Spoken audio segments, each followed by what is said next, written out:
In a vast and chaotic world, deities and demons abound. Jiang Lan, having become a disciple of Kunlun, aware of the perils that lurk outside, resolved to seclude himself within the gates and diligently cultivate. He aspired to be a modest disciple of Kunlun. However, upon emerging from one of his retreats, his master bore news that would alter his path. Kunlun had arranged a betrothal for him. A millennium passed, with adversaries encircling Kunlun and the imminent demise of the great wilderness. Jiang Lan's voice resonated throughout the cosmos. Today, I shall attain sanctity. This is the 9th peak, a middle-aged man stated as he escorted Jiang Lan along the mountain's ridge. This peak is one of the 9 principal summits of Kunlun. From this day forth, you are a disciple here, the sole disciple of the 9th peak. The environment is rather harsh should you wish to depart after achieving your goals. Simply inform me. However, should my time draw nigh, your departure may not be feasible. Listening to the man's words, Jiang Lan nodded gently. Having finally joined Kunlun, he had no intention of leaving hastily. Since his arrival in this world, he had heard tales of Kunlun's formidable might. In this realm, where deities and demons roamed freely, one misstep could lead to catastrophic consequences. Joining Kunlun was his sanctuary. Yet his aptitude was not particularly remarkable, and he had been chosen by the 9th peak, a place seemingly shunned by other disciples. Upon his arrival, he had witnessed many reveling in schadenfreude, some even wagering on how long he would endure in this daunting place. The back mountain of the 9th peak harbors a cave that connects to the netherworld. The aura of the netherworld differs from the spiritual essence of the heavens, posing a threat to ordinary individuals and proving unfriendly to cultivators as well. As a disciple of the 9th peak, you will inevitably be affected by this aura. However, enduring it will bolster your cultivation. Many, regrettably, cannot persevere, which is why the 9th peak has seen few disciples. The middle-aged man regarded Jiang Lan and declared, "From this day forward, I, Mo Jingdong, the master of the 9th peak, shall be your teacher. I will do my utmost to nurture you, and I hope you will remain at the 9th peak. Our duty is to guard the entrance to the netherworld." Jiang Lan felt a flicker of surprise. He was aware that Kunlun possessed a passage to the heavenly realm, but was unaware of a connection to the netherworld. If the netherworld lay at the 9th peak, then the heavenly passage must be at the 1st peak. He was uncertain, yet given the clarity of his instructor's words, he understood the unspoken rules of propriety. He knelt before his master, bowing thrice. Disciple pays respects to master. His future remained uncertain, yet he was fortunate to be shielded from the dangers that lurked beyond. Ding! Startled by the sound, Jiang Lan paused momentarily before a wave of elation washed over him. At last, it had arrived the moment he had awaited for many years. The primordial sign-in system has been activated. In the beginning of heaven and earth, primordial reigned supreme, weaving the threads of the great Tao throughout the mortal realm. The host can sign in near the threads of the great Tao. The closer one is to the main trunk of the Tao, the greater the rewards of the sign-in. By being atop the threads of the great Tao, the host can sign in permanently. Subsequent sign-ins yield significantly lesser rewards than the initial one. To approach the source of the great Tao's veins, one must possess a sufficiently robust physique, and fate should the host's strength be inadequate. They will be unable to bear the gifts bestowed by the Tao's veins. Following the system's introduction, Jiang Lan gained a precise understanding of the sign-in system. However, what precisely are the Tao's veins? They remain invisible to him. Logically, the more unique a location, the closer it should be to the Tao's veins. Furthermore, one can sign in permanently at the Tao's veins. Although the offerings may not be as bountiful as the first time, they undoubtedly constitute resources for cultivation. Kunlun Mountain is such a unique place, it must surely harbor the Tao's veins, Jiang Lan resolved within himself. He then silently intoned, "Sign in here, system." This was the path on the 9th peak, part of Kunlun Mountain. Even if it was not directly on the Tao's veins, it was certainly in proximity to them. Who knows what might be found here? Moreover, he was hesitant to directly sign in at the Tao's veins, as his insufficient cultivation could lead to failure. Soon, Jiang Lan heard the system's voice. "Ding! Sign in successful. Congratulations, host. You have received a gift from the Tao's veins, the skill Heavenly Steps of 9. Heavenly Steps of 9. One of the swiftest techniques of the great wilderness once mastered. One can traverse the great wilderness, unreachable by celestial beings or demons, and impervious to spirits. As the system's voice faded, Jiang Lan felt a book materialize in his mind, aptly titled Heavenly Steps of Nine. He sensed that, should he wish it, he could immediately retrieve this tome.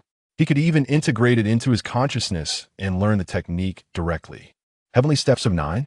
I have yet to hear of it, but the description indicates its formidable nature. Yet, I am still an ordinary person. Even if I were to learn it, I might not be able to wield it effectively. Elated by the acquisition of this technique, Jiang Lan was reassured that the sign-in system was indeed genuine. However, the absence of any hints regarding the Tao's vein suggested that he could not repeat the sign-in. Naturally, he hesitated to learn it immediately. Should any anomalies arise, unforeseen calamities could ensue. He remained uncertain about the true nature of his master, Imminent. One must always maintain a degree of caution. Rise and follow me, Imminent stated, his expression devoid of excess emotion. He had taken on numerous disciples, yet none had remained with him in the end. He was uncertain how long Jiang Lan would persist before departing. Subsequently, Jiang Lan followed Imminent to a courtyard. From now on, this will be your residence. I dwell atop the mountain. Should you have any inquiries, feel free to approach me at any time. Imminent regarded Jiang Lan, continuing, tomorrow at noon, seek me at the mountaintop. I will show you the entrance to the netherworld and teach you the foundational mental techniques. With that, Imminent vanished from sight. Jiang Lan had not even perceived how he had departed. This is the might of an immortal. It would be disingenuous to claim he felt no envy. In the past, Jiang Lan might have thought such a realm was far beyond his reach. However, now, he felt that it would not be long before he could attain this enviable and secure state. Upon entering the courtyard, Jiang Lan made his way to his room, where he seated himself, awaiting the fall of night. As darkness enveloped the surroundings, Jiang Lan directed his gaze towards the tomes nestled within his mind. The four grand characters seemed to possess an inexhaustible allure, as if they harbored the profound mysteries of the universe. Guided by his thoughts, the Book of Celestial Steps began to unfurl. Initially, the pages turned slowly, but soon the pace quickened, revealing a torrent of information that began to cascade into Jiang Lan's consciousness. With a resounding boom, the world within his mind erupted, propelling him into an uncharted realm. Amidst a sea of stars and the brilliance of myriad creations, he felt himself situated within the vast expanse of existence, with the heavens and the earth beneath his feet, allowing him to traverse freely. With each step, 9 strides could lead him to the farthest corners of the earth. Suddenly, Jiang Lan awoke. Glancing at his own body, he sensed an exhilarating power coursing through him. Even an ordinary cultivator would struggle to match his speed. This is without any cultivation. How extraordinary would my celestial steps be if I were to attain mastery? Once I achieve greatness, I shall traverse the wilderness without a hint of concern. The first sign-in yielded such remarkable results. I wonder what the subsequent sign-ins might bring. In that moment, Jiang Lan brimmed with anticipation, eagerly awaiting the dawn of a new day.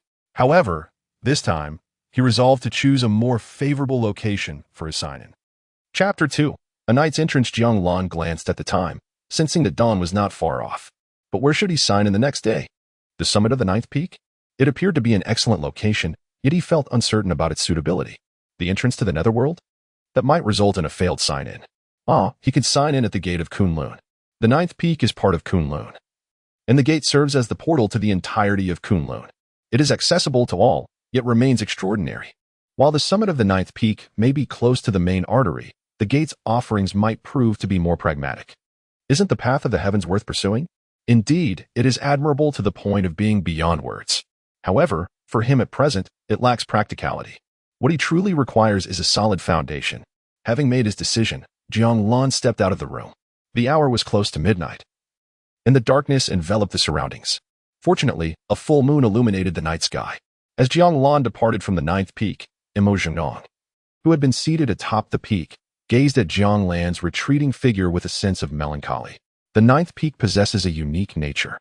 Due to the entrance to the netherworld, it tests one's character. Those who cannot pass will not remain. This explains why he intended to teach the other the heart method the following day, as well as to introduce him to the entrance of the netherworld. Ultimately, he had departed. Imminent sighed and closed his eyes. He had waited many years, accepting numerous disciples, yet none had remained as an inner disciple. Not a single individual could endure a decade in this place.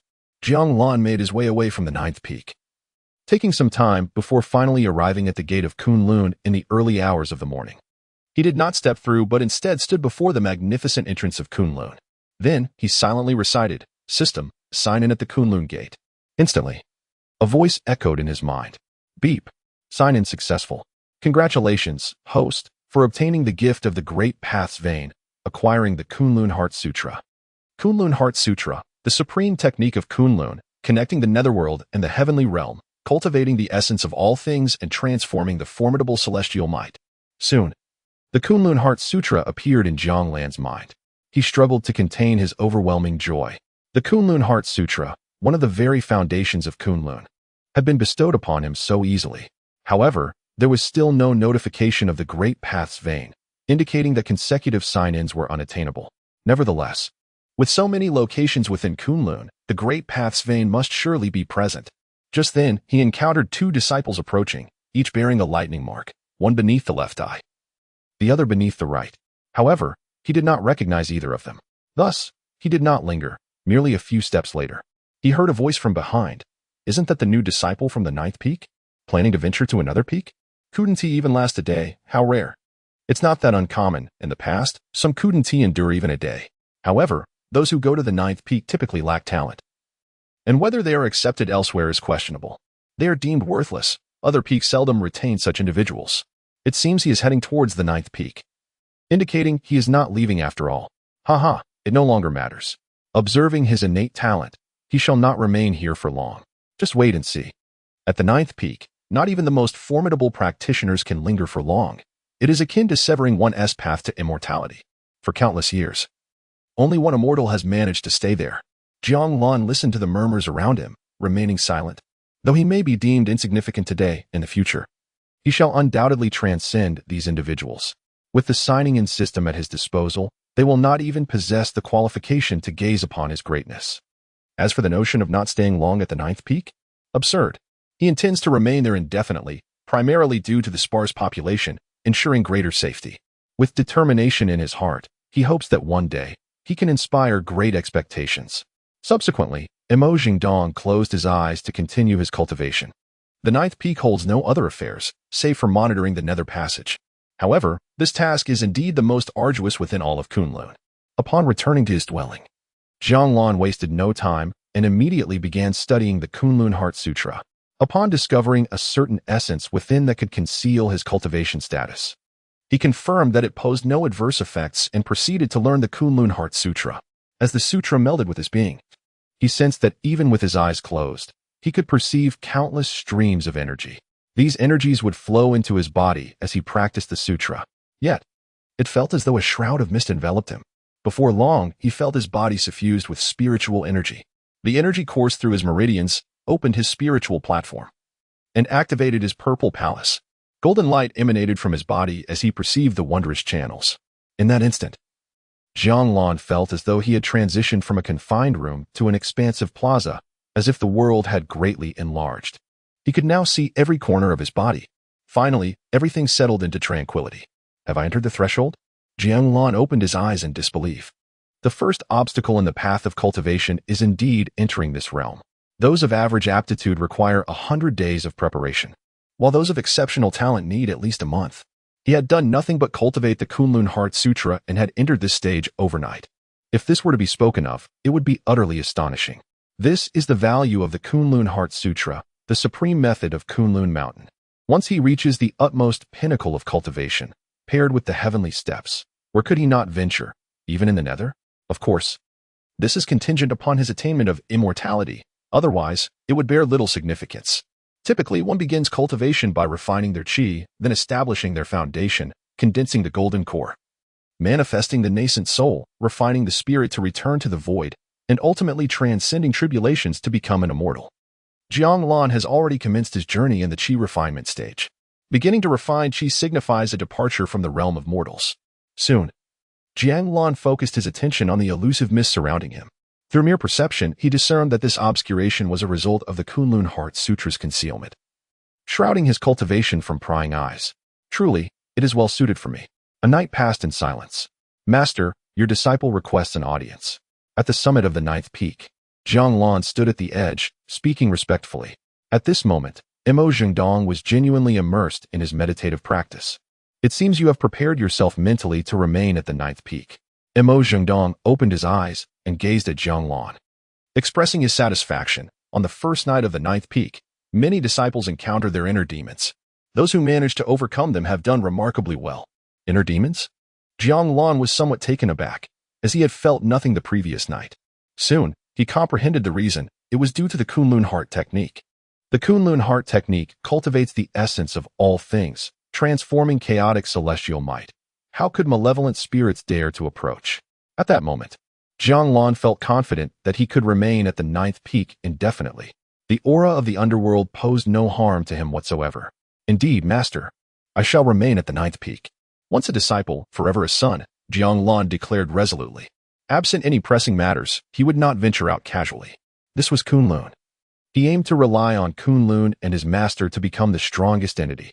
Imo Zhengdong paused for a moment before responding with calmness. Let us proceed.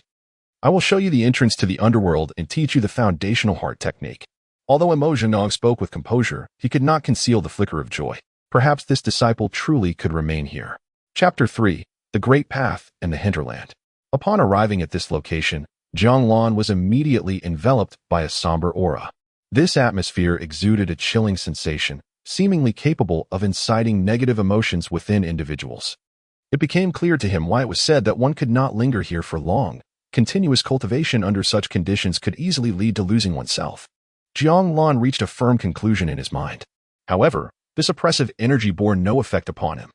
The Kunlun Heart Sutra was designed to cultivate the essence of all things, and the eerie aura fell within this realm. Suddenly, a luminous barrier enveloped him. The presence of the ominous energy was indeed overwhelming. For those who had yet to cultivate, prolonged exposure would pose significant burdens on the body. A voice echoed from Imo Zhengdong. Thank you, Master. Jiang Lan expressed his gratitude immediately, though he felt assured of his well-being. Soon, he beheld a vast cavern, within which the dark energies were visibly concentrated. Allow me to guide you inside, Imo Zhengdong said as he led Jiang Lan deeper into the cave. As they entered, Jiang Lan suddenly heard the system's notification. Ding. A Great Path Nexus has been discovered, available for the host's long-term signing in. To his astonishment, a nexus of the Great Path existed here. He had unexpectedly found it, and it was situated right at the back mountain.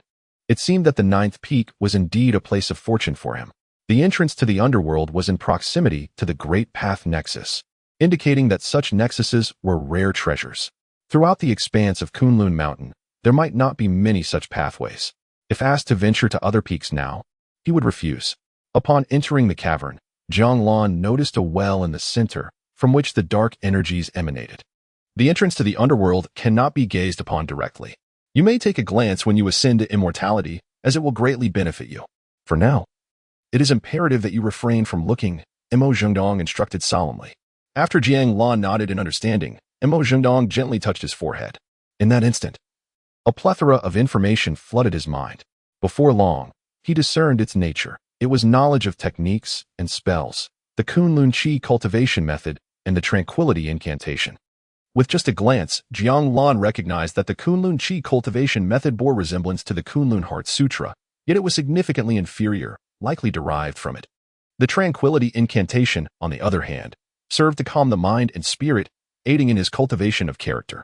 Ordinary disciples practice merely basic cultivation techniques. But the method I impart to you is the finest from Kunlun, derived from the insights of our ancestors. The tranquility incantation will help mitigate the influence of the underworld's energy. However, if you can endure it, cultivating near the underworld cave may expedite your progress. One must possess sufficient assurance before approaching.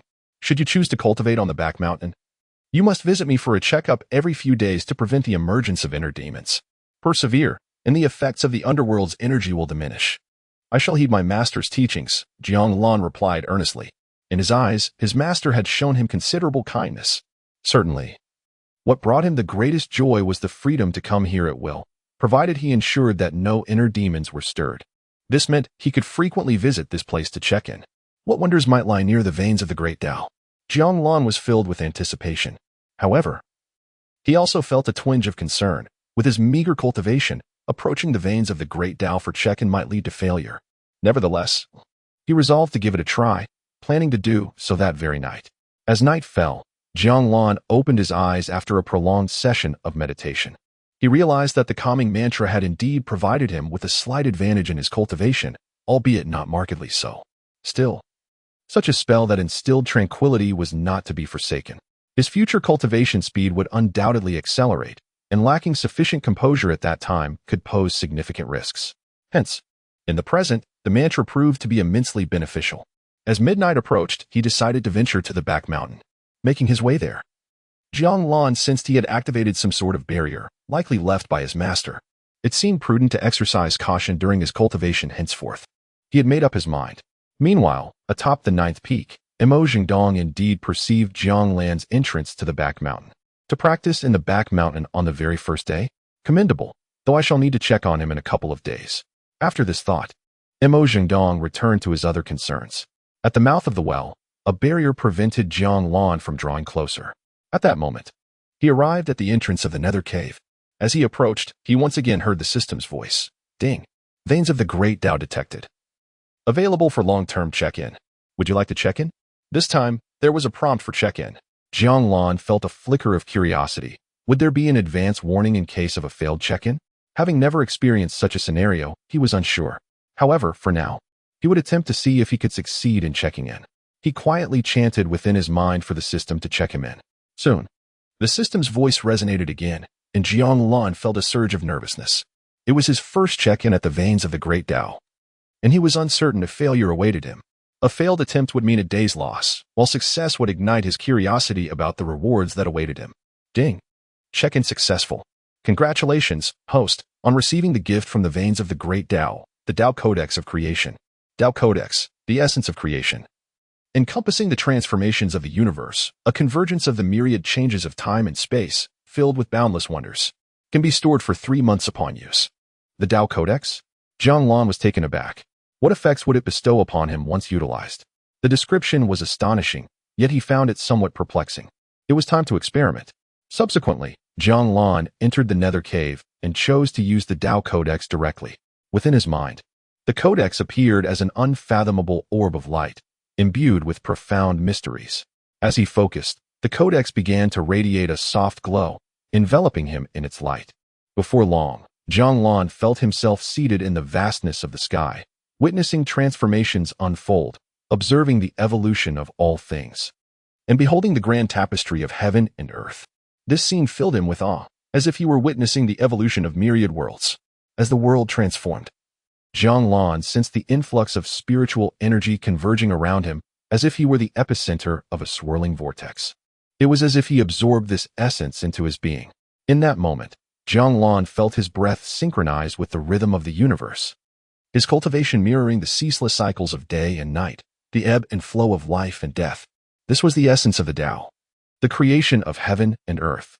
He maintained this state for an extended period, and when he felt an overwhelming fullness of spirit, he finally opened his eyes.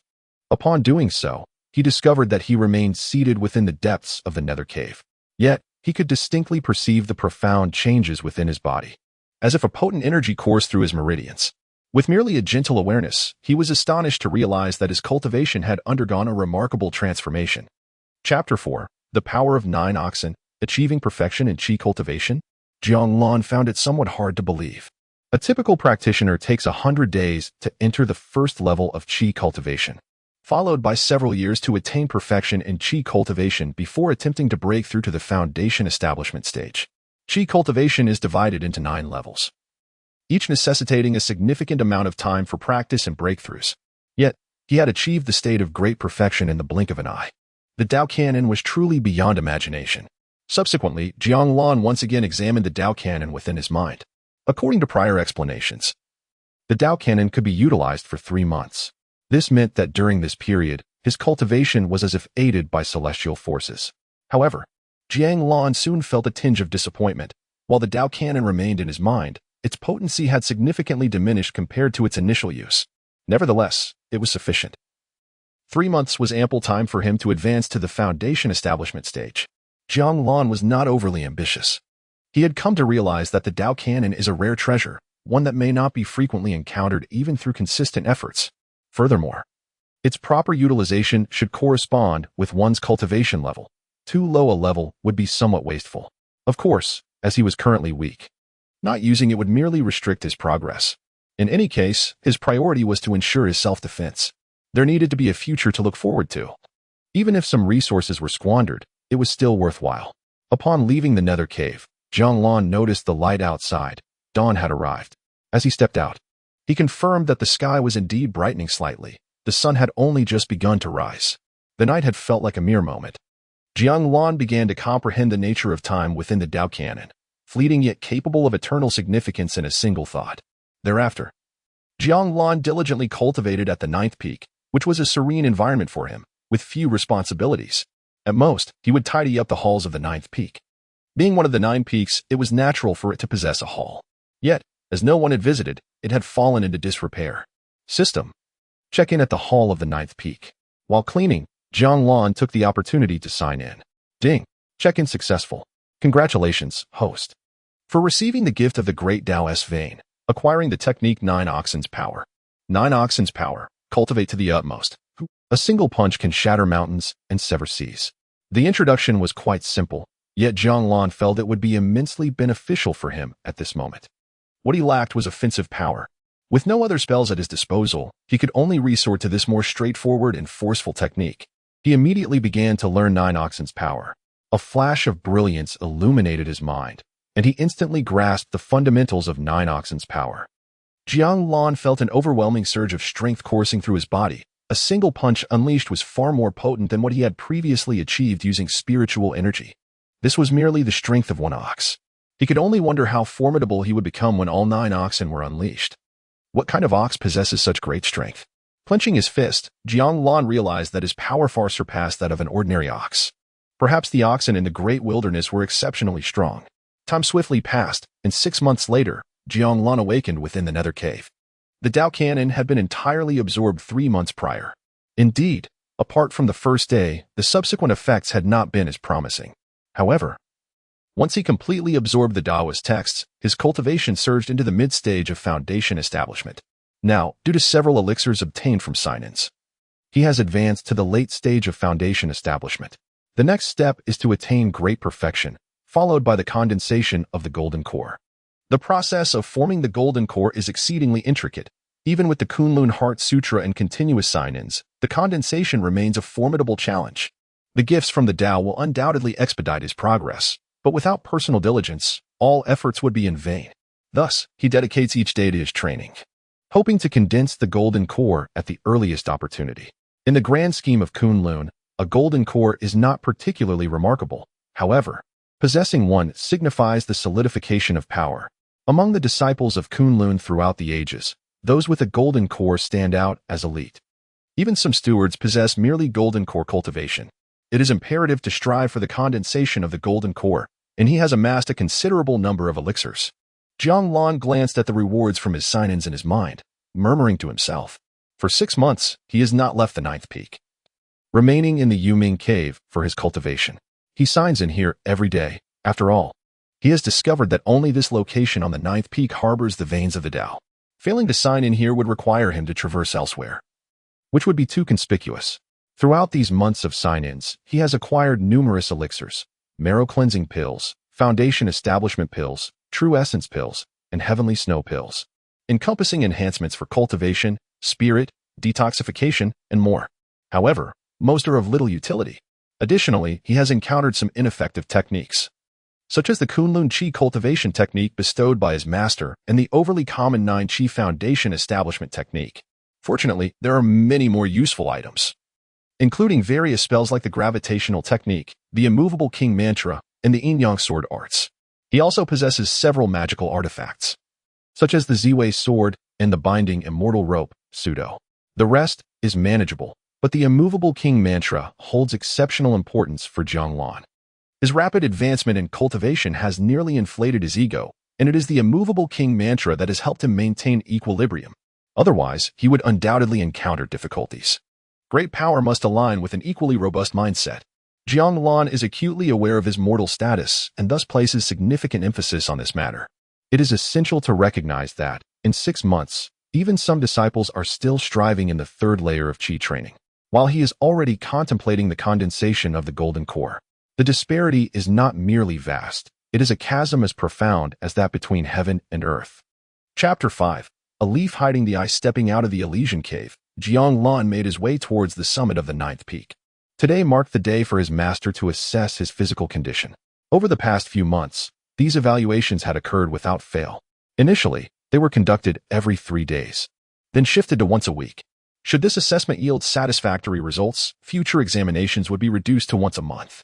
Once he achieved foundation establishment, such scrutiny would no longer be necessary, occasional checks would suffice. The primary concern was the emergence of inner demons that could lead him to irrevocable doom. Jiang Lan understood this apprehension, sharing the worry of succumbing to such inner turmoil, especially given the rapidity of his advancement. On the surface, his cultivation stood at the 2nd level of Qi refinement, a respectable position, though his innate talent was not particularly remarkable. Yet, his cultivation speed did not lag significantly behind that of the so-called prodigies. His master had dedicated himself wholeheartedly to nurturing him, providing an abundance of techniques and elixirs. To prevent any lasting repercussions, he even personally refined Jiang Lan's physique. Although Jiang Lan felt he had outgrown such measures, he could not help but appreciate the sincerity behind them. Even if he were to become unparalleled in the future, he would remain loyal to the principles his master instilled in him, a bond forged in loyalty. Of course, not all teachings from his master were without merit. The theoretical knowledge and techniques were invaluable. For instance, the wind manipulation technique allowed him to traverse the air for brief periods, a great convenience. There was also the sword control technique, which, although only usable post-foundation establishment, Jiang Lan had grasped conceptually and chosen not to disclose this to his master. Under normal circumstances, he predominantly employed the wind manipulation technique. Before long, Jiang Lan arrived at the apex of the 9th peak.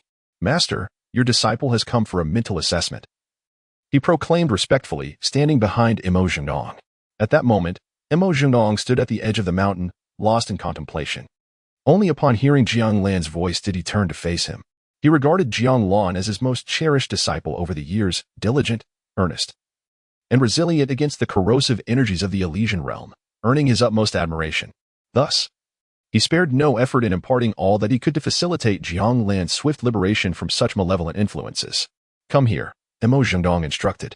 As Jiang Lan approached, his master pointed a finger at Jiang Lan's forehead. A sound akin to raindrops echoed, and after a moment, Imo Zhendong declared, "All is well. It seems the Elysian energies can no longer harm you. Future evaluations will be once a month. However, should you experience any discomfort, inform me at once." "Yes, master." Jiang Lan nodded promptly. After all, in the realm of cultivation, he lacked theoretical grounding. Even with a system in place, it was inevitable to encounter certain detours. Guidance was essential. "By the way, you should visit the Kunlun Great Hall. Today is the day for the outstanding disciples from each peak to receive their treasures. Go and collect yours," Imo Zhendong gently suggested. Outstanding disciple? Jiang Lan momentarily found himself at a loss for words. "Are you not distinguished among the disciples of the 9th peak?" Imo Zhendong remarked, casting a glance at Jiang Lan.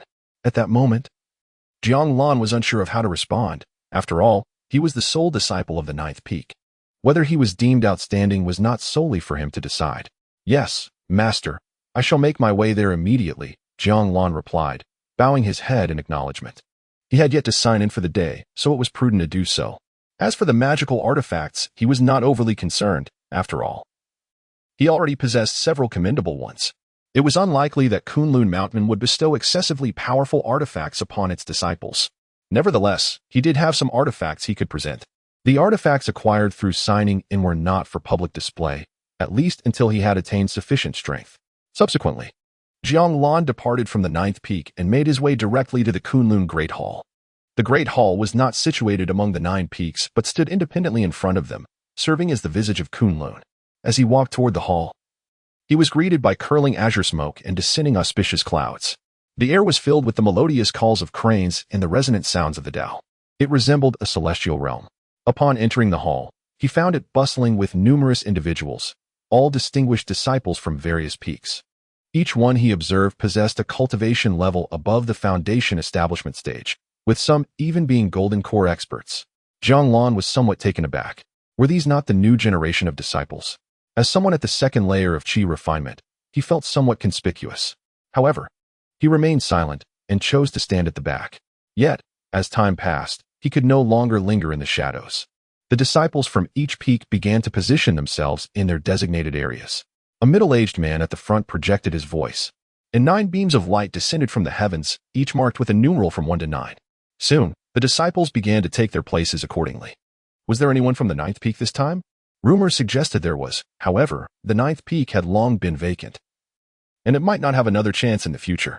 Yet, the disciples of the 9th peak could still receive valuable rewards if they were fortunate enough. Listening to these conversations, Jiang Lan quietly walked to the 9th peak's area. As he approached, laughter erupted among the crowd. At the second layer of chi refinement? Isn't that rather low? The weakest among them was at least at the foundation establishment stage, and the 9th peak's disciples certainly drew mixed reactions. This must be a new disciple. It's normal for him to be a bit weaker. They chuckled, wondering how much pressure he felt standing there. However, Jiang Lan felt no pressure at all. Standing there, he was entirely unfazed by their remarks, for he was attuned to the voice of the system. Ding! Sign-in successful. Congratulations, host, for receiving the gift of the Tao's vein, granting the divine ability of a leaf covers the eyes. Chapter 6. Unbelievable. As Jiang Lan gazed upon the object before him, a moment of clarity dawned. This was an artifact capable of obscuring his celestial secrets and blinding the eyes of others. It proved to be remarkably beneficial for him. At times, striking out was inconvenient, as was the use of magical tools.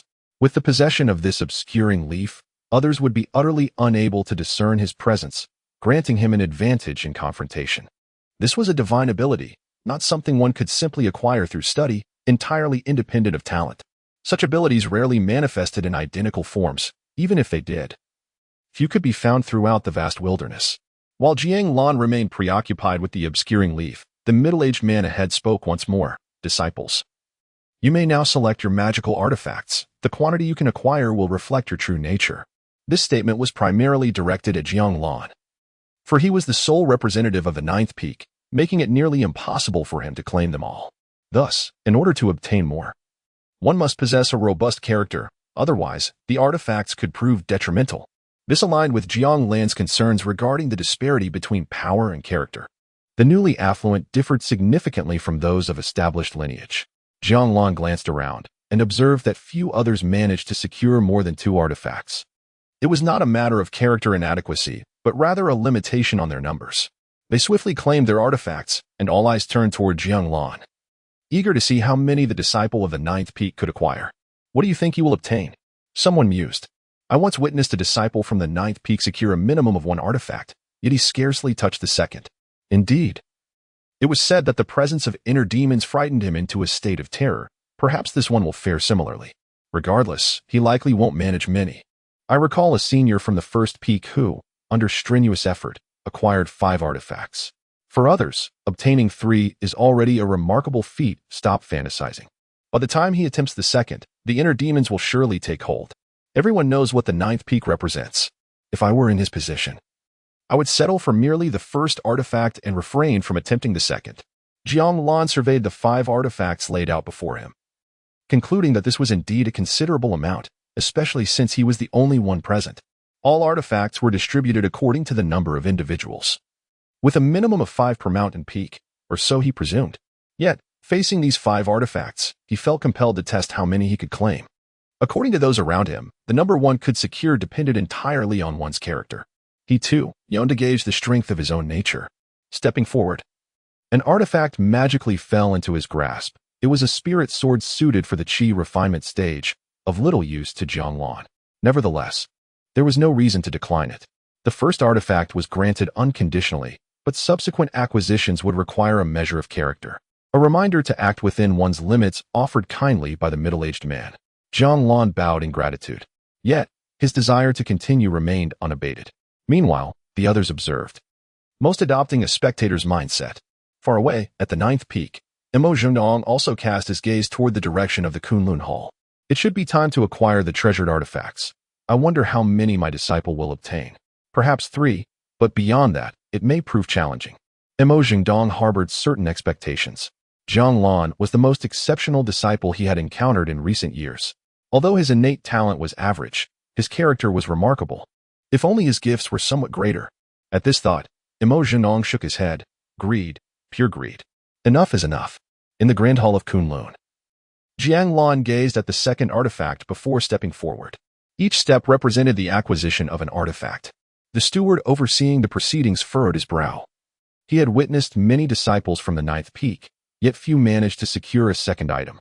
Each harbored, to some extent, a hint of inner demons, making it exceedingly difficult to claim more treasures. This disciple from the ninth peak seemed somewhat avaricious. However, as he contemplated this, a sudden radiance burst forth from Jiang Lan, and the second artifact gracefully settled into his hands, a pair of shoes. Ah, he has obtained the second item? The steward was taken aback. Not only he, but the other disciples also expressed surprise. To acquire the second artifact so effortlessly? Is this person foolish? It appears he bears no inner demons at the ninth peak. Perhaps fortune favors him. He seems poised to claim a third item. He shows no understanding of the concept of moderation, while the second item is attainable. The difficulty of the third increases tenfold, making it nearly impossible for an ordinary disciple to achieve. Indeed, it serves as a threshold. This disciple, with clearly average talent, should be incapable of such a feat. Jiang Lan observed the three artifacts floating in the air, his brow slightly furrowed. When he grasped the second treasure, he felt no sensation whatsoever, rendering him unable to ascertain his true character. This was a rare opportunity. He wished to test what might cause him to lose his composure. At that moment, Jiang Lan closed his eyes, his mind beginning to connect with the remaining three artifacts.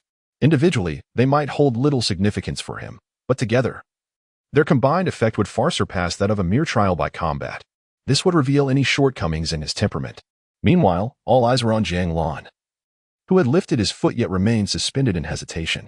They believed he was on the verge of faltering. Chapter 7. An unexpected visitor. It seemed that one had overestimated oneself, for the situation had reached a point of no return. Why bother?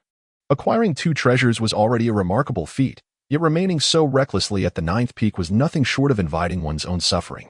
Just watch. This disciple at the second level of chi cultivation was about to bring misfortune upon himself. At this moment, Jiang Lan sensed the presence of three magical artifacts. And as he did, a tempest of thoughts engulfed his mind. Countless notions surged forth within him: arrogance, anger, greed, desire, each one emerging in a relentless tide. Among them, the most pronounced was arrogance. Indeed, due to the system's influence, he could be said to have surpassed all others. There was nothing inherently wrong with pride. The fault lay in excessive pride which bordered on hubris. All arrogance must be rooted in a solid foundation and genuine self-awareness. And what Jiang Lan needed to do was to recognize his true self. However, this temperamental test proved somewhat challenging for Jiang Lan. The moment his thoughts wavered, a cascade of storms would ensue. It appeared that his temperament was rather ordinary. As Jiang Lan's mind spiraled into chaos, the footsteps that should have fallen outside remained suspended in the air. The middle-aged man presiding over the affair sensed something amiss with Jiang Lan's demeanor. At that moment, he finally discerned the source of his unease. With a decisive wave of his hand, a force surged past the three artifacts. In that instant, everyone witnessed a beam of light connecting the three treasures to Jiang Lan, as if they had become a stumbling block to his progress. How could this be? The presiding middle-aged man found it hard to believe. Was he truly attempting to seize all three treasures simultaneously? The disciples from other peaks began to take note of the abnormality. Could it be? Three? Had he lost his mind? This was not a task to be taken lightly. Was he intent on pushing himself to the brink of destruction? His confidence was indeed remarkable, yet such recklessness could easily backfire, and even if he succeeded, there would be little to gain. It was merely the obstinacy of the weak. Indeed, the ninth peak was too feeble, or perhaps this disciple was too weak. After a few words of provocation, he felt compelled to display his prowess. If he were truly strong, he would merely need to reveal his cultivation level. No one would dare utter a word. If he succeeded, would that not suggest he possessed an extraordinary temperament? Success? How could that be? Look, he is about to land. At this moment, all eyes turned toward Jiang Lan, and they soon noticed his foot descending slowly, while the light from the artifacts continued to radiate. Everyone recognized this as a sign of success. The middle-aged man overseeing the proceedings gazed at Jiang Lan, unable to fathom the implications. Was he truly on the verge of success? The other disciples watched in disbelief. How could a novice at the second level of chi cultivation possess such composure? Yet, the sound of a footstep resounded, striking a heavy blow against their skepticism. Thud.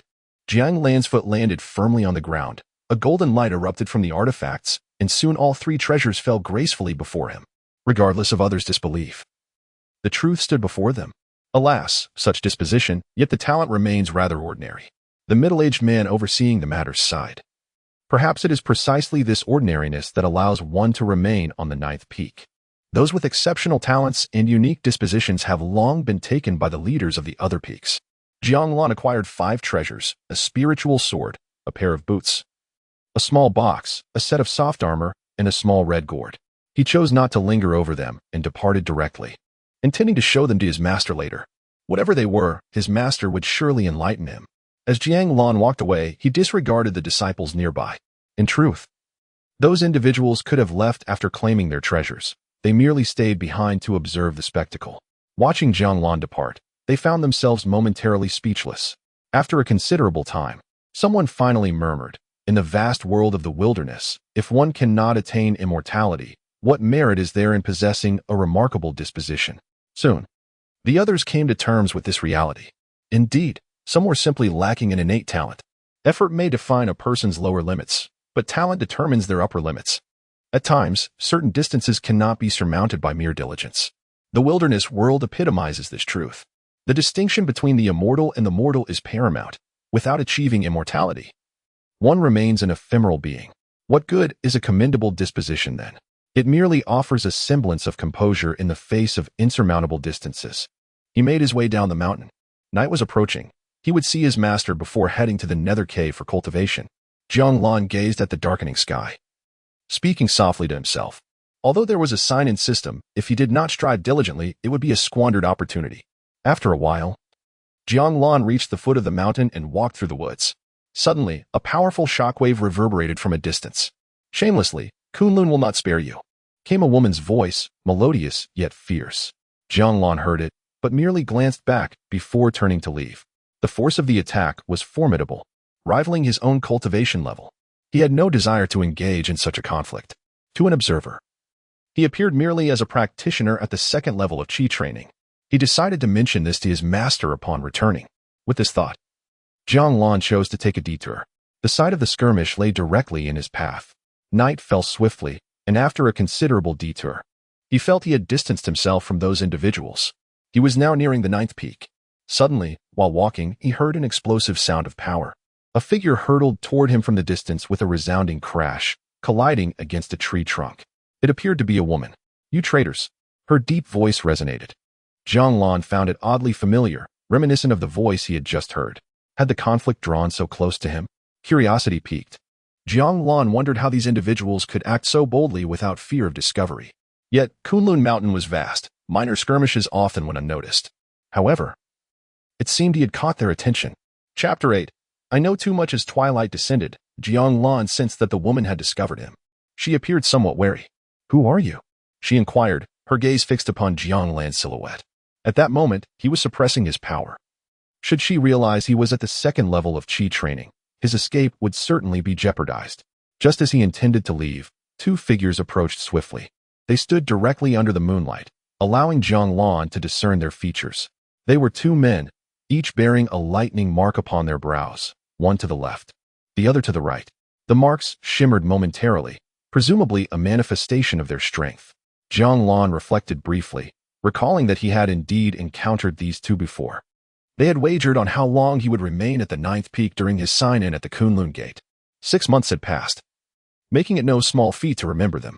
As the 2 men drew closer, they naturally noticed Jiang Lan shrouded in darkness, though their identities were obscured. It was imperative to say something. "Fellow cultivator, please assist us in apprehending this demoness. She is a spy of the Dragon Clan," one of the men boldly proclaimed. "Do not heed their baseless claims. They are the true spies. You should leave. These 2 will attempt to kill you," the woman interjected swiftly. While she was a stranger to him, as long as she was not allied with the 2 men, that was sufficient. Jiang Lan regarded the trio, his voice calm as he spoke. "I am merely passing through and wish not to involve myself in your affairs. I hope we may coexist without interference." With that, he intended to depart. They had their own matters to tend to, and he sought no involvement in what was evidently a complex situation. Moreover, the woman's cultivation was formidable, seemingly suppressed by some artifact. He was reluctant to engage with them. Who was the true spy, and who the traitor? He neither knew nor cared. Kunlun Mountain was vast, teeming with remarkable individuals. It was not his place to intervene. Fellow cultivator, be cautious. This demoness wields seductive arts. I will shield you. Seek assistance. One of the men declared as he approached Jiang Lan. He quickly closed the distance, and in the darkness, he beheld Jiang Lan's visage. In that fleeting moment, he froze, then burst into laughter. So it is you. I am merely passing through, Jiang Lan replied, his brow furrowing. The fact that the man recognized him complicated matters. Passing through? The man hastened toward Jiang Lan, power beginning to coalesce in his hand. His strength was at the late foundation establishment stage, though not at its peak. To eliminate the waste of the ninth peak, a second strike would be unnecessary. Indeed, you are passing through, but therein lies the error. You know too much. With a surge of power, he advanced towards Jiang Lan. The woman gasped in shock. It was evident they intended to kill him to silence him. Judging by their demeanor, the attacker was likely not particularly strong. Otherwise, he would not act so brazenly. It was too late. Had she known of their weakness and that Jiang Lan had no connection to them, she would have urged him to flee long ago. In this way, she still had a chance to hold on until others from Kunlun discovered her. Suddenly, a deafening roar echoed, and all fell silent. Ao Longyu sighed deeply. It was a rare encounter with a fellow disciple, only to have it end in death. Regrettably, she found herself unable to move. How could this be possible? Ao Longyu was startled to hear another voice, filled with shock. Confused, she turned her gaze towards Jiang Lan. In that moment, her pupils constricted. She beheld the assailant who had attacked Jiang Lan now sprawled on the ground, and the most terrifying sight was that half of his body had completely vanished, transformed into a mist of blood that dispersed into the air. Could it be that this was the result of that person's strike? How had he accomplished this? Ao Longyu looked at Jiang Lan, who remained in a stance as if he had just thrown a punch. He had just exerted the strength of 3 bulls. A culmination of 6 months of cultivation, and the power exceeded his expectations. He then shifted his gaze to another man. Fellow cultivator, it is a misunderstanding. We harbor no intention of enmity towards you. The remaining man regarded Jiang Lan with palpable trepidation, as if fearing he might suddenly attack. He could not fathom why his junior brother appeared so at ease, but he felt certain that his junior brother had misjudged the situation. I know too much, Jiang Lan stated calmly. Since the other party sought to kill him, he felt no need for restraint. In the vast wilderness of Kunlun, one could not dominate alone. It would be prudent for such a powerful ally to leave himself an escape route. Moreover, the man only knew some common matters, which did not amount to much, a mere misunderstanding. As Jiang Lan approached, the man spoke with a tremor in his voice. Leave a way out, Jiang Lan asked suddenly, halfway through his advance. Yes, leave an escape route. I could guide you. Boom. Before the man could finish his sentence, Jiang Lan appeared before him, delivering a punch. In that instant, half of the man's body was obliterated into a mist of blood. However, as Jiang Lan drew near, he caught sight of Jiang Lan's face. It can't be.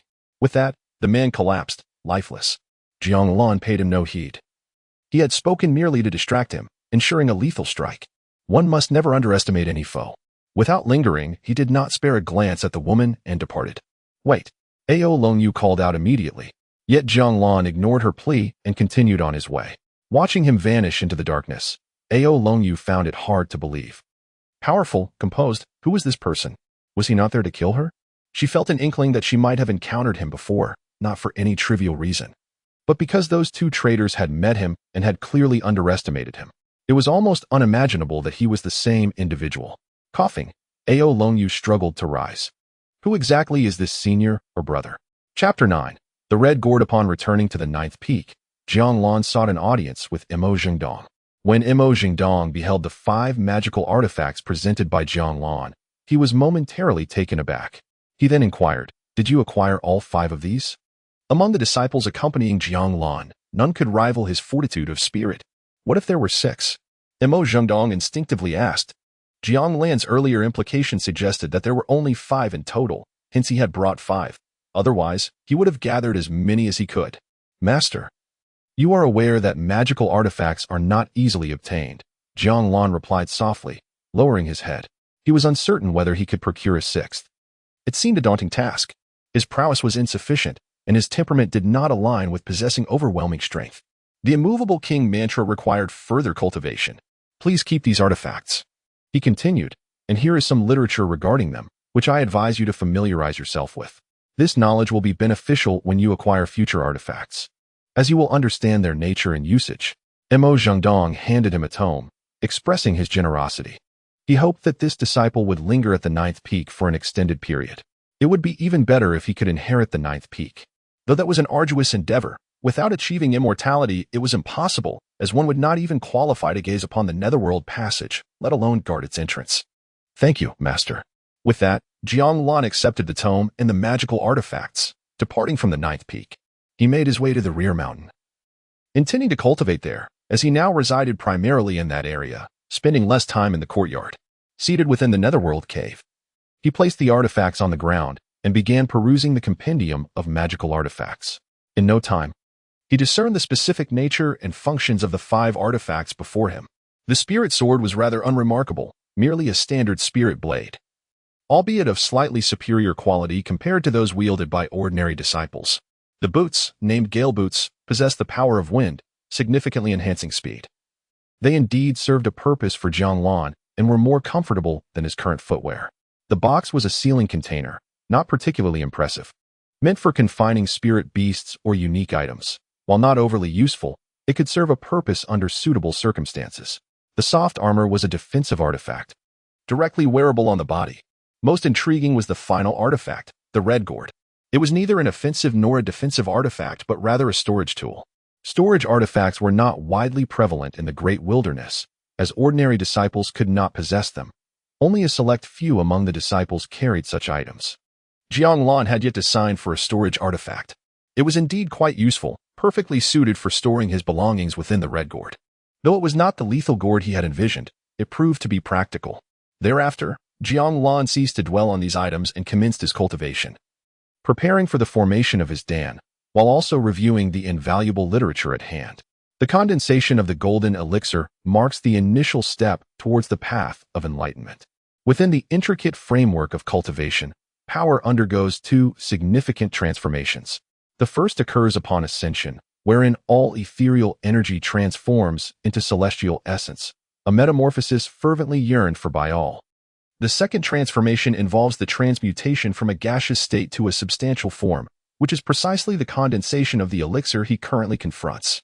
Hence, the paramount importance of this process becomes evident. He then closed his eyes to commence his cultivation. Prior to his regular practice, he needed to master the technique of obscuring his vision. Today, fortune smiled upon him. The night had fallen, enveloping him in darkness. Otherwise, he risked being seen. With the skill of obscuring his vision, he would not only evade detection but could likely pass by others unnoticed, vacating the area without raising suspicion. Furthermore, having taken lives, both the denizens of Kunlun Mountain and those lurking in the shadows would undoubtedly seek him out. In the vast wilderness, where countless deities and demons reside, the ability to track individuals is hardly extraordinary. Thus, the technique of obscuring his vision held immense significance for him. Within a cave on the 3rd peak, a woman clad in a white and blue celestial gown sat cross-legged on the ground. Her delicate features captivated many, her elongated form nearly devoid of flaw. She was Ao Longyu, nursing some injuries. Yet, the severity of her wounds was not the crux of the matter. Rather, it was the magical artifact suppressing her cultivation that held greater significance. This artifact provided her with substantial benefits, hence she refrained from seeking her master's assistance. Her master had already intervened, and the intentions of those pursuers would likely be uncovered. However, Ao Longyu's mind was occupied by a fleeting shadow, an enigmatic figure whose existence perplexed her. Despite her extensive search, she had found no trace of this individual. It seemed prudent to consult her master to discern the identity of this person. The strength of the wild bull was formidable, and she vividly recalled that singular punch, a force that seemed to crush all in its path, leaving her both awed and terrified. Subsequently, Ao Longyu closed her eyes, awaiting the refinement of her artifact, after which she would seek to divine the truth. Should the other party harbor intentions of concealment, she would need to devise an alternative plan, for they had saved her, albeit perhaps by mere chance. Chapter 10. The secret realm of Kunlun. 3 years have swiftly elapsed. Jiang Lan held in his hand the elixir, the golden yuan pill, which he had acquired a month prior through a signing-in process. Whether he could condense the golden Dan hinged upon this moment. He had dedicated 3 years to meticulous preparation, eagerly anticipating this day when he would embark upon the path of the golden Dan. through relentless cultivation and a continuous quest for knowledge. He sought to successfully condense the Golden Dan. With the signing-in system at his disposal, he dared not indulge in even the slightest complacency. It is worth noting that while ordinary prodigies might still be preparing for foundation establishment at this juncture, he was already poised to condense the Dan. Casting aside any lingering thoughts, Jiang Lan placed the golden yuan pill into his mouth and began to circulate the Kunlun Heart Sutra. At this moment, he sat in tranquil stillness, akin to a serene lake, instilling a sense of peace. The immovable wisdom mantra was among the techniques he practiced most frequently. He could not afford a moment's negligence, for his cultivation had ascended at an astonishing pace, so rapid that his mental state nearly struggled to keep up. Fortunately, he faced no immediate issues. After the condensation of the Dan, some turbulence was to be expected, yet he remained confident that it would not pose any significant challenge. At that moment, Jiang Lan sensed the surrounding spiritual energy converging upon him, with even the ethereal essence of the netherworld continuously infiltrating his being. Regardless of the nature of the essence, once it entered his body, it would transmute into his own power. At this juncture, Jiang Lan's body radiated with golden light. As clouds surged within his dantian, countless energies coalesced within this celestial sea of dantian, and a vortex began to form. As the Kunlun Heart Sutra flowed through him, a golden radiance emerged from the vortex. Initially, the light was faint, but it soon began to dominate the dantian, with the surrounding clouds consistently merging into it. After a considerable time, the luminescence illuminated the entire dantian, and a golden Dan floated in midair. Witnessing this spectacle, Jiang Lan exhaled a sigh of relief. At this moment, the power of the golden Dan began to emanate, and he felt an overwhelming force enveloping him. The once insurmountable strength of the 9 bulls began to yield, and in an instant, it escalated to the force of 4 bulls. Moreover, he sensed that the 9 bulls' strength would amplify alongside his cultivation. The celestial step also underwent a transformation under the enhancement of the Golden Dan. Currently, within the realm of the Golden Dan, none could surpass his speed. Within the netherworld cave, Jiang Lan opened his eyes. He gazed at his hands, feeling the surge of formidable power. The Golden Dan had been successfully formed, and his next focus would be on the cultivation of his primordial spirit. Following the Golden Dan, the transformation of the primordial spirit awaited. This pertains to the cultivation of mental consciousness. Once the primordial spirit is realized, one is no longer bound by the physical body. Even if the body were to sustain damage, the possibility of survival remains. This is not merely a transformation of power, but a metamorphosis of the spirit. Only through such a transformation does one earn the right to pursue the path of immortality. However, such matters cannot be rushed. Jiang Lan departed from the netherworld cave. Now, he found himself largely free from scrutiny. Only when his master deemed it necessary would he be subjected to examination. Yet, no issues had ever been uncovered. He could sense his master's growing satisfaction when observing him, perhaps believing that he was the first in many years to maintain his original intent. In just 3.5 years, he has achieved the pinnacle of qi refinement and is now on the cusp of establishing his foundation. His master is currently preparing for this significant milestone. Establishing a foundation is indeed a matter that requires careful attention. However, Jiang Lan had utilized the Daozang 3 years prior for his foundation establishment, thus he faced no issues. Throughout these years, he has not signed into the Daozang again. Over the course of these few years, he has also discovered that the quality of items earned through signing in is correlated with one's cultivation level. The higher the level, the better the rewards. Yet, he has not encountered anything as extraordinary as his initial experience, particularly regarding the Daozang. Jiang Lan harbors a feeling that if he were to use the Daozang now, he might directly ascend to the transformation realm within 3 months. Unfortunately, to this day, he has yet to uncover the great Dao's pathways, and he dares not entertain thoughts of the Daozang. Moreover, he seldom ventures out from the 9th peak. Lacking sufficient strength, there is little reason for him to embark on risky adventures. Jiang Lan made his way to the summit of the 9th peak. His master had instructed him to meet today, likely to assess whether any inner demons had begun to fester. Master, Jiang Lan said respectfully, standing behind Imo Zhengdong. It seems you have indeed reached the pinnacle of qi refinement, Imo Zhengdong remarked with a smile, clearly pleased with Jiang Lan's progress. He was not only satisfied with Jiang Lan's temperament, but also with his innate talent and diligence. Although Jiang Lan's talent was not exceptionally high, Imo Zhengdong felt fulfilled with his development. It is all thanks to your guidance, Master, Jiang Lan replied humbly, acknowledging his master's unwavering support. It is the result of your own hard work. Mo Zhengdong understood that while resources played a part, Jiang Lan's dedication was paramount. Now, let us discuss serious matters. The reason I have summoned you today is to inform you that shortly, you will be joining your senior brothers and sisters from the other peaks for a journey to a secret realm. This expedition into the secret realm will greatly benefit your foundation establishment. A secret realm? Jiang Lan would naturally not refuse, for secret realms offer opportunities for signing in. Who knows what treasures he might acquire? Furthermore, the secret realm could potentially harbor the Great Tao's pathways. As long as it pertains to the Great Tao, it is undoubtedly a valuable opportunity. Jiang Lan, having signed in multiple times, was not overly concerned, especially since the underworld cave still allowed for further sign-ins. Indeed. A secret realm, Mo Zhengdong explained. Kunlun possesses 7 secret realms, distributed from the 2nd peak to the 8th peak. Each secret realm holds its own unique characteristics. The one you are to visit is the secret realm of the 3rd peak, which is the most conducive for breakthroughs. Jiang Lan grasped the general idea, but was nonetheless curious if there are secret realms from the 2nd peak to the 8th peak. What do we have at the 9th peak? Mo Zhengdong regarded Jiang Lan with a smile, remaining silent. Observing his master's expression, Jiang Lan surmised the answer. The 9th peak is home to the underworld passage. Master, does the 1st peak also possess a passage like ours at the 9th peak? This question had lingered in Jiang Lan's mind for quite some time.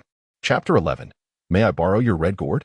In response to Jiang Lan's inquiry, Mo Zhengdong shook his head, stating, once your cultivation reaches a certain level, everything will become clear. Jiang Lan nodded gently, acknowledging the normalcy of the situation. At present, he appeared to be merely at the qi refinement stage. Not only did he not seem to possess any extraordinary talent, but even a true genius would be incapable of grasping certain secrets of Kunlun Mountain at such a feeble level. Prepare yourself. You may be the weakest among us when we ascend to the 3rd peak. The trials within will rigorously test your cultivation, so do not overestimate your capabilities. Mo Zhengdong said earnestly. Although the secret realm offers numerous benefits, opportunities often come hand in hand with peril. A moment's carelessness could lead to irrevocable consequences.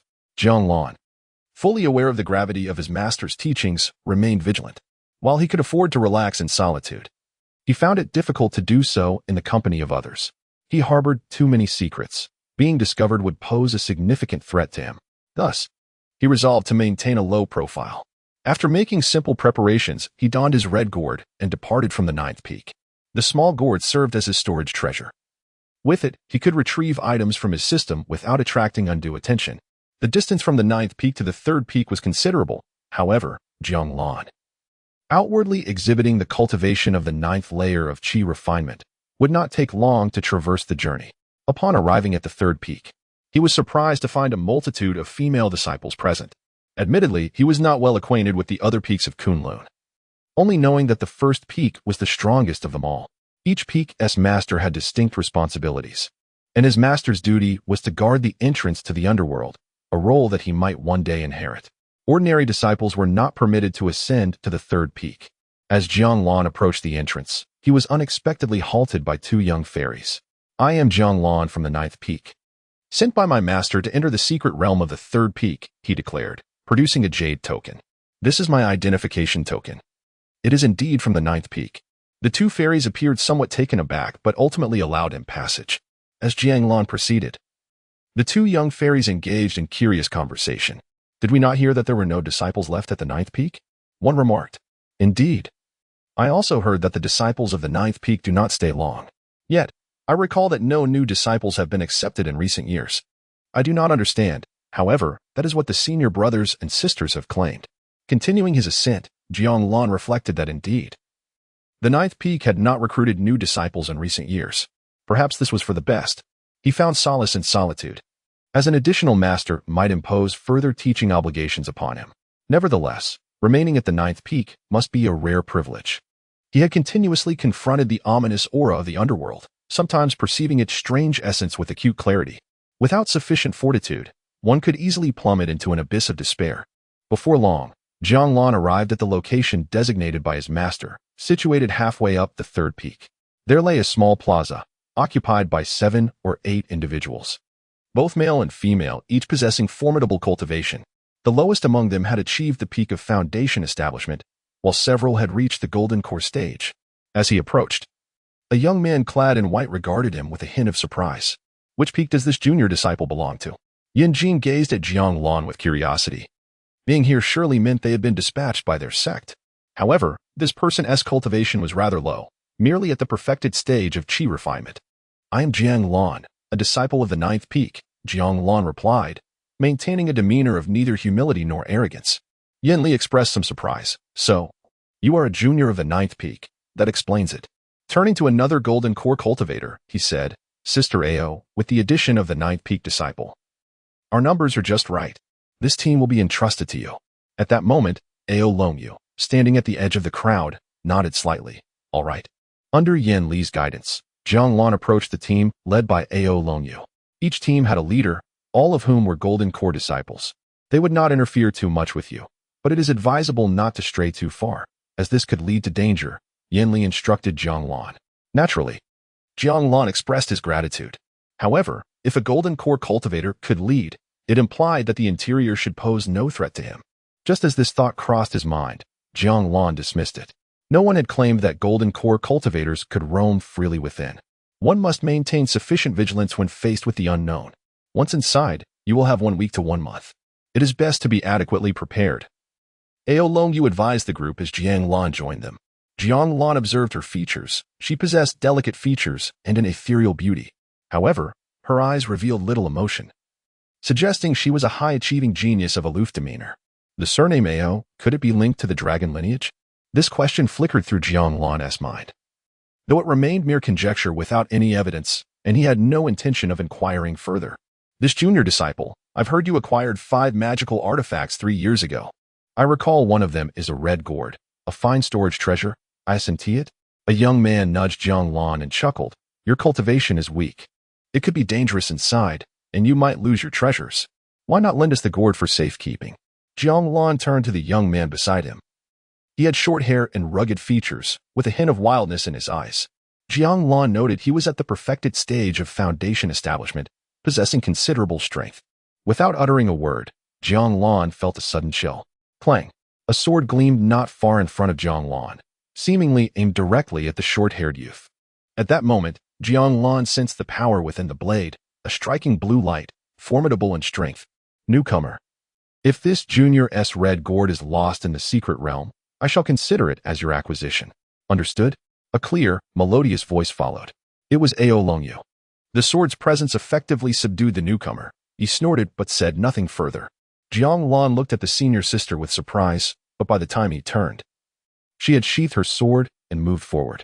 The others appeared unperturbed, indicating that such actions were not unusual for her. Was this senior sister so fond of meddling in others' affairs? Subsequently, Jiang Lan and the others followed suit, preparing to enter the secret realm. Jiang Lan did not allow himself to relax. Since the appearance of those 2 individuals 3 years ago, he has come to realize that not everyone among his peers can be considered an ally. Chapter 12. Treated as prey. Jiang Lan walked silently at the back of the group, interpreting the words of the others. 7 individuals formed a team. This implied that many had likely entered before them. It was only natural. How could the 9 peaks be merely populated by a handful of individuals, perfectly positioned for advancement? However, the available slots must be limited, as there were no fully realized practitioners here. It was only his own 9 peaks, being the sole representative, who enjoyed such privileges. Achieving the great perfection in 3.5 years was indeed a remarkable feat, yet everyone understood that the resources of the entire peak were concentrated upon him. His master even exerted considerable effort to assist him. Any other individual could have reached his level with such support. This method of advancement was certainly swift in the early stages, yet the challenges multiplied as one progressed further, creating a widening chasm between him and true prodigies. Talent dictated one's ceiling, and without sufficient fortuity, it was difficult to surpass that threshold. Stay close behind me. As we enter the secret realm, be wary of being swept into the storm of the passage. Do not move recklessly. Those who are frightened may close their eyes. Ao Longyu's voice echoed. The entrance to the secret realm lay upon an altar, and at that moment, they found themselves atop it. The others remained silent in response to Ao Longyu's words, and Jiang Lan followed the crowd. He intended merely to sign in and observe the secret realm, contemplating a breakthrough as circumstances allowed. If conditions were favorable, he would advance. If not, he would continue his cultivation and qi refining. Thus far, If he were to establish his foundation, it would mean he need not check his mental state, which was indeed a blessing. However, a breakthrough was essential under the right conditions. Caution was paramount, for he did not wish to attract undue attention. At that moment, a gentle luminescence enveloped them, emanating from Ao Longyu's powers. Jiang Lan then felt a sudden pull of energy, and in the next instant, he found himself amidst a swirling tempest. Around them, the shadow of a dragon seemed to coil. Could it truly be a dragon clan? Jiang Lan was somewhat taken aback. The presence of dragons in Kunlun Mountain was not entirely unexpected. Yet, 3 years prior, he recalled hearing someone mention the dragon clan. Although he had paid little heed to the specifics, of course, he held little interest in such matters. Before long, they safely descended to the ground. Finding themselves at the base of a mountain, Jiang Lan gazed upward, sensing a radiant, auspicious cloud illuminating the summit. Signing in at the top would likely yield valuable rewards. If there were pathways of the great Tao above, it would be even better. The secret realm would remain open for many days, allowing ample time for breakthroughs. Thus, Jiang Lan resolved to remain here until the end. I will remain here. You may move about freely. Should you encounter danger within my perceptual range, I will intervene. Otherwise, you must come into my range. Ao Longyu's voice resounded. She sat cross-legged upon the grass, ceasing her words, even closing her eyes. How extensive was her perceptual range? Jiang Lan pondered.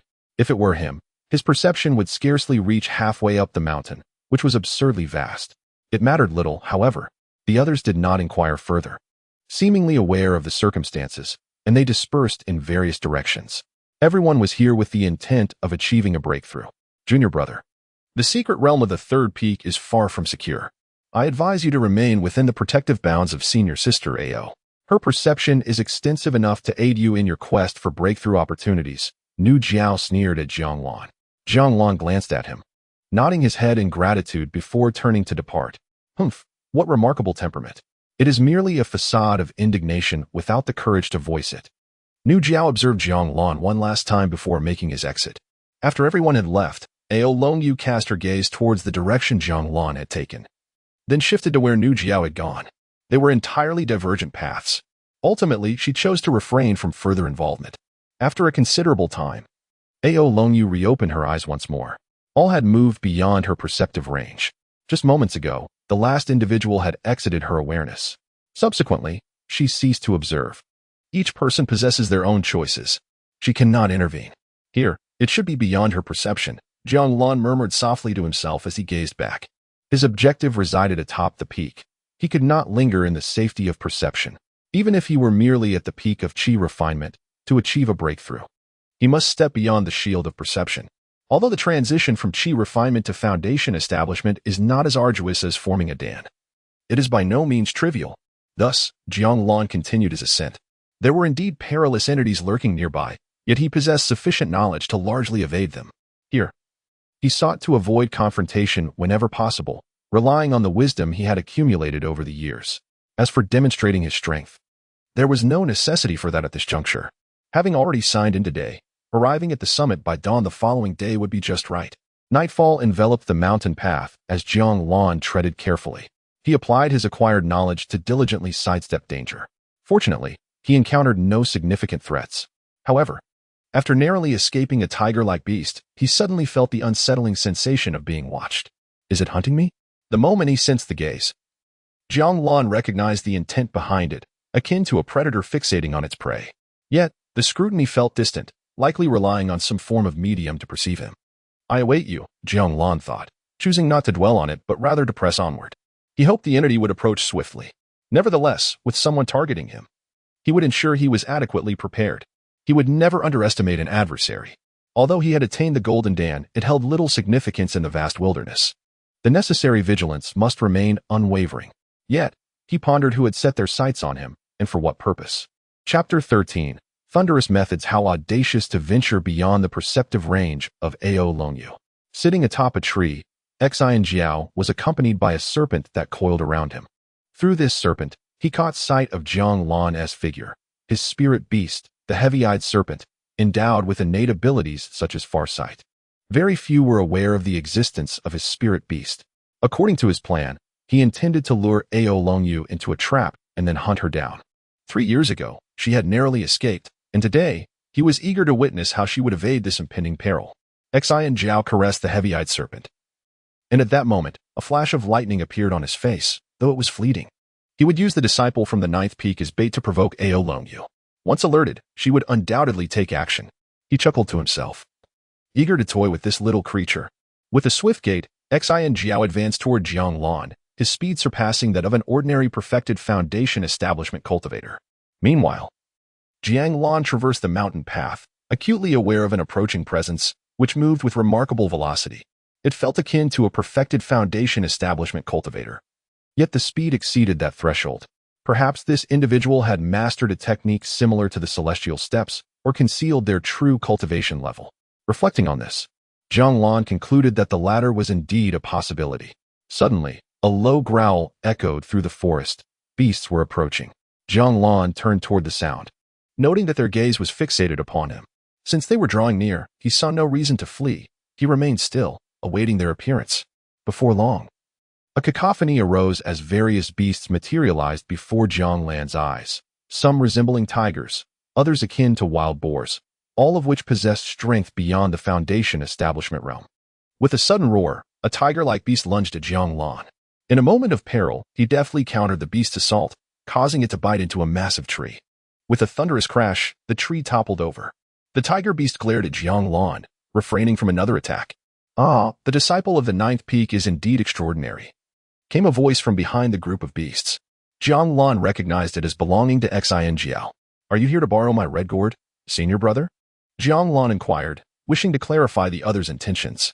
Once hostilities commenced, understanding would prove difficult. "Will you lend it to me?" "It seems like it would be a one-way transaction," Xi and Jiao replied, standing amidst the beasts, a smile on his face, though it was tinged with disdain and contempt.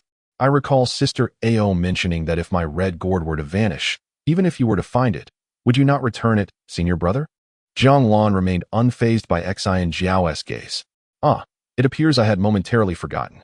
So, if you were to perish here, with the red gourd still on your person, I would be completely exonerated, would I not?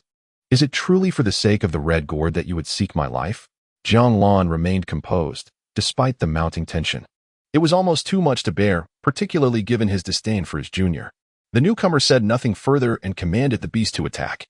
He had anticipated witnessing the fear in Jiang Lan's expression, yet the latter remained unfazed, which irked him considerably. He resolved to first incapacitate Jiang Lan's limbs. After all, it was not unusual for a beast to rend a foe's limbs, leading to their demise.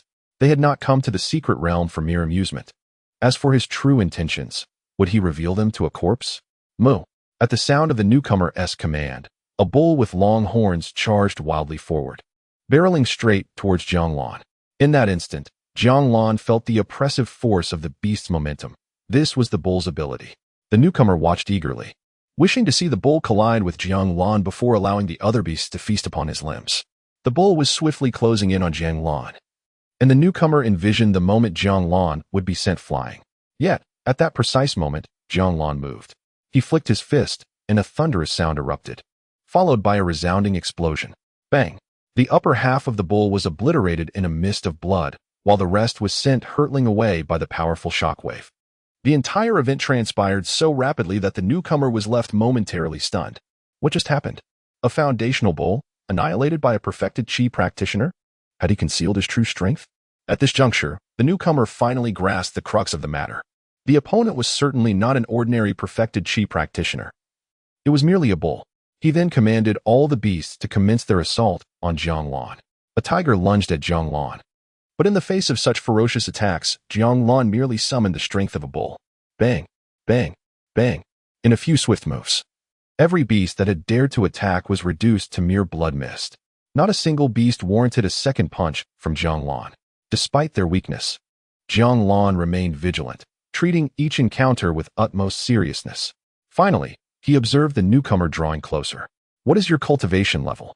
The newcomer stammered, bewildered. This was entirely outside his realm of understanding. What manner of person could so effortlessly dispatch these beasts without needing to strike a second time? It was as if a giant were crushing ants. This did not resemble a foundational practitioner at all. Jiang Lan opened his mouth, intending to inquire further. But just as he did, the newcomer acted. A snake coiled in his hand, and both the hand and the serpent lunged toward him. Jiang Lan remained unperturbed. Extending his hand with a speed imperceptible to the newcomer, seizing both the snake and the hand. With a gentle twist, a crisp crack echoed. The severed arm fell to the ground, still clasping the lifeless, heavy-eyed serpent. "Aya!" The newcomer shrieked, clutching his severed limb, overwhelmed by the speed of the encounter. It was all too fast. He had no idea what had transpired. He had merely attempted to attack, and in an instant, his arm was gone. Along with the heavy-eyed serpent, they were not on the same level. The opponent was certainly not a foundational practitioner. Undoubtedly, it is a golden elixir. Perhaps even something more exalted. "Esteemed senior, I implore your mercy. It is my ignorance that has led me to fail to recognize your greatness." The newcomer gazed at Jiang Lan in sheer terror, realizing that the latter was certainly not an ordinary disciple. The intensity was utterly terrifying.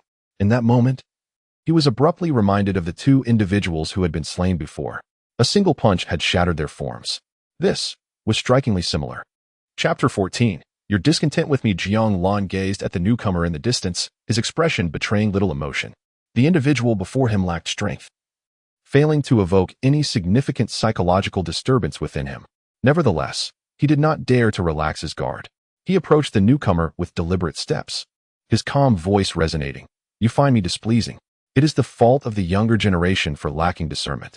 The newcomer appeared anxious and apprehensive under Jiang Lan's scrutiny. Jiang Lan chose not to elaborate further but continued his measured approach. The newcomer retreated incessantly, yearning to escape, yet knowing that flight was futile. His opponent was far too formidable. "Why seek trouble with me?" Jiang Lan inquired, eager to discern the purpose behind this confrontation. As long as it did not concern any secrets of his, there was little reason for alarm. "It is for a grand scheme," the newcomer replied, his voice trembling. "A grand scheme?" Jiang Lan mused, contemplating whether it might affect the ninth peak. After all, he was the sole representative from the ninth peak present here, rendering any targeting futile. At that moment, the newcomer stealthily concealed one hand behind his back. Regardless of the nature of this grand scheme, Jiang Lan sensed the other's interest. Where there was interest, there lay a sliver of opportunity. Although the newcomer would not let him go easily, Jiang Lan could still navigate perilous circumstances to retaliate. He possessed a potent toxin, one capable of slaying even a golden core cultivator. If his adversary were to falter for a mere instant, he could seize the moment to astonish him with intelligence. Indeed, a grand scheme concerning the entirety of Kunlun, with ramifications for the next several centuries. The newcomer spoke fearfully. "I see," Jiang Lan replied in a low tone. "Yes, you are intrigued, aren't you? Ask me, inquire," the newcomer urged, desperation evident in his eyes. Jiang Lan regarded the newcomer and unleashed a fierce punch. Boom! Under the newcomer's horrified gaze, that fearsome fist collided with him. With a resounding crash, he disintegrated into a mist of blood, leaving him bewildered even in death. Unable to comprehend why Jiang Lan had not posed a single question. Why did he show such indifference to matters of such magnitude? Since it pertained to the entirety of Kunlun, it held little relevance for him. After all, his strength was such that he could do little to alter the course of events. Moreover, what significance did a plan spanning centuries hold? With that, Jiang Lan departed from the scene. It was already past midnight, and he intended to ascend to the mountain peak to sign in. He confirmed that no one was observing him, having resolved his troubles and lightened his burdens considerably. As for the newcomer's demise, Jiang Lan had no intention of discussing it with anyone. He would await its discovery before addressing it. Naturally, no one would suspect him. Could a disciple at the pinnacle of Qi refinement truly inflict harm upon one at the Foundation establishment's peak? An impossible notion. Before long, Jiang Lan reached the summit of the mountain. Upon his arrival, he found no signs of life, nor any indications of the great Tao's pathways. It seemed there were none to be found. He felt no disappointment. "System, check in at the summit of the third peak secret realm," he silently commanded. Shortly thereafter, the system's voice resounded. "Ding. Check-in successful. Congratulations, host, for receiving the great Tao's gift, the creation pill of heaven and earth."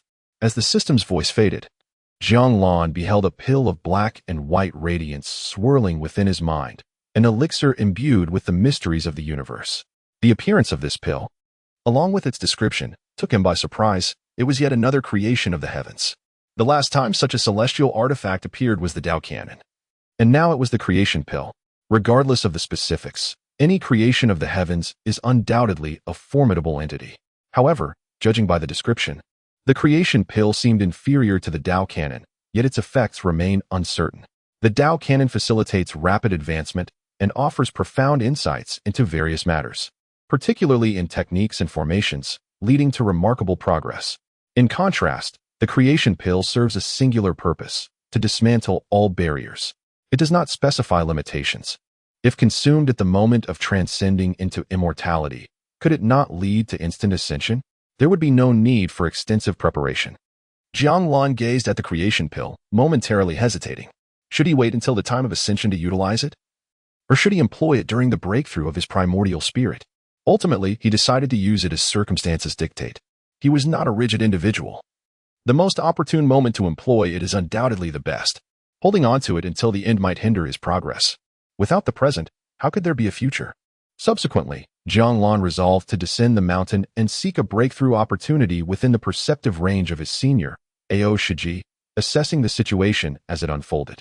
At the foot of the mountain, Ao Longyu suddenly opened her eyes, gazing forward in astonishment. A thick fog had begun to envelop the secret realm. An unusual occurrence at this time. Curiosity piqued, she felt a twinge of concern. The emergence of fog indicated that the beast hordes within the mountain would soon gather, potentially leading to a surge of ferocity. While she could suppress a simple beast pack, a surge would prove exceedingly difficult to manage and could be fatal for her. As a member of the dragon lineage, she would stand out glaringly amidst a beast surge, rendering her vulnerable to direct attacks. Was this truly mere coincidence? Ao Longyu mused silently, her caution heightened by events from 3 years prior. She resolved to locate her fellow disciples from the other peaks before contacting the other teams. With her decision made, she prepared to act, but as she set forth, she quickly realized that the fog impaired her perception, intensifying her unease. She ventured deeper into the mountain, only to find her senses becoming increasingly unstable. If she struggled to navigate, others would undoubtedly face greater difficulties. She needed to find them swiftly. Ao Longyu did not slow her pace, and soon, she detected a presence within her range, someone moving at a brisk pace. Chapter 15. The exchange with Ao Longyu. Upon sensing the cultivation level of the other party, Ao Longyu immediately recognized who it was. However, her brow soon furrowed in confusion. Given his cultivation, his speed seemed rather excessive. Was he unaffected by the mist? Ao Longyu found herself puzzled but resolved to approach and assess the situation, intending to escort him to safety before seeking assistance. It was impossible to bring him along, as the disciples of the 9th peak were far too weak to keep pace with her. As Jiang Lan traversed the mountain path, the mist around him continually receded, allowing even a practitioner at the peak of Qi refinement to advance swiftly. This phenomenon was not a result of his own strength, but stemmed from his knowledge. Hence he paid no mind to being observed. Naturally, he was already aware of Ao Longyu's proximity. He had sensed her presence before she detected him. Aside from that senior sister Ao, there were no other golden core cultivators nearby, at least none that he could perceive, unless it was yet another individual come to trouble him. As she approached, he wondered what her intentions might be. Jiang Lan remained vigilant, concerned that she too might seek to create difficulties for him, which would complicate matters further. He had never engaged in combat with a golden core practitioner before, recently promoted to golden core himself. He lacked experience in confrontations at this level and was uncertain of the combat prowess of other golden core cultivators. His previous defeat of the new challenger had been entirely due to a suppression of realms. Suddenly, a gentle breeze swept through, and a woman clad in blue and white descended gracefully from the air, standing tall and breathtakingly beautiful. Yet, her eyes bore no hint of emotion, resembling a porcelain doll devoid of feelings. Senior Sister Ao. Upon seeing her, Jiang Lan immediately bowed his head and spoke. Her beauty momentarily captivated him, for he was still young, despite having mastered the immutable King's incantation. Ultimately, however, one is not a machine. Nonetheless, the fleeting moment of astonishment did not lead him to lose his composure. If her intentions mirrored those of the new challenger, Jiang Lan would treat her with the same caution he had shown previously. Have you seen any other individuals? Ao Longyu inquired, gazing at Jiang Lan. No, Jiang Lan promptly replied. The question piqued his concern, especially as he had recently dealt with the new challenger. I will first take you to a safe location. The emergence of mist in the secret realm signifies danger. With that, Ao Longyu's power enveloped Jiang Lan, and she began to lead him away from the mountain. However, shortly after departing, Ao Longyu's brow knitted once more. The mist surrounding them was dissipating, which differed from her previous encounters. She recalled that the speed of this junior disciple had not diminished, indicating that he was not affected by the mist. Ao Longyu came to a halt. Jiang Lan remained silent. She intended to escort him to safety, and he would naturally refrain from objections.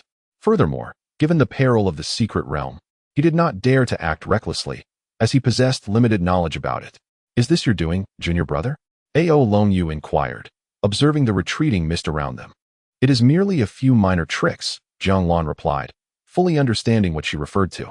After all, he is dispelling the fog, rendering the environment considerably clearer, which is quite advantageous for those on the journey. "What kind of trick is this?" Ao Longyu glanced at Jiang Lan, paused for a moment, then added, "If my junior brother is unwilling, he need not share. Of course, should he choose to speak, I assure you I will not learn his techniques in vain. This particular art may indeed belong to the ninth peak, though she was uncertain whether she could master it. It is a form of repulsion magic, akin to gravitational spells." Jiang Lan promptly began to elucidate the principles. First, a vessel is required, along with a formation. The vessel should contain the fog. And then the gravitational spell is employed to enhance the formation, which serves the purpose of repulsion. Consequently, the formation acts as the epicenter, expelling the contents of the vessel. However, excessively powerful entities cannot be sustained by the formation. Thus, it is merely a minor trick. While speaking, Jiang Lan produced the formation and a small vial. Ao Longyu was somewhat taken aback. It was much simpler than she had anticipated, yet simultaneously felt incredibly complex. A profound understanding of the relevant formations and spells was imperative. How could my junior brother comprehend such matters? Ao Longyu indeed found it hard to believe. This did not resemble the teachings of Kunlun. Jiang Lan lowered his gaze and softly remarked, "The ninth peak has an abundance of texts, and as a disciple of the ninth peak, I have ample time." His meaning was clear. By reading extensively and learning diligently, one naturally acquires knowledge. Ao Longyu cast a glance at Jiang Lan, refraining from further inquiries, and instead led him away. Before departing, she tossed a book to Jiang Lan. This was the spell of language, a minor technique, offered as a form of exchange. Ao Longyu's voice echoed back to him. Jiang Lan accepted the spell of language with gratitude, finding no reason to decline. He had never heard of this technique before. Shortly thereafter, Jiang Lan was escorted to a flat area. Although there was some mist here, it was far less dense than that in the mountains. A rustling sound arose from the disturbance of the earth. Jiang Lan observed Ao Longyu drawing a circle around him. "Stay within this circle, should any other disciples approach. Extend your hand to draw them in. Without my mark, only you can allow entry. You must gauge the situation carefully. Remember, do not wander outside the circle." With that, Ao Longyu departed, ultimately vanishing into the mist. Jiang Lan watched her leave, and after a prolonged silence, he murmured to himself, "It seems she is not an enemy. What she intends to do is beyond his concern, nor does he feel any immediate threat. Thus, it is prudent to assess the situation as it unfolds. For now, however, it would be wise to delve into the study of this spell of language." Chapter 16. The Power of Words and Their Mystical Influence. Jiang Lan scrutinized the art of verbal magic, discovering it to be rather unremarkable in its potency. This verbal sorcery harnesses the power of speech, akin to a rudimentary simulation of the principle of spoken incantations. For instance, uttering words directed at a stone could cause it to levitate. It merely enhances the inherent abilities of language through cultivation, requiring a unique nuance to wield effectively. Yet, this is its limitation. It merely transforms one's capabilities into a form of verbal control. The more intricate the incantation, the less effective it becomes. Simplicity is key. There is a certain charm to it. After perusing the entire text, Jiang Lan commenced his attempts at learning. Although the verbal magic appeared trivial, when combined with the technique of blinding the eye, it could create the illusion of true verbal incantation. Even immortal beings might struggle to master the principle of spoken incantations. He mused quietly to himself, recognizing that some knowledge was worth acquiring while other aspects were not, depending on their utility and the potential for time wastage. Thanks to the assistance of the Taoist scriptures, he absorbed knowledge swiftly. If the learning process proved excessively time-consuming without substantial necessity, he would forego it. Prioritizing his cultivation instead, this was fundamental. Time passed swiftly, and when Jiang Lan opened his eyes, daylight had fully emerged. He gazed ahead, noting that the mist showed no signs of dissipating. At that moment, he extended his hand towards the fog, gently gesturing as he spoke with a steady voice, "Disperse." As his words resonated, a gust followed, and the mist was swiftly cleaved apart, leaving little trace of the force behind it. It appeared as though a mere utterance had scattered the fog. However, the recently separated mist quickly began to coalesce once more. as if its density rendered it incapable of remaining dispersed. Observing this phenomenon without concern, Jiang Lan retrieved his array vial. He pondered whether combining the two techniques might yield a fruitful outcome. With this thought, he summoned the power of the array and integrated it with the verbal magic. Once more, his steady voice rang out, "Disperse." This time, the mist parted with remarkable speed and on a much broader scale. Jiang Lan watched for a moment, realizing that the fog only gradually converged, requiring considerable time to fully reassemble. This proved to be quite useful. Surely, that senior sister Ao would employ it similarly. If he could conceive of such a strategy, others would undoubtedly do the same, perhaps having already inferred it when he taught them the minor array techniques. People are rarely foolish. Not wanting to dwell further on the matter, Jiang Lan concluded his studies in verbal magic and resolved to focus on his cultivation. It would be troublesome if the energy he cultivated did not align with his qi training. Just then, while he hesitated over whether to relocate, a thunderous roar erupted from within the mountains, accompanied by a formidable surge of power. The mist began to churn violently. Suddenly, the protective circle surrounding Jiang Lan illuminated, activated by the energy signature left by Ao Longyu. The atmosphere was entirely severed from the outside world. Upon sensing the emergence of an aura, Jiang Lan ceased his cultivation and rose to his feet. Soon, the aura stabilized.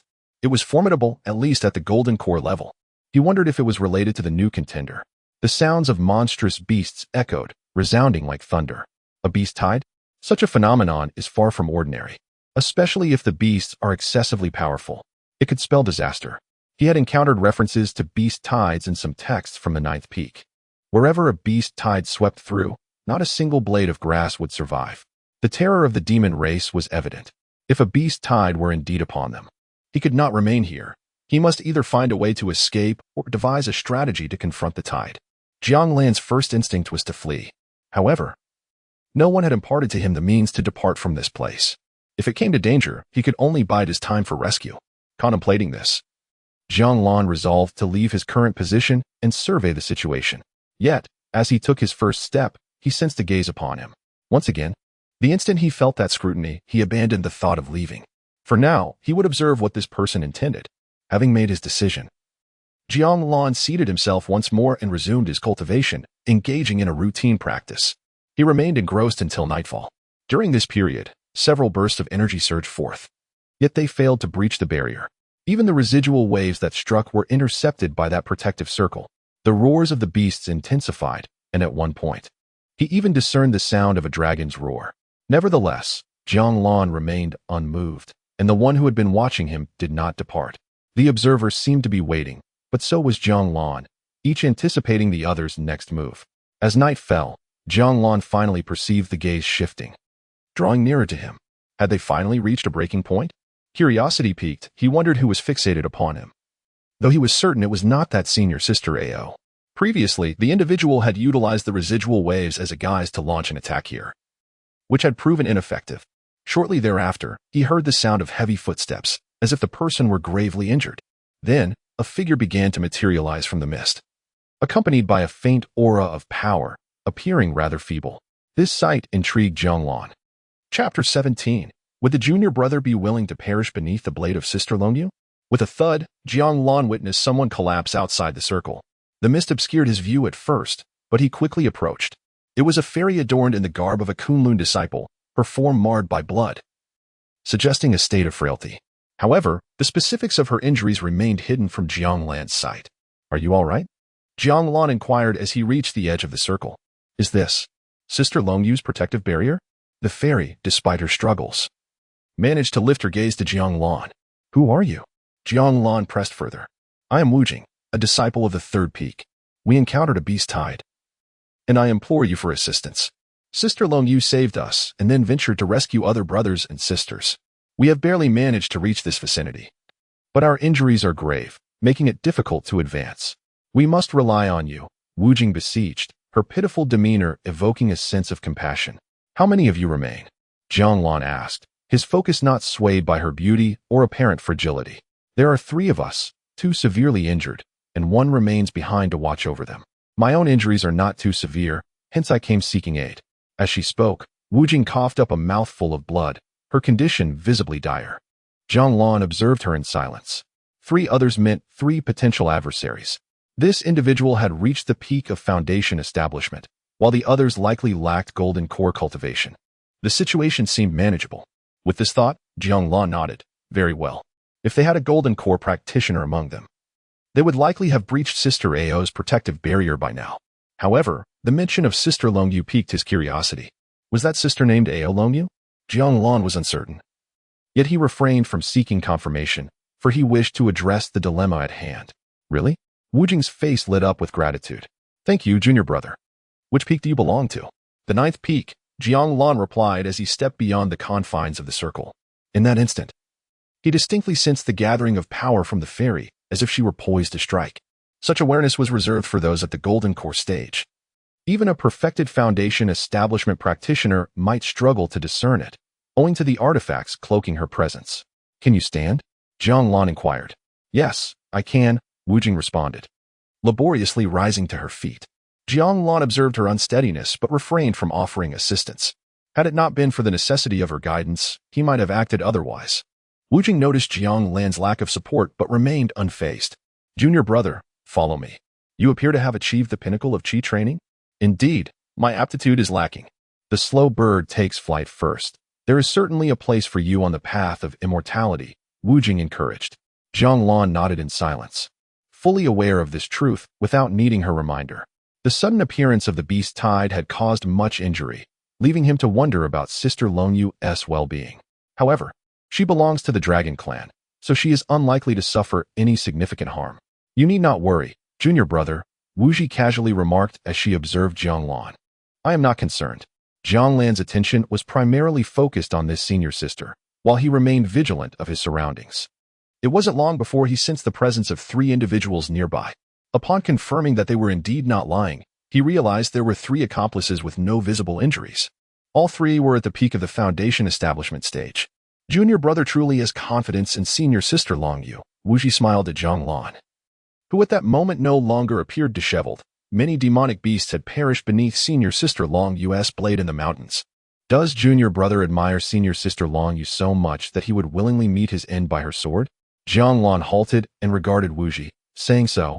Senior sister intends to use senior sister Ao's sword to slay me? Huh. Taken aback by Jiang Lan's words, Wu Ji was momentarily surprised.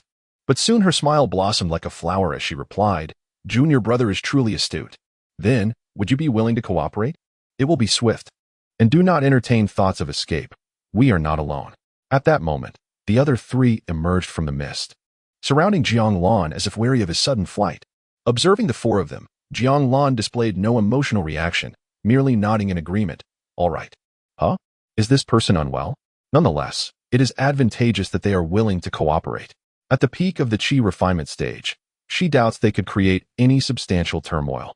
Without a moment's hesitation, Wu Ji drew a sword, belonging to Ao Longyu. This sword was their trophy. If it were to be plunged into this disciple's body, the act of murder would implicate Ao Longyu, regardless of her favored status or any justification she might offer. Ultimately, she would find it difficult to escape suspicion. The subsequent resupply plan could then be executed. Of course, if Ao Longyu were to perish here, it would be the epitome of success.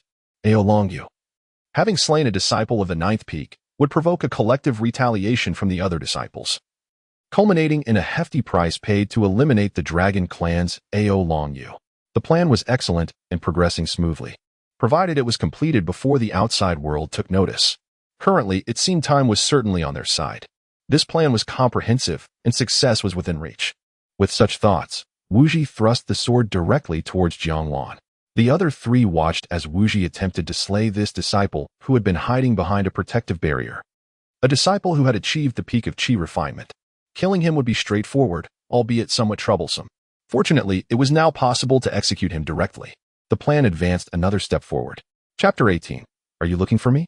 All eyes were fixed on Wu Ji as she prepared to strike Jiang Lan. Wu Ji herself felt that one blow would suffice to seal his fate. However, just as she believed she was about to deliver the fatal strike, Jiang Lan, who had stood there without resistance, suddenly vanished from her sight. The sword swept through the air, but where was he? Wu Ji was momentarily taken aback. She glanced at her 3 companions ahead. To her astonishment, they appeared to be enveloped in a mist of blood, their faces etched with terror. What had transpired? In that fleeting moment of confusion, Wu Ji sensed a shift in her perspective, as if she had been transported to a distant realm only to plummet back to reality. Had the world become distorted? Yet, in the next instant, an excruciating pain surged through her body. She attempted to move but found herself completely immobilized. In the following moment, she realized that half of her body was gone. "Were you just searching for me?" Jiang Lan's voice echoed in Wu Ji's ears. It was at that moment that she was gripped by a paralyzing fear. She was on the verge of death, having been swiftly vanquished by her opponent. How could this be possible? This question flashed through her mind before she succumbed to unconsciousness, experiencing little pain. Turning her gaze to the other three, she wished to inquire how many remained. If the situation had not deteriorated to the point of affecting her, then all would be well. She could simply retreat and lie low. However, if it were to impact her, she would need to devise a plan to address it urgently. Even if she were the last one standing, she could not face Kunlun with the knowledge that her companions had perished to save her. It would be unacceptable to claim that they had sacrificed themselves for her sake. Moreover, being the sole survivor would draw unwanted attention, bringing her no advantage in the future. As Jiang Lan turned his gaze towards the three individuals, they finally regained their composure. One of the men immediately declared, "You two hold them off. I will report back." With that, he swiftly retreated. Jiang Lan paid no heed to the fleeing figure. Instead, he approached the remaining two. "Are you not going to flee?" Jiang Lan inquired. Observing their palpable fear, the two exchanged glances before charging at him. "I refuse to believe you are truly that powerful. It's impossible. This man before us is clearly at the peak of Qi training. How could he possibly have dispatched our companion in an instant?" They were convinced it was not merely a matter of cultivation level. The possibility of a magical artifact was not to be dismissed. They decided to take a gamble. As Jiang Lan watched the two rush towards him, he effortlessly flashed before them. Boom. With a single punch, he reduced one of them to a mist of blood. It was overwhelming, terrifying. One punch, so simple, yet devastating. They had exerted all their strength, yet felt utterly feeble in comparison. They stood no chance of victory. Jiang Lan regarded them calmly, then took a step forward, invoking the 9 steps of heavenly movement. In the next moment, he appeared beside the man, who, upon witnessing the sudden manifestation of the harbinger of death, let out a terrified scream. He contemplated changing direction to escape. However, a resounding roar abruptly quelled his fears. The air was thick with the remnants of blood mist. Subsequently, he proceeded steadily, trailing behind the fleeing individual. The words just spoken by the other party clearly indicated the presence of additional accomplices. Thus, he resolved to observe, allowing the other to lead the way to avoid unnecessary searching. Naturally, he intended to eliminate them at the moment they discovered their target. Witnessing his actions could pose a considerable inconvenience. At this juncture, a shroud of mist enveloped him, obscuring his visage, form, and destiny, rendering them indistinct. Each observer would perceive a different reality, yet none could discern his face. Not even the most skilled divination could unveil his past. The divine arts could be as a leaf obstructing the eye. Since learning from him, very few have been able to ascertain his essence through other means. What could be divined were merely his ordinary circumstances. Without piercing the veil, his secrets remained hidden. Presently, he could only conceal his destiny, unaware if anyone sought to divine him. Nevertheless, as his cultivation deepened, this veil would evolve into a higher form of divine art. At that time, should anyone attempt to read him, he would become aware. Moving through the mist, he refrained from employing that minor technique, merging seamlessly with the fog, making him nearly imperceptible. Before long, he sensed the emergence of a tempestuous force surrounding him, accompanied by numerous low growls. Had he arrived? It did not seem too far off. In the mountains, within an area enshrouded by mist, a horde of demonic beasts assaulted a defensive perimeter. Within that circle stood a dozen disciples of Kunlun, their bodies marred by injuries. Leading them were 2 celestial beings, both of golden core cultivation. Among them was Ao Longyu. At that moment, scales and claws materialized upon her hands, and dragon horns sprouted from her head, though she was smeared with crimson, both others, and her own blood. Someone was orchestrating the beast horde. And as a member of the dragon clan, Ao Longyu immediately recognized this fact. If it weren't for my senior sister bringing the spell to dispel the mist, we wouldn't have lasted this long. Those individuals intend to exploit the fog and the beast tide to annihilate us, Ao Longyu declared, her voice steady.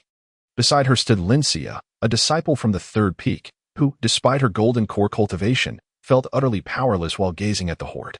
Not only she, but the other Kunlun disciples behind her found themselves utterly bereft of means to combat the beasts. Escape was not an option.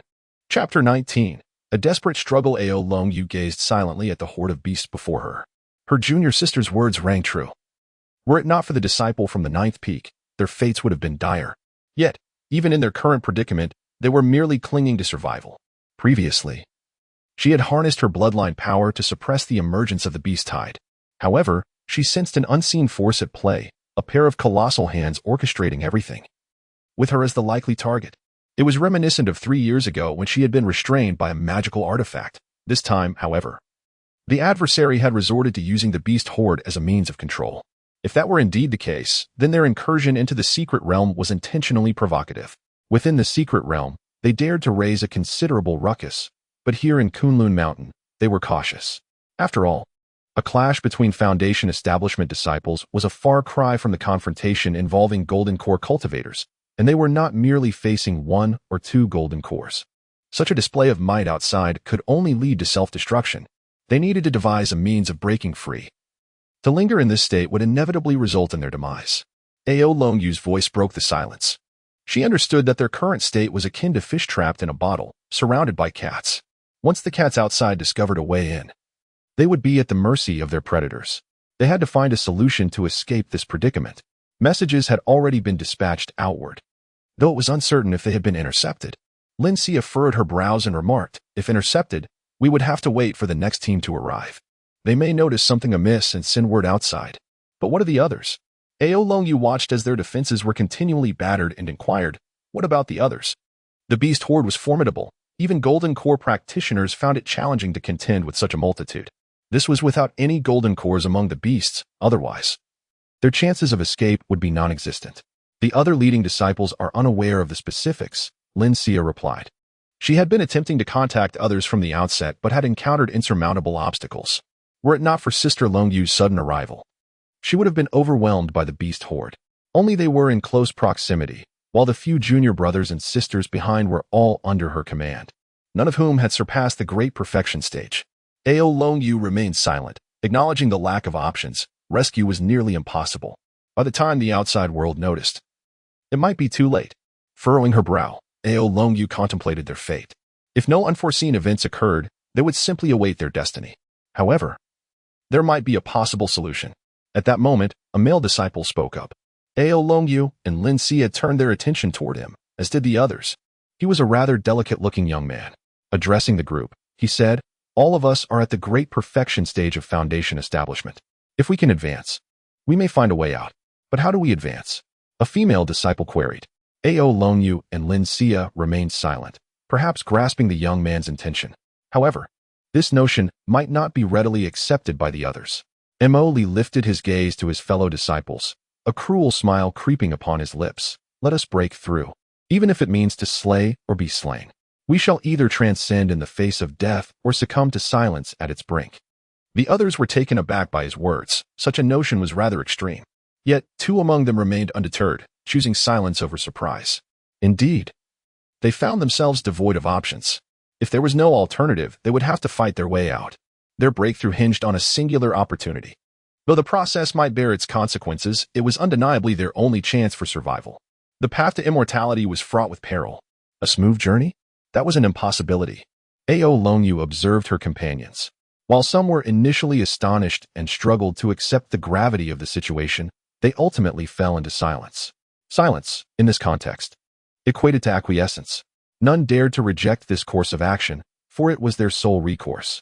It would become a test of endurance, a measure of who could transcend their limits. Given that the forces behind the beast horde sought to extinguish their lives, it would be a contest of ruthlessness. In that moment, a murderous intent began to emanate from them. They had steeled themselves for a desperate fight, leaving no room for retreat, prepared to fight with their backs against the wall. The unseen orchestrator, who had been closely monitoring Ao Long Yu and her group, was momentarily taken aback upon sensing their resolute determination. Instantly, he commanded the beast horde to cease their assault. A cacophony ensued as the beasts shifted.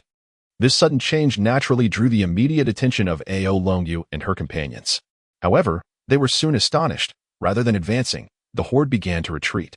This was highly irregular. The puppeteer was about to reveal himself. Ao Long Yu spoke, her intuition stirring a sense of foreboding within her.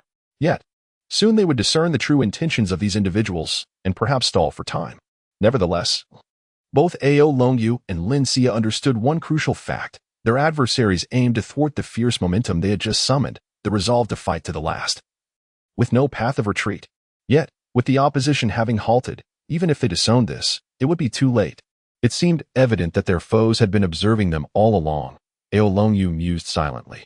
Before long, Ao Longyu beheld several figures clad in black robes emerging from behind the beast horde. 4 individuals in total, 1 at the Golden Core stage and 3 at the late Foundation establishment stage. The Golden Core cultivator was presumably the one commanding the beasts. As they stepped forth, the leader, a taller figure, spoke in a deep, resonant voice.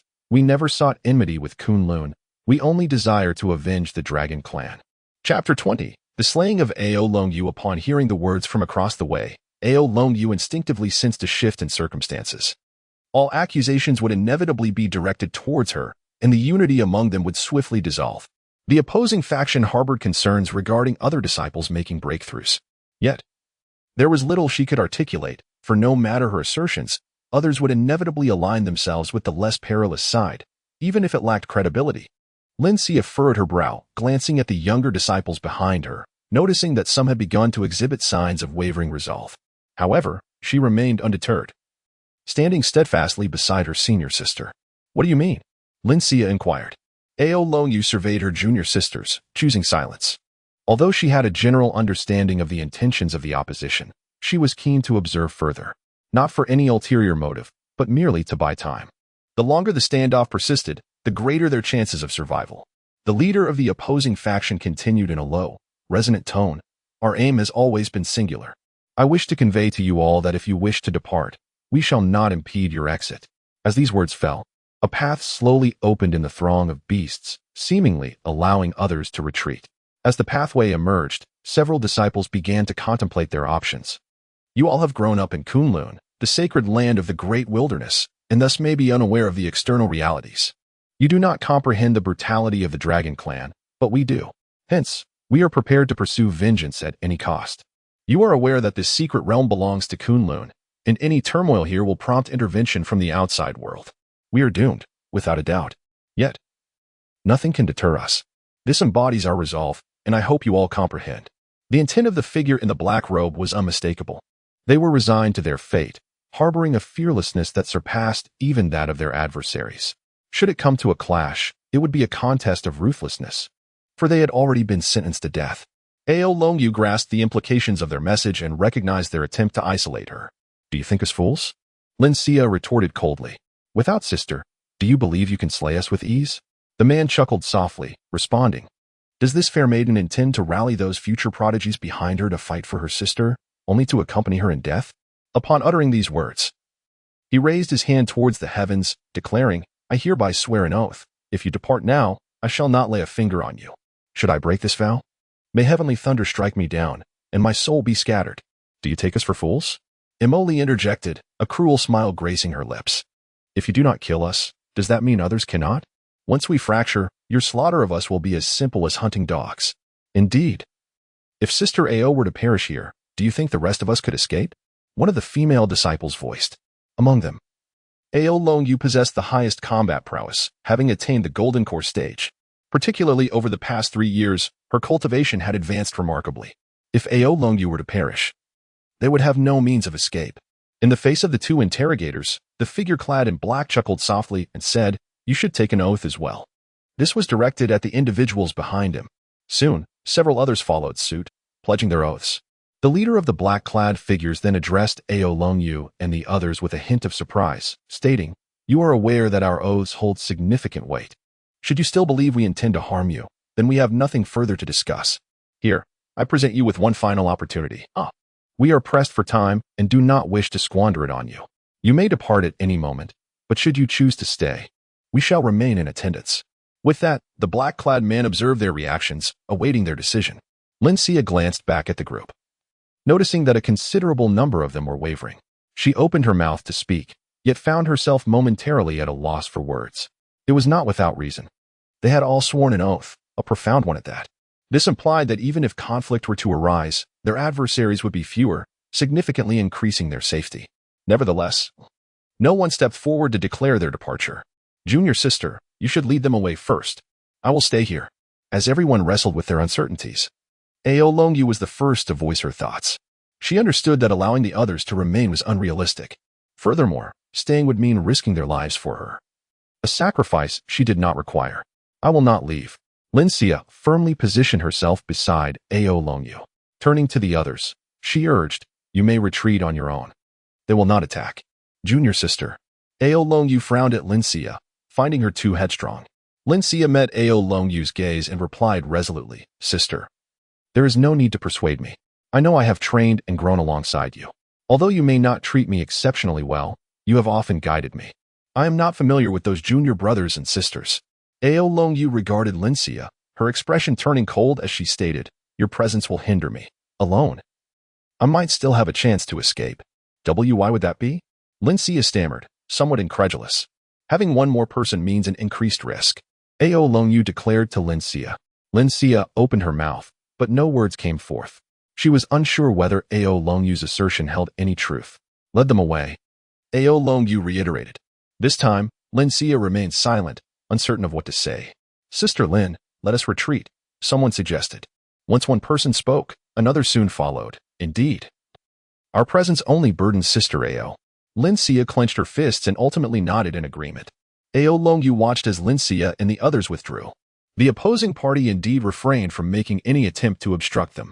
Even if they were to reconsider, Ao Longyu could buy herself some time. Of course. The notion of escape was merely a passing thought. Had she acted sooner, she might have evaded capture, but now it was too late. She had sustained significant injuries. After Lin Xia and the group had distanced themselves, Ao Longyu turned her attention back to the figures in black and inquired, I wish to know. Which peak do you hail from? In your eyes, I must seem like a mere specter. What purpose does a ghost serve in knowing so much? The leader of the cloaked figures spoke, and then he commanded the beast horde to launch their assault. Time had already been squandered, and there was no further reason for delay. To utter another word would be superfluous. Let us eliminate Ao Longyu first, and then we shall address other matters. Boom. Ao Longyu's visage transformed, revealing more of her draconic nature, her hands morphing into fierce claws. At this moment, all she could rely on was the formidable strength of her dragon form. Boom. Another resounding crash echoed as countless beasts were propelled away by Ao Longyu's might. Yet, amidst her relentless attacks, she too endured numerous impacts of power. The leader of the cloaked man, seizing the opportunity, gathered his strength and charged into the encirclement. Ao Longyu, who was preoccupied with fending off the beastly onslaught, realized too late that the cloaked man was upon her. Chapter 21. My apologies for the disturbance. Jiang Lan traversed through the thick fog, sensing that the individual ahead had slowed their pace, which was proving to be a considerable hindrance to his progress. A little assistance would be appreciated, he murmured silently to himself. With a mere flick of his fingers, a tremendous force erupted beside the man, creating a vast crater in his vicinity. The once comfortable individual was momentarily paralyzed by shock before hastily retreating.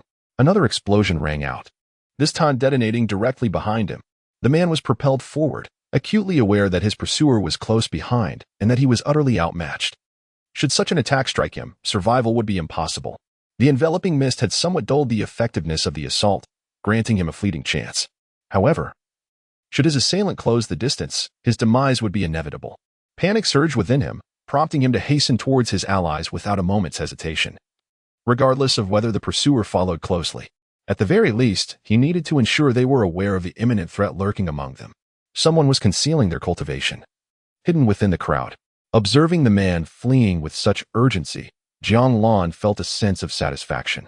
He refrained from launching another attack, yet with every step he took, the sound of his footsteps echoed, resonating in the ears of his target, a constant reminder of his relentless pursuit.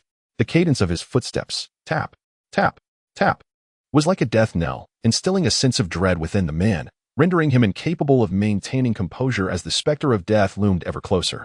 A moment's hesitation could spell his doom, compelling him to accelerate incessantly.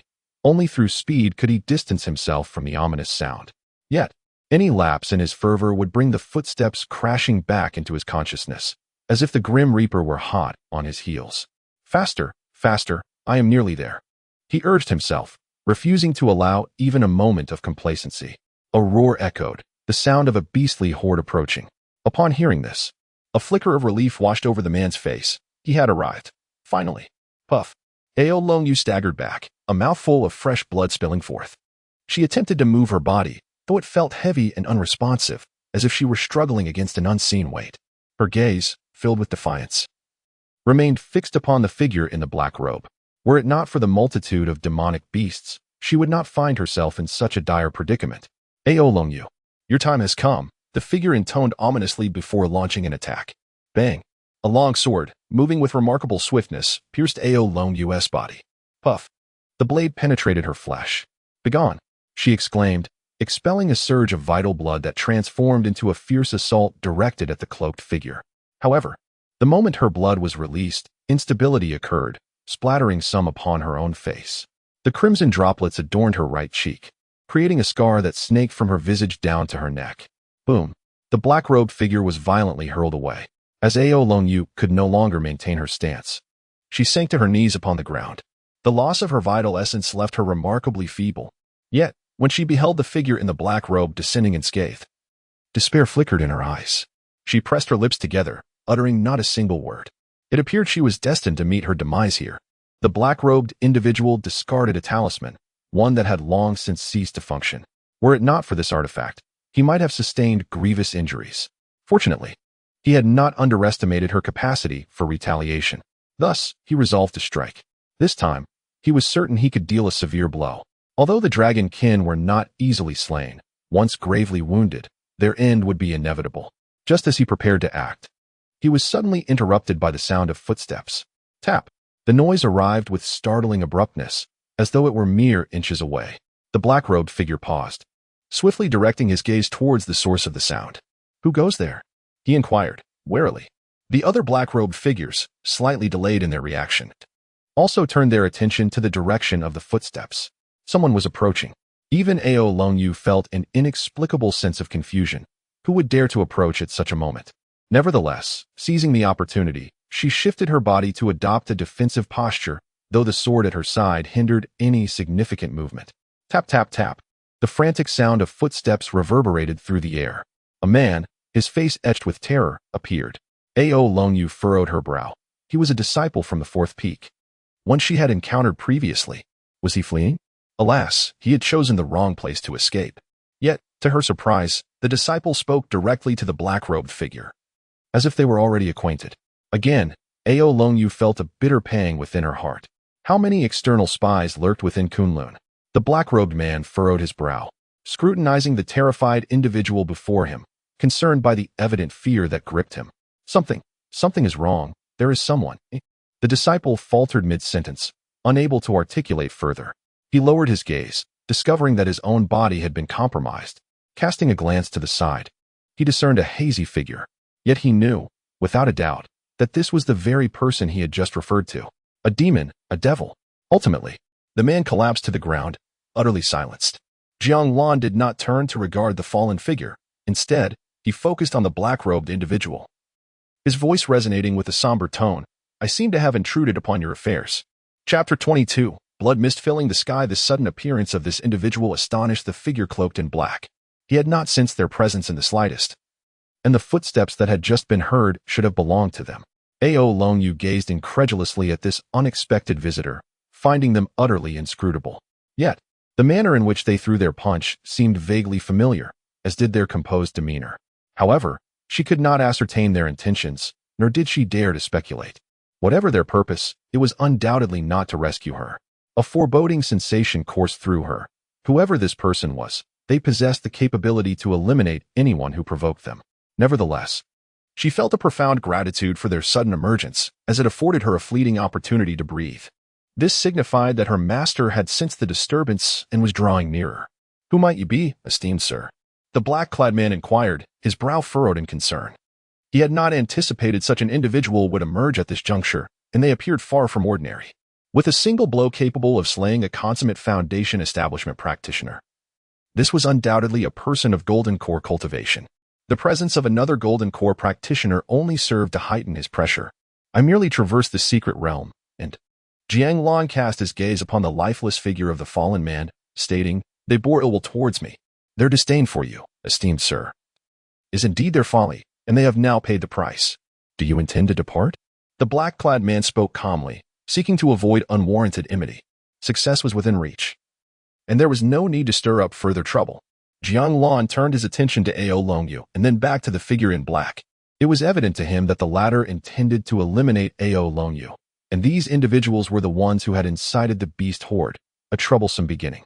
I find your presence quite obstructive to my exploration here, Jiang Lan remarked serenely. If he were to leave now, it would mean his journey had been in vain. He had come with the intent to resolve matters decisively, and it was likely these individuals were aware that several others had sought him out. Thus they must all be dealt with. He could not afford to wait for them to instigate trouble before he defended himself. That would be far too passive. To rely on their conscience? That would be tantamount to courting disaster. The black-clad man then instructed those behind him, "You must obstruct him while I deal with Ao Longyu." At that moment, he forsook Jiang Lan to pursue Ao Longyu instead. The demonic beast stirred to action, converging upon Jiang Lan's direction.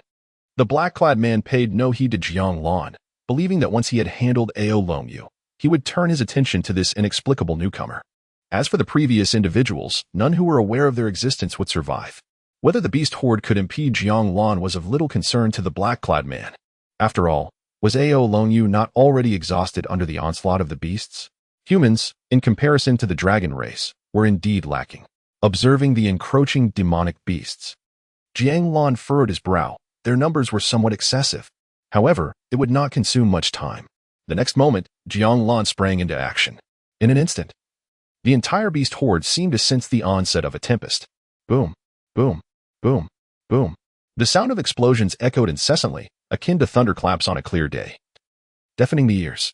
The overwhelming force directly impacted the black-robed figure who was preparing to confront Ao Longyu. He was taken aback and turned his gaze briefly. That glance sent tremors through his very soul, and his pupils constricted. Before him stood a solitary figure amidst a sea of crimson mist. He stood there, as if a harbinger of death manifested in the mortal realm, treading upon an endless sea of blood. All their demonic beasts had vanished without a trace. And not only the beasts but also several of his companions had similarly disappeared.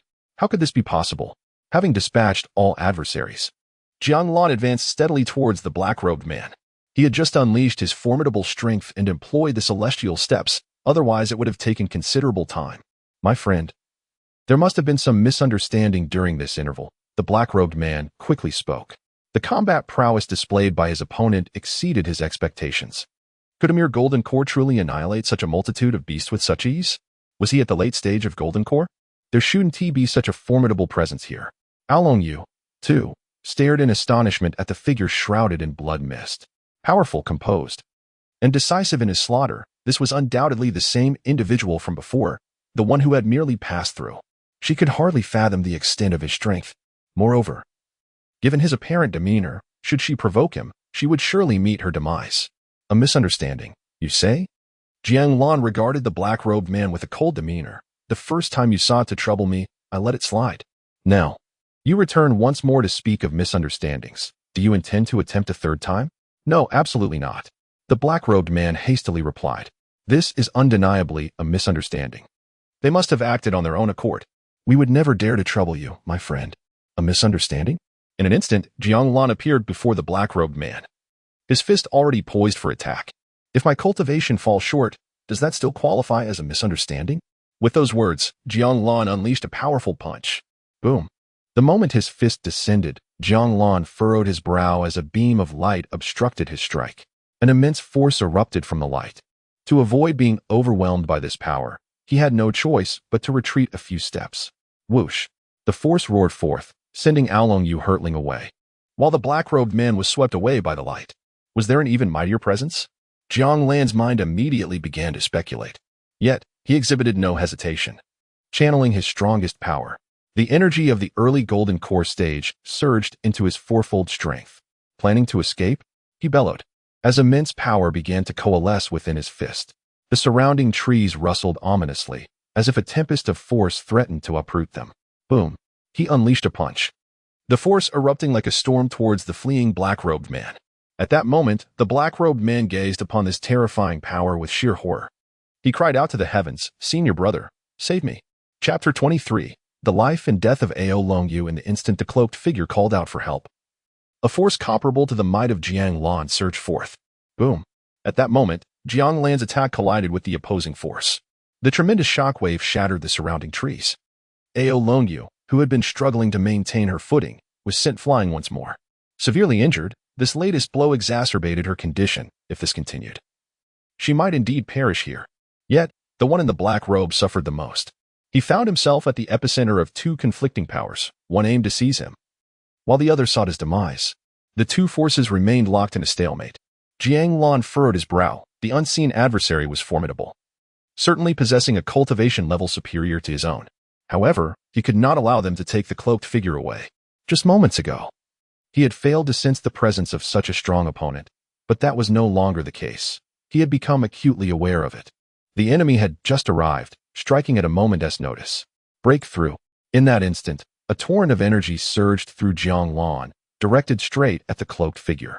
The black-robed individual, witnessing the impending onslaught, let out a terrified cry.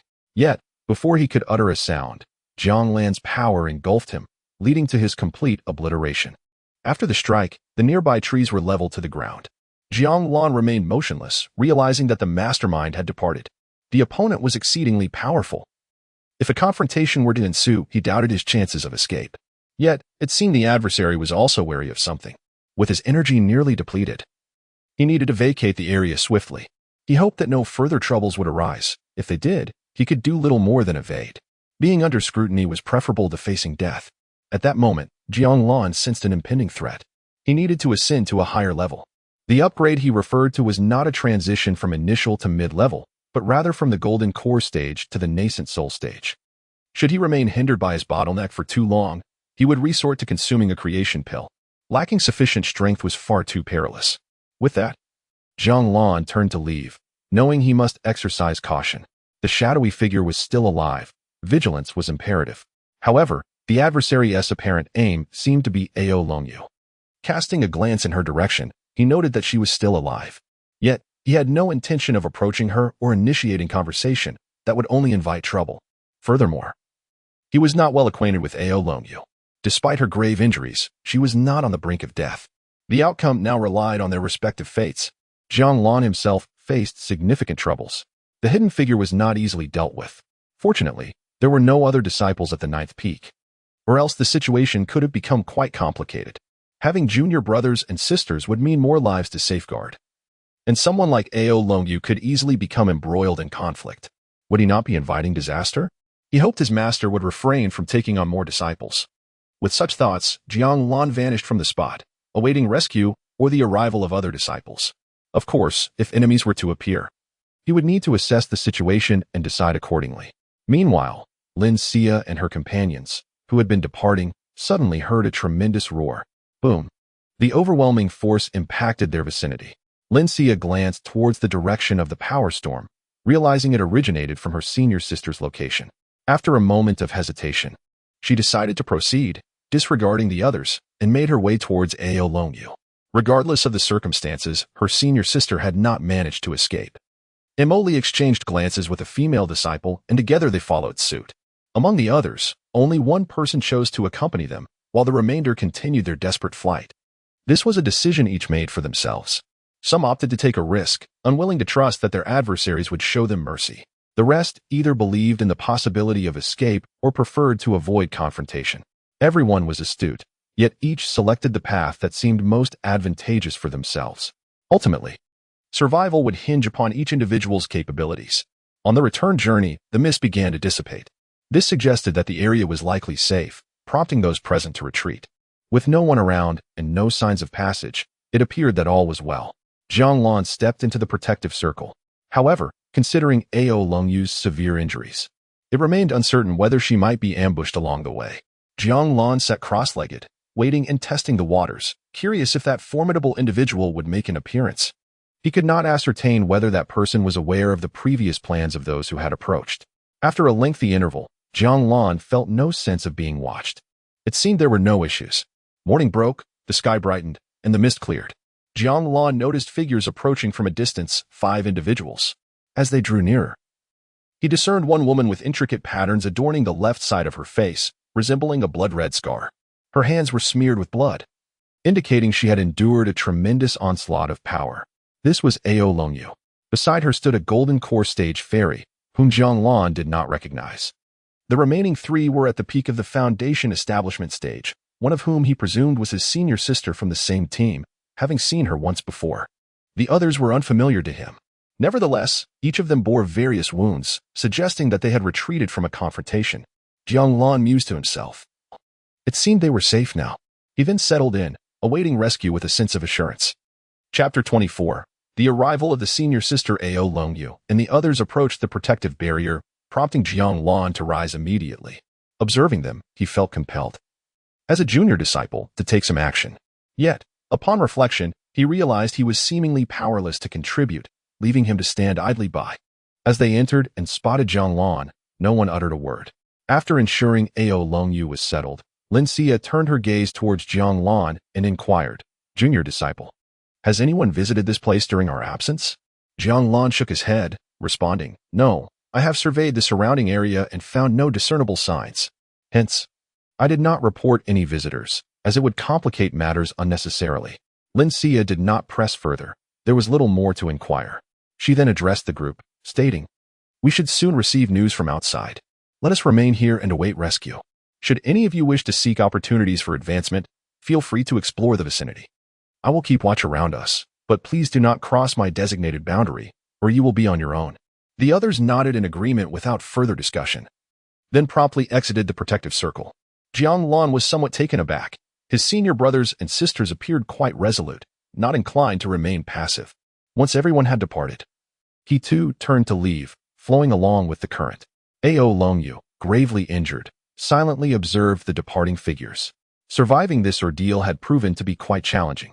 First, they had received assistance from the disciples of the Ninth Peak, followed by the unexpected intervention of a powerful passerby. Perhaps fate had spared them. "Senior sister, I hope I have not been a burden," Lin Xia stated, sitting opposite Ao Longyu after everyone else had left.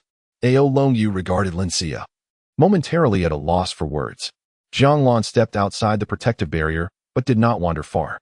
He sought a spot to register his presence, receiving a pill in return, the mighty Vajra pill, which served a straightforward purpose of temporarily doubling one's strength. When combined with the power of the 9 bulls, its effectiveness was indeed formidable, albeit draining. Paying little heed to this, Jiang Lan arrived at the edge of a serene lake. The water appeared almost excessively clear, with fish swimming gracefully, leaving no ripples in their wake. It was a pristine scene, reminiscent of the patterns of the Tao. In that moment, Jiang Lan felt his mind clear, immersing himself in the essence of the great Tao. His doubts dissipated, and his understanding of various matters deepened. At that instant, Jiang Lan realized he had encountered an opportunity within the secret realm. Without a moment's hesitation, he followed the flow of this newfound insight. The next day, Jiang Lan opened his eyes, sensing that while his cultivation had not visibly transformed, it had certainly strengthened. His comprehension of numerous concepts had expanded significantly, akin to the times when the Taoist texts were still present. It seemed he was on the verge of advancing to the foundation establishment stage. Jiang Lan contemplated this within himself, yet he still tuned into the presence of others nearby. All were within reach, and it appeared that Ao Longyu and Lin Xia remained in their prior location. The others had not ventured far. Aware of their aspirations yet possessing the wisdom to recognize their limitations, Jiang Lan nodded, but soon he noticed that others were approaching. It must have been the individuals from earlier. Jiang Lan paid them little heed.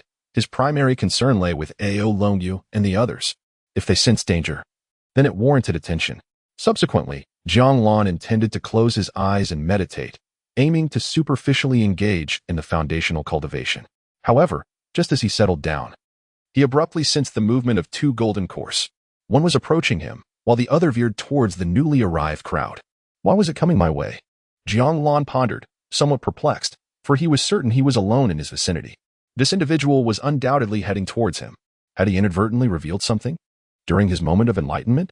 Unlikely, as he was shielded by the mist of the Kunlun heart method and obscured by the divine technique of a single leaf. Even in a state of clarity, it was improbable that his cultivation would be exposed. With his eyes closed, he feigned indifference. Perhaps it was merely a coincidence that someone passed this way. If they truly sought him out, he would observe their intentions. Before long, Jiang Lan heard the sound of footsteps landing. Turning to look, he discovered that it was the injured Ao Longyu approaching. "Senior sister Ao." Jiang Lan promptly rose and bowed respectfully. At that moment, Ao Longyu was barefoot and appeared to be wounded, yet the severity seemed minimal. Her hands had regained their delicate pallor, a stark contrast to before. Such remarkable recuperative abilities, Jiang Lan thought, somewhat astonished. However, he refrained from further observation, recognizing it as impolite. He also gleaned a significant truth. The physique of the dragon clan was extraordinarily resilient, capable of recovering from such grievous injuries within a night. This was infinitely superior to their own capabilities. While still marveling at the dragon clan's constitution, Jiang Lan was startled by a melodious yet emotionless voice. "Are you planning to advance to Foundation establishment, junior brother?" It was Ao Longyu speaking. Jiang Lan naturally replied, "Indeed. I felt a sense of understanding last night, and I believe I am ready." He had indeed entered a state of enlightenment, and he presumed that the two senior sisters were aware of it. Thus, his advancement seemed reasonable. Yet, the fact that she approached him left Jiang Lan somewhat bewildered. At that moment, Ao Longyu tossed a vial of elixirs to Jiang Lan, followed by her calm voice. "This is a Foundation establishment pill. The rejection array of your cultivation exceeds the value of spoken spirit techniques. With these Foundation establishment pills, you should be able to level the playing field."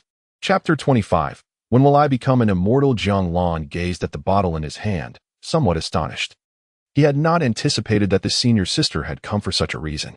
It was highly probable that his clever ploy had indeed benefited her. During the confrontation with the man in the black robe, the absence of fog had made a significant impact. It must have been that she employed his repulsion formation and the art of speech. A genius is indeed a genius. In the end, Jiang Lan expressed his gratitude, saying, "Thank you, senior sister Ao." He did not refuse but accepted it, ensuring that neither party owed the other anything. Although Jiang Lan possessed numerous foundation-building pills, as the sole disciple of the ninth peak, he certainly lacked no resources for his advancement. His master had bestowed upon him a considerable number of foundation-building pills, and should he require more, a plethora awaited his claim. Such is the advantage of being the sole disciple. Ao Longyu regarded Jiang Lan with a nod before turning to depart. It was a relief that he accepted the offering. The fear lay in rejection. As for his advancement, she would naturally assist in protecting him, as that was her duty. Jiang Lan watched her leave, unperturbed, and then settled on the ground to meditate, consuming a foundation-building pill in the process. It was inconceivable not to partake in one. By dawn the following day, he would smoothly attain the foundation-building stage. It merely depended on when his master would remember to conduct an inspection. He harbored no aversion to this, for if any inner demons arose, he might be unaware. Only through an examination could clarity be achieved. Thus, should his master delay too long in inspecting him, he would likely request such a check himself. At the ninth peak of Kunlun Mountain, Imo Jingdong suddenly received a message. After perusing its contents, he stood up abruptly and vanished from his location. When he reappeared, he was already at the entrance of the secret realm of the third peak. A considerable number of individuals were present, led by a woman of dignified elegance, unparalleled beauty, and an imposing aura. In her presence, the others seemed somewhat diminished. "Brother Imo has arrived?" Bamboo Ching, the master of the third peak, noted softly upon seeing Imo Jingdong. He nodded and then turned his gaze toward the entrance of the secret realm, asking, "What is the situation inside?" Indeed, he had come specifically upon receiving word that there were issues here. His only disciple was within, and moreover, he was one with the potential to remain at the ninth peak. If any misfortune were to befall him, where could such a promising disciple be found again? This was the most agreeable disciple he had encountered in millennia. In 10 years, he would become his personal, fully initiated disciple. How could he not be concerned? The storm in the passageway continued unabated. Entry would require at least another day. Bamboo Ching's expression was also grim. This was her domain, and yet trouble had arisen here, endangering many of her disciples. Nevertheless, she could understand Imo Jingdong's plight. The only disciple of the ninth peak was within, and he had attained the peak of chi cultivation. A moment's carelessness could lead to his untimely demise within. Imo Jingdong remained silent. He had entrusted Jiang Lan with this task, fully aware of his temperament. With Jiang Lan's disposition, one would expect him to possess the wisdom to safeguard himself, avoiding calamity as long as no unforeseen events transpired. Yet, fate had other plans. Currently, he did not aspire for Jiang Lan to ascend to the foundational stage. He merely wished for tranquility. However, should he uncover the identity of the instigator, he would ensure they understood that although the ninth peak appeared deserted, it was not a place to be trifled with. The following day, Jiang Lan opened his eyes. Having successfully adjusted his cultivation to the initial stage of foundation establishment, to his astonishment, he discovered that others were also progressing rapidly in their ascension. Truly, geniuses are remarkable. As even the path to golden core advancement seemed effortless for them, Jiang Lan couldn't help but admire Kunlun. This singular expedition into the secret realm had yielded numerous golden cores. The illustrious reputation of Kunlun was indeed well-deserved, primarily because they did not accept those of inferior talent. Although Jiang Lan's aptitude might be considered lacking within Kunlun, it was still superior when compared to the majority. With that, Jiang Lan rose. Intending to stroll nearby and test his abilities, a pursuit any sensible individual would undertake. However, after merely a few steps, he noticed an anomaly in the sky. As if a tempest were manifesting above. Had the time finally come? Jiang Lan exhaled in relief. The people from Kunlun had arrived, indicating that the immediate threat had diminished. Despite spending the last few days immersed in contemplation and cultivation, he had remained vigilant of his surroundings, ready to detect any danger at the first sign. Yet, the elusive, powerful adversary had yet to reveal themselves, which offered him some comfort. Otherwise, he would have been at a severe disadvantage. Still, he pondered why the adversary had suddenly retreated. Perhaps it was due to their inability to see through him. At that moment, his divine abilities had obscured his true strength, rendering him as inscrutable as a fog. Thus, they were unaware that he had already exerted all of his power, making it impossible to summon a similar force again. With the possession of the great strength diamond pill, there might be a glimmer of hope for victory. As Jiang Lan contemplated these matters, a passageway materialized in the sky. Upon its opening, an overwhelming presence surged forth, one so potent that Jiang Lan felt utterly incapable of resisting it. An immortal. This was the first thought that crossed Jiang Lan's mind.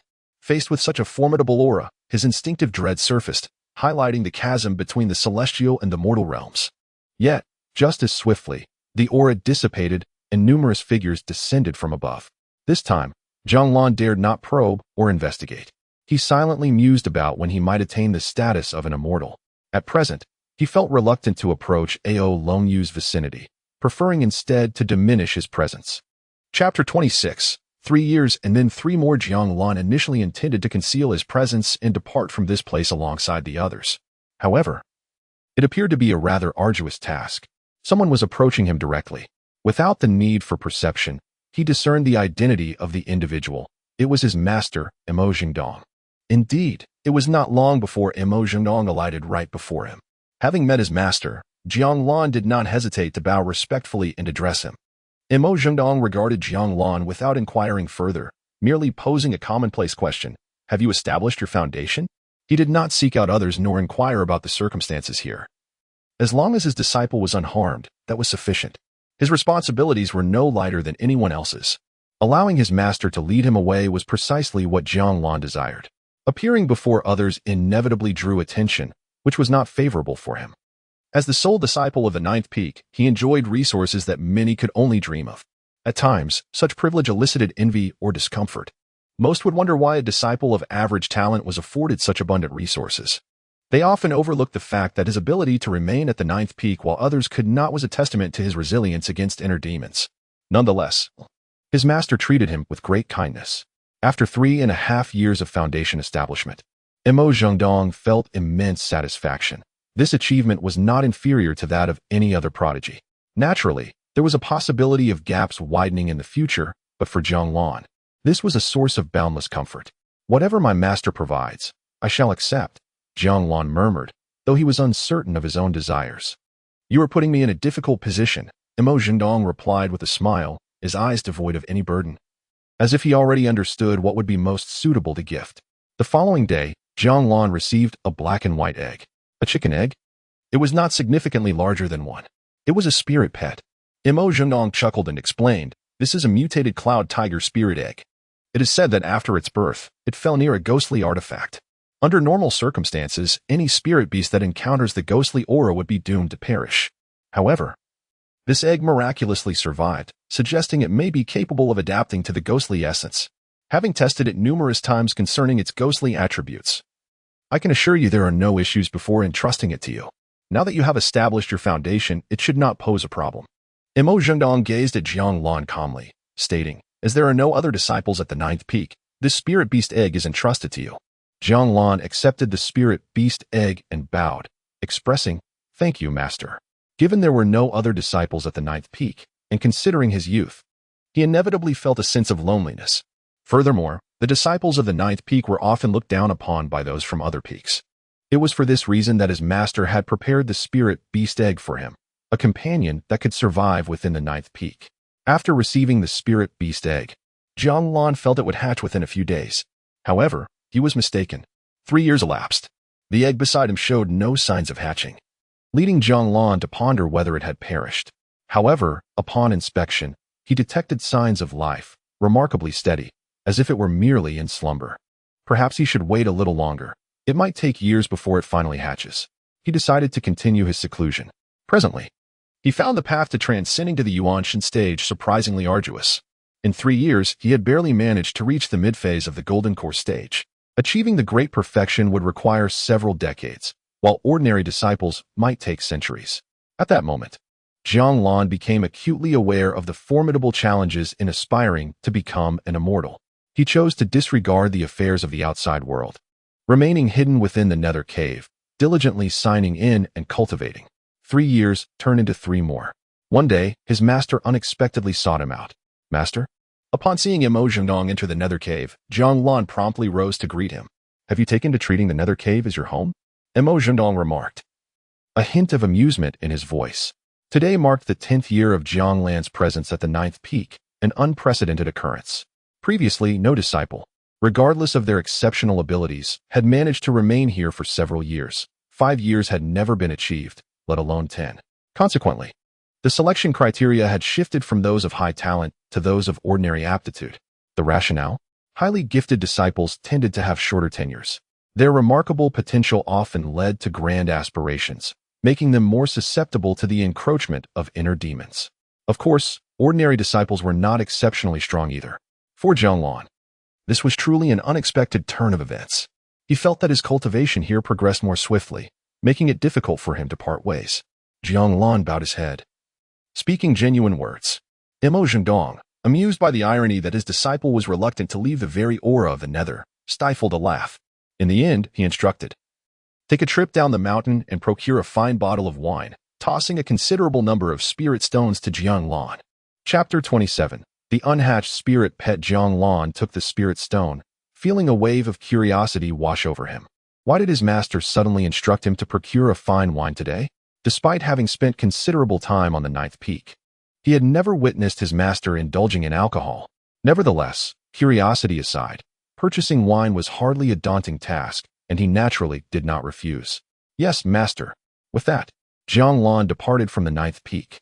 His cultivation level remained stagnant at the mid-stage of the golden core. The spiritual herbs on the 9th peak offered little assistance, as none were of the golden core caliber. Thus, he could only rely on the rewards from his sign-ins. Over the past few years, his sign-ins had yielded mostly redundant items, though some unique treasures had surfaced, such as magical artifacts, runes, and techniques. Unfortunately, their utility was often limited. Currently, his training primarily revolved around the Kunlun Heart Sutra, the 9 steps of celestial movement, and the power of 9 bulls. He had successfully cultivated the power of 9 bulls to the level of 5 bulls. Advancing further proved exceedingly challenging. However, he estimated that this 5 bull strength was immensely superior to the previous 4 bulls. If he were to visit the 3rd secret realm once more, he might be capable of confronting the shadowy figure behind the scenes. Regarding the events at the 3rd peak, he had gathered some information indicating that certain disciples had been replaced, leading to the ensuing turmoil. The revenge of the Seeking Dragon clan served merely as a pretext. Their true objective lay in the treasures of the 3rd secret realm, which were notoriously elusive. Their desperate search had driven them to employ the cruel method of blood sacrifice, resulting in the chaos that ensued. Jiang Lan paid little heed to the veracity of this matter. He was indifferent to who was lying, as long as he remained undiscovered. Indeed, throughout the entire ordeal, no one had mentioned him, not even his master. Thus, it appeared that he had concealed himself quite effectively. Recently, he had contemplated practicing his swordsmanship whenever he found a moment to spare. As he descended the mountain, this thought flickered through his mind. Having primarily focused on enhancing his offensive capabilities, he had devoted most of his time to cultivating the power of 9 bulls, leaving little room for sword training. His practice had merely rendered him somewhat proficient, which may not be particularly useful in combat. Yet, swordsmanship was a more conventional skill, and he could not employ the power of 9 bulls in public. In truth, there were many techniques he could not reveal in front of others. Fortunately, His years spent on the ninth peak had yielded a plethora of magical artifacts and elixirs. Naturally, he also possessed spirit pets. However, for reasons unknown, his spirit pet had yet to hatch after 6 long years. The vitality was undoubtedly present, and when he consulted his master, he received only a bewildered response. Thus, all he could do was wait a little longer, perhaps hoping that in another 2 years, the hatching might finally occur. He had once hoped for a guardian, but now, it seemed he had acquired an additional burden. Jiang Lan sighed inwardly. Now, whenever he found spare time, he would assist in checking the pet's condition and occasionally nourish it with spiritual liquid to prevent malnourishment, which might hinder its emergence. As Jiang Lan made his way down Kunlun Mountain, he noted that certain areas below could also be considered part of Kunlun's domain. It is said that in certain regions, the elderly sweepers may be venerable figures from Kunlun Mountain, merely cultivating their spirits at the foot of the mountain. This rumor has persisted through time. Though its veracity remains uncertain, the likelihood of its truth seems rather high. Among these tales, one particularly pertains to wine, the old tavern at the base of Kunlun, reputed to serve the finest liquor in the region. Upon arrival, Jiang Lan stood before the somewhat humble tavern, which primarily sold wine, resulting in a sparse clientele. Few chose to linger at the foot of Kunlun, as those who sought enlightenment often found rest to be of little concern. Upon entering the tavern, he observed several ordinary wooden tables, devoid of patrons. Knock, knock. Jiang Lan tapped gently on the counter and noticed a small boy asleep upon it. When the boy awoke, Jiang Lan spoke softly, requesting a bottle of good wine. The boy replied, "Only my grandfather can open the good wine." Rubbing his eyes, he inquired, "How long must we wait?" "I do not know, perhaps until evening," the boy responded. Jiang Lan nodded and settled into a corner to await his order. He was uncertain about the nature of the fine wine, yet found solace in the act of waiting. As Jiang Lan sat in contemplation, the door opened once more, and a woman entered. Jiang Lan glanced over and felt an odd energy emanating from her, a sense of disorder.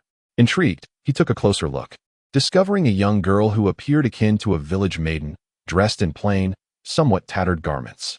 "Is she a spirit?" was Jiang Lan's initial thought. He was taken aback. What kind of spirit would dare wander about at the foot of Kunlun? The girl entered cautiously, scanning the surroundings, seemingly searching for others. Soon, her gaze fell upon Jiang Lan. In that instant, he sensed her shock. Her limbs became somewhat uncoordinated, and she appeared flustered, torn between fleeing and advancing. Ultimately, she made her decision, lowering her brow as she approached the counter. Perhaps noticing Jiang Lan's modest cultivation level, she grew bolder. Indeed, on the surface, Jiang Lan appeared to be in the mid-stage of foundation establishment, a decade of practice allowing him to reach such a level, which could be deemed commendable, albeit still at the nascent stage of his journey. Chapter 28. Feeling discriminated against, Jiang Lan paid little heed to the sudden arrival of the demon. This demon appeared formidable, possessing late-stage foundation establishment prowess. However, her strength was merely respectable among the new generation of disciples, akin to a small creature in the grand scheme of Kunlun. It was entirely reasonable for her to be flustered, as one could easily encounter powerful cultivators in this realm, golden elixirs, nascent souls, and those who had transcended into the realms of divine refinement were commonplace. Encountering an immortal was also within the realm of possibility. As a demon, her fate remained uncertain. It seemed she had ventured here on a whim, though her motives remained a mystery to Jiang Lan. Curiosity flickered within him, yet he had no intention of overthinking it. He was here solely to procure fine wine. "Here, give me a jug of ordinary wine," came the voice of the female demon.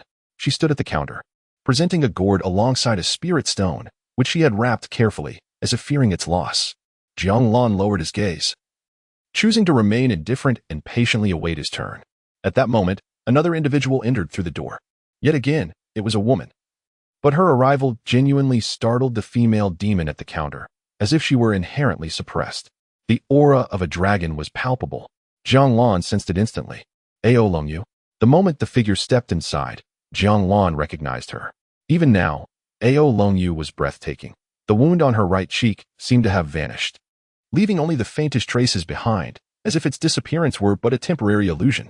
Ao Longyu entered, casting a glance at Jiang Lan before turning her attention to the female demon. The demon's fur bristled in alarm, and she quickly bowed her head, retreating with the wine, her form trembling as if she feared Ao Longyu might suddenly strike. Yet, Ao Longyu merely observed the demon's departure without taking action. She approached the counter, A bottle of fine wine. Jiang Lan presumed that she would need to wait, just as he did, but he soon realized his assumption was erroneous. This was the Celestial S exquisite wine. The attendant presented a bottle to Ao Longyu. Jiang Lan felt distinctly slighted. Ao Longyu took the wine and turned to Jiang Lan, inquiring, "Does my junior also desire fine wine?" Jiang Lan promptly stood and nodded. Indeed. In truth, he was oblivious to what constituted fine wine. He merely echoed his master's words. "Thank you for the reminder, senior sister," he expressed gratefully. He understood now why Ao Longyu could procure the wine directly, although his master had not divulged such information. Nonetheless, he could still make a purchase that day. It was merely a matter of waiting a moment longer. He was not anxious. Following this, Ao Longyu turned to leave.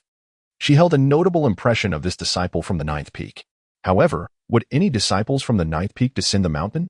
After the event 6 years prior, many had refrained from participating in various matters, seemingly to avoid a recurrence of those past events. Jiang Lan watched as Ao Longyu departed. Among the other peaks of Kunlun, it was likely that only Ao Longyu knew his full name. Certainly, he had never considered forming a close bond with this senior sister. All he required was to enter seclusion. He could focus on signing in and diligently cultivating his skills. Once he attained immortality, he could venture out more frequently. However, in the vast wilderness, there existed countless dangers, including immortals, demons, and gods. Only when he surpassed the level of immortals would he be able to roam freely without concern. This thought settled in his mind as he turned his attention inward, closing his eyes to cultivate his mental state. Time swiftly passed, and afternoon arrived. Jiang Lan remained seated, motionless. The young attendant at the counter observed him with curiosity, sensing that Jiang Lan was unlike the others, too quiet, perhaps even asleep. The boy's curiosity deepened as he watched Jiang Lan for the entirety of the afternoon, noting that he hadn't moved or made a sound. Surely, he must be asleep. You might want to be cautious. The wine bottle behind you is about to fall. Jiang Lan opened his eyes and kindly warned the boy. He noticed that the bottle indeed wobbled precariously, as if it could topple to the ground at any moment. Without hesitation, the boy caught the bottle. Thank you. It seems the bottle was reminding me," he stammered. Jiang Lan nodded slightly. Perceiving that the reminder was not solely for the boy, but rather an assessment of whether he was shirking his duties. Nevertheless, the boy's awareness was merely a fortunate coincidence. A sudden breakthrough in his mental state had just occurred. As he ascended to the Yuanshan level, he believed that, given sufficient time, he would face no significant challenges. While residing within the depths of the Nether Cave, such matters weighed heavily on Jiang Lan's mind. Although the heart demons were distant, one must never grow complacent. Progressing against the current is essential. Stagnation equates to regression. Before long, Jiang Lan heard sounds emanating from the back of the inn. Sure enough, an elderly man emerged from behind the establishment, exuding a remarkable vitality. Jiang Lan promptly rose and approached the counter. "Grandfather, I would like some fine wine," he expressed. At that moment, the young attendant swiftly conveyed Jiang Lan's request. The elder, however, did not glance at Jiang Lan but instead focused on the unbroken wine bottle. Chapter 29. Becoming the esteemed disciple. After casting a brief glance at the wine bottle, the elder turned his gaze towards Jiang Lan and inquired, "Have you brought the spirit stones?" "Yes," Jiang Lan replied, presenting all the spirit stones his master had bestowed upon him. The elder scrutinized the stones momentarily before stowing them away. He then retrieved a small bottle of wine from the top shelf of the cabinet, containing merely 2 or 3 sips. Placing the bottle upon the counter, he remarked, "Young lad, you have indeed made a considerable investment to enter the empty tranquil lake. Present this wine to that individual, and it will assuredly grant you direct access to the heart of the lake. If you inform him that this is the last bottle remaining, he will certainly be more enthusiastic." Jiang Lan felt a flicker of uncertainty. The empty tranquil lake? He was unaware of its significance. Could it be that his master intended for him to enter this lake? What exactly was the empty tranquil lake? He had no knowledge of it. Nevertheless, it was evident that the elder was offering a well-meaning suggestion. "Thank you for your guidance, esteemed elder," Jiang Lan expressed gratefully. With that, he considered his task accomplished. However, he discerned that the innkeeper was no ordinary individual. As for the elder's cultivation level, it was beyond his current perception. Though it seemed formidable, he pondered the possibility of returning to the inn at a later time to further investigate. Subsequently, he made his way towards Kunlun Mountain. Once Jiang Lan departed, the elder turned to the youth, a look of surprise in his eyes. What transpired today that the wine bottle did not shatter? The youth was somewhat perplexed, though it appeared that his grandfather believed he had prevented the wine bottle from falling. How could grandfather possibly know that the bottle was about to topple? A flicker of doubt crossed the youth's mind. Seeing the boy's astonishment, the elder realized that the situation was likely not as he had imagined. "Do tell, how did you manage to save the wine bottle?" The elder glanced at the ground and remarked, "Did you just happen to be lying there, and it fell upon you?" "Not at all," the youth replied promptly. "I was merely lying down." The elder raised an eyebrow. "It was when that older brother reminded you just as you were dazed, correct?" At this, the youth's eyes sparkled with wonder as he exclaimed, that older brother, who was seated over there, had his eyes closed. Yet he somehow knew the wine bottle was about to fall. How did he do that? Has he awakened the heavenly eye? He was eager to uncover the identity of that remarkable older brother. "Which individual are you referring to?" the elder inquired. "The one who just purchased the wine." The youth replied. "Are you certain he was seated over there?" The elder gestured towards the corner. The youth nodded affirmatively, adding, "He still had his eyes closed." The elder was both astonished and somewhat shaken. To possess the ability to perceive the bottle I left behind at the mid-stage of foundation establishment. What kind of temperament does this individual possess? It is crucial to note that the wine bottle was primarily attuned to one's disposition. Either their cultivation must surpass his, or their disposition must be exceptional. Otherwise, it would be impossible to perceive it, as it was specifically prepared for the shopkeeper. Others are considered outsiders, unable to discern the inner sanctum from beyond its confines. This kind of temperament, even if it cannot be deemed transcendent, it is certainly approaching that realm, is it not? Such a person, visiting the tranquil lake of stillness, needs to bring a bottle of wine for that fellow. Truly, appearances can be deceiving. One cannot discern which peak he hails from, nor under whose tutelage he studies. Jiang Lan journeyed towards Kunlun mountain, but midway, he heard sounds emanating from a short distance ahead. They resembled the cries of wild beasts. He pressed on, sensing no signs of conflict, thus avoiding any detours. Soon, Jiang Lan arrived at a crumbling wall. Peering down, he spotted two figures concealed below, perhaps two demons. One male and one female. The male appeared to be engulfed in a conflagration, his body marred by fissures. "Me, this is spirit wine. It can alleviate your wounds. Do not concern yourself with me. I am beyond salvation," he uttered. "That is not true. That is not true." The female demon shook her head, her face etched with disbelief. At that moment, he seemed poised to speak, but he abruptly noticed a shadow atop the crumbling wall. Alarmed, he swiftly shielded the female demon behind him, then knelt, imploring, "Please, immortal, forgive my transgression." This gesture took Jiang Lan by surprise. Did he truly appear as an immortal? The female demon, now aware of Jiang Lan's presence, bowed her head, too intimidated to utter a word, feeling helpless and wishing to flee. Observing them, Jiang Lan ultimately turned to depart, but not before imparting a parting remark. "This is the essential path to Upper Kunlun. Your concealment here is tantamount to courting death." Noting that the two demons had only just arrived and were unfamiliar with the route, Jiang Lan offered this merely as a casual warning. As for whether the two would survive, that was of no concern to him. The demons exchanged glances, and with the female demon's assistance, they left the area.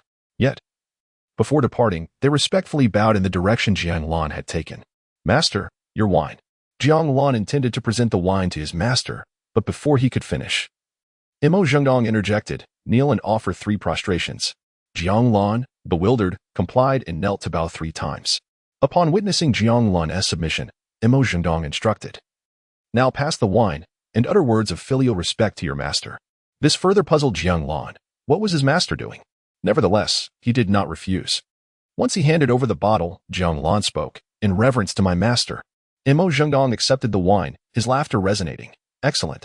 From this day forth, you shall be my foremost disciple." Jiang Lan was momentarily taken aback. So that was the case. Today marked his initiation as his master's direct disciple. No wonder his master had sent him to procure a fine bottle of wine. However, he had a question. "Master, how does this differ from before?" Imo Zhengdong hesitated, then replied, "Surely there must be some distinction." "For instance?" Jiang Lan inquired with curiosity. "For instance," Imo Zhengdong pondered, "your title shall change. You will now be known as the direct disciple of the 9th peak." Jiang Lan, Chapter 30, Master, you disturb my mind on this day. Jiang Lan ascended to become the direct disciple of the 9th peak. Though it appeared to hold little significance, the title sounded far more melodious. After all, he was the sole disciple of the 9th peak. The distinction between an ordinary and a direct disciple was negligible, as both would receive unwavering support and resources. The disparity lay primarily among the other peaks. "Master, in the future, please inform me in advance regarding such matters," Jiang Lan remarked as he rose. He believed he could express his filial piety towards his master independently.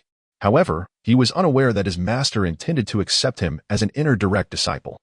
With a slight reminder, he would have procured some offerings to honor his master, even though his spiritual stones were scarce.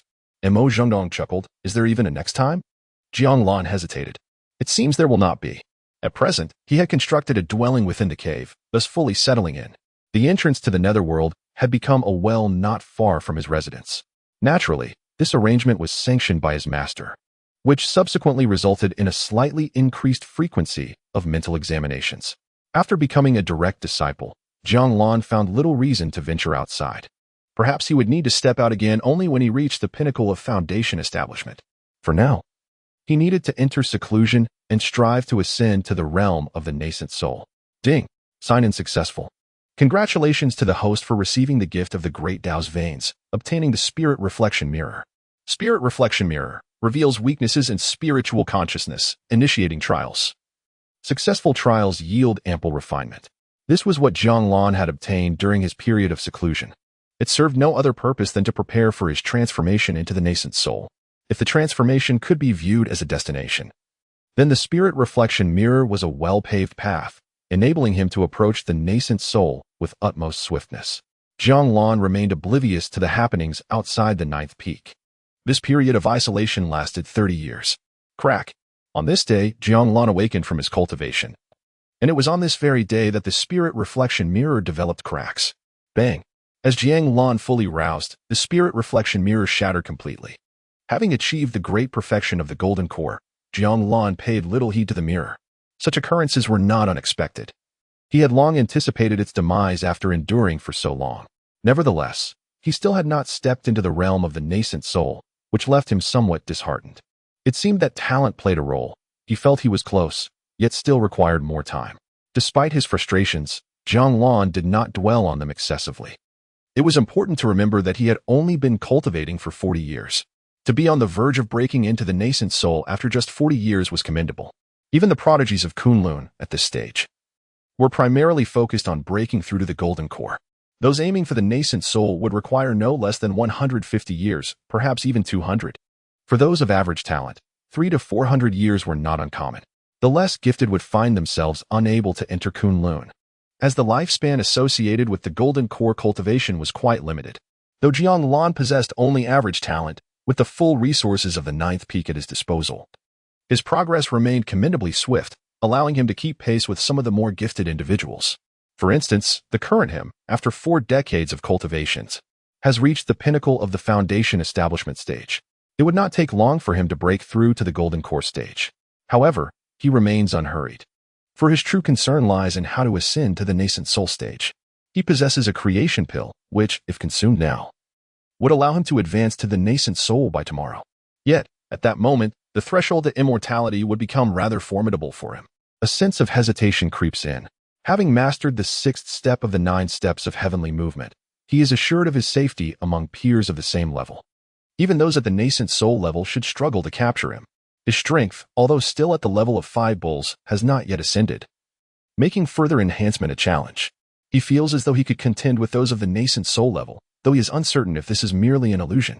The Kunlun Heart Sutra enhances his techniques. Recently, he has learned numerous spells through his daily sign-ins, including many with significant destructive capabilities.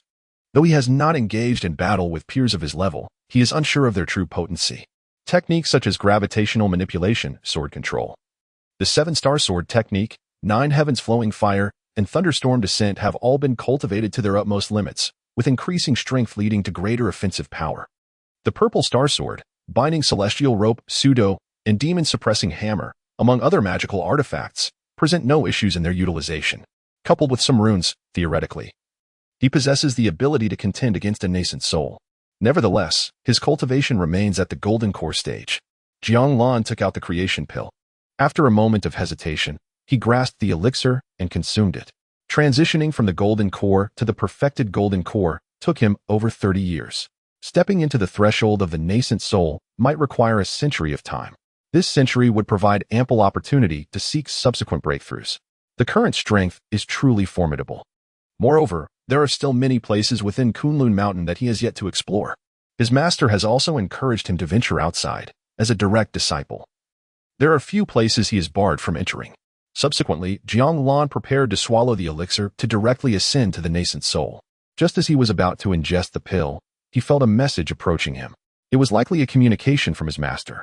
Seeing that he has reached the perfected foundation establishment stage, is he summoning him to the secret realm of the third peak? Jiang Lan felt a spark of curiosity. His master rarely sought him out. When he did, it was usually for matters of significance. The current summons likely pertains to exploring the secret realm for potential advancement. Master, you truly disrupt my thoughts, Jiang Lan mused as he gazed at the creation pill before storing it away, eager to discover the nature of his master's message before consuming it. Chapter 31. The Ninth Peak's junior disciple surely cannot manage this, can he? Someone is coming to the nether cave? Jiang Lan gazed at the message sent by his master, somewhat astonished. For the past 4 decades, no one had ever visited the Ninth Peak, let alone the nether cave. For ordinary disciples, it is best not to approach the nether cave if their cultivation is insufficient. However, the disciples of the Ninth Peak have no choice but to draw near. Hence, it must be this way. Otherwise, how could the Ninth Peak remain devoid of disciples? In truth, it is not that the Ninth Peak has not recruited disciples over the years, even if they did. Those disciples would not be able to linger here for long. If they are arriving today, it seems necessary to send them away before he can advance to the nascent soul stage. Rising, Jiang Lan prepared to greet the newcomers. As the sole disciple of the Ninth Peak, it would be unreasonable for him not to go and leave it to his master. Before departing, he approached the spirit pet egg, pouring some spiritual liquid to ensure it does not suffer from malnutrition. Indeed, nearly 40 years have passed since his master gifted him this egg upon his foundation establishment, yet it has shown no signs of change, no hint of hatching whatsoever. Initially, Jiang Lan was quite attentive, but over time, he merely watered it and changed the soil whenever he had the chance. This was no ordinary soil, but rather, it possessed a certain warmth, brought from elsewhere by his master, who claimed that temperature is critical for hatching spirit beasts. In truth, it has proven to make little difference. The spirit pet simply refuses to emerge. Jiang Lan has grown accustomed to its dormancy. Should it ever hatch one day, he might find himself unprepared. Nevertheless, he is checked, and the vital essence remains undiminished. It may well be a plant egg, as quiet as ever. Jiang Lan shook his head at the plant egg before turning to exit the nether cave. As he stepped outside, he noticed that the sun had only just risen. There remained half a day's time before the newcomers would arrive. However, he paid it no mind and proceeded directly to the foot of the Ninth Peak, awaiting their arrival. In truth, he was unaware of who was coming. Regardless, his master had instructed him to greet them. They were likely disciples from other peaks, if they were not disciples. There would be no need for him to attend. As for disciples, none would possess a status that could overshadow him. After all, he was the direct disciple of the Ninth Peak, likely destined to inherit it in the future. Though it may be a burdensome task, it certainly sounds impressive. Upon reaching the base of the Ninth Peak, the sky was still early. He found a spot to stand and took a moment to observe the changing clouds. He recalled that he possessed a technique related to clouds. The deeper his understanding of clouds, the greater the power of his technique. This special technique, known as the 7-colored auspicious cloud, is akin to a divine ability that bestows fortune, yet it is indeed a technique, not a mere reward from signing in. It is recorded within the annals of the Ninth Peak. It is said to be challenging to cultivate. Unluckily, he had managed to learn it, perhaps due to the Taoist texts. However, his limited comprehension of clouds had prevented him from employing it thus far. Jiang Lan gazed at the sky, watching the clouds roll and shift, as though witnessing the very transformation of heaven and earth. In that moment, he felt not merely as if he were observing clouds, but rather, he was witnessing the changes of the cosmos itself. In this moment, the spirit is blessed, and the clouds in the sky transform into a myriad of colors in his eyes. It seems that if he desires, the rainbow clouds will descend.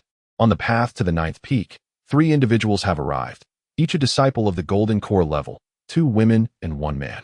This time, they are without the company of elders, which, it is said, has been customary in the past. Jingting, a disciple from the first peak, curiously spoke up. I have heard that there were no disciples at the Ninth Peak before, yet now there is one, and he is the direct disciple. Mu Xiao, a fairy from the second peak, turned to the third person and inquired, Sister Long, you should know. It seems the disciple from the Ninth Peak was also in the secret realm of the third peak during that incident. There was indeed a disciple involved. Ao Longyu, walking calmly beside them, nodded in acknowledgement. She too was somewhat surprised that someone could become a direct disciple of the ninth peak, as it was said that the ninth peak had never had a direct disciple. To remain at the ninth peak for 10 years was an unattainable feat for any disciple. Even she could not achieve it. Although 10 years may seem brief to them, a decade at the ninth peak could utterly destroy a person. Thus, the fact that this junior brother could endure for 10 years is indeed astonishing. This also explains why they do not require the company of elders, as there is no need for the ninth peak senior to receive them. It is said that this junior brother possesses remarkable character. When he initially obtained a treasure, he made a stunning impression. Though his innate talent was rather ordinary, many years have passed, and the ninth peak must have ample resources to facilitate his advancement to the golden core stage, right? If not, surely he could achieve foundational perfection. Jingyin remarked. The ninth peak likely does not emphasize cultivation, does it? Musho did not delve further into the topic but inquired with curiosity. I recall that the ninth peak possesses a technique akin to divine powers, known as the rainbow cloud. If that junior brother can perform it, might we request his assistance in casting it? Rainbow cloud? The technique that brings fortune? Jingting expressed skepticism. It is said that this technique demands a high level of mental state. Not only is it difficult to perform the rainbow cloud, but even to learn it is exceedingly challenging. Only a few venerable predecessors might have been able to master it. For others, the attempt would yield contrary results.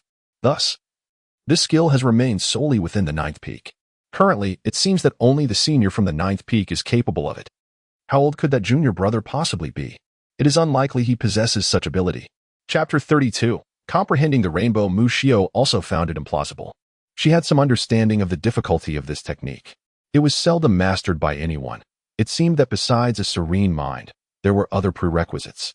It required a considerable investment of time, and very few would dedicate themselves to such an endeavor. If someone were to spend enough time, they could indeed learn it. But for the majority, even with substantial effort, mastery remained elusive. This was why few sought to learn the rainbow cloud technique on Kunlun Mountain. It was only natural not to be proficient. She merely mentioned it in passing. After all, the difficulty of the rainbow cloud was widely acknowledged. She mused that since the other party was the sole disciple of the ninth peak, they must possess exceptional qualities. Perhaps they indeed knew it. Musho remarked softly. In truth, the essence of the rainbow cloud lies not in the state of mind, but in the perception of the heavens and the clouds, a comprehension that is serendipitous and rare, which accounts for the scarcity of those who can master it. The junior disciple of the ninth peak, being relatively young, was unlikely to have mastered it. It was said that the elder of the ninth peak had also attained enlightenment by chance. Thus, the fact that the junior did not know it was inconsequential. It would be unusual if they did. Ao Longyu stated calmly, without ulterior motives, it is essential to be objective. Otherwise, people might unjustly assume that the rainbow cloud is exclusive to the ninth peak, and that its disciples ought to be proficient, equating inability with lack of talent. Indeed, the junior disciple of the ninth peak, with limited talent, would likely focus their time on cultivation. To squander precious hours on mastering the rainbow cloud would not be a judicious choice. Jing Ting nodded in agreement. Ao Longyu glanced at her companion, choosing not to elaborate further. By the way, she said, I have heard that if someone comprehends the rainbow cloud, a rainbow will appear in the sky. Musho looked up at the heavens and continued, just like that, brilliant and striking. At this moment, Musho paused, astonished. Is that a rainbow? Did it rain today? Jingting and Ao Longyu also turned their gaze skyward. They beheld a rainbow suddenly arching across the horizon, indistinguishable from the usual rainbows that follow a downpour.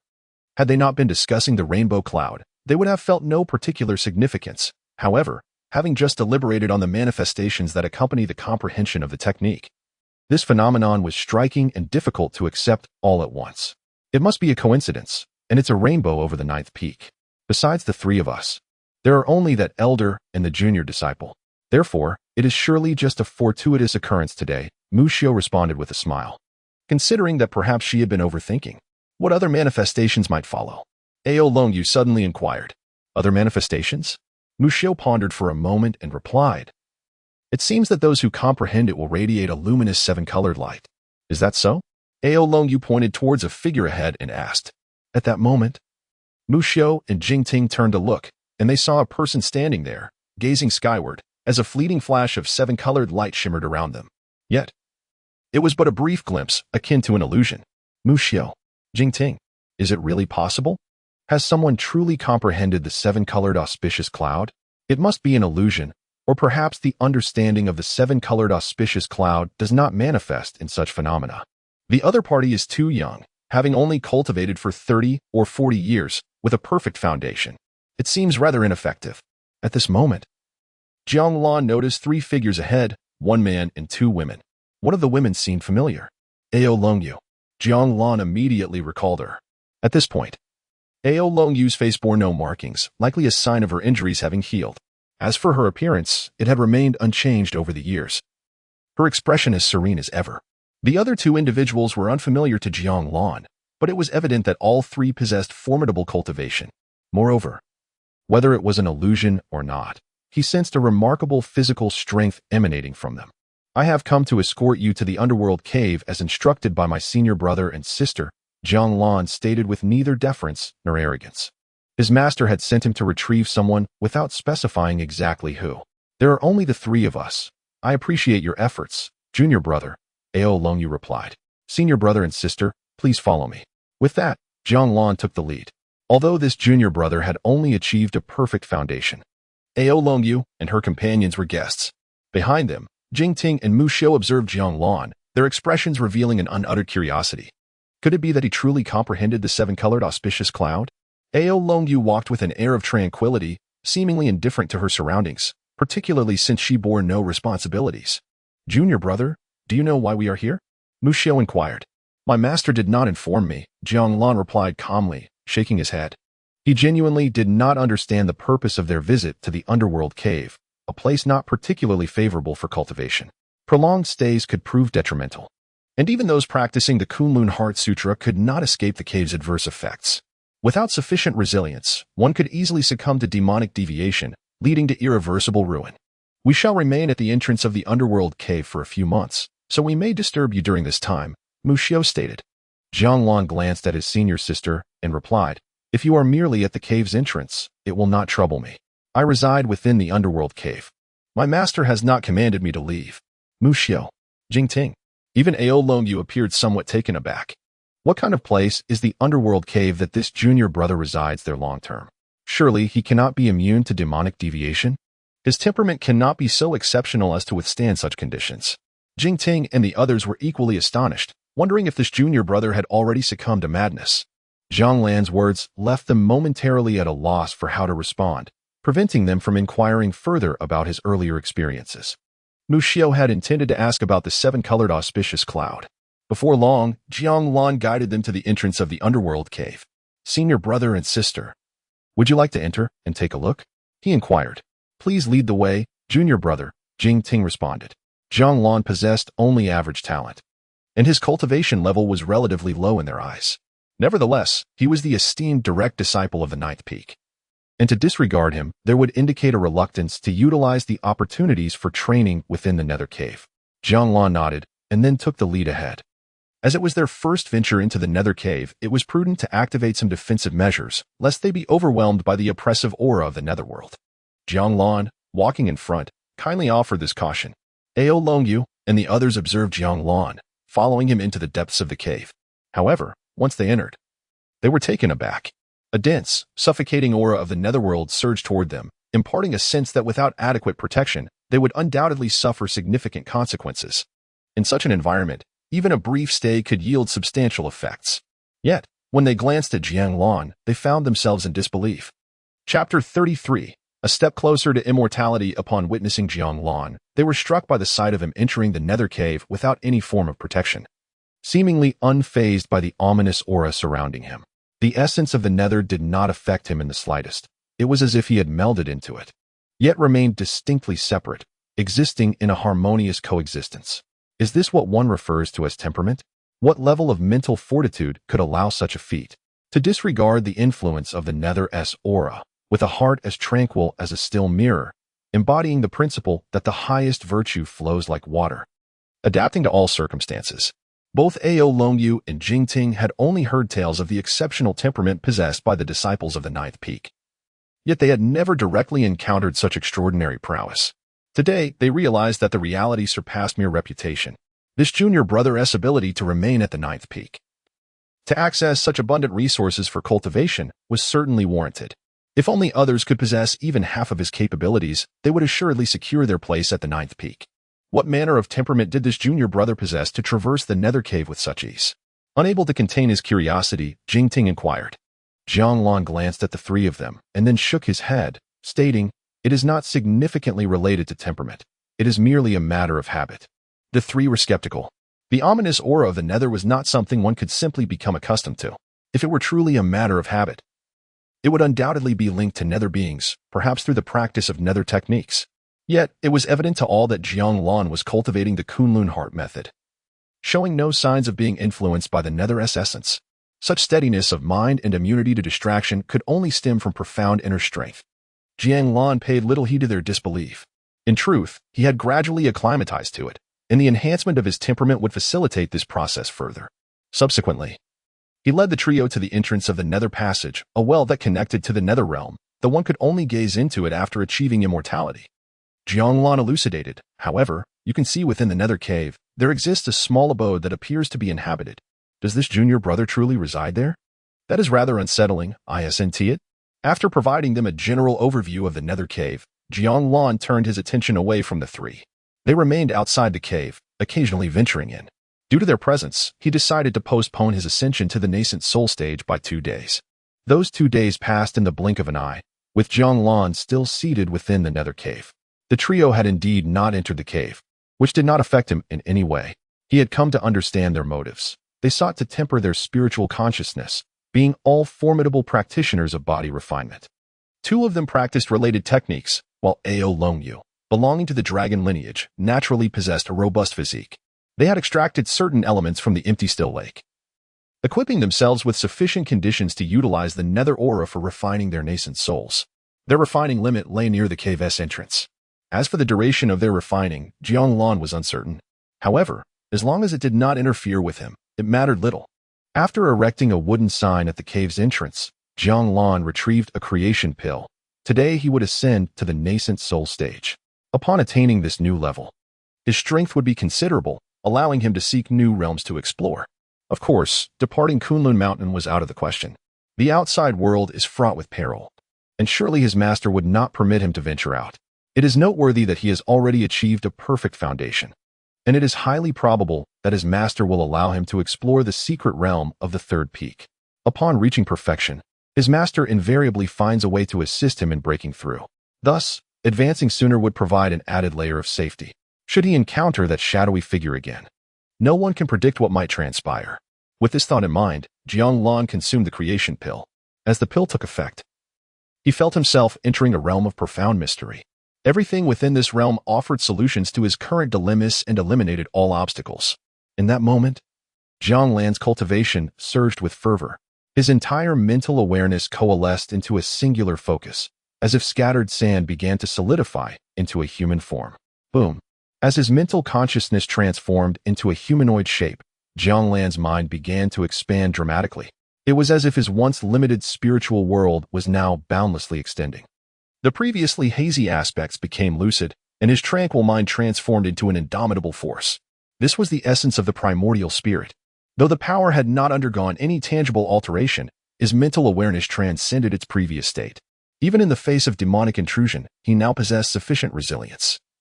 As if imbued with newfound tenacity, even if his physical form were to be destroyed, his primordial spirit would not succumb immediately. Protecting the primordial spirit bestowed upon him the chance for renewal. This state endured for an extended period, during which Jiang Lan sensed a significant enhancement in his strength. His power escalated directly from 5 bulls to 6 bulls, with the potential for further advancement. The 9 steps of celestial movement began to exhibit novel transformations. This is the essence of the primordial spirit. If the golden core symbolizes the transition from childhood to adolescence, then the primordial spirit signifies the evolution from adolescence to adulthood. Beyond this lies the refinement of the spirit and the return to the void, a process of tempering the primordial spirit, communing with the ethereal, and discovering the gateway to immortality.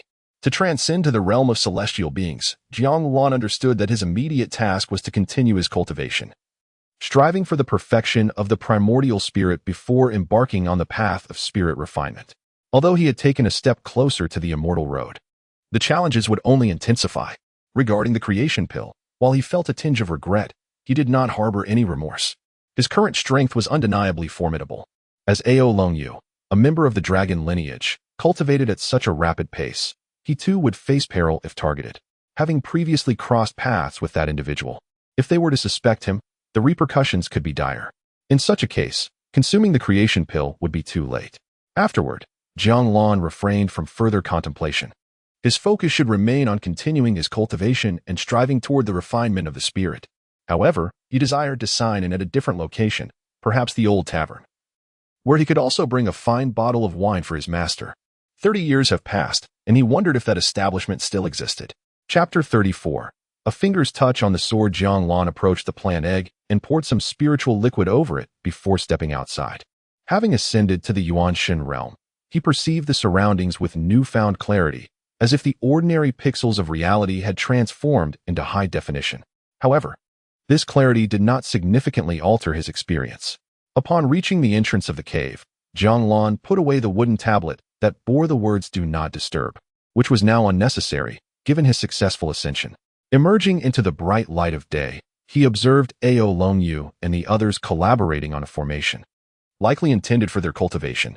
Upon closer inspection, he recognized it as the Mingshan formation, somewhat akin to his own immovable king mantra, yet distinctly different. The disparities between formations and incantations were vast. Of course, to remain on the 9th peak, merely practicing the immovable king mantra would not suffice. It was only through acquiring the Kunlun Heart Sutra, followed by mastering the tranquility technique, and subsequently the immovable king mantra, that he could comfortably reside on the 9th peak. As for whether others could achieve the same, he was uncertain. Perhaps his 2 lifetimes granted him deeper insight, making it easier for him. "Are you heading out, junior brother?" Jingting inquired, glancing at Jiang Lan.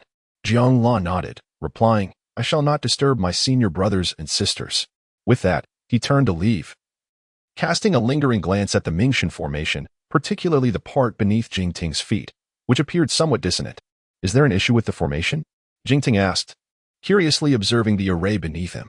He suspected that Jiang Lan's interest in formation stemmed from genuine curiosity, as this particular array was not trivial. However, he refrained from asking if Jiang Lan possessed knowledge of it, mindful of the junior brother's feelings, hoping that they could remain there a while longer. Jiang Lan remained silent, merely shaking his head before continuing his descent down the mountain. Watching him depart, Jingting mused, "Is this junior brother truly intrigued by the formation?" Ao Longyu remained silent, diligently continuing to draw the array.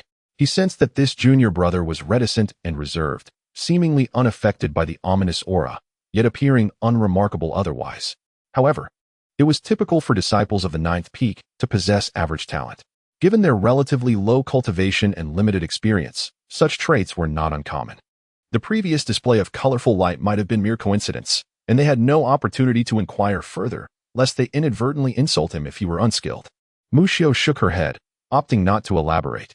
Lack of talent does not necessarily equate to a lack of insight, Ao Longyu stated flatly, presenting a mere observation. The others did not contest this, continuing their work on the formation. They anticipated being able to cultivate before sunset. In the coming days, they hoped to remain in this location for an extended period. If they could harness the ominous aura to achieve the completion of the Golden Core and subsequently break through to the Yuanshan realm, it would be even better.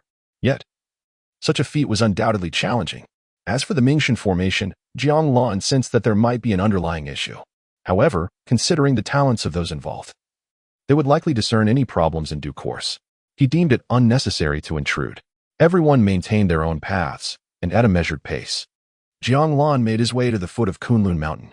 This descent was not rushed, he took his time. After all, fine wine can only be procured in the afternoon. Arriving early was merely an excuse to check in and observe what was available. One could only hope for something worthwhile. Jiang Lan strolled through the woods and noticed that after 3 decades, the paths had undergone some alterations, albeit minor ones. However, midway through his trek, he encountered a rabbit approaching him, one that exuded an aura of cultivation.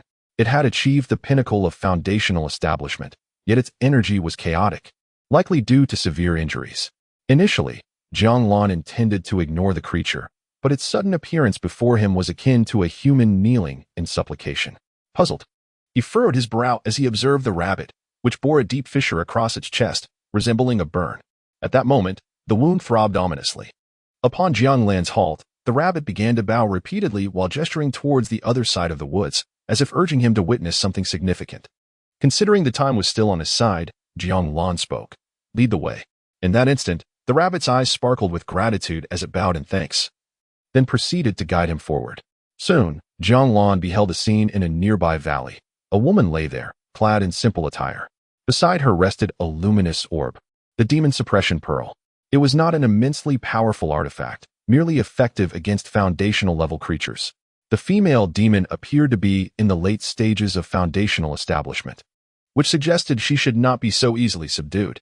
Remarkably, she was still alive, but prolonged suppression by the pearl would undoubtedly have dire consequences. The true threat, however, resided with the pearl's owner. It seemed this rabbit desired him to retrieve the suppression pearl. As Jiang Lan approached the orb for examination, he noted the absence of its master for such an extended period was rather unusual. After a brief assessment, he realized that the pearl posed no immediate issues. Yet, just then, he sensed an attack heading his way. The rabbit suddenly squeaked in alarm, tugging at the hem of Jiang Lan's trousers as if to warn him. Ignoring the creature's distress, he turned his gaze towards the direction of the woods, where a flash of sword light appeared. A blade hurtled directly towards him. In response, Jiang Lan merely raised his hand, flicking his index finger gently. Clang! The sword was effortlessly deflected by his touch. Subsequently, a man landed before Jiang Lan. Chapter 35. The beast Xiongqi. The man descended to the ground, his sword clattering beside him. He had reached the pinnacle of the foundation establishment stage. The moment Jiang Lan laid eyes on him, he discerned the man's cultivation level, which was comparable to his own. Jiang Lan had not employed the powers beyond the great perfection. Thus the man would not suspect him of concealing his true abilities. However, whether this individual was a disciple of Kunlun Mountain remained uncertain. It was not unusual for others to be present beneath Kunlun Mountain, as long as they maintained their distance. There was little interference. Yet, as one ventured closer, they would soon understand that Kunlun was indeed revered as the progenitor of all mountains, a title not merely for show. "This junior is my prey," the man declared as soon as he landed, promptly introducing himself. "I am Liao Yin of the Fifth Peak. May I inquire your name, Junior? Is this yours?" The assertion of belonging to the Fifth Peak did not sway Jiang Lan. They were not on Kunlun Mountain, nor was this a customary encounter. Thus, he chose not to reveal his identity. "Indeed," Liao Yin said, extending his hand with a subtle hope, "I trust this junior will not claim my accomplishments." Jiang Lan noticed a considerable amount of hair on the back of Liao Yin's hand. Just as he scrutinized further, Liao Yin withdrew his hand, inquiring, "Does Junior have any questions?" "None," Jiang Lan replied, turning to depart. Since it was someone else's prey, he had no intention of intervening. Moreover, despite Liao Yin appearing to be at the pinnacle of foundation establishment, an unusual aura enveloped him, making confrontation unwise. As Jiang Lan prepared to leave, a rabbit tugged at his garment. Liao Yin swiftly struck the creature aside with a single palm. His words directed at the rabbit yet seemingly aimed at Jiang Lan as well, as if beseeching him to stay, seeking his assistance and compassion. Without any unnecessary gestures or words, Jiang Lan turned and walked away.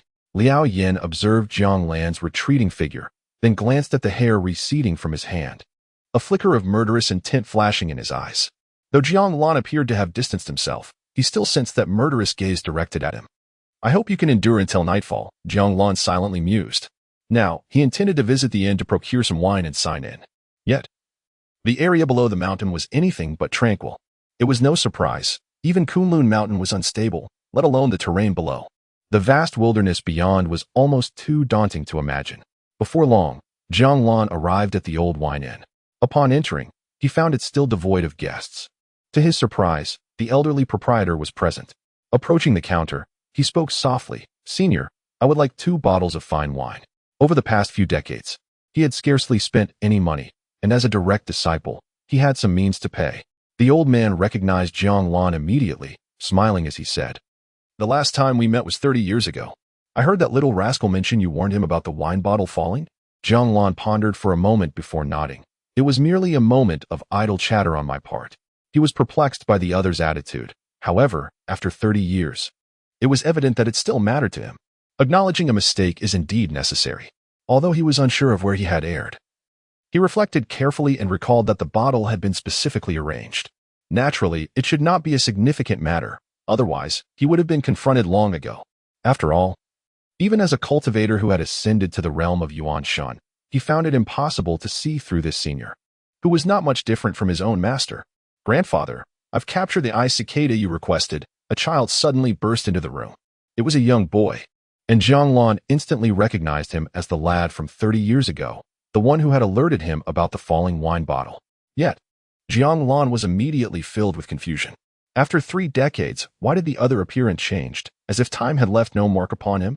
"Big brother, it has been a long time," the boy spoke, extending a snow-white ice cicada to the elder.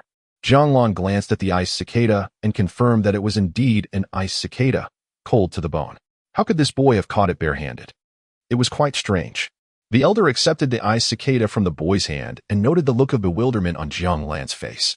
"Is it a bit perplexing?" Jiang Lan nodded in agreement. "Go wash your hands in the back." The elder dismissed the boy and placed the ice cicada into a wine gourd. Was he puzzled by the boy's unchanging appearance or by his ability to catch the ice cicada with his bare hands? Both, it seemed. According to what the younger generation knew, even ordinary golden elixirs could not capture ice cicadas barehanded. Only a select few body cultivators or those with exceptional physiques could achieve such a feat. Jiang Lan possessed a fundamental understanding of ice cicadas. "Have you heard of the beast Qiongqi?" The elder sealed the wine gourd and continued. "Good wine requires a bit of patience."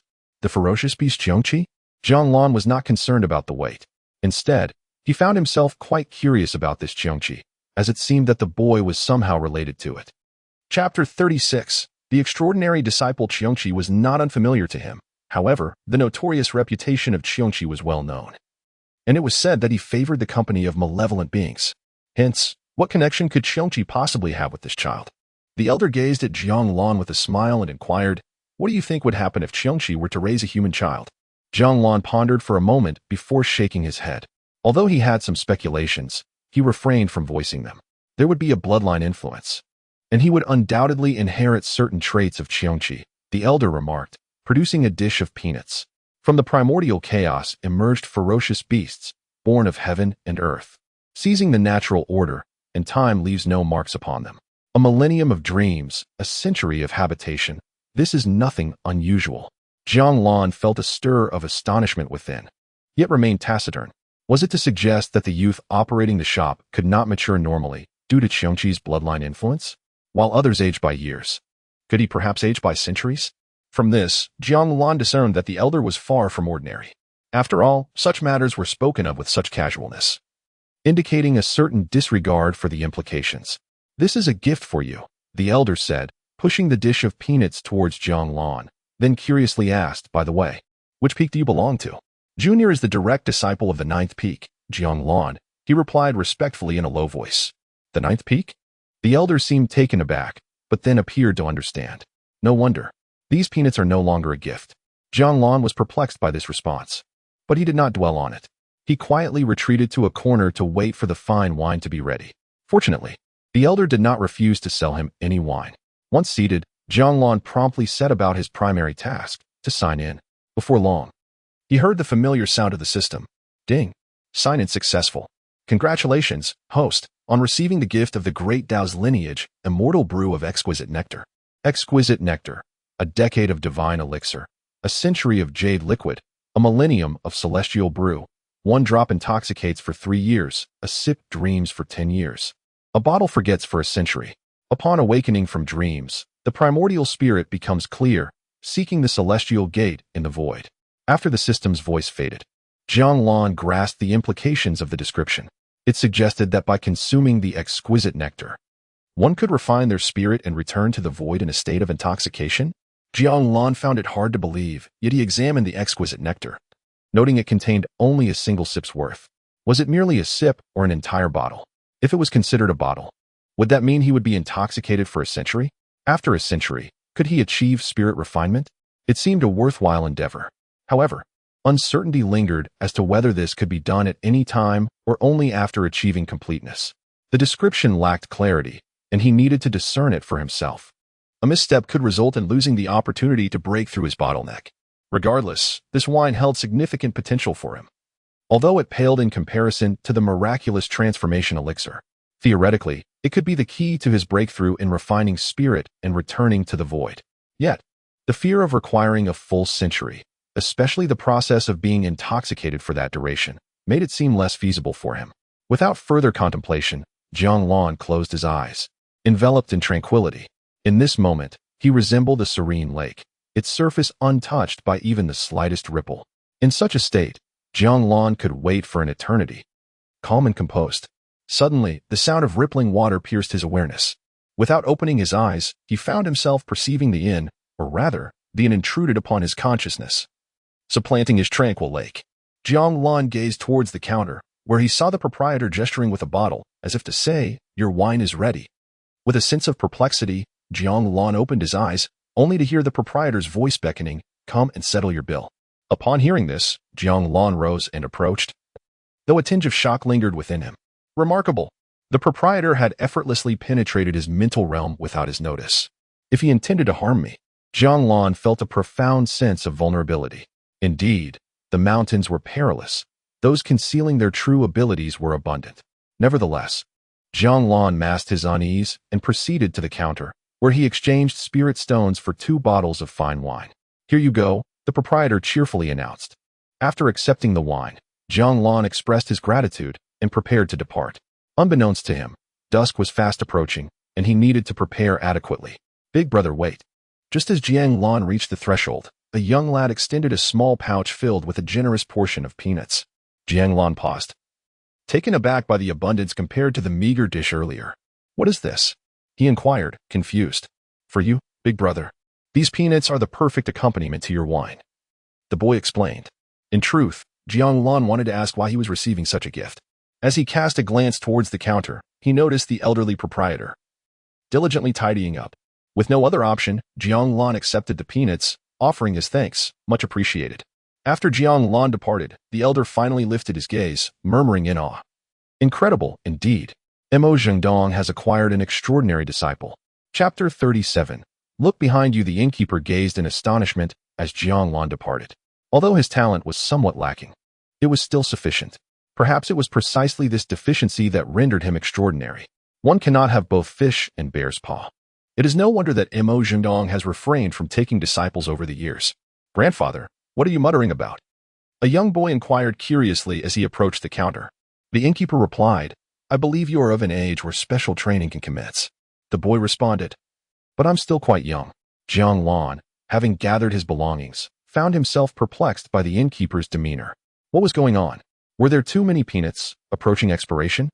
Not long after leaving the inn, he sensed someone was following him, subtly guiding him toward a more secluded area, one where few would tread.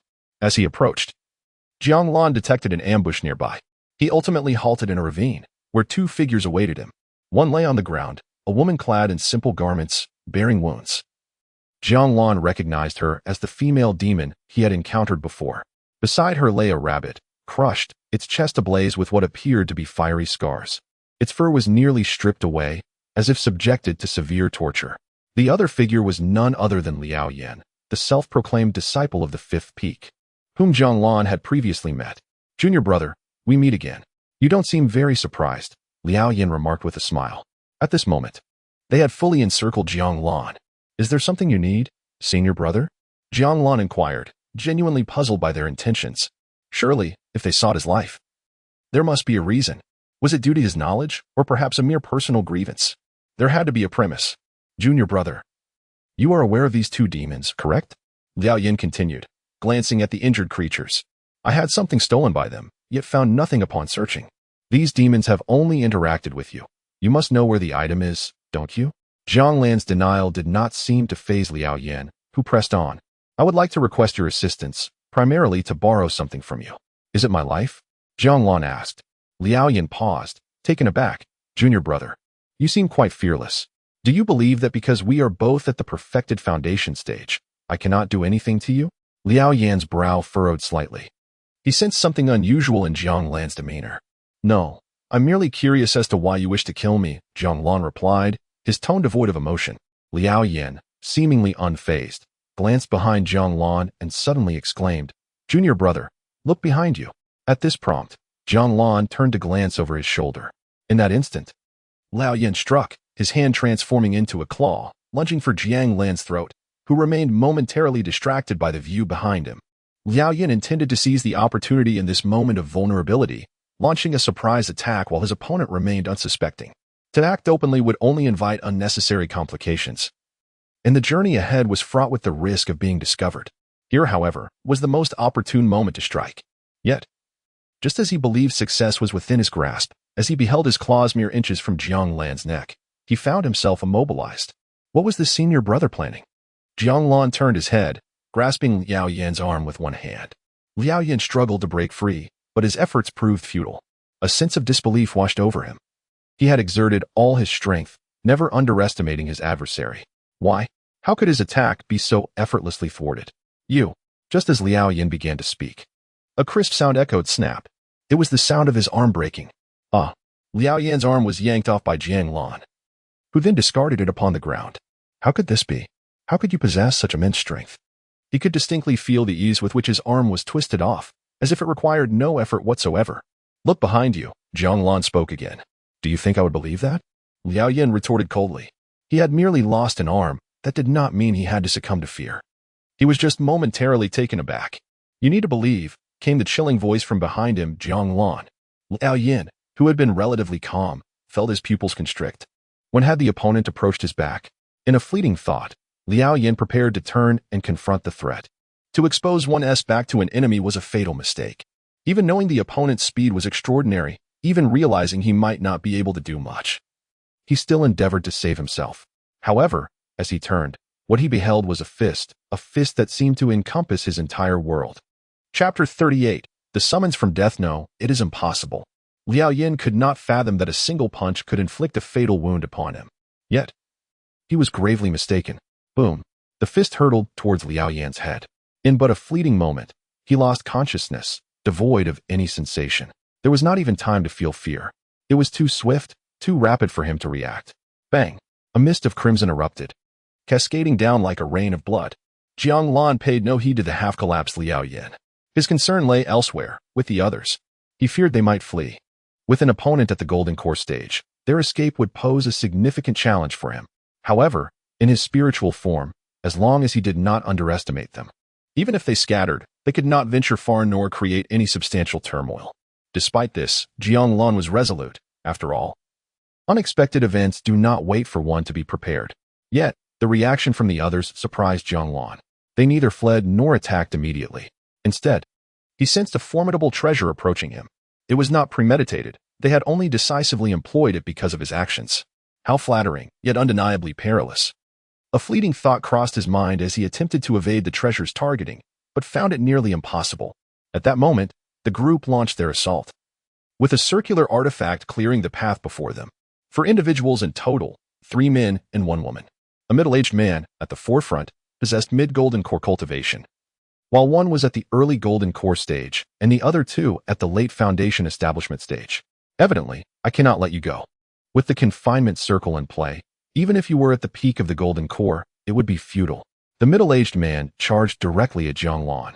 Having sensed some abnormalities, he could not be allowed to remain. Moreover, given the youth of his opponent, he surmised that Jiang Lan was likely at most of mid-golden core cultivation. After all, he was clad in the garb of a Kunlun disciple, not that of a steward or elder. Jiang Lan furrowed his brow, directing his focus not on them, but on the confinement circle. Literally interpreted, this artifact would lock his realm, but it was only effective against golden core practitioners. What a pity. He, the spiritual entity. Whoosh. The confinement circle surged towards Jiang Lan. He did not resign himself to fate. Taking a step forward, his power began to manifest, the strength of 6 oxen surging forth. In an instant, Jiang Lan appeared before the confinement circle, extending his hand to confront it head-on. However, he was met with disappointment. The force of the confinement circle was far weaker than he had anticipated. In a mere heartbeat, he grasped the confinement circle in his hand. Jiang Lan turned to face the others and softly remarked, "Is this your reliance?" Crack. As his words fell, he crushed the confinement circle effortlessly. The 4 who had charged forward were momentarily stunned. In the blink of an eye, how had the confinement circle ended up in his grasp? Not only that, but this individual had actually shattered it? In that moment, panic set in. They must flee. He had never anticipated that a young disciple would possess such spiritual prowess. This is undoubtedly a disciple of nearly a century. The Kunlun attire changes once every 100 years, cycling every millennium. When one enters the fold, it becomes abundantly clear. What a pity. You have been let down. Jiang Lan spoke calmly. Yet, by the time his words fell, he had already approached the middle-aged man. Why would he squander time standing idly by? Speaking can also be action. The opponent, possessing golden core cultivation, would not be afforded any opportunity. This time, he could produce the locking realm circle. Next time, he might very well have a treasure capable of confronting the spirit realm. Thus, he must hold nothing back. The middle-aged man, witnessing Jiang Lan's actions, wore an expression of sheer terror. In an instant, he began to understand Liao Yan. An immense force was barreling toward him. A fist of unparalleled strength seemed poised to engulf his entire world. The terrifying aura felt as though it would rend his very being. No, this must not happen. It absolutely cannot. The middle-aged man yearned to roar in defiance, to counterattack, yet found himself utterly incapable. All he could do was await the impact of the onslaught. Boom. Jiang Lan's fist struck the middle-aged man. The overwhelming force sent him hurtling through the air, and as he was propelled away, he realized his body was disintegrating, morphing into a mist of blood. Agonizing pain coursed through him. His cries of anguish had no time to escape his lips, and his unwilling roars were swallowed, dissipating into the crimson fog. Bang! The blood mist spread. Having dealt with the mid-golden core, Jiang Lan turned his gaze toward the other three individuals. Under Jiang Lan's penetrating stare, the trio instinctively took a step back. The locking realm circle had been shattered with a mere gesture, and the mid-golden core had been annihilated with a single blow. There were no embellishments, no wasted moments. The opponent was decisive in their slaughter, showing no mercy. Such a person is terrifying, and their talent is equally formidable. Who have they truly offended? Fellow cultivator, we can negotiate. Do you desire spirit stones or treasures? We can provide both. The early golden core stammered, his face a mask of fear. Escape was utterly impossible.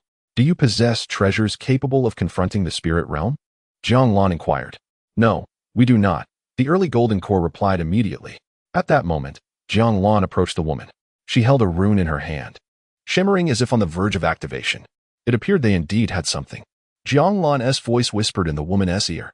She looked toward him, suddenly sensing the call of death. Chapter 39. The God of Death. The woman cast a terrified glance at Jiang Lan, her eyes suffused with dread. She understood that he had discovered her intentions and that he would undoubtedly kill her. Yet, she was so close, just a fraction of a moment more, and she might have been able to eliminate him. However, the man before her offered her no opportunity whatsoever. He launched his attack without hesitation. Jiang Lan, unwavering, seized her glowing hand and crushed it instantly. Blood mist billowed forth as the runes dissipated, and he turned his focus to the woman, intent on delivering a lethal blow. The onlookers were struck dumb as Jiang Lan approached her. By the time they reacted, her hand had already been shattered. Strike! Kill him! Commanded the early-stage golden core cultivator. His thoughts consumed by urgency. He knew that the man would not spare him, nor would he plead for mercy. He was determined to save the woman. Yet, boom! With a single punch, the golden core man watched in horror as the woman transformed into a cloud of blood mist. Do you know who she was? He bellowed in fury. In the blink of an eye, Jiang Lan stood before the golden core man, his voice calm. I know. She was one who sought my life. And you are as well. The next moment, the golden core man met the force of Jiang Lan's fist. Boom. As the blood mist expanded, Jiang Lan swiftly approached the final man. Upon seeing him, the man turned and fled in terror. A god of slaughter, this was the embodiment of death. A cultivator of the foundation establishment stage, upon turning, opened his mouth to call for help, hoping to draw the attention of others. Perhaps there was still a chance to survive, even if it was but a sliver of hope. Yet, the fist pierced through him, the impact reverberating through his flesh, and he ultimately lost consciousness. Once assured of his defeat, Jiang Lan tempered his strength, remaining vigilant. He did not wish to falter at the last moment. He then approached the rabbit. At this moment, the creature's chest was marred with an increasing number of cracks, as if its entire being were on the verge of being consumed by these fiery fissures. Jiang Lan regarded it, and it returned his gaze. The rabbit, laboriously turning its head to glance at the nearby female demon, looked back at Jiang Lan with a pleading expression, as if to implore him, do not kill her. She has seen nothing. Jiang Lan observed the creature, and then produced a glowing artifact, the binding celestial rope, pseudo. The rope lunged towards the rabbit, soon embedding itself within its form. Forget all that you have witnessed today. The binding celestial rope will imprison all memories of me. Should anyone ever force you to recall my existence, the rope shall claim your life. Even should you speak of it, it will be the same. Do you understand? Jiang Lan's soothing voice resonated in the rabbit's ears. The rabbit gazed at Jiang Lan, its eyes filled with disbelief. It was not the act of being ensnared that astonished it, but rather the incredulity that the other party had chosen not to silence it. Jiang Lan cast a glance at the creature before turning to depart. Although the binding rope was but a counterfeit, the rabbit, lacking the essence of immortality, could not escape the lethal grasp of the binding spell. Even an immortal would find it impossible to liberate this rabbit. Should the rabbit attain immortality, it would still require exorbitant resources to break free from such control. As Jiang Lan left, he paid no heed to the fate of his adversary. Their survival lay entirely in the hands of destiny. The rabbit watched Jiang Lan's retreat, then crawled among the slain, discovering something which it promptly consumed. A radiant light enveloped it, and the rabbit transformed back into a man. Without hesitation, he approached the female demon, lifted her, and made to depart. Yet, after only a few steps, he set her down and knelt in the direction of Jiang Lan's exit, bowing deeply 3 times. If one day we survive and ascend to great demonhood, should Kunlun face peril, and our esteemed elder find himself in distress, we, as husband and wife, shall brave fire and water to repay today as kindness. Finally, the man rose, cradling the female demon as he hastened away. Their immediate priority was survival. To cling to life, he scanned the surroundings, wary of any observers. Along the way, he indeed spotted a few individuals, all disciples of Kunlun. In Kunlun, he was virtually unknown, and few were acquainted with him, leading to a mutual avoidance among them. It appeared there were no further onlookers, and Jiang Lan breathed a sigh of relief. Had he not advanced to the realm of the primordial spirit today, while it may not have led to immediate trouble, it would have rendered him somewhat passive, significantly impacting his future endeavors. This outing imparted valuable lessons to Jiang Lan. One must show no mercy to adversaries and cannot underestimate strangers, for they may far exceed one's expectations. Just as he could conceal his cultivation, so too could others. One must remain true to oneself, never allowing a slight elevation in power to diminish respect for any individual. Chapter 40. Similitude of divine powers. Yet not divine powers, why have you suddenly brought wine to your master? On the summit of the 9th peak, Imo Zhendong inquired curiously as he accepted 2 bottles from Jiang Lan. The disciple has comprehended the 7-colored auspicious clouds, Jiang Lan replied. That, in itself, is indeed promising news. Imo Zhendong remarked with a chuckle, as if he were unsurprised. I wondered who summoned the radiant spectrum during the day. It turns out to be merely the 7-colored auspicious clouds. However, it requires several trials. The resemblance to divine powers implies that it is not truly divine. The 7-colored auspicious clouds possess inherent drawbacks. Fortuitous circumstances can sometimes transform into misfortunes. The higher one's proficiency, the easier it is to master. Jiang Lan was unaware of this. Yet he found himself at a loss as to whom to experiment with. Using himself would likely interfere with his cultivation, for his proficiency was not yet substantial, mostly. It would lead to misfortune, he presumed. Did not 3 individuals arrive at the entrance of the nether cave? Imo Zhendong casually suggested. Jiang Lan hesitated, reluctant to engage with others for fear it might disrupt his practice. Oh, and there are peanuts, he added, as he handed the peanuts gifted by the inn to Imo Zhendong. Regarding the peanuts, there is something I do not understand. At the inn, the proprietor initially intended to gift me some, but upon learning I was a disciple of the 9th peak, he suddenly withheld them. Yet in the end, he provided even more. What could be the reason for this? Imo Zhendong merely smiled in silence, seemingly indifferent to the peanuts. After accepting them, he began to speak of Jiang Lan's cultivation. You have already reached the pinnacle of foundation establishment. Do not rush into attempting advancement. I am in contact with a senior who will significantly ease the difficulty of condensing your golden core. The process of forming a golden core is inherently challenging, and failure is sometimes unavoidable. I understand, Jiang Lan replied, bowing his head in acknowledgement. In truth, the initial formation of the golden core was the easiest. The subsequent attempts were far more arduous. His master was merely trying to alleviate the pressure on him. Such knowledge was not lost on Jiang Lan, who was well-read. As Jiang Lan departed the summit, he pondered the proficiency required for the 7-colored auspicious clouds. If he wished to avoid interaction with Ao Longyu and the others, he would direct his efforts towards the plant egg. After all, the plant egg was a living entity, it should yield results as well. Upon returning to the entrance of the nether cave, Jiang Lan discovered the three individuals had already commenced their cultivation. They were seated within an array, influenced by the ethereal energy of the nether. Although their expressions were rather pallid, their energy flowed steadily, indicating no immediate danger. The effect resembled that of the historical mirror, which had significantly accelerated Jiang Lan's cultivation speed. Given his modest talent, he required a considerable amount of time. These individuals, however, should be able to initiate their ascension to the nascent soul within a few years, as their cultivation levels were notably high. As he passed by them, Jiang Lan took another glance at the array beneath the individual named Jing Ting. The sense of dissonance lingered. This subtle discord left Jiang Lan uncertain about the potential consequences it might entail. His understanding of arrays was not profound. He had occasionally signed in on some. Coupled with the extensive reading he had done at the ninth peak, influenced by the Taoist texts, granting him a modicum of insight. A cascade of multicolored light enveloped the entire egg before the radiance dissipated. Jiang Lan felt little about the seven-colored auspicious cloud he had conjured. This lack of sensation likely signified misfortune. He decided to cultivate for the time being and returned to observe any changes in the egg the following day. Having just ascended to the nascent soul stage, he had much to enhance. His mastery of the heavenly steps required improvement, and he believed that the strength of 9 bulls could elevate his prowess to that of 7 bulls. He also needed to refine his various techniques.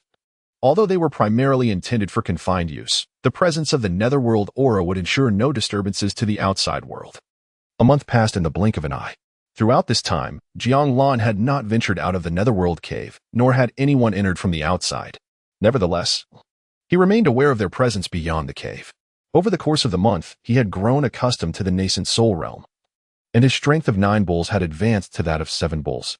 However, having just transitioned, his control over this newfound power was not yet perfect, as the strength of 7 bulls was somewhat daunting. He had attempted various other techniques and physical arts, but none could compare to the might of 7 bulls, a power unattainable at the initial stage of nascent soul. This realization brought Jiang Lan some comfort. At least his formidable strength meant he could handle dangers with composure. His heavenly steps were currently at the 7th step and had the potential to progress further. He had also generally familiarized himself with the other skills. However, given the limited time of just 1 month, it was insufficient. He estimated he would need another 2 months to enhance everything properly and to familiarize himself adequately. As for ceasing his cultivation today, it was primarily to tend to the 9th peak hall. Many tasks regarding the 9th peak were his responsibility, necessitating periodic attention. Fortunately, this did not consume too much time. It was an order from his master, likely stemming from concern that he had spent too long in the netherworld cave and needed to take a break outdoors. Nonetheless, Jiang Lan felt that this outing would also provide an opportunity for his master to assess whether any inner demons had arisen. Recently, while employing the 7-colored auspicious cloud for the plant egg, he had experienced some discomfort, which he suspected was related to his progress. Nevertheless, he intended to inquire further to ease his mind. Chapter 41. Jiang Lan's guidance on array formation. As for the plant egg, how should one express it? It seems to have grown feeble. From the moment he began to feel unwell, the originally vibrant black and white patterns of the plant egg began to fade. Jiang Lan sensed a diminishing life force, likely indicating illness. For over half a month, Jiang Lan had been performing the 7-colored auspicious cloud daily. However, he has since ceased its practice. Jiang Lan was uncertain whether the frequent use had caused the plant egg's weakness. After nourishing it with some spiritual liquid, he departed from the nether cave. Ao Long Yu and the others were indeed engaged in their cultivation, yet as time passed, they increasingly felt the challenges of their situation. Had it not been for the treasures they possessed, they would not have dared to cultivate in such an environment. The more they practiced, the more astonished they became by their junior brother residing in the nether cave. Given their cultivation levels, they could endure here for quite a while. Yet the act of cultivating proved exceedingly difficult. They had to simultaneously contend with the oppressive aura of the nether, which was an arduous task. Ao Lonyu opened her eyes, gazing silently at the divine array. As time progressed, the divine array became increasingly troublesome, imposing a degree of pressure upon them. This was an experience familiar to their fellow disciples. It was said that the divine array had been modified several times, but each alteration had its repercussions. They too were attempting modifications, yet the effects persisted. The pressure from the divine array was mounting. I believe it is time to consider relocating, Mu Xiu remarked. Indeed, changing locations could alleviate the influence, as per the wisdom shared by some senior brothers and sisters. However, moving further from the cave entrance would diminish the efficacy of their cultivation. Yet, entering the nether cave was out of the question, as they could not withstand it. Failing to change their position would only lead to adverse outcomes. A month had already reached their limit for modifications. Let us wait until today passes. Relocating will require some time. If we do not change, we risk succumbing to inner demons. As she spoke, Jingting glanced toward the nether cave. That junior brother has been inside for an entire month. Is he truly all right? I would believe it if someone said he had completely succumbed to madness.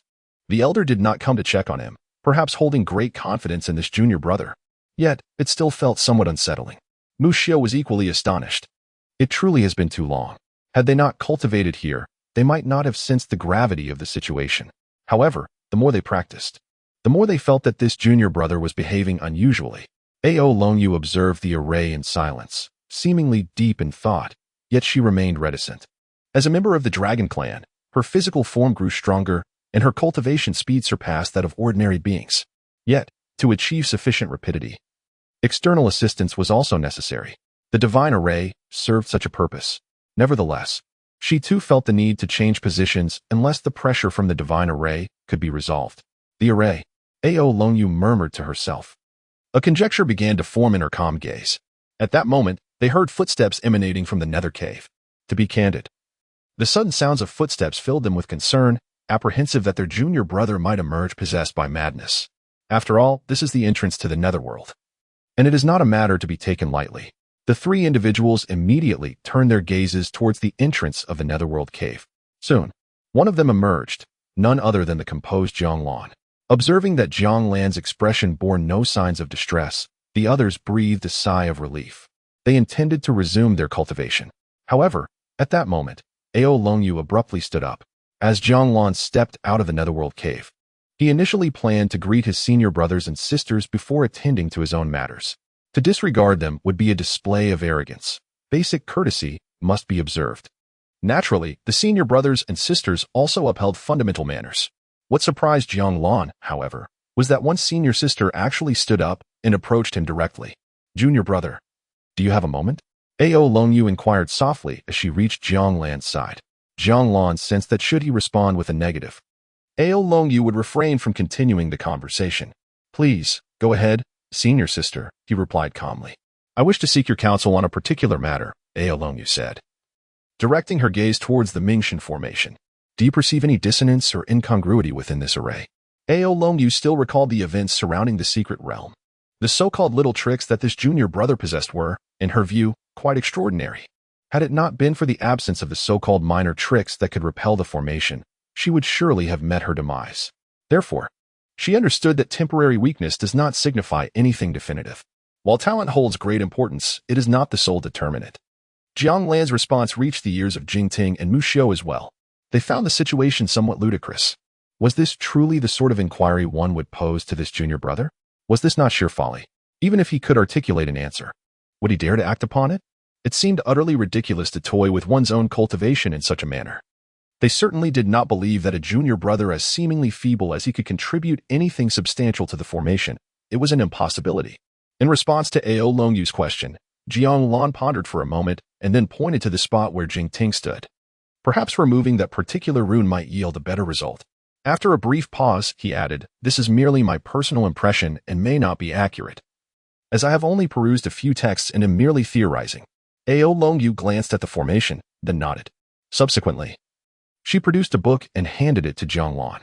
"This is a tome on draconic language. It should prove beneficial in assisting you."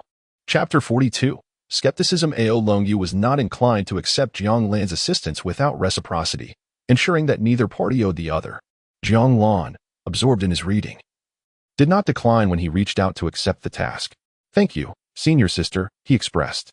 There was indeed no need for hesitation in such matters.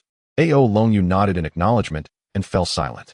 "I shall not intrude upon my seniors any longer," Jiang Lan remarked, glancing at the others before turning to depart. Jingting and the others also nodded in agreement. Once Jiang Lan had left, Jingting and Mu Xiaozai turned their attention to Ao Longyu, seemingly inquiring about her intentions and the rationale behind her actions. Ao Longyu regarded Jingting and said, "Junior brother, try erasing that rune and see what happens." "Senior sister, That was merely a jest from the junior brother of the ninth peak.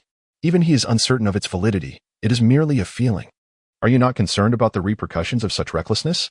Indeed, senior sister, this could significantly impact our cultivation, so we must tread carefully. The junior brother of the ninth peak does possess certain exceptional qualities that we cannot deny. However, when it comes to cultivation or formations, he lacks expertise. Such matters should not be approached lightly, Mu Xiu interjected. They were discussing a foundational cultivator, a junior brother who had just begun his journey, and one who could only rapidly advance through resources. How could they possibly place their trust in such an uncertain foundation? Moreover, to rely on their own cultivation for such an endeavor seemed unfathomable. Ao Longyu observed Jing Ting and Mu Xiu with a composed expression, her voice steady. Junior brother, junior sister. We can find a suitable place nearby to draw a new formation while I experiment. At this statement, Mu Xiu opened her mouth to respond, but found herself momentarily at a loss for words. Indeed, they were already at a juncture where a change in formations was warranted, and thus, even if adjustments were made, it would not adversely affect them. Ao Longyu's desire to experiment was not entirely out of place. Yet, doubt lingered. Senior sister, I acknowledge your high cultivation, formidable abilities, and remarkable talent. However, acting impulsively could easily impede your progress. If unforeseen complications arise, would it not alter your plans for advancing to the nascent soul stage? Mu Xiu cautioned. However, if we continue as we are, that too would lead to delays. Ao Longyu calmly replied. She was acutely aware of her actions. If she did not take the leap, her aspirations for the nascent soul stage would be postponed by several years. Jing Ting and Mu Xiu fell silent. Recognizing Ao Longyu's unique position and the urgency of her circumstances, which justified her desire to experiment. Nonetheless, any experimentation should ideally be grounded in some form of rationale. To place faith in the junior brother from the ninth peak. With a sigh, they chose to refrain from further discussion and proceeded to sketch a new formation at a distance, ensuring it would not interfere with the existing setup. Ao Longyu modified the location Jiang Lan had suggested and began her cultivation there. Naturally, she remained cautious, ready to cease her practice at the first sign of trouble. For safety's sake, she took out a treasured artifact bestowed upon her by her master, one that would stabilize both her mind and cultivation. She approached every situation with utmost care. As Jiang Lan traversed Jiao Lan Road, he perused the dragon language, only to find it somewhat obscure and difficult to comprehend. Nevertheless, he did not harbor any expectations of mastering it outright. He merely intended to glance at it whenever time permitted. He had heard that certain spells wielded greater efficacy when articulated in dragon language, though he remained uncertain of its veracity. If true, then this tome on dragon language would indeed prove quite beneficial for him. He pondered whether his previous understanding of the Taoist canon could aid in deciphering the dragon language. The rewards from his daily attendance were predominantly conducive to his cultivation, while most other aspects necessitated his personal study. However, he did find solace in the occasional assistance it provided. Jiang Lan was not greedy. He endeavored diligently in all matters within his capacity. To cease striving amidst the vast wilderness instilled a sense of insecurity within him. One could not gamble on tomorrow with mere luck. After tidying the grand hall, Jiang Lan resolved to clear the weeds along the pathway. The route was scarcely traversed, and if left unattended, it would soon be overrun with vegetation. Should any visitors arrive and fail to find their way, it would render the ninth peak desolate and devoid of life, which, albeit true, was hardly inviting. Once he concluded these tasks, Jiang Lan intended to seek out his master. Yet just as he prepared to depart, his master appeared before him. Master, Jiang Lan greeted with utmost respect. How have you been of late? Imo Zhenong inquired, gazing at Jiang Lan. I have been feeling somewhat unwell and wish to consult you to ascertain if I might be affected by inner demons, Jiang Lan replied candidly. He indeed felt a touch of discomfort, yet each time he sought clarification, no issues arose. He had not ceased his practice of the unmoving king mantra. Upon hearing Jiang Lan's words, Imo Zhendong furrowed his brow and approached him, placing a finger upon his forehead. Have you been cultivating the seven-colored auspicious cloud? You have been working with the plant egg for over half a month? Jiang Lan responded truthfully. At the mention of the plant egg, Imo Zhendong raised an eyebrow. He was well aware of its nature and had not anticipated it to be an egg that could not be hatched. Had he known, he would not have bestowed it upon his disciple. Fortunately, his disciple seemed unfazed and appeared to nurture it with great joy. What is the condition of the plant egg? Imo Zhendong inquired. It seems to be weakening, Jiang Lan replied. It appears your seven-colored auspicious cloud has made progress. Once this brief period has passed, all will be well. When you feel a surge of spiritual fortune, refrain from employing it indiscriminately. Spells are not the same as divine powers, especially those reliant on fortune, as they can easily bring about complications for the practitioner, Imo Zhengdong stated earnestly. Being his direct disciple, he spared no effort in his cultivation. Yet he also recognized the need for moderation. Excess could be detrimental, and he wished not to jeopardize his disciple's potential. Fortunately, Jiang Lan possessed sufficient resilience, or else he would have to delay matters until the opportune moment arose. Chapter 43. The opportunity to step into the void upon hearing Imo Zhengdong's words. Jiang Lan nodded in agreement.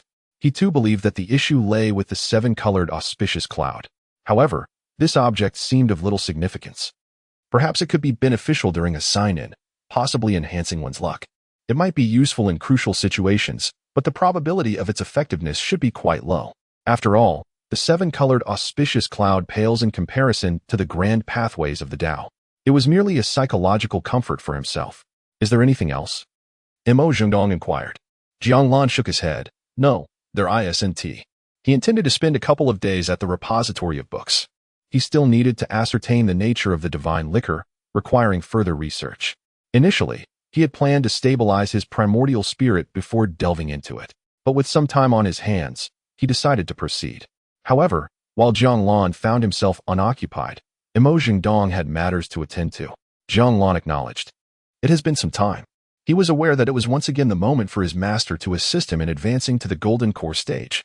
Yet, the process of ascension to the Golden Core was far more complex than that of foundational establishment, likely consuming a fair amount of his time. Nevertheless, Jiang Lan remained unconcerned. He viewed it as merely a procedural step while prioritizing his cultivation of the primordial spirit and subsequently exploring the possibilities of refining the spirit into the void. Take this wine, Imo Zhengdong offered, handing Jiang Lan a flask. Jiang Lan noticed that the wine bottle bore some resemblance to those from the inn. Yet it was distinct in certain aspects. He wondered where his master had procured it. After accepting the wine, Imo Zhengdong continued, tonight, after dusk, visit the Void Lake and deliver this wine to the guardian there. He will lead you to a certain place and inform you of the necessary actions. The rest is up to you. Imo Zhengdong understood Jiang Lan well. There was no need to coddle him as one would a child. He preferred Jiang Lan to navigate this on his own. Over-explaining could potentially cloud Jiang Lan's judgment. Of course, should Jiang Lan err in his judgment as his mentor, he would be there to support him. Jiang Lan tucked away the wine and replied, Yes, master. He had heard of the Void Lake prior. It was mentioned by the innkeeper, who suggested that presenting fine wine would elicit a warm reception and assistance. Was his master's wine the same? If it were so simple, his master could have simply instructed him to purchase the wine directly. Why the need for such careful instructions and the direct provision of the wine? Perhaps the situation was more intricate than it appeared, Jiang Lan mused as he departed from the mountaintop. Since his visit was scheduled for the evening, he could first explore the repository and search for information or peruse additional texts. He did not feel compelled to absorb every piece of knowledge. The adage knowledge is power holds true, yet the ability to apply that knowledge is even more paramount. Meanwhile, Jingting and Muxiu continued their work on the formation. However, they were also quite attentive to Ao Longyu's situation. A morning had passed, and it seemed there were no significant issues on Ao Longyu's side. Can senior brother Jing discern the current state of senior sister Ao? Muxiu inquired, her gaze fixed on Ao Longyu with concern. Jingting shook his head. Mu junior sister, you are well aware that senior sister Ao's status is extraordinary. We cannot fathom it. Moreover, sister Ao is quite difficult to approach, and we are unlikely to know the circumstances surrounding her. We shall have to wait until tonight to observe. If any issues arise, they are most likely to manifest in the evening. Should the formation experience any problems, even momentarily, they would be readily apparent. However, if the issues accumulate gradually, they may not be directly observable due to the multitude of changes involved. Do you think, in the end, that sister will emerge unscathed? Muxiu quietly inquired of Jingting. Although the likelihood of such an outcome is exceedingly low, almost non-existent, what if fortune smiles upon us? It seems improbable, after all. The disciples of the ninth peak do not possess such abilities. Jingting furrowed his brows, sharing his skepticism. Nevertheless, the mere act of attempting implies the potential for success. It is not the fear of the thousand, but rather the fear of the one that haunts us. Let us wait until tonight. After all, matters of formations are not left to chance, and those who dare to gamble usually find themselves lost. Jing Ting remarked. Mu Xiu remained silent, keeping a vigilant eye on Ao Longyu. As of now, there appear to be no issues. We shall wait a little longer. Any problems should reveal themselves soon. It turns out that only when one's primordial spirit is perfected can it be truly effective. Jiang Lan concluded after perusing some texts. He reviewed various materials, arriving at answers that were not overly complex. The exquisite liquor can enhance one's abilities while in a state of semi-consciousness, akin to reaching the most sublime state of the primordial spirit, standing at the threshold of the void return gate. Once one reaches this threshold, it signifies a breakthrough of the primordial spirit, entering the realm of spirit refinement and void return. However, this is no simple feat. Achieving a perfect state of the primordial spirit may not be overly difficult, but reaching the void return gate is another matter entirely. It is said that a certain degree of fortuity is required. The exquisite liquor both offers assistance and provides opportunity. Yet, having the opportunity does not guarantee success. Entering the realm of spirit refinement and void return is indeed a challenging endeavor. However, possessing the exquisite liquor equates to possessing half the chance of success. A 50% success rate is already quite high, and with his own efforts, he could potentially elevate it to 60 or 70%. Furthermore, it is fortunate that consuming the exquisite liquor places the primordial spirit in a unique state of semi-consciousness. Thus, it should not adversely affect him. Of course, if he can conceal his advancement of the primordial spirit, that would be even better. May his outward cultivation proceed smoothly. Chapter 44. The Back Door. As dusk approached, Jiang Lan closed the book. He had just reviewed the advantages of dragon language spells, noting that only a select few spells derived from the dragon lineage received enhancements. Other spells, particularly those that required verbal incantations, lacked such benefits. Conversely, spells that could be executed merely by channeling one's energy did not offer any significant enhancement. In comparison, these spells were far inferior to the Kunlun Heart Sutra. However, for techniques such as Thunderfall and Cloud Manipulation, the efficacy indeed surpassed that of the Kunlun Heart Sutra. There were also enhancements to the art of word spirit. He could find time to delve into these, but his primary focus remained on cultivation, clearly distinguishing between the two. With his thoughts settled, Jiang Lan departed from the 9th peak, making his way to the Tranquil Lake. The Tranquil Lake was not situated on any of the 9 peaks, but was positioned more towards the periphery of Kunlun, relatively close to the 1st peak. Yet it felt distant to Jiang Lan. Fortunately, night had just fallen, and with his outward appearance reflecting the peak of Foundation establishment, he anticipated that it would not take him long to reach his destination. As the full moon illuminated the sky, Jiang Lan arrived at the Tranquil Lake, only to discover a solitary thatched cottage by its banks with a pond in front. A middle-aged man was fishing at the pond while several Kunlun disciples sat nearby, seemingly awaiting something or perhaps meditating. Jiang Lan observed that these individuals were not engaged in cultivation, and he could not discern their purpose. Respecting the elder's quietude, he chose a secluded spot to sit in silence, awaiting further developments. However, he did not intend to squander this waiting period. Instead, he immersed himself in introspection, honing his mind. Naturally, he remained alert to any disturbances in his surroundings, as he had come in search of an opportunity for advancement. As Jiang Lan delved deeper into his meditative state, the middle-aged fisherman suddenly noticed ripples forming in the pond. Surprised, he glanced at the gathered disciples, ultimately resting his gaze on Jiang Lan. Foundation established to perfection? The talent appears somewhat lacking, yet it suffices. With that, the middle-aged man adjusted his fishing rod, directing a droplet of water towards Jiang Lan. Plop! The moment the water landed on Jiang Lan's forehead, he instantly opened his eyes. In truth, he had sensed the approach of the water, but its speed had rendered it impossible for him to evade. This elder was indeed a formidable figure. You, come here. The ancient wine practitioner beckoned Jiang Lan. Jiang Lan promptly rose and approached the ancient wine practitioner. At this moment, the other disciples naturally took notice of someone being summoned. Who is this individual? How fortunate to be called forth. They murmured amongst themselves. Indeed, those of us without the means to procure fine wine must patiently await the elder's guidance while this person enjoys such serendipity. A foundation established to perfection among peers isn't lowly, yet I've never heard of them before. Curiosity sparked among them, as they speculated on the identity of this suddenly appearing disciple. However, many had never encountered Jiang Lan before. Could he be a newcomer? Yet, how could a newcomer possess such a level of cultivation? Was he a genius? But why had he not been mentioned prior?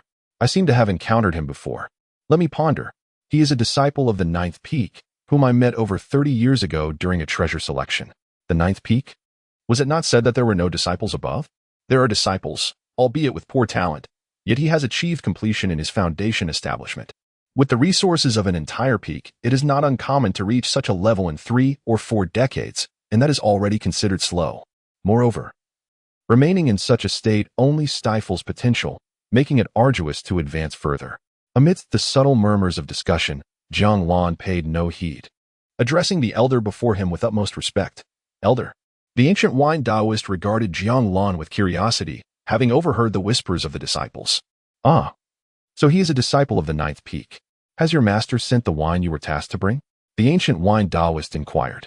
Initially, he did not intend to mention it, yet Imo Jingdong had indeed promised him a fine bottle of wine from years past. There was no reason to decline. It would have been a shame to let the opportunity slip away. No wonder this lad has managed to stay at the ninth peak for so long. He is no ordinary individual. "I have brought it," Jiang Lan promptly replied, producing the wine bestowed by his master and offering it forth. He realized he might have deviated from the proper protocol, but fortunately, it seemed to have no adverse effects. The ancient wine Taoist accepted the wine, a smile gracing his features. "I shall send you to the ninth location of the tranquil lake. How far you can go depends solely on your own efforts. Upon the lake's surface, you will witness all that you currently lack. Understanding the weaknesses of your realm will facilitate your ascension to the golden core. However, should your mind and spirit lack the fortitude, you may find yourself submerged in the lake. You may exit at your discretion afterward." "Thank you, elder." Jiang Lan murmured in gratitude. This implied that he could perceive what his primordial spirit was lacking, which might prove significantly beneficial for his advancement in refining spirit and returning to emptiness. However, he was uncertain if others could see what he would witness. "Do not worry. What you see will be invisible to others," the ancient wine Taoist elaborated. At that moment, some disciples below erupted into a clamor. "The elder from the ninth peak has opened a back door. The ninth location is tranquil. It is a place where a senior brother from the first peak resides. The location is indeed splendid, but those entering through the back door likely won't stay long. They might emerge in just a few minutes. That senior brother from the first peak has been inside for over a day, supposedly striving to break through to the primordial spirit. Without comparison, there is no suffering. This junior brother is truly unfortunate and will surely face embarrassment. If such words reach the ears of that senior brother, he may feel disgraced." Jiang Lan remained calm within, albeit with a hint of resignation. He actually preferred solitude. If individuals could coexist without interference, it would be agreeable. However, should it resemble the third secret realm, it would be quite distressing for him. Chapter 45, The Shock from the Enchanted Courtyard, the Ninth Peak. Jingding and Muxiu gazed in astonishment at Ao Longyu, who was immersed in her cultivation.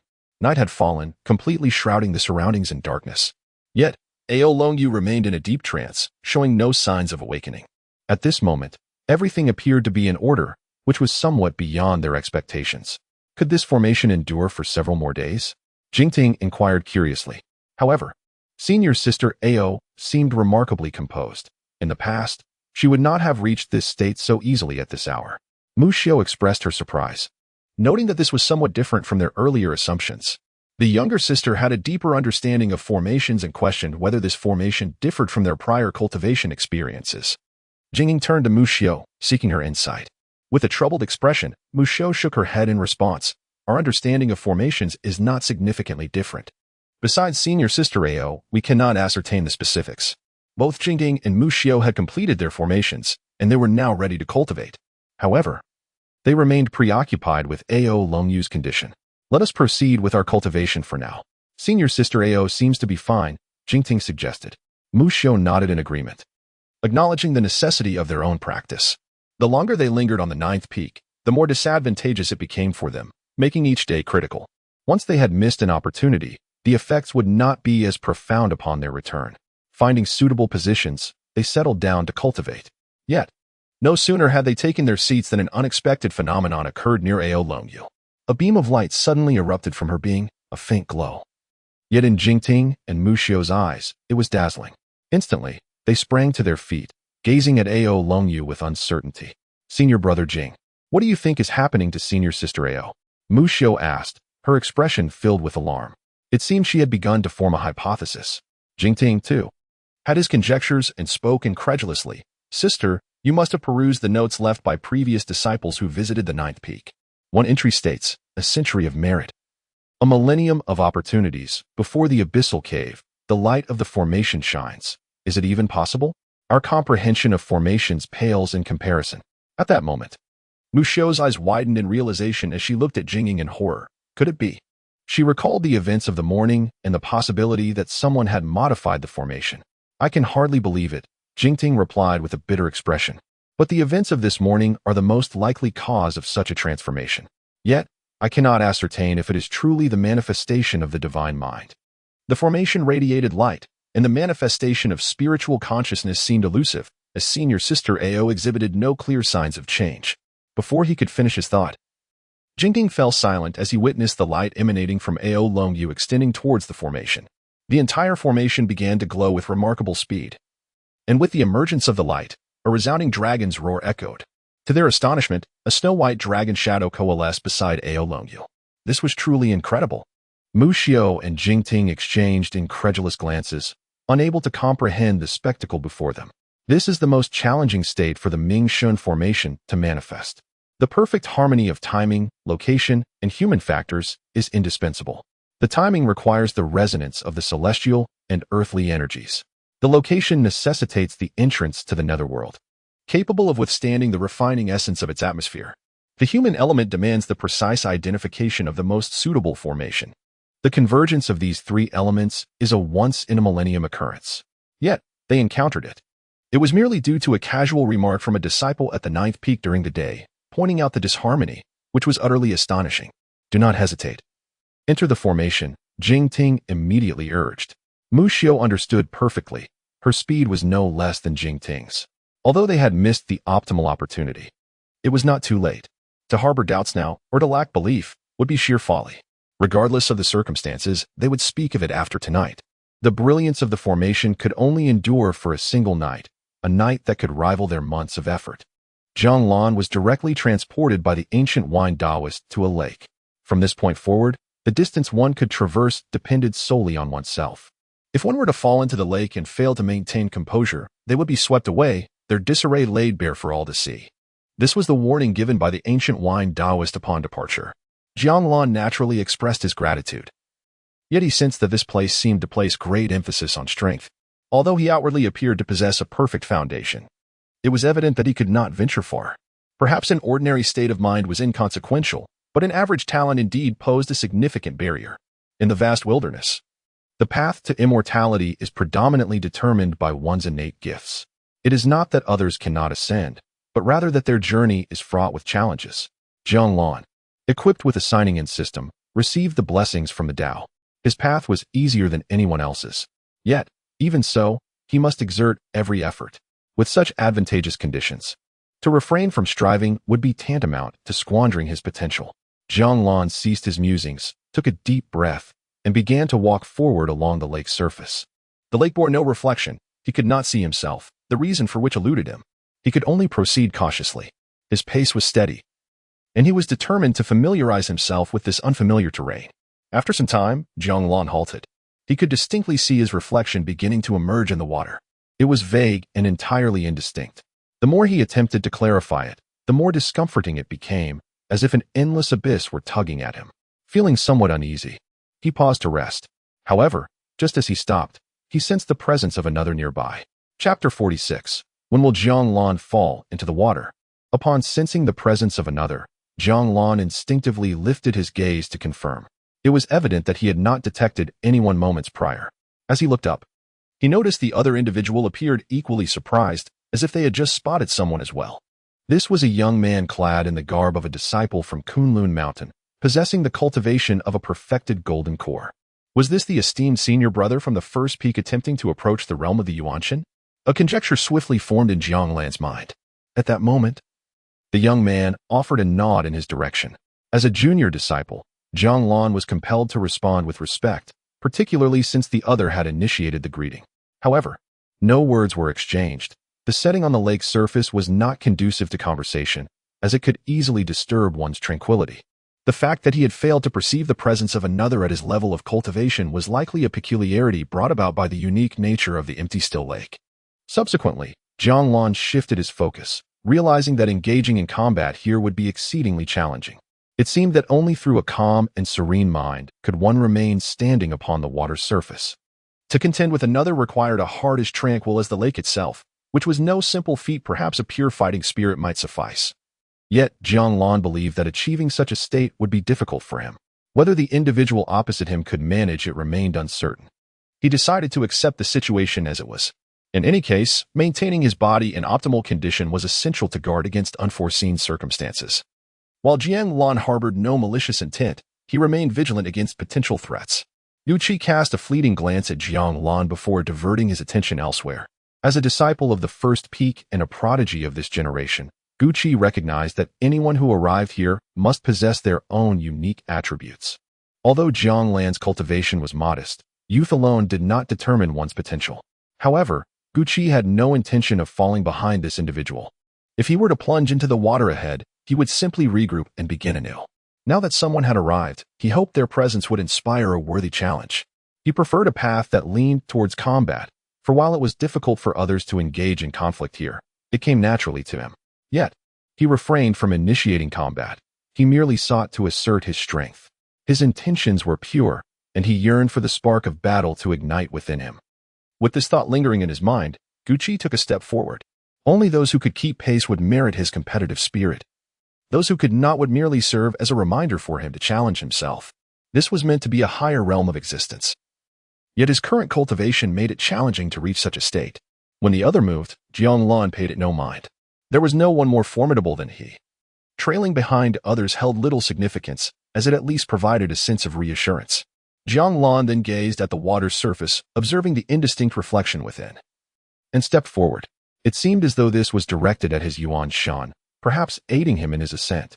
As Jiang Lan was ushered into the empty still lake, a number of disciples outside expressed curiosity about when he would emerge. I recall that once one sinks to the lake's bottom, they are promptly expelled, correct? Do you think that junior brother will surface in a state of disarray? Who can say? We shall see shortly. Those entering for the first time often struggle to perform well. I find it rather improbable that the junior disciple of the ninth peak possesses ordinary talent. However, one must not forget an important fact. He is a disciple of the ninth peak. The disciples of the ninth peak are not devoid of resources, are they? A disciple who recently joined Kunlun inquired curiously. To others, Jiang Lan is merely a junior, yet to these new disciples, he is regarded as a senior. However, the number of disciples who can arrive at the tranquil lake is exceedingly few. Consequently, most of what Jiang Lan encounters are his seniors. Unbeknownst to him, even if only on the surface, Jiang Lan has surpassed many of his seniors in cultivation. This is due to the accumulation of all the resources of the ninth peak. As the sole disciple of the ninth peak, his treatment far exceeds that of others, including the geniuses from other peaks. Whatever resources his master possesses that could assist him, Jiang Lan will undoubtedly have access to. This leads many to believe that Jiang Lan's achievements are merely the result of resource accumulation. Such a foundation, lacking stability, is unlikely to support a long journey. Yet, this junior disciple has managed to remain at the ninth peak for such an extended period. His character must be commendable, at least superior to many of us. Thus, in the tranquil lake, he does hold certain advantages. However, he remains merely a foundational disciple. Confronting the tranquil lake for the first time, without adequate mental preparation, he could easily plunge to the bottom of the lake. Especially considering that this junior disciple from the ninth peak seldom ventures out and has little exposure to the world. He is more likely to suddenly find himself at the lake's depths. Observing the situation, I suspect that even if he does not fall to the bottom, he will still be significantly affected. After a few such experiences, he will certainly need to retreat and recuperate.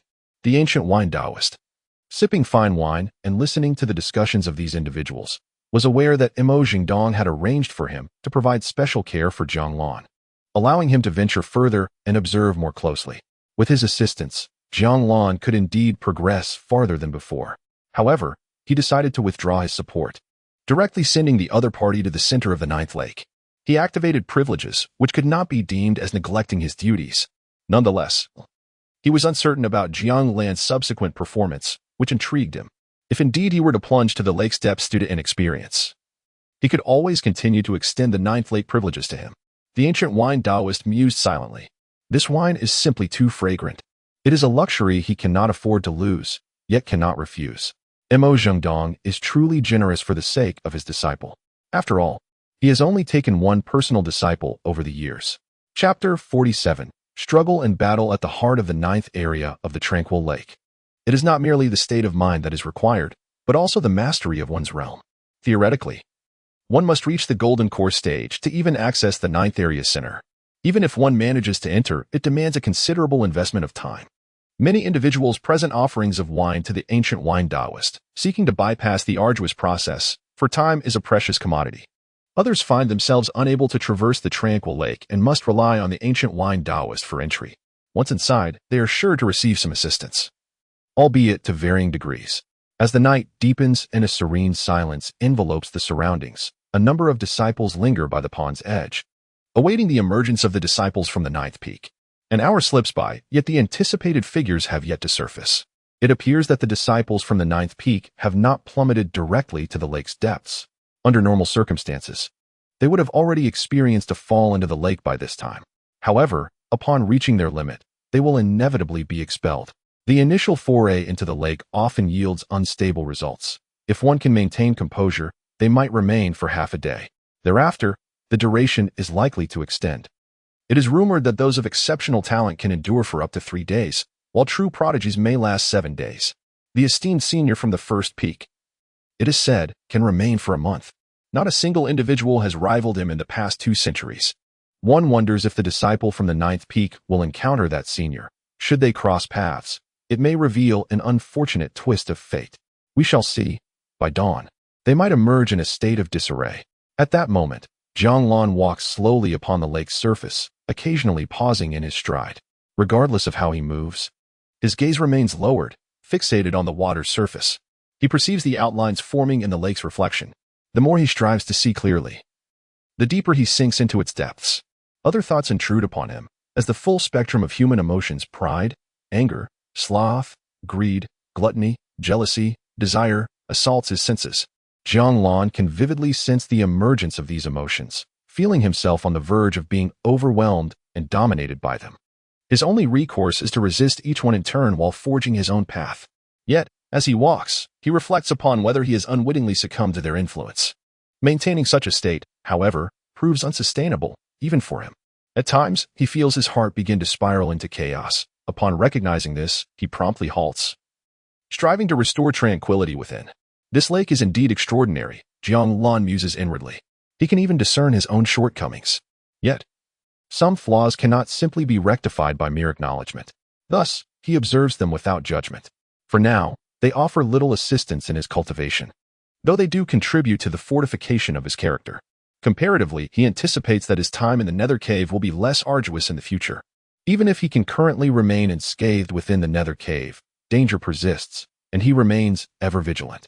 As Jiang Lan pauses once more, he lifts his gaze and surveys his surroundings, discovering that the senior disciple is not far from him, seemingly in repose. Before long, the other turns his attention toward Jiang Lan. In response, Jiang Lan nods in acknowledgement, a gesture of courtesy. The other party nodded in acknowledgement. Subsequently, Jiang Lan observed as that senior brother continued forward, exuding an aura of combativeness. Witnessing this scene, Jiang Lan recognized that the individual was fundamentally different from him. Their approaches were entirely distinct. This senior brother seemed to navigate the world through the lens of battle. In this regard, Jiang Lan felt a sense of inadequacy. Indeed, Kunlun Mountain was home to countless prodigies, whether it be this one or those encountered in the secret realm. Each individual harbored their own aspirations, methods, and paths, all striving diligently. Jiang Lan sensed an urgent need to intensify his own efforts. As he watched Gu Qi depart, he remained still, aware that it was not yet his moment to move. Gu Qi advanced, his face marked by a fierce determination. Truly, he was worthy of being considered a rival. After all this time, he could still keep pace with Jiang Lan. Thus, he had become his adversary. The stronger you are, the more delighted I become. I shall strive to surpass you. Junior brother, though I am unaware of which peak you hail from, we are now foes. You will serve as the stepping stone to my advancement. I look forward to witnessing your exceptional performance and the possibility of your surpassing me. A contest of equals. marching side by side in pursuit of supremacy, that is what I desire. I hope you can provide me with further surprises. Du Qi, imbued with combativeness, stepped forward with unwavering resolve. He realized that only through the presence of companions could he grow stronger. Among his contemporaries, within the same realm, none could stand beside him in the stillness of the lake. Now, a glimmer of hope had emerged. He was eager for what lay ahead. The following morning, the light at the entrance of the Yuming cave began to fade, and the three individuals within the formation sat in meditation, their spiritual consciousness coalescing as if they had entered an entirely new realm. Jingting and Mu Xiu had ultimately caught up to the last opportunity. At this moment, they had gained considerable benefits, drawing them closer to the state of Yuanshan.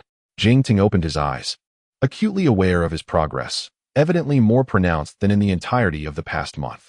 Unfortunately, the state of Mingshan was a fleeting moment. They dared not indulge in the luxury of a second occurrence. Ao Longyu also opened her eyes at this time, having experienced the most significant enhancement. A sigh of relief escaped her heart. Her gamble had paid off. Senior sister Ao, Jingting and Mu Xiu gazed at Ao Longyu, eager to glean information at the earliest opportunity. Chapter 48. The astonishing junior brother Ao Longyu cast a glance at the two individuals beside her, not at all surprised by their decision to enter the formation. Had she been outside at that moment, she would have made the same choice. Such an opportunity was incredibly rare, and she had not anticipated encountering it. Do you wish to inquire about the formation? Ao Longyu's voice was soft, devoid of any discernible emotion, as if no one held any significance in her eyes. In retrospect, it seemed that senior sister Ao should possess some understanding of the junior brother from the ninth peak. Otherwise, she would not have dared to ask such a question. Nor would she have taken a gamble. Jingting inquired, albeit belatedly, yet he felt confident in his assumption. Could you share some insights, senior sister? Primarily, Mu Xiu pondered. It is indeed quite astonishing. Yes, it is truly remarkable, Ao Longyu conceded. Even she found the circumstances hard to believe. She had not expected to encounter a master of formations.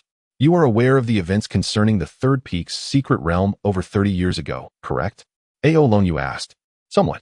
Under senior sister's protection, several junior brothers and sisters managed to survive.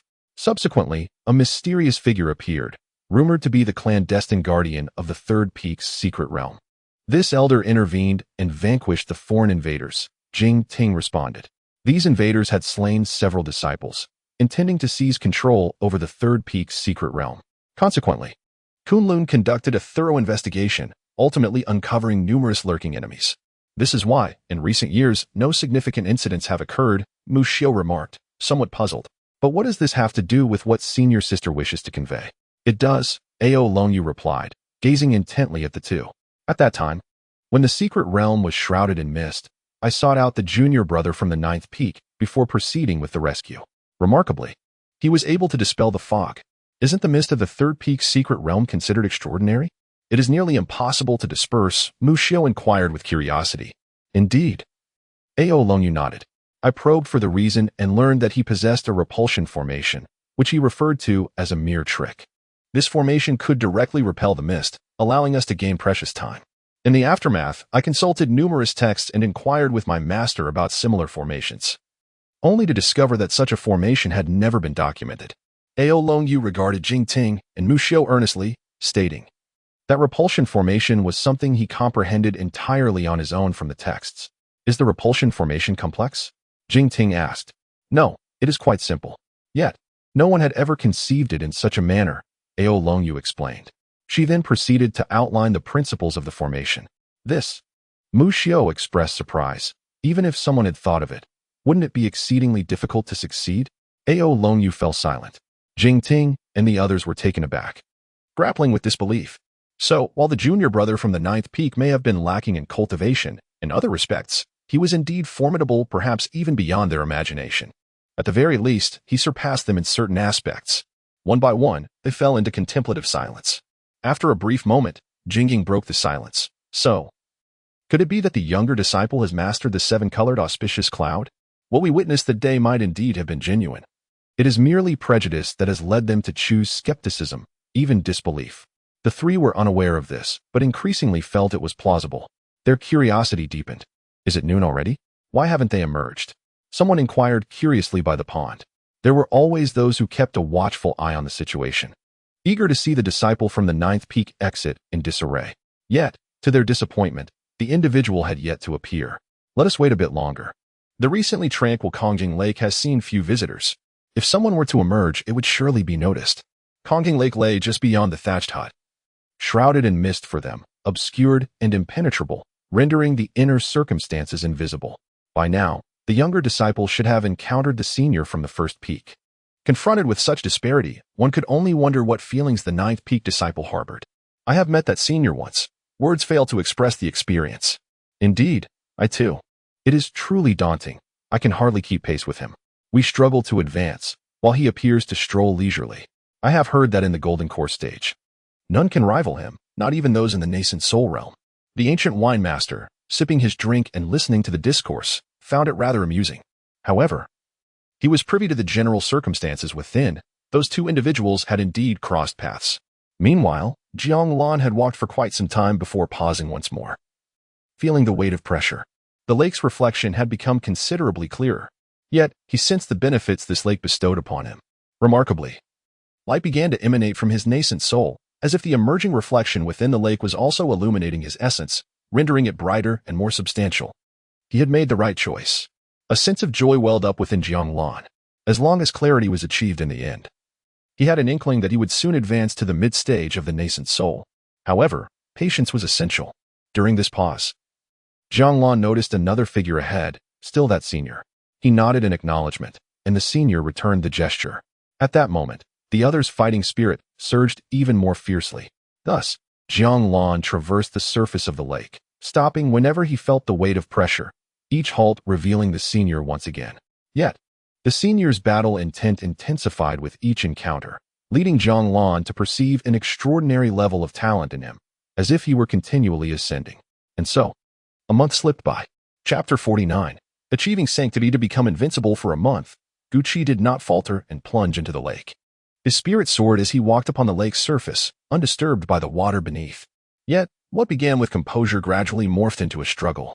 Each time he paused to rest, it was not long before he noticed his junior brother drawing near. Initially, the approach was not swift, and he awaited the arrival with anticipation. However, as time passed, his rival quickened their pace, and Gucci sometimes felt that the other was right behind him. Pressure. An unprecedented weight bore down upon him. This pressure ignited the fighting spirit within his heart. His desire was singular and pure, to triumph over his junior brother. The other had become his opponent, one worthy of his utmost dedication. There was no room for disdain, nor a hint of underestimation. This rival was a formidable force, deserving of his respect. With each determined step, Gucci transcended his limits. A month passed, and he believed he had finally gained a substantial lead over his junior brother. But he was mistaken. When he halted, he discovered that his junior brother had not only caught up, but was now alongside him. He had been surpassed. The other nodded in acknowledgement, a gesture of respect. Yet, in the next moment, his junior brother resumed walking, leaving Gucci behind once more. Though the pace was slow, Gucci could feel that his rival's speed had remained constant from the very beginning. In that instant, enlightenment dawned upon him. It was not that his junior brother had grown faster. Rather, he himself had slowed down. Gucci found this revelation hard to believe. As he observed Jiang Lan's retreating figure, a new wave of fighting spirit surged within him. Once again, he set forth. Jiang Lan walked ahead, and Gucci refrained from glancing at his senior brother. He recognized the intense fighting spirit emanating from him, yet he knew that he could not act recklessly here. For Jiang Lan, this spirit was also a reflection of his mental state. Any rash destruction would only lead to his downfall into the lake. Throughout the month, Jiang Lan maintained a steady pace, neither rushing nor slacking. At this moment, he caught a glimpse of his own reflection, though his features remained indistinct. Nevertheless, he sensed an increasing radiance within his primordial spirit, illuminating its shortcomings. The lake was arduous to traverse, yet it had yielded significant rewards, greatly aiding his primordial spirit. After a month of walking, he remained uncertain of the lake's true expanse or whether they were merely circling. Behind him, Gucci pursued Jiang Lan, who had now become his target. Outside the tranquil lake, some disciples sat in meditation. Suddenly, one spoke up. "It has been a month." "What has been a month?" Another queried, puzzled. "The senior brother from the first peak has been inside for a month," someone chimed in. "No, it is the disciple from the ninth peak who has remained there for a month. I have been here guarding for a month, and he has yet to emerge. I recall that this is his first entrance into the tranquil lake of silence. A disciple of the ninth peak? Who might that be?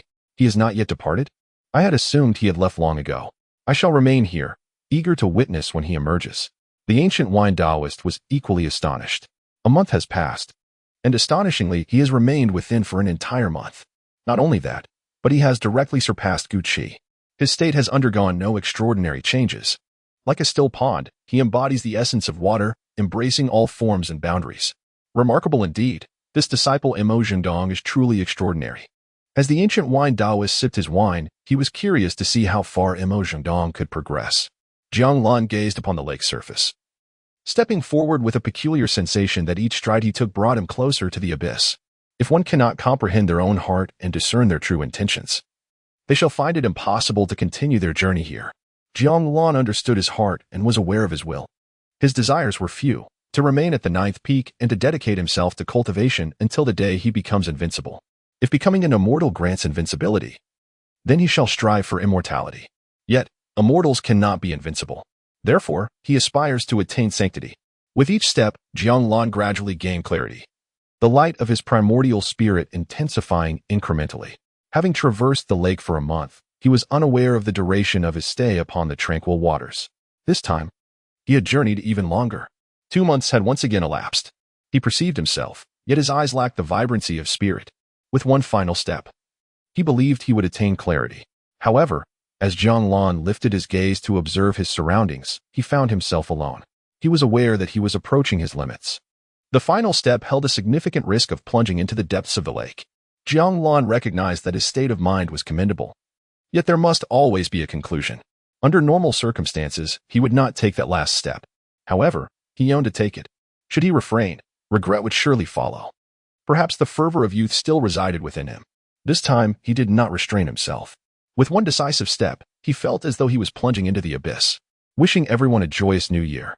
Writing is no easy task, and I hope esteemed readers will consider casting a recommendation vote. Chapter 50. Heartfelt submission. Upon the summit of the first peak, a middle-aged man stood within a pavilion, accompanied by a young man. His cultivation was profound and unfathomable, as if he had glimpsed the gates of immortality. Why have I not seen Gu Qi recently? Feng Yixiao's voice resonated with authority. Gu Qi was undoubtedly the most gifted disciple among the new recruits of the past 2 centuries, and thus, his absence was of great concern to Feng. Previously, one could observe him challenging various senior brothers and sisters, yet for the past few months, there had been no word from him. Master is unaware that my junior brother has been in the tranquil lake for 3 months and has yet to emerge. 3 months? Feng Yixiao expressed surprise. To remain in the tranquil lake for such an extended period is no trivial matter. Among the current disciples, hardly anyone can achieve this. I shall pay a visit, Feng Yixiao declared, vanishing from his location en route to the tranquil lake. At that moment, near the tranquil lake, numerous individuals lingered. It has been 3 months. I have waited here for 3 months, yet the disciple from the ninth peak has still not appeared. Were it not for the knowledge that the tranquil lake does not harbor the dead, I would suspect he has perished within. However, I also noticed that the senior brother from the first peak has yet to emerge. Could it be that they are comparing themselves against one another? Surely not. The ninth peak disciple lacks such prowess. What do you mean he lacks prowess? Have you not seen him remain inside for 3 months? If he possesses no strength, do you? I must concede that the fact that the disciple can stay at the ninth peak is not mere coincidence. Though his talent may be average and his cultivation reliant on resources, his temperament is extraordinary. I truly wish to discern the situation within. It has been 3 months. The ancient wine Taoist said nothing, continuing to sip his wine. Yet, when the cup neared his lips, he suddenly paused.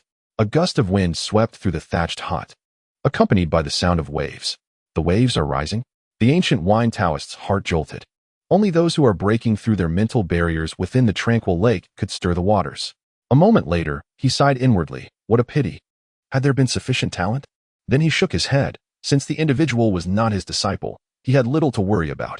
Listen, there is a sound. At this moment, everyone turned their gaze toward the back of the thatched hut. Indeed, they heard the sound, waves crashing. The waves are rising? Is that possible? I recall that waves arise when someone is breaking through, correct? Could it be the senior brother from the first peak? It must be him. The senior brother from the first peak has not emerged for so long. He must have achieved a breakthrough. Why could it not be the junior brother from the ninth peak? To enter for the first time, How could one possibly break through their limits? Only through repeated entries can there be a chance of breakthrough, for one must know the extent of their limits. Furthermore, the senior brother from the first peak has never exceeded a month before. Now, 3 months. Surely this is a sign of surpassing limits? Gucci stood in a daze, gazing ahead. Was it merely an illusion, or had he truly seen it? Light. A bright and blinding light illuminated the surroundings. Even without witnessing the figure of his rival, he felt an undeniable presence. The disciple had emerged, radiating an extraordinary brilliance. He had transcended his limits. How could this be? Gucci knelt upon the water's surface, overwhelmed by a sense of powerlessness. He exerted every ounce of energy to pursue, initially able to glimpse his opponent's silhouette, only to later perceive it as an indistinct blur. Ultimately, he could no longer discern the figure at all. He could not match the pace of his rival, who had distanced himself significantly. Now, his opponent had surpassed even his own self, becoming an entity beyond comparison. Defeated, utterly vanquished, he had fought with all his strength, expending every ounce of pride in his struggle. Yet he could not prevail against his adversary. Who was he? Gucci gazed into the distance, contemplating the possibility of challenging his rival in the future. The waves surged. Gucci observed the radiant light ahead, which was gradually consumed by the ocean's depths. He could advance no further, ultimately being engulfed by the waves. Jiang Lan exhaled deeply, then stood steadily upon the water's surface. Having taken that final step, he felt himself being swallowed by the abyss. Conflicting thoughts surged within him. A tempest of emotions threatened to plunge him into an endless void. He yearned to break free, but remained ensnared. He knew he would inevitably succumb to the lake's depths. Finally, he relinquished his struggle, surrendering to the current, eager to discover what lay below. What force was pulling him down? To his astonishment, as he descended, he beheld a crystal-clear lake, its bottom visible, and there he saw a clear reflection of himself. In that moment, he awakened. He stood upon the tranquil lake, observing his reflection upon its surface. At that instant, his image had vanished from the water. The obsessions that had plagued his heart seemed to dissipate. Ultimately, he chose to halt his advance. Reaching this point was sufficient. Any further would surely lead to his downfall into the lake. In the blink of an eye, he found himself at the water's edge, where another figure stood, a senior disciple from the first peak. Having previously encountered this elder, Jiang Lan bowed his head in greeting. Gucci, drenched by the lake's waters, appeared somewhat disheveled. Junior disciple, you have truly excelled, the senior remarked. You fight valiantly and accept defeat with grace. I hold you in genuine respect. Chapter 51. The supreme text, I shall not disturb my senior brother, Jiang Lan murmured softly, before turning to leave. He was unaware of the identity of the individual behind him, yet he sensed that, given their talent and abilities, being witnessed in a state of disarray would be far from pleasant. Thus, he harbored no intention of lingering, nor did he pay heed to his damp attire. His purpose for being there was to enhance his cultivation, not to forge adversaries. However, before departing, he resolved to sign in, for the absence of a Taoist vein precluded him from signing in perpetually. Hence, the 9th peak was his sanctuary. Having not signed in for a considerable time, perhaps he might be rewarded with something extraordinary. The gifts of the Tao can accumulate, and Jiang Lan felt that a trial would reveal the truth. System. Sign in at the tranquil lake. Ding. Sign in successful. Congratulations, host, for receiving a gift from the Taoist vein, the supreme text of forgetting emotions. The supreme text of forgetting emotions? Jiang Lan paused briefly after signing in. He soon discovered a tome floating within his mind, as tranquil as a still lake. The instant he beheld the book, it imparted a sensation that all could be forgotten. Grudges, affections, rage, none could manifest within its pages. The supreme text of forgetting emotions. Transcending personal desires, achieved impartiality, forsaking sentiment, untouched by emotional turmoil. Jiang Lan regarded this supreme text, feeling it rivaled the Taoist canon. Yet, to embrace this knowledge would mean renouncing his own emotions. Although he aspired to embody the principle of being as yielding as water, allowing circumstances to dictate, it did not imply he wished to forsake his feelings. Ultimately, he chose not to dwell on the supreme text. While undeniably profound, it bore only reference value. Lacking direct applicability to his cultivation, he possessed a keen self-awareness, recognizing that he could not achieve the state of forgetting emotions. Such a path contradicted his original intentions, and thus, he dismissed it. Subsequently, Jiang Lan departed from the tranquil lake, making his way outwards. As he navigated through the mist ahead, he anticipated reaching the thatched cottage he had encountered earlier. Guqi observed Jiang Lan's exit, harboring a curiosity to inquire about the identity of this junior brother. However, he felt no urgency, for the truth would inevitably surface upon their exit. He then glanced at his own attire, now soaked, and after a moment's hesitation, chose not to restore it, instead striding outward. Outside the thatched cottage, a gathering of onlookers awaited, eager to discern who would emerge first. With the sound of splashing water now silenced, they were keen to know the outcome. Typically, the first to appear would be the defeated. It was evident that the senior brother from the first peak had triumphed, a notion widely accepted. Indeed, it is clear that the senior from the first peak and the junior from the ninth peak operate on entirely different levels, one remarked. Yes, the one to emerge first must surely be the junior from the ninth peak. Tap, tap. The sound of footsteps echoed from behind the thatched cottage. They beheld a figure stepping forth. He has come out. He has come out. The one who appears is the vanquished, judging by his demeanor. He must be a disciple of the ninth peak. Indeed, the silhouette unmistakably belongs to a disciple of the ninth peak. Until the final moment, one cannot ascertain who it is, and there are more than two individuals in the lake. Everyone's gaze is fixed upon that silhouette, their curiosity piqued regarding its identity. After all, some have secretly placed their bets. The figure becomes increasingly distinct as Jiang Lan emerges from the mist, appearing beside the thatched cottage. Upon his arrival, a wave of astonishment ripples through the crowd. I had predicted it would be the disciple from the ninth peak, did I not? The senior from the first peak is undoubtedly the victor. It seems that the one who has lost is indeed this disciple, yet he cannot be blamed, after all. The senior from the first peak is exceptionally talented. Indeed, although the ninth peak disciple possesses commendable qualities, how could he possibly compare to someone of the first peak's caliber? Even in defeat, there is honor. The senior from the first peak remains formidable. The defeat was comprehensive, yet they are from two entirely different realms, rendering further discourse unnecessary. Jiang Lan pays no heed to the spectators. He approaches the elder respectfully and bows, expressing his gratitude. Thank you for your assistance, esteemed elder. Yes, Jiang Lan acknowledges. He then turns and departs. The only regret is that the empty still lake lacks a great pathway, making it impossible to sign in. To this day, he has not encountered a second great pathway. As Jiang Lan leaves, the others do not follow suit. Well then, the defeated have departed. It is time for the senior from the first peak to emerge, is it not? Let us seek his counsel on how he achieved this feat. The senior from the first peak may not divulge his secrets, but should he choose to share, we would greatly benefit. Nonetheless, witnessing the elegance of the first peak senior would be a delight as well. Look, the senior from the first peak is emerging. At this moment, all eyes turn towards the rear of the thatched cottage. Suddenly, a figure steps forth from within, and anticipation fills the air as they await the victor's appearance. The ancient wine master, sipping his drink, shakes his head, uttering nothing. Tap, tap. The sound of footsteps grows nearer, each step gradually materializing from the mist, transitioning from indistinct to clear. Meanwhile, the faces of those awaiting the first peak's senior shift from anticipation to peculiarity, then to confusion, and ultimately to astonishment. They see that the figure emerging is indeed the senior from the first peak. Yet what astounds them is that this senior is wet. As the new year commences, I wish everyone prosperity in the year ahead. Thank you. Chapter 52. The invitation from the first peak. What does it signify when one is drenched? It indicates a fall into the tranquil waters of the silent lake. The senior disciple from the first peak has fallen into the water. What does this imply? It suggests that the one who ultimately transcended himself is not the senior disciple from the first peak, but rather the junior disciple from the ninth peak, who had been the subject of their prior discussions. The victor is not the expected loser, but the true champion. The onlookers gazed at Guqi, momentarily rendered speechless. At that moment, they were utterly bewildered, unaware of how to respond. This was entirely different from their expectations, an inconceivable contrast that shattered their perceptions. Yet, there was no room for refutation.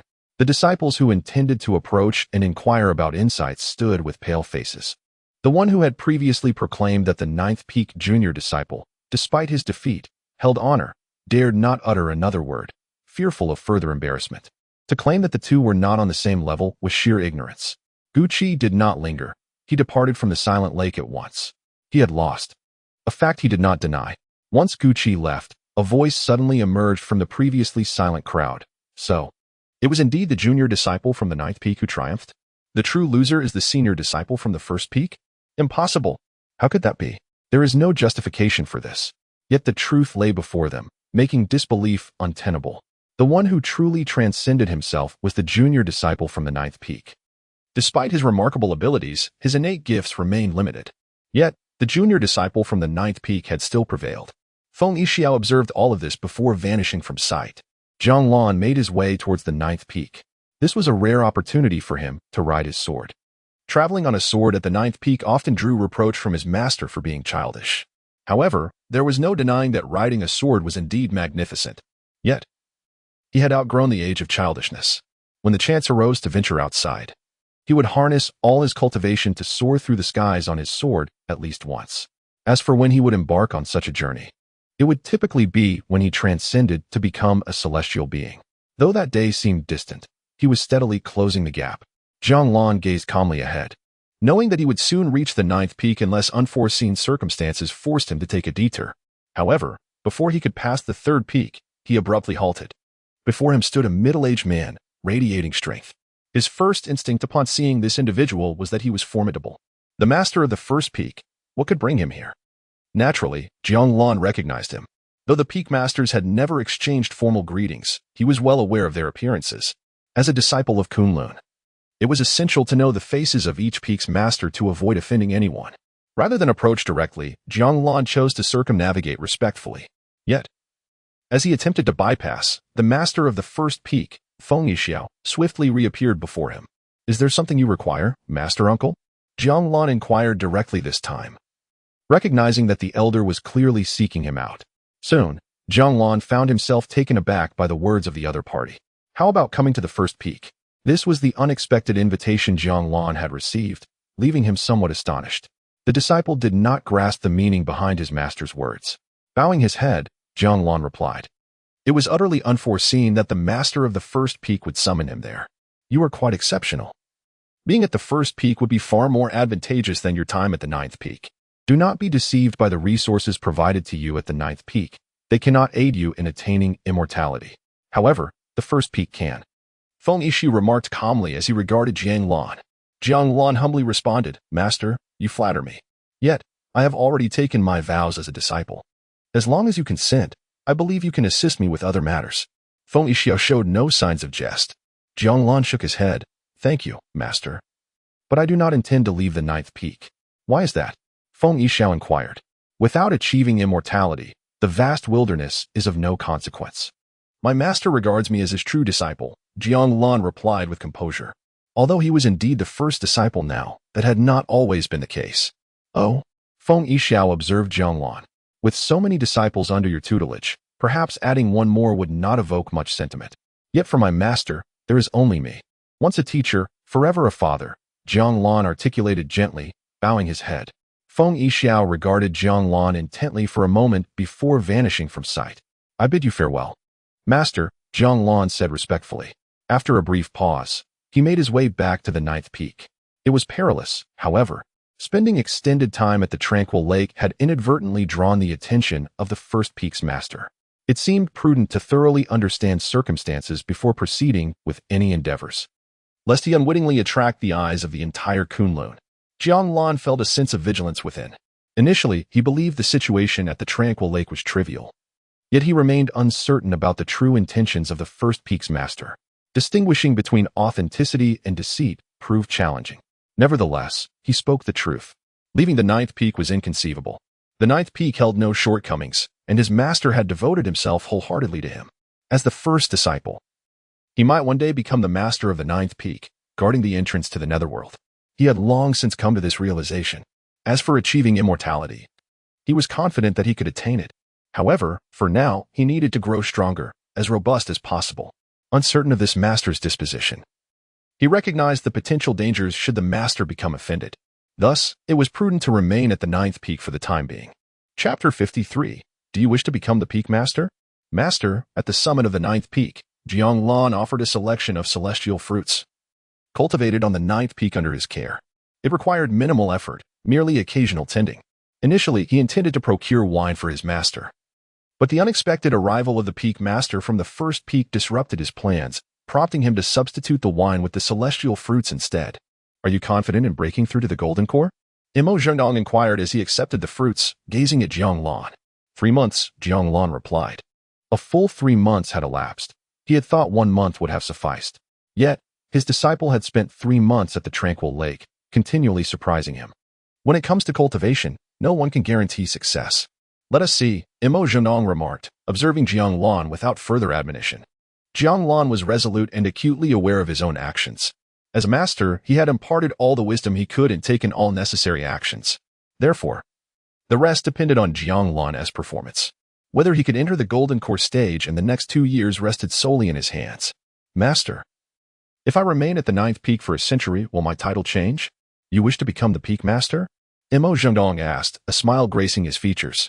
Jiang Lan. He aimed to prevent a recurrence of events from 30 years prior. The century mark was drawing near, and he wished to avoid being summoned by his master to buy wine as an act of filial piety. Such tasks, he believed, he should undertake himself. Jiang Lan departed from the summit of the 9th peak, making his way towards the nether cave. He was certain that a century did not warrant excessive concern.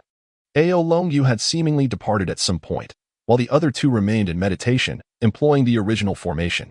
This time, Jiang Lan sensed a hint of discordance, albeit faint. It seemed that as time progressed, the formation required adjustments. The terrain of the 9th peak was not static, especially with the significant influence of the nether aura. Jiang Lan tread lightly, careful not to disturb their cultivation. However, they would likely not linger for long. A few months had taken a toll on them, and they bore traces of the nether aura to varying degrees. A hasty breakthrough could yield adverse effects. Unexpectedly, as Jiang Lan passed the formation, he noticed both of them open their eyes. Apologies for the interruption, senior brothers, Jiang Lan said, lowering his head in contrition. No. We were specifically keeping an eye on you, junior brother, Jing Ting replied, rising to his feet. Mu Xiu followed suit, approaching Jiang Lan with a vial of elixir. Here are some golden ear Dan, which can assist you in consolidating your golden core. This is a gift from senior sister Ao and us. In gratitude for your timely reminder that brought us considerable fortune, senior sister Ao has since completed her cultivation and has moved on to the next stage. Jiang Lan accepted the elixir, reflecting on how their fortune had arisen from his actions, and now they presented him with a gift. There was cause and effect, and they were not indebted to one another. Then I shall not disturb you any further, senior brothers. After receiving their nods of understanding, Jiang Lan turned and entered the nether cave. He sought to enter into a state of cultivation, aspiring to further strengthen his primordial spirit. Although he had the assistance of the tranquil lake, the journey to ascend to the mid-stage of the primordial spirit would still require a considerable amount of time. However, this duration was significantly diminished. Coupled with the presence of a sign-in system, the advancement to the mid-stage of the primordial spirit could theoretically be optimized to its utmost potential. Upon returning to the nether cave, Jiang Lan discerned that the aura of the nether seemed more potent than ever before. Was it time for the centennial eruption? The entrance of the nether cave required guardianship, not merely because it housed a passage, but primarily due to the nether aura which erupted once every century. Occasionally, some weak nether creatures would emerge, yet they posed no significant threat. It appeared that the first peak was once again approaching a moment of opportunity. The first peak likely harbored an entrance to the celestial realm, which would also erupt once every 100 years. However, Jiang Lan felt no envy, as the nether aura could similarly facilitate a substantial enhancement of his cultivation. He would simply have to wait and see whether his master would permit him to approach for cultivation. The plant egg had also returned to its normal state. Upon witnessing the restoration of the plant egg, Jiang Lan invoked the seven-colored auspicious cloud once more, albeit with the same uncomfortable sensation. He then commenced his cultivation. During this session, Jiang Lan experienced a sense of solidity, as though his body was imbued with countless energies, fueling his ascent of the primordial spirit. Even consuming the elixirs required for the primordial spirit realm paled in comparison. Such a sensation could only be likened to the experience of possessing the Taoist canon. In this state, his cultivation speed accelerated markedly, to the extent that he no longer required the elixirs for enhancement. Immersed in this profound experience, Jiang Lan relentlessly deepened his cultivation, indifferent to the affairs outside. Furthermore, he was now in a critical phase of ascending to the Golden Core stage. Not even the two individuals at the entrance of the nether cave, nor his master, would impose any tasks upon him. Chapter 54, Promotion at the entrance of the Abyssal Cave. Mu Xiu gazed intently. It had been 3 months. She wondered when her junior brother would emerge. Indeed, it had been 3 months since Jiang Lan had entered the Abyssal Cave for cultivation, and today marked the day of their departure. Their training here had reached its conclusion. Prolonging their stay would not only yield no benefits, but could also invite peril. Are you still planning to wait? Mu Xiu inquired of Jing Ting, curious about the formation's intricacies. They were eager to ascertain whether Jiang Lan could summon the seven-colored auspicious cloud. If so, they hoped he would bestow this phenomenon upon them, for their forthcoming cultivation was somewhat contingent upon fortune. Opportunities such as this must not be squandered. However, with Jiang Lan yet to appear, they could not afford to waste an excessive amount of time in anticipation. The window for cultivation was fleeting, and missing it would render future waits exceedingly arduous. Ao Long Yu had already pulled far ahead. In a few years, he would likely strive for the Yuanshan stage. Once one embarked upon the Yuanshan path, the road to immortality would be tantalizingly close. I shall wait for 3 more days, Jing Ting remarked, his gaze fixed on the cave entrance. 3 days is my limit. Then I shall not accompany you any longer. I must pursue Sister Ao's footsteps. I hope you will be able to wait until the end. Mu Xiu replied before turning to depart. 3 days were of paramount importance to them. A single step ahead would lead to further advantages. Waiting for Jiang Lan was fraught with risks. If he had not emerged in 3 months, 3 additional days seemed unlikely, even upon his emergence. There was the gamble of whether he would summon the seven-colored auspicious cloud, and even if he could, he must be willing to demonstrate it. Thus, the likelihood of this occurring was infinitesimal. As Mu Xiu left, Jing Ting watched her go, then resumed his vigil. 3 days. He would wait for these final 3 days. Jiang Lan opened his eyes, realizing he had nearly digested all that he had absorbed. To his astonishment, a visit to the void tranquil lake had left him but a step away from the mid-Yuanshan stage. He then retrieved a divine feather pill. Since he was so close to advancing to mid-Yuanshan, he decided to ascend before departing. After consuming the elixir, Jiang Lan began to attempt his promotion. He could distinctly sense his Yuanshan becoming purer and more substantial, his mind tranquil and focused. 3 days swiftly passed. With closed eyes, Jiang Lan felt his surroundings shift from a haze to clarity, from darkness to light. Within, he perceived his essence more lucidly than ever, capable of detecting any disturbances at the first sign. His spiritual platform was clear, endowed with greater resilience. His fortitude had transformed from a mere stream into a mighty river, allowing him to remain composed even in the face of inner demons. Mid-Yuanshan stage, accomplished. He exhaled in relief, opening his eyes to regard his own hands. To have advanced to mid-Yuanshan in just over 3 months exceeded expectations. However, the opportunity at Void Tranquil Lake was singular. It was likely the result of taking that final step without plunging into the lake, a form of transcendence that facilitated his rapid advancement. Had he truly been merely at the Jindan or Foundation establishment stage, he would not have experienced such remarkable results. Unfortunately, this transcendence was more arduous than the promotion itself. Upon rising, Jiang Lan did not adjust his cultivation to the golden core stage. It was not yet the appropriate moment. However, it was time to tidy up the grand hall. After casting a brilliant 7-colored auspicious cloud upon the plant egg, Jiang Lan intended to depart. Yet, as he turned, he experienced a moment of profound enlightenment. His spirit was illuminated, revealing to him the inception of fortune and the mysteries intertwined within it. Fortune is akin to fate, ineffable in its intricacies. Moreover, he sensed that such phenomena should not be frequently encountered, as they bore no substantial benefit for him. Thus, it became clear why his master often remarked that such abilities, while remarkable, were ultimately not divine. These phenomena originate from the heavens and the earth. Even a slight utilization should be approached with caution. Subsequently, Jiang Lan made his way outside. As for the plant egg, he did not harbor expectations for its hatching. A little nurturing with spiritual liquid would suffice. Fortunately, it required no sunlight. Jing Ting gazed skyward, then glanced at the entrance of the nether cave. A sigh escaped his lips. Ultimately, he had awaited in vain. 3 days had passed, and he could no longer linger. He needed to catch up on his progress. Each individual's choices differ, and he merely gambled incorrectly. Fortunately, it remained within his capacity to bear. Just as Jing Ting turned to depart, he suddenly heard footsteps approaching from the entrance of the nether cave. Jiang Lan emerged, intending to clean and peruse some books while consuming pills to lay the groundwork for future cultivation. This would neither impede his cultivation nor hinder his understanding of techniques and various knowledge domains. Naturally, his energy was finite, preventing him from mastering everything. Nor could he possibly acquire all skills. He had yet to complete his attendance, aside from the Taoist texts that significantly enhance most areas. His primary focus was on elevating his cultivation. Only by becoming an immortal could he ensure a degree of self-preservation in the vast wilderness. In this world, immortals, demons, gods, and Buddhas abound. Without achieving immortality, merely distancing himself from Kunlun felt perilous. Oh, senior brother? Upon exiting the nether cave, Jiang Lan discovered that of the original three, only one remained, seemingly awaiting him. Junior brother, do you have a moment? Jing Ting, with a request in mind, would not adopt an overly lofty demeanor. Please, senior brother, speak. Jiang Lan was uncertain of his intentions. Half a year prior, upon their first meeting, he had observed the junior brother enveloped in the seven-colored auspicious cloud. He wished to inquire whether the junior brother had comprehended this phenomenon and, if so, could he kindly demonstrate it for him? Jing Ting paused briefly before promptly responding. Of course, I would never permit my junior brother to perform without reward.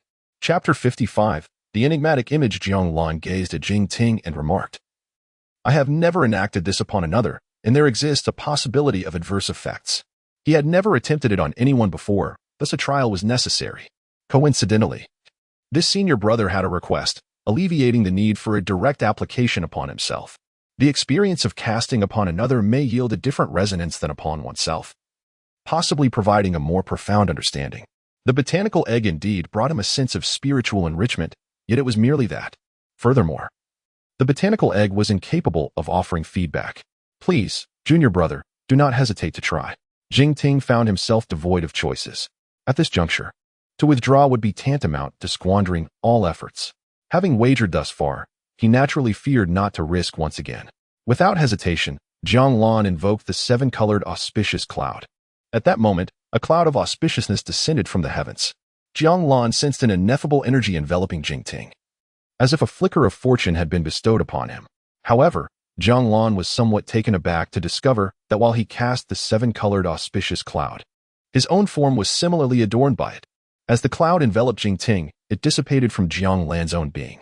Thus, the realization dawned upon him. Since mastering the seven-colored auspicious cloud, it had begun to accumulate around him. The strength of the target dictated the magnitude of the energy consumed. The botanical egg elicited minimal sensation, yet Jing Ting's golden core cultivation would undoubtedly require a considerable expenditure of auspicious energy. Nevertheless, this accumulation seemed to bear little utility for himself. It was somewhat of a double-edged sword. Yet, it might be worth attempting to apply it to oneself. The efficacy of such an endeavor could be assessed in the future. However, it was evident that this technique was ill-suited for arbitrary application upon others. A minor miscalculation could easily lead to self-inflicted repercussions, particularly when dealing with those of formidable cultivation. The botanical egg appeared to be freely applicable. A single egg bore no adverse effects. Of course, the seven-colored auspicious cloud was merely an auxiliary technique. Jiang Lan's true essence lay not in this, but in his cultivation. An unparalleled strength was the true pursuit he sought. Lacking in power, he had no desire to stray far from the ninth peak. Sufficiently strong, he might venture out and explore. Yet, he remained far from that threshold. Ascending to immortality was a formidable barrier. What is my junior brother to make of this? Jing Ting noticed the seven-colored auspicious cloud dissipating from Jiang Lan. It was his first encounter witnessing another invoke this technique. The side effects appeared to necessitate a considerable duration for recovery. Jiang Lan spoke calmly. Jing Ting lowered his gaze, understanding that such a technique akin to divine powers was not easily wielded. Were it not for the fact that this junior brother had never attempted it on another, he would not have had the opportunity to experience it. He considered himself fortunate. This was a token of gratitude for his junior brother. As he spoke, Jing Ting produced a tome of cultivation insights, a manual of techniques, and a water blue orb. This tome contains insights I serendipitously acquired during my travels. Although it lacks exhaustive detail, it encompasses various records pertinent to the path before ascension. With that, he presented the tome to Jiang Lan. This is the art of the spirit monkey technique, nestled amidst the mountains and rivers, capable of significantly enhancing the strength of my junior brother. Ultimately, this requires my junior brother to explore independently. I am the sole possessor of this knowledge within the entirety of Kunlun, and I have yet to dare to examine its contents. With that, Jing Ting handed everything over to Jiang Lan without hesitation. Jiang Lan accepted it willingly. Once he received the items, Jing Ting departed, pressed for time. Jiang Lan observed Jing Ting's departure. It seemed that these senior brothers and sisters harbored an aversion to cause and effect, or perhaps to leaving behind any ties of consequence.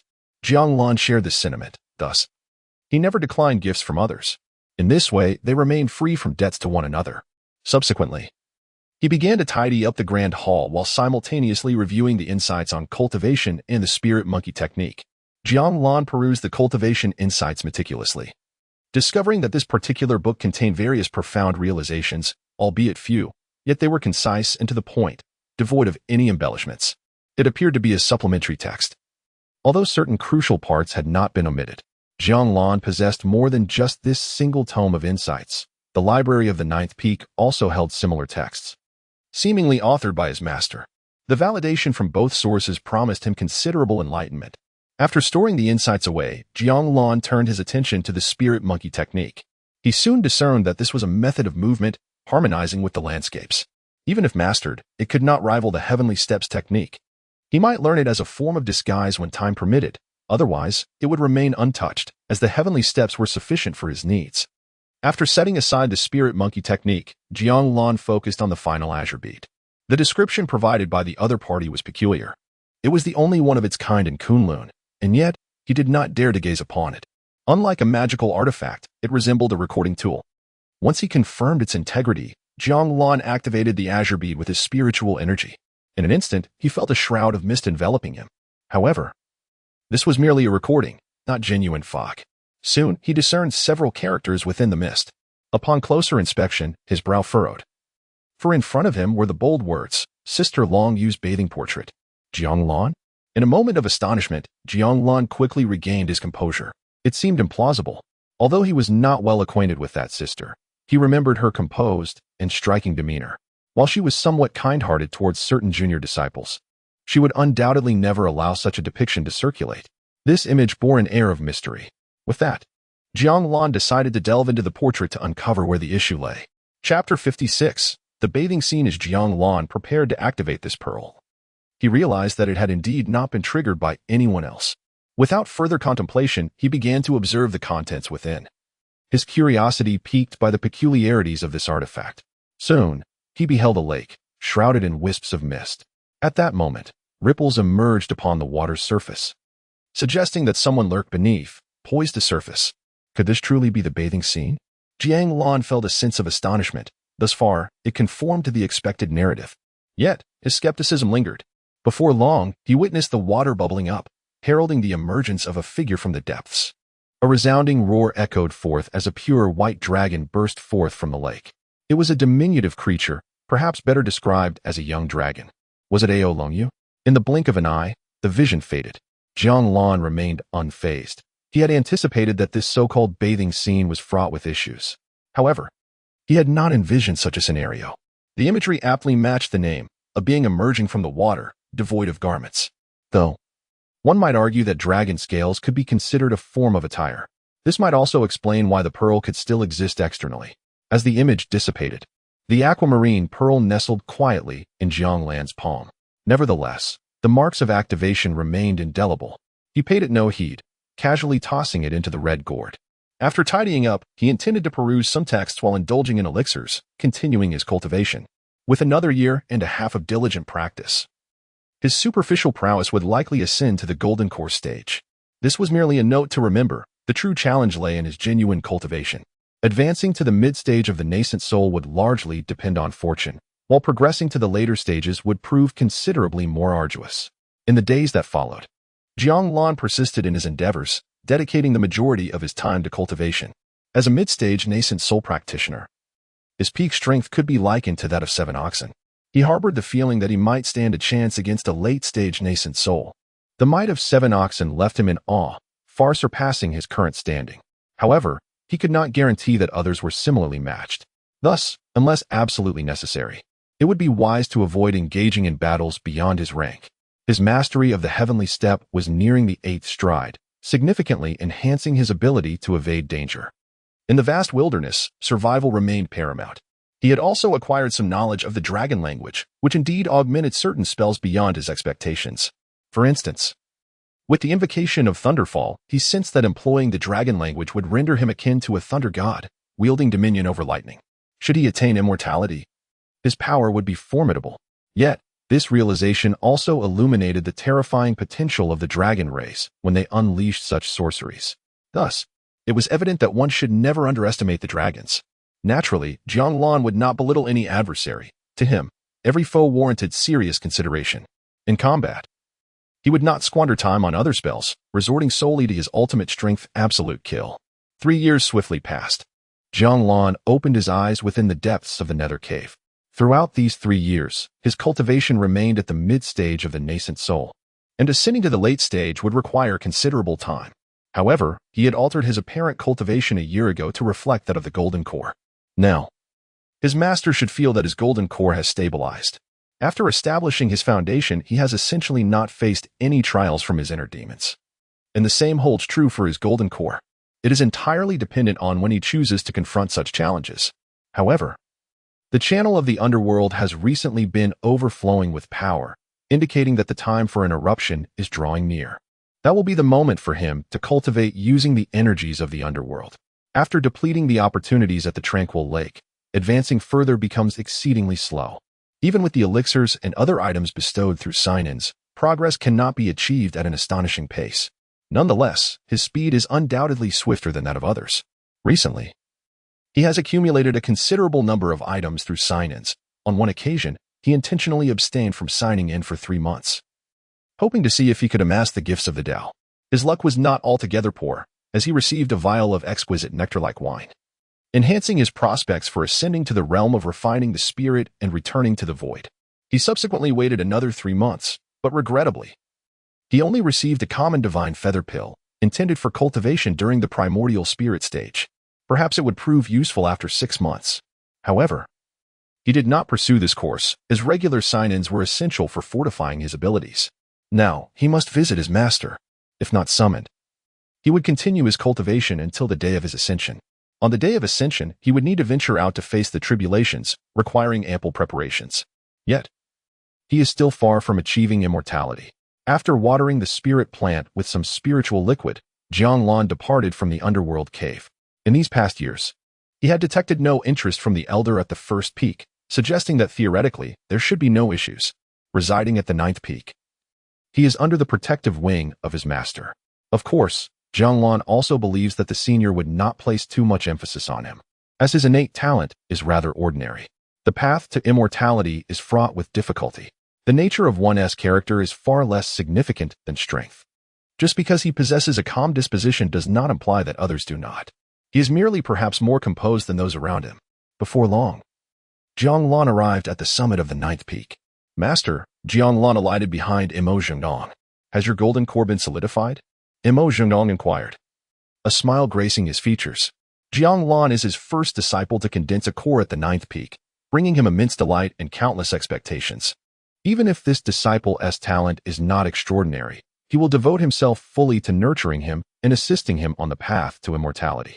Chapter 57. The opening of the Yaoqi. Having solidified his resolve, Jiang Lan nodded.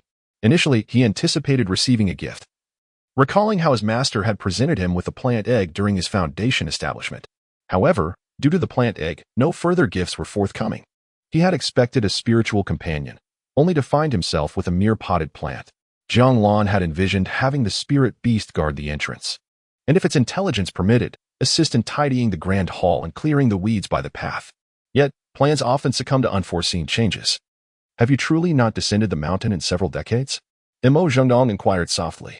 Just as the question left his lips, Jiang Lan promptly replied, Master, I do not wish to leave the mountain for now. Imo Zhengdong responded with a pause. You are now at the golden core stage. It is time for you to undergo trials. Master, let me venture out for practical experience once I have a chance to ascend to immortality, Jiang Lan countered. Imo Zhengdong gazed at Jiang Lan, momentarily at a loss for words. Was this reluctance? However, lacking practical experience is perilous. It poses an obstacle to attaining immortality, he remarked. Jiang Lan bowed his head in silence. The Wuyun mountain range, abundant in spiritual herbs and home to relatively weak beasts, might be worth considering. The expedition will be led by a human immortal. It is too far, Jiang Lan replied. He had indeed heard of the Wuyun mountain range, known as a common training ground for disciples from various places. Yet, its location in the northern wilderness made it exceedingly distant from Kunlun, not easily traversable by flight. Given such a considerable distance, Jiang Lan had no intention of venturing there. It was too perilous. The Qilin mountain range holds opportunities beyond measure and is likely to present encounters with spirit beasts suitable for companionship. Imo Zhengdong suggested once more. Jiang Lan pondered for a moment before responding. Is this an invitation to assist in clearing obstacles at the base of the mountain? Imo Zhengdong queried. Jiang Lan remained silent. Though he did not dismiss the notion of training, recognizing his lack of practical experience, he understood that some lessons cannot be learned through mere contemplation. However, the thought of straying too far from the ninth peak felt excessively dangerous. Until he achieved immortality, he would refrain from venturing out, unless circumstances necessitated it, which, at present, did not apply. Let us discuss other matters then. Soon, the Yaoqi will open, and several fairies will attempt to enter. As my direct disciple, your presence is required to witness the occasion, Imo Zhengdong stated. Attend the Yaoqi ceremony? Jiang Lan inquired. Above the Kunlun 9 peaks lies a sacred site known as the Yaoqi, said to be accessible only to women for cultivation. However, those permitted entry are exceedingly rare. Once someone enters, as long as they survive, the Yaoqi need not be reopened. Naturally, Jiang Lan held little interest in such affairs. What intrigued him was the prospect of signing in at the Yaoqi. The Yaoqi undoubtedly harbors the profound essence of the Tao.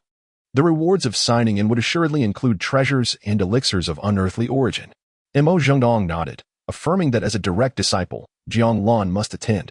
Historically, no one from the ninth peak had ever participated. This time, however, it was different. After a moment of contemplation, he added, there are indeed places at the foot of Kunlun suitable for your training. At your pace, a journey of approximately an hour leads to a grove of ice cicadas. Jiang Lan did not decline this opportunity. Transforming an outing for training into a quest for ice cicadas, it still bears some semblance of experience. Moreover, it is conveniently close. Not much farther than procuring wine. Capturing ice cicadas during the golden core stage is no trivial task, yet it is not perilous. However, for Jiang Lan, who is at the mid-stage of the nascent soul, it seems to hold little significance. He might as well consider it a chance to sign in. Fortunately, it is quite near. Before long, Jiang Lan departed from the ninth peak. He had not yet signed in for the day, and it would not impede his progress to do so. Observing Jiang Lan's departure, Imo Zhengdong felt a tinge of helplessness. It appeared that he would not accompany the outstanding disciples to the Witch and Immortal Conference next time. Is it the consequence of an overly gentle disposition? Aside from essential cultivation, he seems to desire little else. Imo Zhengdong smiled wryly, yet felt no blame. He harbored no aversion to the concern for his own disciple. Moreover, he was exceedingly proud of him. Jiang Lan moved swiftly. On the surface, his golden core strength allowed him to fly at a speed befitting that level. He did not soar too high or attract undue attention, as some seniors on the path disapprove of anyone passing overhead. Thus, Jiang Lan remained vigilant to avoid such encounters. Before long, he arrived at the ice cicada grove, not far from Kunlun Mountain, or rather, this place could barely be considered within Kunlun's territory. Yet, Kunlun had never taken heed of it. Although ice cicadas are not ordinary, they are not particularly rare species either. Their utility in cultivation is limited, rendering them not worthy of excessive concern. Jiang Lan hovered in midair. Before him stood trees adorned with frost. As far as the eye could see, this was indeed the ice cicada grove. Jiang Lan descended into the grove and began his search for ice cicadas. He ventured deeper, and the initial sounds of the forest gradually faded away. It wasn't long before Jiang Lan sensed an unusual silence enveloping the grove. The ice cicada grove was not typically so quiet. He had perused the records, and something felt amiss. With this thought, Jiang Lan resolved to withdraw for the time being. Just as the notion crossed his mind, he suddenly felt a gaze fixed upon him from not far behind. Without a moment's hesitation, Jiang Lan turned to look. Yet, aside from a few trees, there was no one in sight. Jiang Lan furrowed his brow, but for now, there was no immediate danger. He decided to sign in first. It was a new week, and if anyone has recommendations, please cast your votes. Thank you, esteemed readers. Chapter 58. I harbor no malice unbeknownst to him.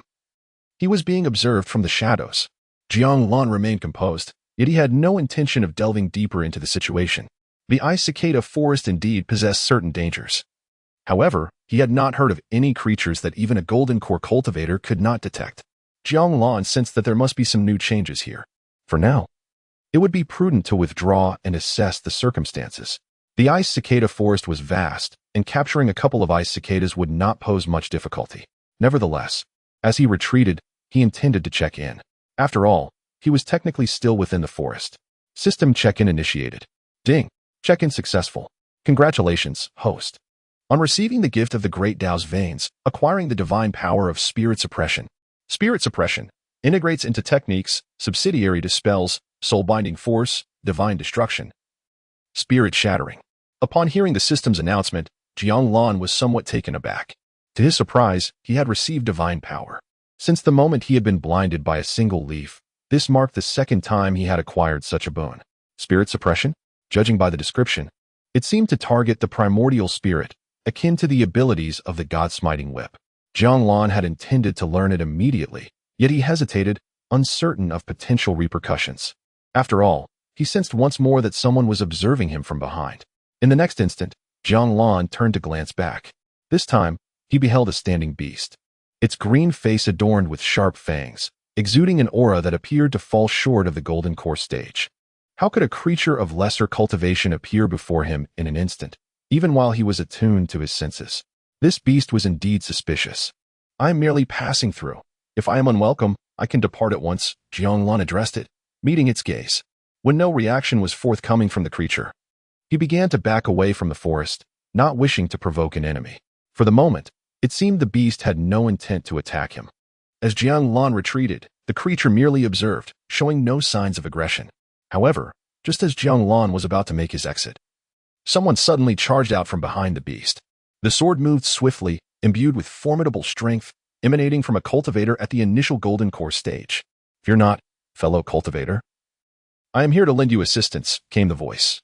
The sword was aimed directly at the beast, seemingly intent on delivering a fatal strike. The beast sensed the impending danger. It bared its teeth, ready to retaliate, yet its power was evidently insufficient. At that moment, a chill ran down Jiang Lan's spine. It felt as though countless eyes in the forest were fixated upon him, as if staring at an adversary. Was this individual deliberately attempting to drag him into a perilous situation? Jiang Lan could distinctly sense that should this beast be slain, he would undoubtedly become the target of enmity. Without further hesitation, he activated the spirit monkey technique, propelling himself to the beast's side. With a deft motion, he unleashed his technique, intercepting the initial golden core cultivator's sword. The man was taken aback, astonished by Jiang Lan's sudden appearance. Yet, Jiang Lan offered him no time to react. He delivered a powerful kick. Bang! The overwhelming force sent the golden core cultivator flying. Cough! A mouthful of blood erupted from the man's lips. In the face of Jiang Lan's kick, he found himself unable to harness even a fragment of his cultivation. Once the man was sent hurtling away, Jiang Lan took a step back and immediately turned his attention to the beast. At that moment, Jiang Lan felt as if the entire forest was fixated upon him. It was perilous. The beast regarded him intently, seemingly poised to strike at any instant. "You should leave." Jiang Lan spoke first. It was imperative that he vocalize his intentions, otherwise, the creature might easily attack, leading to unpredictable consequences. The beast appeared to comprehend Jiang Lan's words. It gazed at him and gradually melded into the trees, vanishing without a trace. Witnessing this, Jiang Lan furrowed his brow and resolved to steer clear of the trees. However, as the beast departed, the watchful eyes from the woods instantly vanished. He was neither scorned by hidden entities nor targeted. Subsequently, Jiang Lan turned his attention to a man nearby. Yet, another middle-aged man approached from a distance, exuding the aura of a perfected golden core. Upon reaching the one at the early golden core stage and confirming that he was merely injured, he then addressed Jiang Lan. "Why must you be so cautious, fellow practitioner? We harbor no ill intentions." "Neither do I," Jiang Lan replied.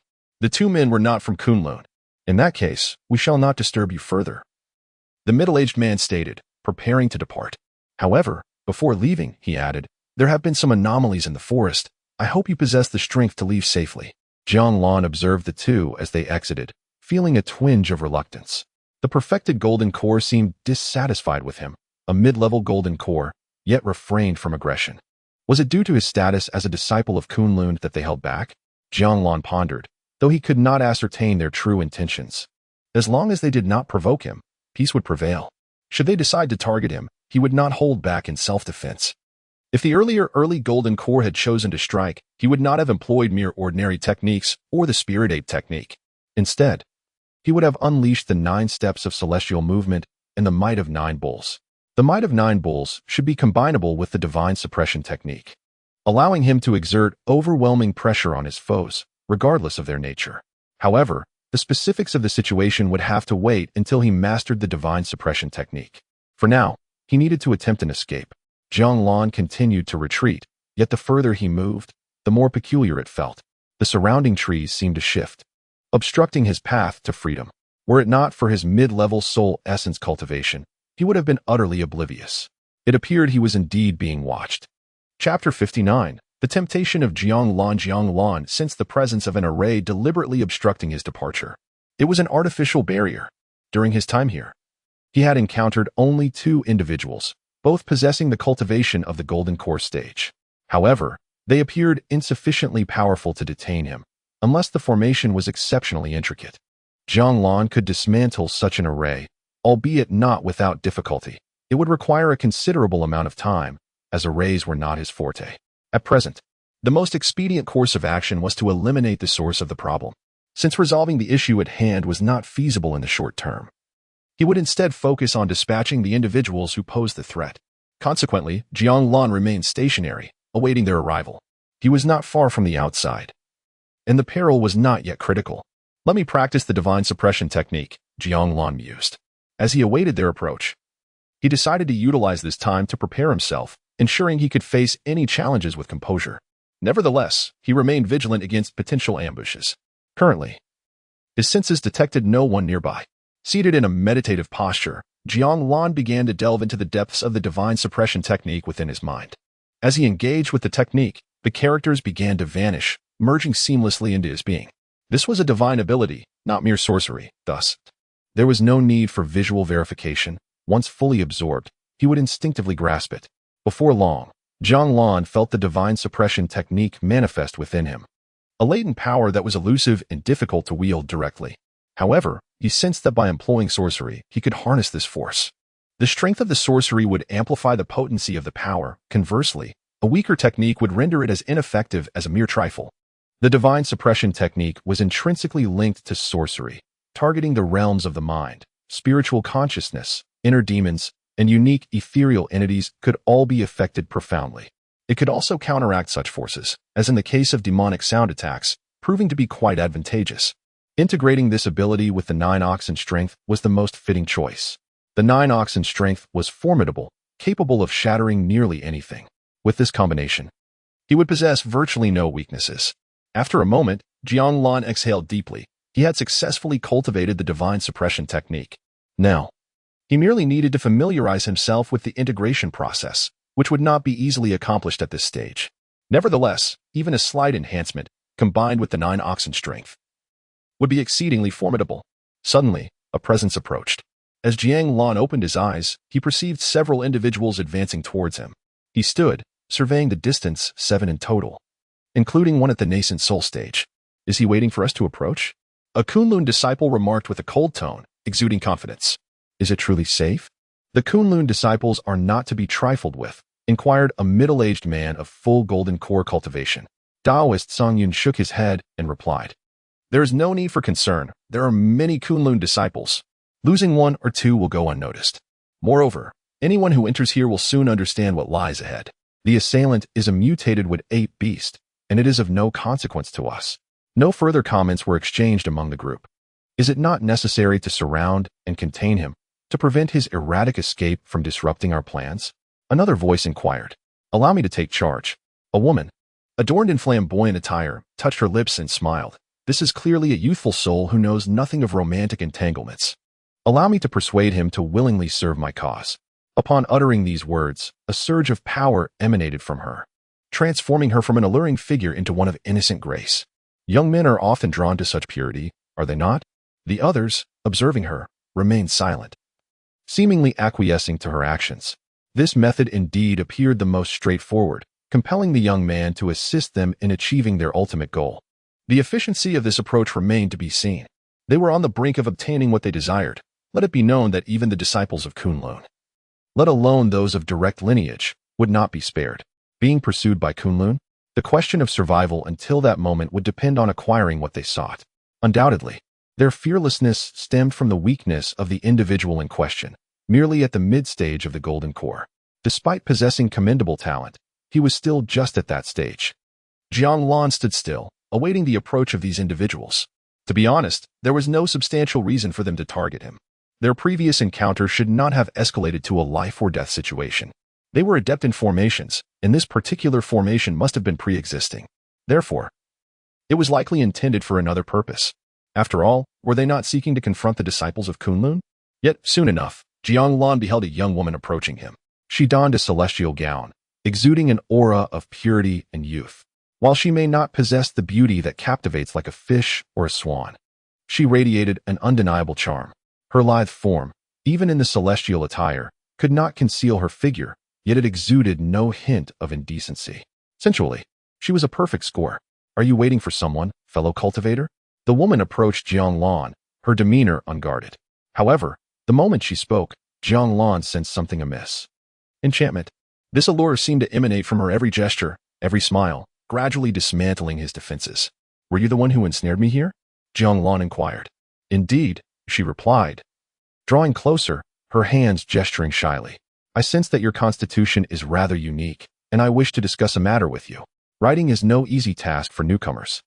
If you could assist with a recommendation, I would be most grateful. Chapter 60, Can you bear me a child? The woman stood before Jiang Lan, her demeanor devoid of any inappropriate gestures, as if she were merely engaged in casual conversation. A hint of shyness graced her features. As she broached the subject of how to take his life, Jiang Lan regarded her with an air of calmness.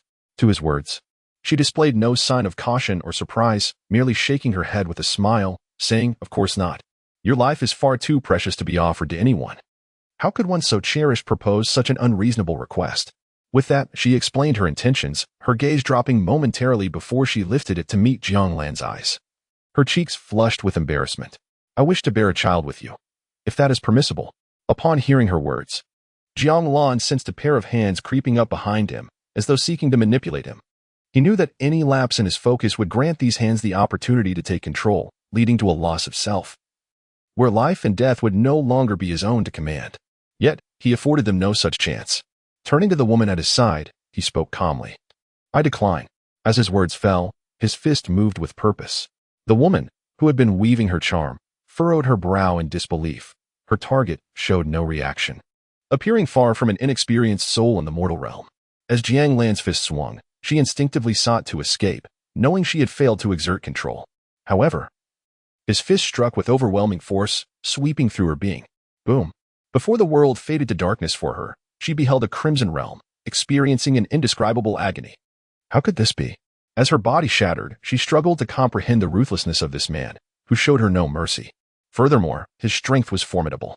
Had she known, she would have acted with preemptive aggression. Unwilling to accept her fate, she perished. Jiang Lan's single blow had reduced her to a mist of blood. It mattered not that she was merely at the golden core stage. Even a soul formation practitioner would have been caught off guard. Had she not underestimated her opponent? Perhaps she would have had time to react. Jiang Lan, however, never belittled his adversaries, always considering the possibility that they might conceal their true power. He held no disdain for women, but any who sought to take his life would find no favor in him. Concealing one's cultivation? No wonder she acted so brazenly. At that moment, the remaining 6 approached from various directions, seemingly unfazed by their companion's demise. Jiang Lan observed them with a tranquil expression. Among them were 6 individuals, one at the early golden core stage, one at mid-golden core, 2 at the peak golden core, 1 at early soul formation, and 1 at mid-soul formation. They were formidable. Confronted with such strength, Jiang Lan calculated his next move: eliminate the strongest first. The most powerful among them was the elder standing before him. "Help us with the task, and I shall allow you to depart." "What do you say?" the elder continued, gazing at Jiang Lan. "Though you are a disciple of Kunlun, know that Kunlun cannot save you now. In a moment of crisis, one may find themselves at the mercy of their enemies." Jiang Lan understood this truth well. "I am merely passing through this place. What leads you to believe that I can be of assistance?" Jiang Lan inquired, searching for an opportunity to strike decisively. "Initially, our intention was simply to enlist your aid in absorbing some of the firepower, yet unforeseen circumstances have arisen." The elder regarded Jiang Lan and remarked, "In the forest lurk the wood apes, creatures that harbor distrust towards humans. Yet, for reasons unknown, you, once deemed untrustworthy, have inexplicably garnered their favor. Though slight, it is indeed exceptional. Thus, we must retain you here to assist us." "And what if I decline?" Jiang Lan challenged. The elder chuckled softly. "We are not seeking your consent. Proceed." When gentler means failed to compel Jiang Lan into servitude, they resorted to more coercive measures. Their purpose for this encounter centered on the core essence possessed by the wood apes. With even a glimmer of hope, they would not easily relent. No disciple, regardless of origin, would dare obstruct their path. Jiang Lan stood firm, acutely aware of the impending assault from a fully realized golden core cultivator approaching with remarkable speed. However, he refrained from immediate action, choosing instead to observe the elder. Although the elder appeared dismissive, his vigilance remained unyielding. Just as the golden core was about to strike, the elder exhibited a fleeting moment of relaxation, albeit insufficient for an optimal response. Nevertheless, it was the only instance of his negligence. Action was imperative. With the initiation of the 9 steps of the heavenly path, Jiang Lan harnessed the strength of 7 bulls. He vanished from his position, reappearing before the middle-aged man, his fist poised to follow. At that instant, the elder's wariness heightened. Jiang Lan's sudden emergence took him by surprise, yet he swiftly summoned his power to counterattack. He had been anticipating Jiang Lan's response all along. "Did you think I was unprepared?" The elder sneered icily. Jiang Lan concealed his true cultivation level, and the elder had awaited this very moment. Lacking substantial strength, how could a disciple of Kunlun possess such audacity? Yet, would he be caught unprepared? The elder viewed Jiang Lan as merely ensnaring himself. Consequently, the elder's power surged forth, intent on subduing Jiang Lan in one decisive blow. However, in an instant, the elder's pupils constricted. The clash of their energies evoked a sensation akin to striking a stone with an egg, as if an enormous mountain bore down upon him. Chapter 61. You have not given me a chance. An overwhelming force descended, pure and unyielding power that trampled all in its wake. In that moment, the old man witnessed the disintegration of his strength and the collapse of the confidence that had once belonged to him. His opponent was far stronger than he had anticipated. Impossible. How could a contemporary disciple possess such might? No, I cannot fall here. I shall burn all my life's potential, retaliating at any cost. At that instant, Jiang Lan's voice unexpectedly rang out. "Have you consulted me?" In that fleeting moment, the power that belonged to Jiang Lan swiftly dismantled the old man's strength. Possessing the might of 7 bulls, Jiang Lan did not hesitate. He unleashed a devastating punch upon the old man.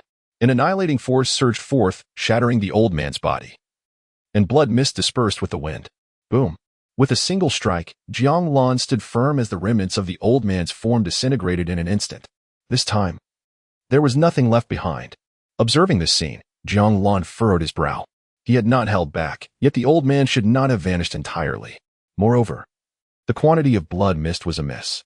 There was something wrong. Without a moment's hesitation, Jiang Lan began to retreat from his position. Yet, he was a step too late. Surrounding him, an array began to manifest, encircling him completely. "I shall die, but I will drag you down with me." The old man's wretched voice echoed. Jiang Lan chose to disregard him, channeling his strength to shatter the binding formation. However, this was an array activated by the old man's life force. Jiang Lan found himself unable to break through with a single punch. 3 punches, at most 3 punches. Yet, he noticed that the remaining individuals seemed to be summoning something. A colossal formation emerged above the forest, revealing the massive head of a wolf.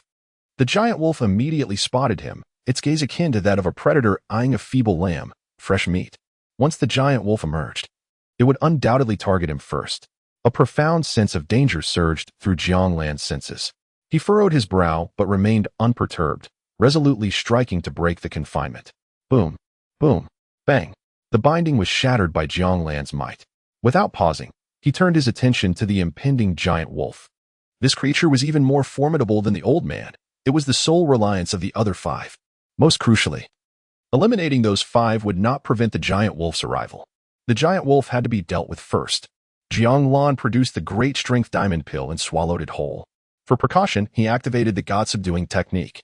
In that moment, Jiang Lan's body surged with immense power, the strength of 9 bulls coursing through him. In but a brief instant, he arrived before the giant wolf. With a punch, he struck. Roar. Jiang Lan's emergence seemed to alert the giant wolf to the impending threat. It desperately sought to break free from the array, eager to unleash its full might. Yet, time was not on its side. Boom. The powerful punch landed squarely upon the giant wolf's head, unleashing an immense force that reverberated in all directions. Jiang Lan could sense that his opponent was mobilizing forces, attempting to retaliate. It seemed that the power belonging to him could not be utilized in such a short span of time. Without fully manifesting, he could not unleash the majority of his might. Seizing the opportunity while he was vulnerable, Jiang Lan fervently summoned all his strength.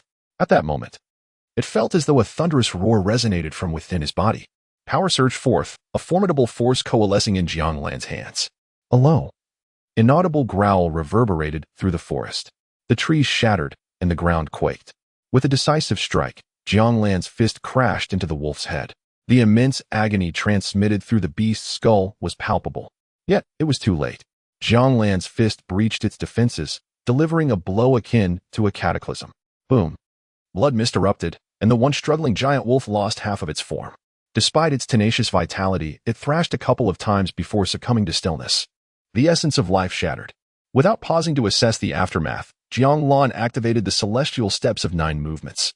There were still 5 individuals fleeing, and he intended to eliminate them while he still possessed some strength. Soon, Jiang Lan found himself before one of the early-stage soul formation practitioners. Upon catching sight of Jiang Lan, the man's pupils constricted in fear. With his hands positioned behind him, he immediately pleaded, "Friend, please allow me to explain. I was merely coerced by them. I did not." Jiang Lan's fist struck through the air, obliterating the man into a cloud of blood. Explain? What need was there for explanations at this juncture? In the next instant, Jiang Lan stood before the perfected golden core practitioner. Witnessing the early-stage soul formation practitioner unable to withstand a single blow, and the celestial wolf dispatched by another's fist, the perfected golden core practitioner realized he was utterly trapped. "Senior, grant me a chance," he implored. "A chance?" Jiang Lan swung his fist. With a single blow, he shattered the man's hopes. "You two have not afforded me a choice." The remaining 2 fled in disarray, their minds in turmoil. They had never anticipated, never imagined, that a disciple of Kunlun could possess such formidable power. The strength displayed by Jiang Lan indicated he was at the mid-stage of soul formation. Too powerful. Had they known earlier, they would still have chosen to confront him. After all, he was merely at the mid-stage of soul formation. There was a chance of victory, provided they were adequately prepared. The other perfected golden core practitioner was filled with regret. Just then, a cold voice echoed beside him. "It is your turn." Chapter 62. The necessity of growing stronger. The disciples of Kunlun, it seems, possess a ferocity we underestimated. Do you truly believe yourself invincible? The low growl of a perfected golden core resounded swiftly in response. Confronted by Jiang Lan's arrival, this perfected golden core exhibited no trace of trepidation. Madness danced in his eyes. The power within him began to coalesce, as though on the verge of unleashing its utmost strength. Boom. Yet, there existed a fist that moved with a speed several times, even hundreds of times faster than his gathered might. The sound of an explosive impact echoed. The body of the perfected golden core was instantaneously shattered. He gazed at Jiang Lan in disbelief, and then heard the world's final utterance. "I have never underestimated you." With a single punch, the perfected golden core was obliterated. Jiang Lan, undeterred, continued onward. 2 others awaited his presence. Boom, boom. In but a few breaths, Jiang Lan returned to his original position, at which point the celestial formation above had dissipated. The colossal wolf left no remains.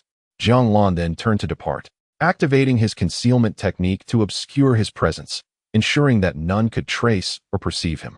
Beneath the veil of obscurity, the haze remained impenetrable. No one could discern his whereabouts. With the old man deceased and the formation rendered ineffective, Jiang Lan encountered no obstacles in his departure. He intended to pursue the ice cicada but recognized the need for swiftness. However, the power of the great strength diamond pill left him somewhat fatigued, necessitating a moment of recuperation. After a considerable time, Jiang Lan awoke within a mountain cave. All was serene around him, and his strength had largely returned. Indeed, those adversaries proved formidable. The old man was aware of my concealed cultivation and awaited my entrapment, indicating a certain lack of practical experience. Had his strength not exceeded the old man's expectations, the situation might have shifted dramatically. During the old man's demise, his allies exhibited no panic, promptly summoning a formidable giant wolf. Had the wolf appeared, he would have been the one fleeing for his life. The reality underscored my insufficient combat experience. Yet, in the face of these foes, breaking the deadlock seemed nearly impossible. The only solution was to possess overwhelming strength. Jiang Lan exited the cave. Yet the pursuit of the ice cicada remained paramount. He then began to scout the periphery for the ice cicada, this time devoid of any convoluted intentions. After some time, he successfully captured 2 ice cicadas. Observing the insects in his hands, Jiang Lan exhaled in relief. The trials of experience were behind him. In the coming years, his master would likely refrain from sending him out to train. On the return journey, Jiang Lan exercised caution. He was certain no one was tracking him along the route. The watchful gazes that had once lingered in the woods were now absent. Of course, this could also be attributed to his decision not to delve deeply into the ice cicada forest. In any case, aside from the initial disturbances caused by those individuals, all else appeared untroubled. As for other matters, he had no intention of involving himself, as his strength permitted no such participation. Passing the old tavern, he ordered a jug of ordinary wine. The spiritual stones are insufficient. As he received the wine, Jiang Lan noticed a bag of peanuts being offered to him once more. "Here are your peanuts, big brother." The young boy presented the peanuts again. "Thank you," Jiang Lan replied as he accepted the offering from the boy. At that moment, he sensed a subtle change in the youth, as though he bore the weight of fatigue. Without dwelling on it, he departed directly. The boy and the innkeeper watched Jiang Lan leave. Once Jiang Lan was gone, the elder turned to the boy and remarked, "I do not ask for much, nor do I demand great strength. All I hope for is that you may one day penetrate the heart of that young man. Is he not a prodigy of Kunlun?" The boy inquired tentatively. "His talents are rather ordinary, as is evident to all," the elder replied calmly. "Really?" The boy appeared skeptical. "Here are some spiritual stones for testing talent. When that young man descends, you may challenge him," the elder asserted with confidence. The elder's unwavering assurance instilled a degree of belief in the boy. After a moment's hesitation, he nodded and said, "Very well, but if my talent proves exceptional, it shall not count." "Agreed," the elder smiled broadly. Upon returning to the 9th peak, Jiang Lan found his master absent. Nevertheless, he placed the ice cicada, wine, and peanuts at the summit. His master often resided there, rarely departing. This absence might be tied to the opening of the Yaoqi. After stepping away from the summit, Jiang Lan intended to tend to the 9th peak. He had discovered long ago that such endeavors brought him greater tranquility, significantly benefiting his cultivation of the immovable king mantra. As for the supreme forgetfulness, he had yet to approach it. The time was not ripe. With insufficient strength, he would only be adversely affected by it. At that moment, the aura of the netherworld had thickened once more. Under normal circumstances, conditions were becoming unsuitable for cultivation. He arrived at the plant egg and discovered it shrouded in dark energy, indicating that the netherworld aura had surpassed the threshold that the plant egg could endure. Chapter 63. Observing the jade pool. Jiang Lan gazed at the plant egg, resolving to observe it for an additional 2 days. He pondered whether the plant egg would manifest inner demons. He decided to inspect it again tomorrow. Subsequently, Jiang Lan commenced his cultivation. For this moment was most opportune for him. The more intense the aura of the netherworld became, the swifter his progress in cultivation, aligning more closely with the Kunlun Heart Sutra. On the 3rd day, Jiang Lan moved the plant egg outside. He noticed the vitality emanating from the egg had diminished. If left any longer, it might succumb to demise. Thereafter, Jiang Lan once more dedicated himself to focused cultivation. His master had not elaborated much on the trials of experience, deeming him to have passed, yet he did caution him about the intensifying netherworld aura, advising prudence. 3 years passed, and then another 3. This year marked the 50th year of Jiang Lan at the 9th peak. While immersed in his cultivation, he unexpectedly received a message from Kunlun. All direct disciples within Kunlun would be informed. Was the jade pool about to open? Seated in the netherworld cave, Jiang Lan contemplated the announcement. He had been aware of the jade pool's impending opening for several years. The eruption of the netherworld cave had been ongoing, yet had not reached its zenith. It would likely take a few more years to attain its peak. Jiang Lan remained indifferent to this, even harboring greater anticipation, for the longer the overflow persisted, the more advantageous it would be for him. Over these years, his cultivation had significantly strengthened, although he had not yet reached the late stage of the nascent soul. He was nearing that threshold. His cultivation speed had accelerated almost twofold compared to before. If this continued, he would soon approach the realm of void return. He had completed most of his required cultivation during these years. The heavenly steps had reached the pinnacle of the nascent soul at the 8th step. He sensed that the 9th step would require him to be on the brink of ascension. His strength had approached that of 8 bulls. Yet in the realm of the nascent soul, he should not surpass that capacity. Techniques such as 9 heavens flowing fire, thunderfall, 7-star sword technique, yin-yang swordplay, and spirit ape technique had all been perfected. In the nascent soul stage, he could wield these techniques most effectively. The 7-colored auspicious cloud had been applied to the plant egg without any noticeable depletion. It served well for enhancing proficiency. However, its application on individuals could not be undertaken lightly, as the repercussions were too substantial. Jiang Lan had also practiced the spirit language technique for a time and experimented with the dragon language, yielding commendable results. While it might not be suitable for combat, it was quite effective for clearing flora. He had nearly mastered the dragon language. His time in the nascent soul realm had not been extensive, and given his rapid advancement during this period, it required time for other techniques to catch up. Throughout these years, he had also acquired a significant number of other items. The pseudo-immortal binding rope had resurfaced, as had the pseudo-god-slaying whip. Jiang Lan had taken the opportunity to familiarize himself with these artifacts. The aura around him had grown increasingly potent. He wondered if anyone would emerge in due time. As he departed the Netherworld cave, Jiang Lan cast a glance at its entrance. The Netherworld aura still overflowed, with several years yet to come. Afterward, Jiang Lan first returned to his previous residence, where he nourished the plant egg with some spiritual liquid. In this environment, the plant egg had indeed improved considerably.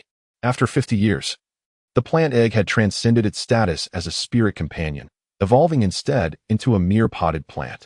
The time until the ceremony at Yaotai is still ample. It would be wise to tidy up the grand hall.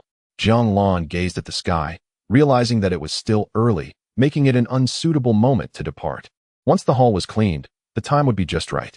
During this interval, Jiang Lan employed the technique of the seven-colored auspicious cloud. This skill proved beneficial to him. However, the longer the delay in its use, the more taxing it became, leading to increasingly dire consequences. He harbored a sense of foreboding that excessive delay in its application might render the technique ineffective. Indeed, it resembled a divine art, yet it possessed numerous restrictions, only suitable for occasional use. Subsequently, Jiang Lan departed from the ninth peak. The location of Yaotai rests beyond the 9 peaks of Kunlun, perched atop the very source of the Kunlun mountain range. The ascent to Yaotai is arduous, necessitating the use of a flying sword. In the lofty heights of Kunlun, the sky stretched infinitely clear, bathed in brilliant sunlight, with countless radiant swords sparkling in the air. Jiang Lan found himself among them, flying neither swiftly nor high. While others traveled in groups of 3 or 5, he ventured alone, for he was the sole disciple of the 9th peak. It could be said that the entire 9th peak was en route to the Yaotai ceremony. However, he felt a modicum of relief that his outward cultivation appeared to be at the early stage of the golden core, preventing him from appearing too inferior. Had it been years earlier, he would have been at the perfected foundation establishment stage, mingling with a throng of nascent souls and golden cores, while he remained a mere foundation establishment practitioner. Soon, Jiang Lan realized his misjudgment. The others included not only those at the nascent soul and golden core stages, but some even bore celestial power. Chapter 64. Entering the Yao pool, Jiang Lan was taken aback. It turned out that among the disciples, someone had already achieved immortality. This was somewhat beyond his expectations. However, upon reflection, it was not entirely surprising. Over the past 50 years, his cultivation had reached the golden core stage. Kunlun had been established for countless years, with numerous disciples beneath the 9 peaks. It would indeed be unusual if no one had attained immortality. Nevertheless, Jiang Lan had only observed one such individual so far, and he was uncertain if there were others. Perhaps there were. He chose not to dwell on it, and continued his journey, soaring towards the Yao pool on his flying sword. Yet, unbeknownst to him, someone was paying attention to his presence. Soon, Jiang Lan noticed an approach from the individual he had just seen, the immortal junior brother from the 9th peak. A man descended beside him, his speed matching Jiang Lan's as he flew alongside. Jiang Lan turned to him and promptly greeted, "I am Jiang Lan from the 9th peak. It is an honor to meet you, senior brother." Lu Jian from the 8th peak. "I apologize for interrupting you, junior brother." Lu Jian nodded slightly at Jiang Lan, continuing, "It is the first time I have seen a junior brother from the 9th peak appearing at the Yao pool. Out of curiosity, I came to take a look. I hope I have not disturbed you." "Not at all," Jiang Lan replied softly, sensing no malice in the other's words. He did not feel any oppressive force targeting him. The amiable demeanor of Lu Jian struck him as somewhat unusual. It was rare to encounter such politeness from a fellow disciple. However, he remained cautious, aware that there might be ulterior motives. "Then I shall not intrude further. I merely came to make your acquaintance." With that, Lu Jian returned to his companions from the 8th peak. The crowd around him was substantial, yet Jiang Lan found himself alone.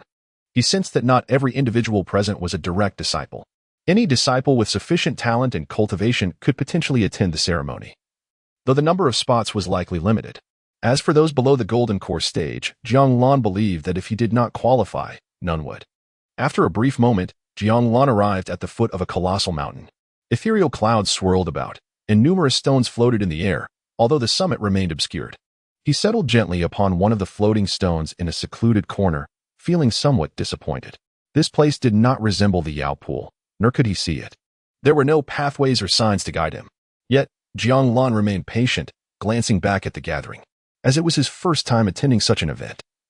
He was unfamiliar with the specific proceedings.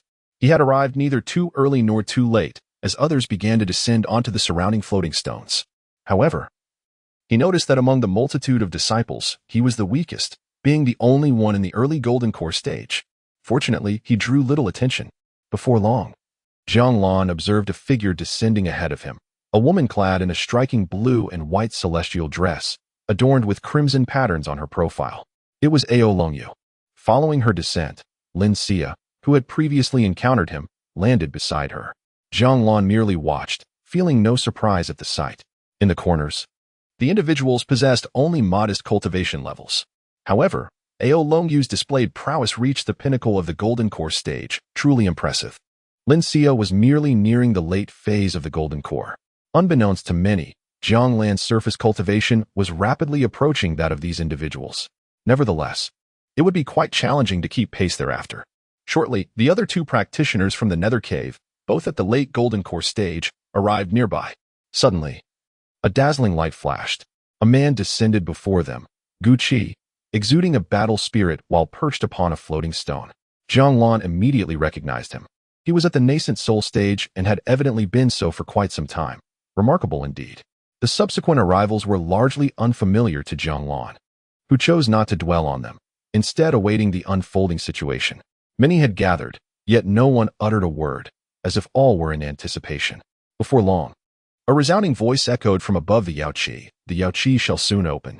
Disciples wishing to enter the Yaoqi or to observe closely may ascend according to their strength. As the voice faded, mist enveloped the surroundings, rendering visibility nearly impossible. One could scarcely see their own hand before their face. Then, Jiang Lan felt his stone rapidly ascend, only to swiftly shift backward, as if rearranging the positions of all present. Jiang Lan steadied his mind, feeling no excessive astonishment. The notion of entering the Yaoqi or observing closely based on strength was not unexpected. Although this place was deemed the Yaoqi, it did not align closely with the great Tao's veins. Should he gain entry, he would certainly endeavor to do so, hoping that his cultivation level would not be a determining factor. At present, his visible cultivation was the lowest among them.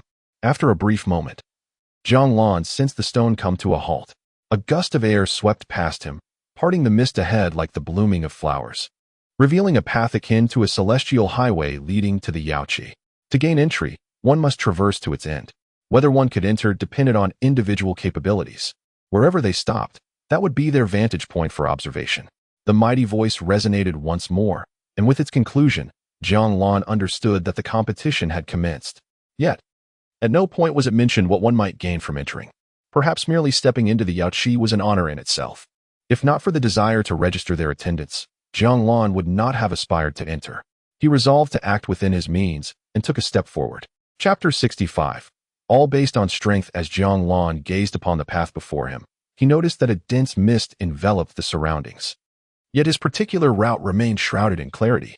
The edges of the path were veiled in fog, obscuring his perception of the world beyond, rendering him unable to discern any external presence.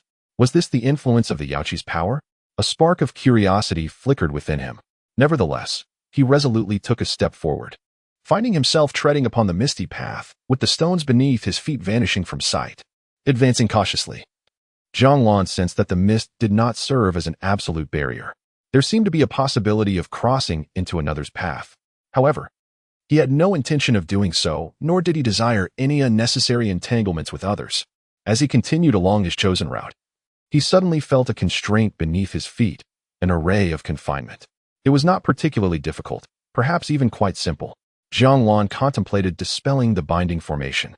But just as he was about to act, an attack emerged unexpectedly from the mist, piercing through the edges of the path.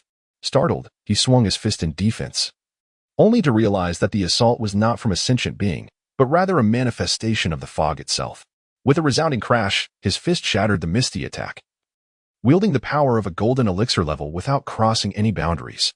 After dispersing the assault, he drew forth a spirit sword, a personal weapon favored by a direct disciple, far superior to most ordinary spirit swords. Although there were indeed many better swords, they were rewards from signing in and could not be utilized here.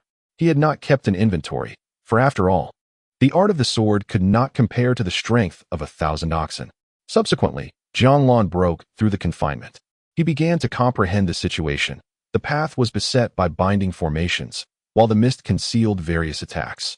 The further he ventured, the more formidable the barriers and assaults he would likely encounter. It seemed increasingly improbable that he would gain entry into the Yaoqi. Though he possessed some knowledge of formations, his strength was inadequate for this endeavor. Here, he could not recklessly employ the powers of the Yuanshan realm, lest he attract unwanted attention. There was no need for unnecessary risks. Both the mastery of formations and cultivation were not his strong suits. With a heavy sigh, Jiang Lan continued onward, doing his utmost. If he failed, he would simply await another opportunity. Unless someone were to seize control of the Yuqi this time, he would strive to enter. For to wait for the next chance was akin to relying on fortune. Should someone claim entry now, he would forfeit his opportunity for at least a millennium. Without further contemplation, Jiang Lan pressed forward, remaining vigilant as he deciphered the formations along the way, evading the surrounding attacks.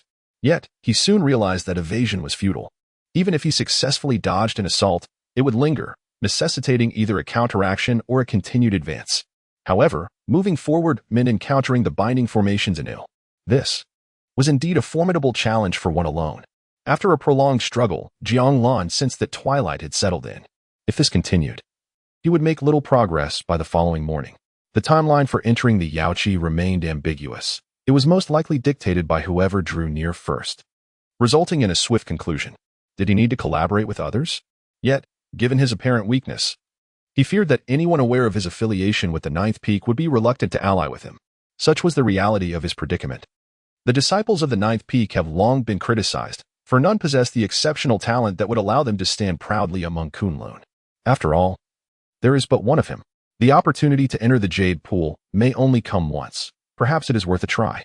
Jiang Lan placed his hand upon the mist-laden path, and in that moment, it seemed as though the way ahead had become accessible. Soon, he sensed another presence encroaching upon his route. Moments later, a cascade of long hair fell, and a woman clad in a blue and white celestial gown materialized behind Jiang Lan. Upon witnessing her arrival, he was taken aback. Ao Longyu. He had never anticipated that it would be her who approached. At that moment, Ao Longyu too was somewhat surprised. She preferred solitude and typically advanced alone. Collaboration was a matter of chance. Had it been her junior sister, Sia, she would have welcomed the company. However, the randomness rarely favored such an outcome, rendering it unnecessary to waste time. Yet, after walking for a considerable distance, she realized that traversing alone was a daunting endeavor. To gain entry to the Jade Pool, she had no choice but to seek a partner. To her astonishment, she found herself directly on the path of the Ninth Peak's junior brother. Collaborations naturally gravitated towards those lagging behind. Noticing the confusion on his face, Ao Longyu offered a brief explanation. This was the rule, and the opportunity was singular. One could decline, but thereafter, they would need to forge ahead alone. Jiang Lan was unaware of these stipulations, yet he sensed that navigating the situation would not be simple. Moreover, he was not well acquainted with Ao Longyu. Before he could voice anything, her calm voice reached him, devoid of emotion. Junior brother, do you intend to enter the Jade Pool? He indeed wished to give it a try. I am a member of the Dragon Clan, she continued, and I possess formidable strength to fend off surrounding assaults. Are you knowledgeable about formations? Ao Longyu inquired with a tranquil demeanor. She recognized that Jiang Lan could be a suitable partner, for he had a certain proficiency in formations that surpassed her own. Jiang Lan pondered for a moment. With Ao Longyu's prowess, his progress could indeed be expedited. However, he was aware that his understanding of formations was not particularly robust. He had no intention of overestimating himself. I possess only a modicum of knowledge, Jiang Lan replied. She lowered her gaze, seemingly contemplating the stakes. After a brief pause, she finally met his eyes and asked, would you be willing to collaborate with me? Chapter 66. With me around, there's no need for worry. In response to Ao Longyu's inquiry, Jiang Lan did not deliberate excessively. The other's strength was evidently formidable, surpassing his apparent cultivation by a significant margin. Finding a more suitable partner for collaboration than Ao Longyu seemed improbable. Thank you, senior sister. Jiang Lan murmured softly. Ao Longyu nodded gently. Upon establishing their partnership, Jiang Lan sheathed his spiritual sword and continued to advance. As he was responsible for the formation, he had to lead the way. After all, the formation must be triggered before any attacks could manifest. Naturally, traversing above was not an option, as he had previously attempted. Before long, the impending danger began to materialize ahead. Jiang Lan chose to ignore everything else, focusing instead on unraveling the formation's confinement. Almost immediately, he sensed an assault approaching. Rather than evading instinctively, he awaited Ao Longyu's response. As anticipated, in the very instant the attack made its presence known, a flash of sword light appeared. The strike was extinguished before it could fully manifest, effortlessly dispatched by a single stroke. Jiang Lan remained unfazed, continuing to untangle the confinement beneath his feet. Indeed, working in tandem with another proved significantly swifter than acting alone. Jiang Lan mused silently, especially with a partner as competent as Ao Longyu. As Ao Longyu observed Jiang Lan dismantling the formation and moving forward, she followed suit. Her gaze was serene and undisturbed, as if indifferent to the surrounding chaos. Nonetheless, she too recognized that two were undeniably more efficient than one. Although Jiang Lan was mindful of the attacks, he exhibited no overt reactions. Ao Longyu was quick to neutralize any sudden threats that arose. Jiang Lan felt he had traversed distances multiple times greater than before. Even Ao Longyu could perceive that their current progress had surpassed her previous advancements. Yet again, Jiang Lan found himself ensnared by the formation. When he attempted to break free, he discovered it was considerably more challenging this time. Realizing this, he promptly assessed the nature of the impending attack, aware that it might have undergone alterations. He would not underestimate any threat and ensured he was sufficiently prepared for subsequent developments. However, as a prodigy, Ao Longyu wielded formidable power that did not necessarily mirror his own. Sister Ao, the formation has changed, Jiang Lan warned. The urgency of the moment allowing little time for elaboration. Unfortunately, the surrounding assaults were quicker to act. Ao Longyu heard Jiang Lan's words, yet she could not adjust her own attack in time. In the next heartbeat, Jiang Lan observed that Ao Longyu's sword light did not sever the attack emerging from the mist directly. He shifted his position, intending to evade the strike. Just as he moved, the resonant roar of a dragon echoed beside him. A dragon's silhouette emerged from behind him. Boom. The mist that was about to strike was shattered by the dragon's presence. With me around, there's no need for worry. Ao Longyu's calm voice resonated behind Jiang Lan. He acknowledged her with a brief response, refraining from further dialogue, and continued to unravel the formation. Indeed, Ao Longyu was remarkably strong. However, Jiang Lan's vigilance would not wane. It was a matter of habit. As Jiang Lan was on the verge of unraveling the formation to proceed further, the melodious and serene voice of Ao Longyu echoed once more. If we find ourselves at a disadvantage, I will speak up. Do not hesitate, junior brother. Ao Longyu was acutely aware of her own capabilities. The challenges ahead were beyond her current cultivation to surmount effortlessly. Thus, it was imperative for her to convey this to Jiang Lan. Understood, Jiang Lan nodded, refraining from inquiring further.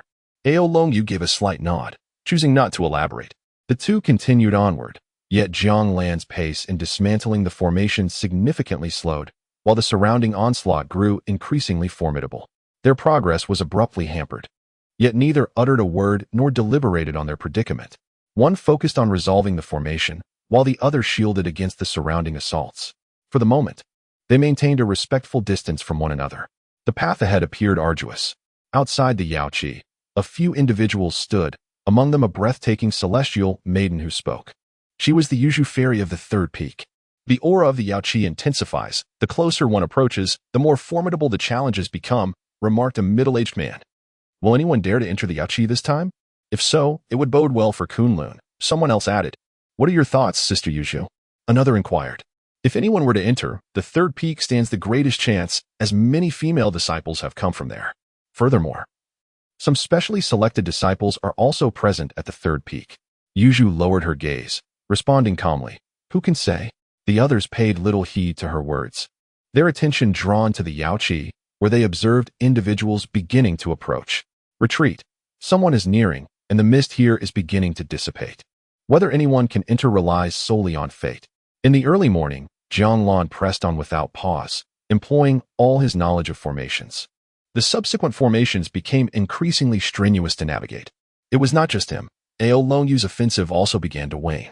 Now, she had once again undergone partial dragon transformation.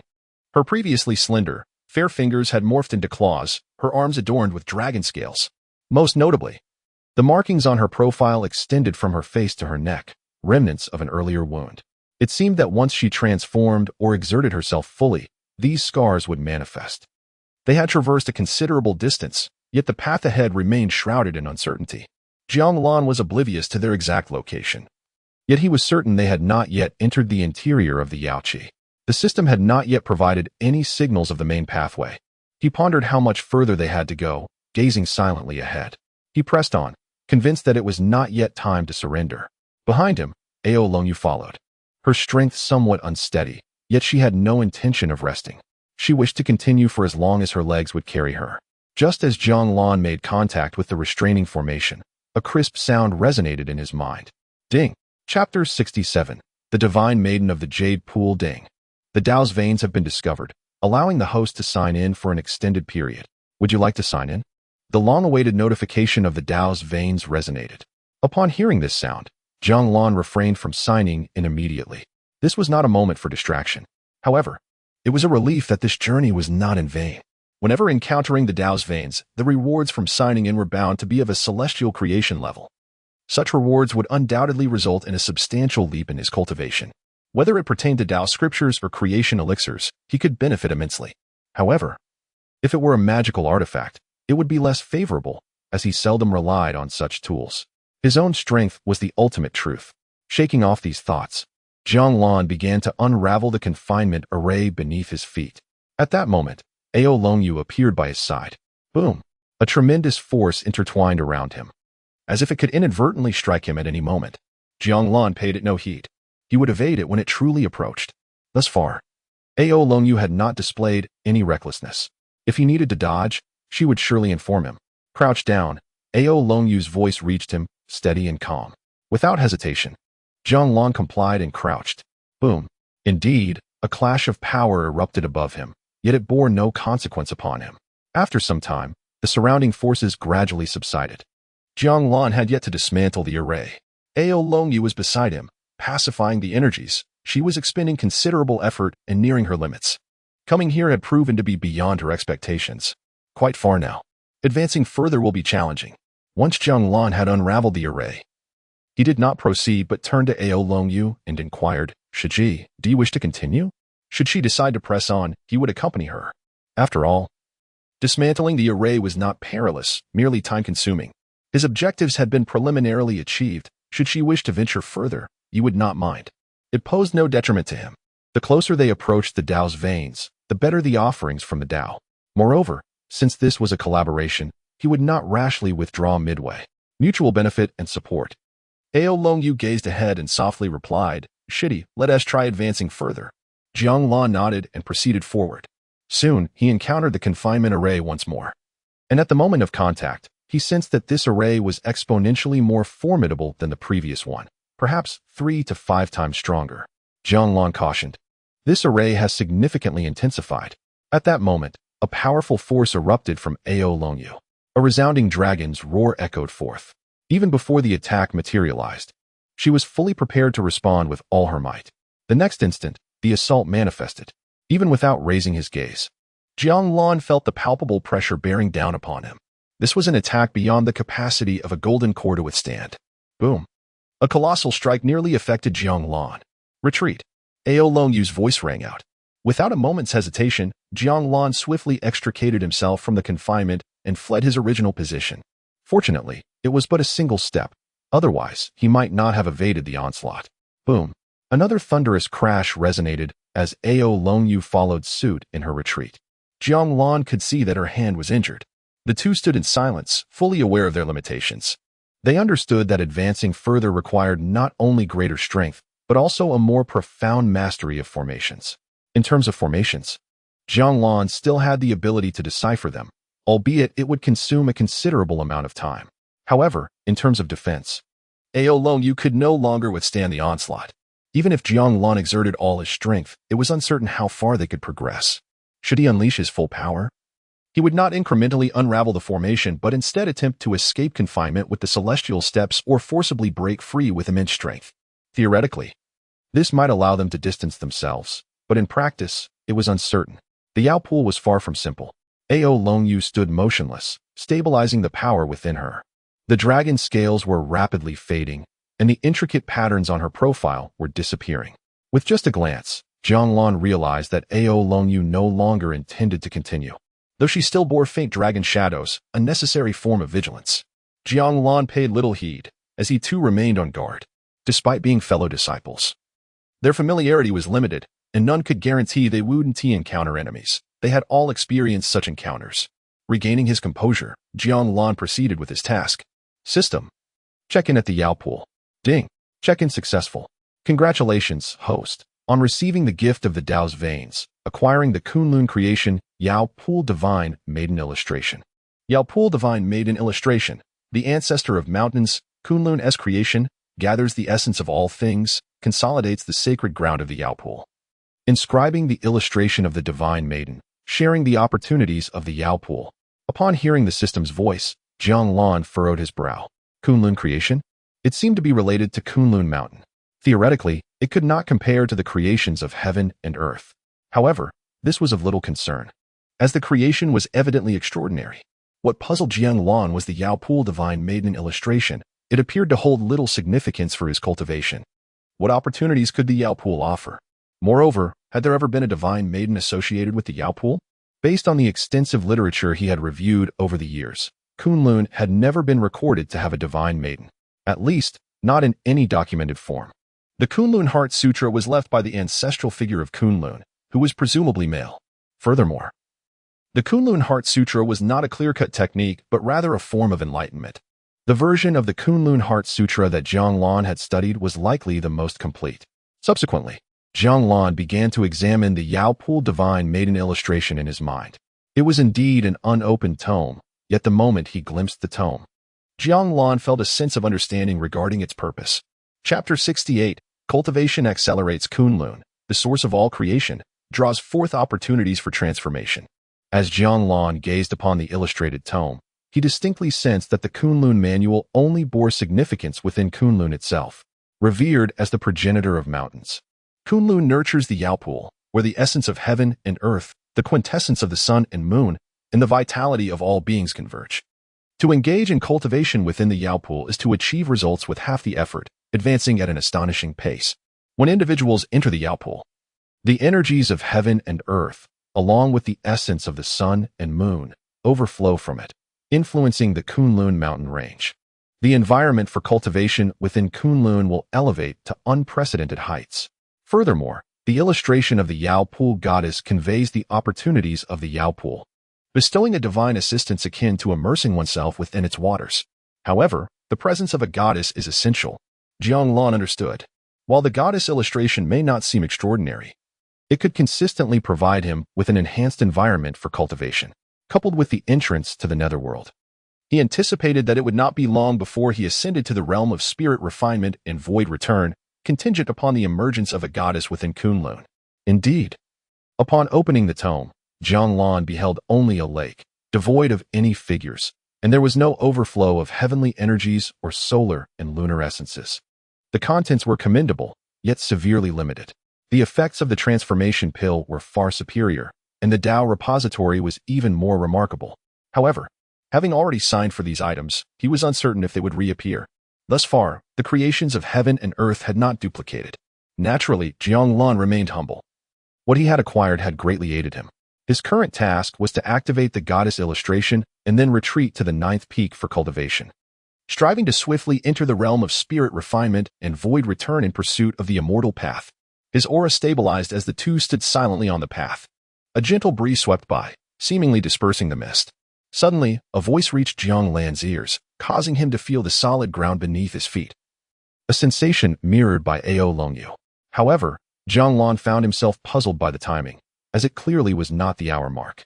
He could not discern how to determine this. The countdown begins only when one enters the inner realm of the Yao pool, Ao Longyu's calm voice announced. She perceived Jiang Lan's limited understanding of the rules here. Yet, those rules were gleaned through her own inquiries. The sect would not divulge them.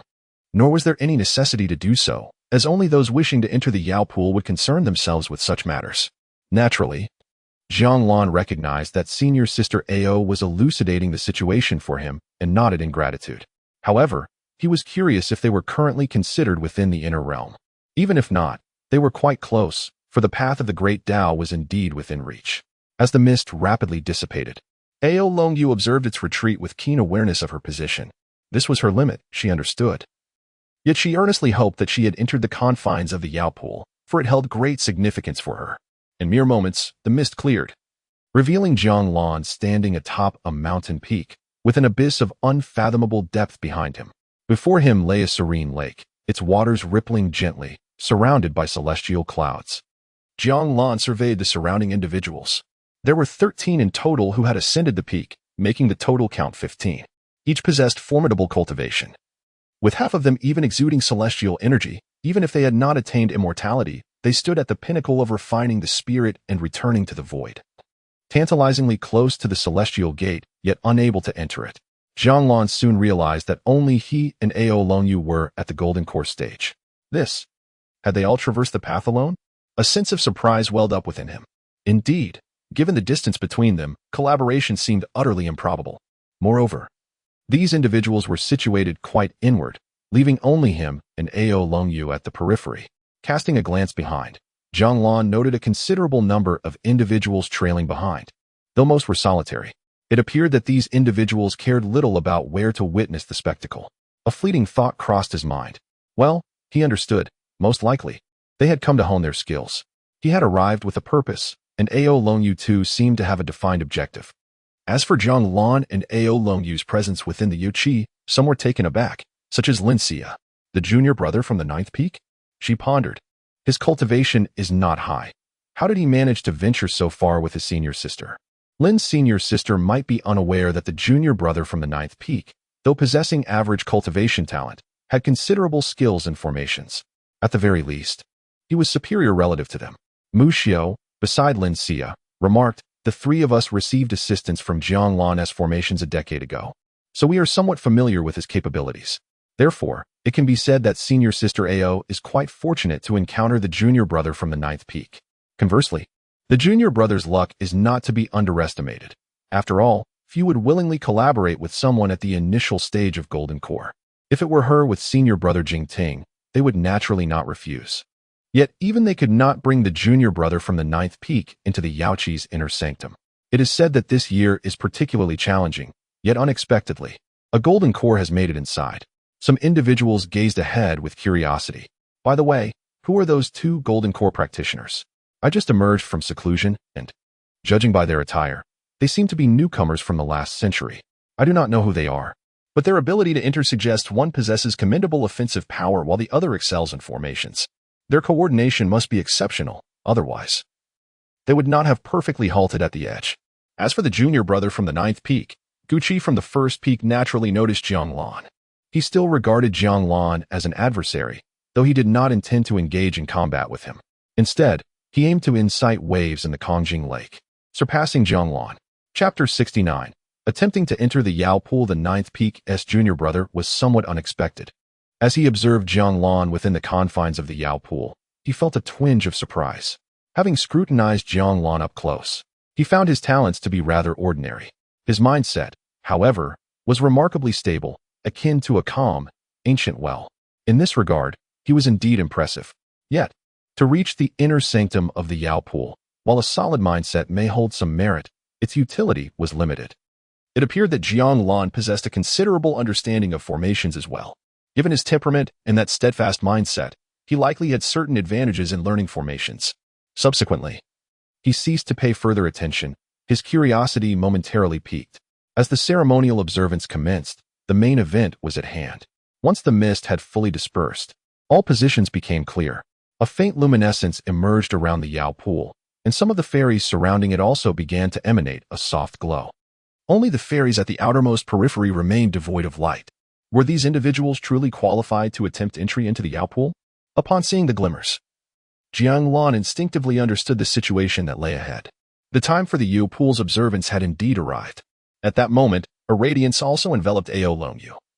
The only requirement for entering the Yao pool was gender, with no restrictions on race. He silently hoped that someone would succeed in entering. If no one were to gain entry, his Divine Maiden album would serve no purpose. Dear sisters, if you wish to make an attempt, you may set forth now, spoke Lennon from the first peak. He was naturally situated atop the mountain, not the closest to the Yao pool, yet among the foremost. Counting himself, there were a total of 15, with 6 being fairies. 2 of them exuded an ethereal aura, while the remaining 4 comprised one sister Ao, and 3 whose subdued energies made it impossible to ascertain their cultivation levels. Jiang Lan began to analyze the situation. These individuals were likely the main contenders for entering the Yao pool. Although some others expressed a desire to try, their enthusiasm was lacking. He even noticed a fairy with an ethereal presence lingering at the back, seemingly devoid of any intention to proceed. Lin, you always position yourself so far forward. It seems you yearn to witness someone enter each time, remarked a sister as she stepped forward, clearly intent on being the first to attempt entry into the Yao pool. From her words, Jiang Lan discerned that she had attempted this more than once or twice. The red-clad fairy, Hong Wan, advanced boldly. As she moved forward, the white mist of the Yao pool surged like a tide. A gust of wind swept past, engulfing her in the mist. Struggling against the billowing fog, she seemed to be on the verge of being swept away with a moment's inattention. Yet, she stood her ground, repelling the mist's assault without retreating an inch. Once the mist had rushed past, Hong Wan dashed toward the Yao pool, her speed remarkable. In the blink of an eye, she reached its edge. It seemed that with just one more step, she could touch the clear waters of the Yao pool. However, in that final moment, she hesitated, unable to advance despite her fervent efforts. What a shame, sighed Lu Jian. Subsequently, Jiang Lan observed as that senior sister soared backward, only to be enveloped by the mist in the blink of an eye. He noted the expression of frustration on her face. It appeared rather straightforward. Jiang Lan mused silently to himself, yet he recognized that he would undoubtedly falter in her position. After all, he understood the principle that one's capabilities may not reflect the actions of another. Soon after, Jiang Lan witnessed numerous senior sisters preparing to charge into the Yao pool. However, the outcome was starkly realistic. Regardless of their cultivation levels, they were all ensnared by the mist. Jiang Lan watched as each sister lost her composure. Cries of distress echoing around him, compelling him to lower his gaze and refrain from further observation. His location was too conspicuous, potentially offending the prideful senior sisters. Moreover, certain sisters might interpret much from a mere ordinary glance, drawing conclusions that eluded others. On the mountain peak, the others possessed formidable cultivation, with him being the sole exception. At the initial stage of the Golden Core, thus, to avoid unnecessary complications, it was prudent for him to divert his attention. Soon, Jiang Lan discerned sounds of impact and shaming, likely from those attempting for the first time, caught unprepared. Yet, all observers remained silent, perhaps out of fear. After all, those attempting were somewhat powerful. Harboring resentment against them could lead to dire consequences. After a considerable time, silence enveloped the group. Few had dared to attempt, and all were scanning their surroundings, realizing no one was willing to try again. Was there no one left? Jiang Lan sighed inwardly. The absence of entrance signified that the Yao pool held no divine maiden for him. His illustrated compendium of divine maidens was rendered mere ornamentation, a lamentable fate. At that moment, Jiang Lan noticed Ao Longyu beside him suddenly spring into action. He was not surprised. Ao Longyu had always harbored intentions. However, her decision to move now suggested newfound confidence. Jiang Lan observed her closely, curious whether she could succeed. He pondered whether the senior sisters would permit her passage. Lin Xia regarded Ao Longyu, having anticipated her attempt from the very beginning. Mu Xiu remained silent but understood as well. Senior sister Ao had come to Kunlun with the sole aim of entering the Yao pool. Others watched Ao Longyu, bracing themselves for her imminent failure. The first to attempt, the red-hued fairy Wan, felt a twinge of curiosity within her heart. Would the junior sister still dare to try? She mused silently, for this endeavor was fraught with the potential for embarrassment. Ao Longyu, being the aloof dragon maiden, attracted the gaze of many, all awaiting her moment of faltering. Chapter 70. Will Ao Longyu turn the tide? The others cast a glance at Ao Longyu, but most paid her little heed. Only a few, possessing some knowledge of her, took a moment to observe. The Dragon Clan. This was the first instance of a member attempting to enter the Yao pool. What if she succeeded? Jiang Lan also watched, harboring no expectations. The Yao pool appeared accessible, yet moving within it proved arduous. This was not merely a matter of cultivation. It was uncertain whether the pool selected its entrance or vice versa. A conclusion could not be drawn at that moment. As Ao Longyu traversed the path, she gazed ahead, awaiting the arrival of the mist. In the blink of an eye, the mist swept across the lake's surface. All present understood that this mist signified a formidable assault. However, most believed that with perseverance, they could withstand it. The time that followed would be their only opportunity. With a rush, the mist surged toward Ao Longyu. She too attempted to resist it. The gentle breeze transformed into an almost unmanageable tempest for her. Yet, as she resisted, it became apparent to onlookers that Ao Longyu was not exerting her full strength. Her hands seemed to reach out toward the mist. Was she simply underperforming? Curiosity sparked among the others. The odds of failure loomed large. Jiang Lan noted that Ao Longyu was indeed retreating, yet she appeared to be engaged in some endeavor, albeit obscured from view. He caught a glimpse of her casting some sort of spell. Were spells not ineffective? Just moments ago, he observed numerous individuals directly assaulting the mist to no avail. Surely, senior sister Ao could not be so irrational? As Jiang Lan pondered this, Ao Longyu was suddenly propelled backward by the mist, which remained stagnant in place. It seemed as though the mist itself was taken aback by her abrupt retreat. Was someone attempting to deceive? Frowning, Jiang Lan observed Ao Longyu land not far in front of him. Any further retreat would result in her falling from the peak, equating to failure. At this moment, Ao Longyu was equally surprised. Things were not unfolding as she had anticipated. Yet, without a moment's hesitation, she seized upon the brief pause of the mist to partially transform into her dragon form and prepared to confront the oncoming mist once more. It appeared she had indeed underperformed. In theory, a perfected golden core should not have been so easily cast aside. What had her junior sister been doing? Hong Wan sensed that her actions had led to this unexpected outcome. Along the way, there was a sense of astonishment. A frown creased his brow. Was it an illusion? It felt as though an invisible force had propelled this junior sister away. Lennon was similarly taken aback, pondering. A formation? Yet, it didn't appear to fit that description. This Dragon Clan junior sister certainly had her share of subtle maneuvers. At this moment, Jiang Lan found a moment to reflect. The earlier situation was abnormal, and he felt a flicker of familiarity with something akin to it. Could it be? With a hypothesis forming in his mind, he turned his gaze back to Ao Longyu, contemplating a possibility. If senior sister Ao were to successfully block this assault, then perhaps, just perhaps, she might indeed enter the Yao pool. Should she succeed in entering, her divine tome would be unveiled. Yet, uncertainty loomed regarding the ensuing reactions and possibilities. Thus, she could merely observe with composure. The mist swirled past, and although Ao Longyu retreated slightly, she remained atop the mountain peak. She had not yet met with failure. Once the fog had enveloped everything, it became apparent to all that Ao Longyu had faltered. The distance was insurmountable, rendering success seemingly impossible. Hong Wan too recognized this stark reality. It was not merely a matter of speed. Each attempt was made from the same position, with incremental speed improvements. Yet she remained ensnared within the mist grasp. Nevertheless, she was curious to see if, from such a peripheral position, she would linger at the shores of the Yaoqi Lake. Others watched as well, though most had lost interest. For many, the outcome had already been determined. Jiang Lan observed with a sense of hope for a potential reversal. Those still paying attention to Ao Longyu were astonished to see her not advance forward. In the next moment, all beheld Ao Longyu turning away from the Yaoqi. What could this mean? While others were perplexed, Jiang Lan understood her intent. A genius is a genius, employing such cunning tactics in this moment, hoping to turn the tide with her little ruse. Had her senior sister conceded defeat? Lin Xia felt a tinge of curiosity, sensing something amiss, yet could not pinpoint the exact nature of her discomfort. Perhaps not. Let us continue to observe, Mu Xiu murmured softly. Could it be? It felt somewhat plausible. Was it possible to utilize such a method?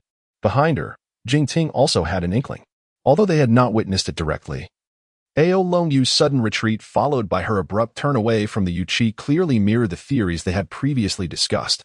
Was she about to rewrite the long-standing record of no one entering the Yaoqi for so many years? Lin En, Lu Jian, Hong Wan, and others, though unaware of the full situation, sensed something was afoot and turned their attention to Ao Longyu, eager to see her next move. Feeling the gravity of the moment, Ao Longyu, now facing the mist, slowly raised her hand. Success or failure hinged on this pivotal moment. At that instant, a formation manifested before her, an ordinary array, seemingly devoid of power. Few could fathom Ao Longyu's actions. Jiang Lan, however, understood. Chapter 71. Breaking Records. The formation conjured by Ao Longyu manifested, eliciting a mixture of surprise among the onlookers. Their astonishment did not stem from the mere presence of a formation, but rather from its astonishingly mundane nature. Many had entered the Yao pool, yet none had succeeded in their endeavors.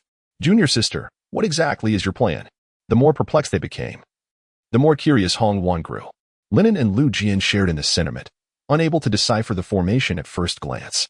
Despite their varying degrees of familiarity with formations, this particular one held no apparent promise for entry into the Yao pool. Was it possible that their junior sister was merely toying with them? As they pondered this enigma, Ao Longyu activated the formation, only to be enveloped by a thick mist in the process. It seemed she was on the verge of being consumed by the vapor, leading many to believe she had failed. To the onlookers, another failure was of little consequence. Even Hong Wan and her companions were inclined to think that Ao Longyu's attempt had ended in failure. Yet, they remained transfixed, unable to shake off the peculiar sensation that lingered. Suddenly, they witnessed a remarkable transformation. Ao Longyu, who appeared to be on the brink of succumbing to the mist, came to an abrupt halt, suspended at the very edge, just beside Jiang Lan. In that moment, Jiang Lan caught sight of Ao Longyu's faint smile. Then, her voice resonated, uttering the dragon tongue, repel. In an instant, the seemingly doomed Ao Longyu was propelled backward, as if an unseen force had thrust her away, unimpeded. Behind her lay the Yao pool. How could this be? Hong Wan was taken aback. This turn of events far exceeded her expectations. Even more astonishing was the fact that Ao Longyu had ascended above the Yao pool. Should she descend, it would signify her successful entry. No, she had already succeeded. There was something peculiar about that formation. Linen felt a similar shock. The formation was indeed extraordinary, though it appeared deceptively simple. Was this truly the method by which one could access the Yao pool? It became clear that the time spent within the mist was a mere illusion. Genuine entry depended on harnessing the mist's power. Lu Jian observed the unfolding scene, recognizing that Ao Longyu did not enter through her own strength, but rather through the might of the mist. Has the senior sister truly made it inside? Lin Xia marveled in disbelief. In that fleeting moment, she was utterly bewildered by the events transpiring before her. Jing Ting and Mu Xiu failed to grasp the intricacies. Yet they understood that Ao Longyu had relied on something beyond their comprehension to gain entry, far surpassing their expectations. Jiang Lan, watching Ao Longyu's imminent descent, realized her success. He sensed that the divine maiden's tome had been activated. With diligent cultivation, he could draw upon the Yao pool's power. What an impressive feat!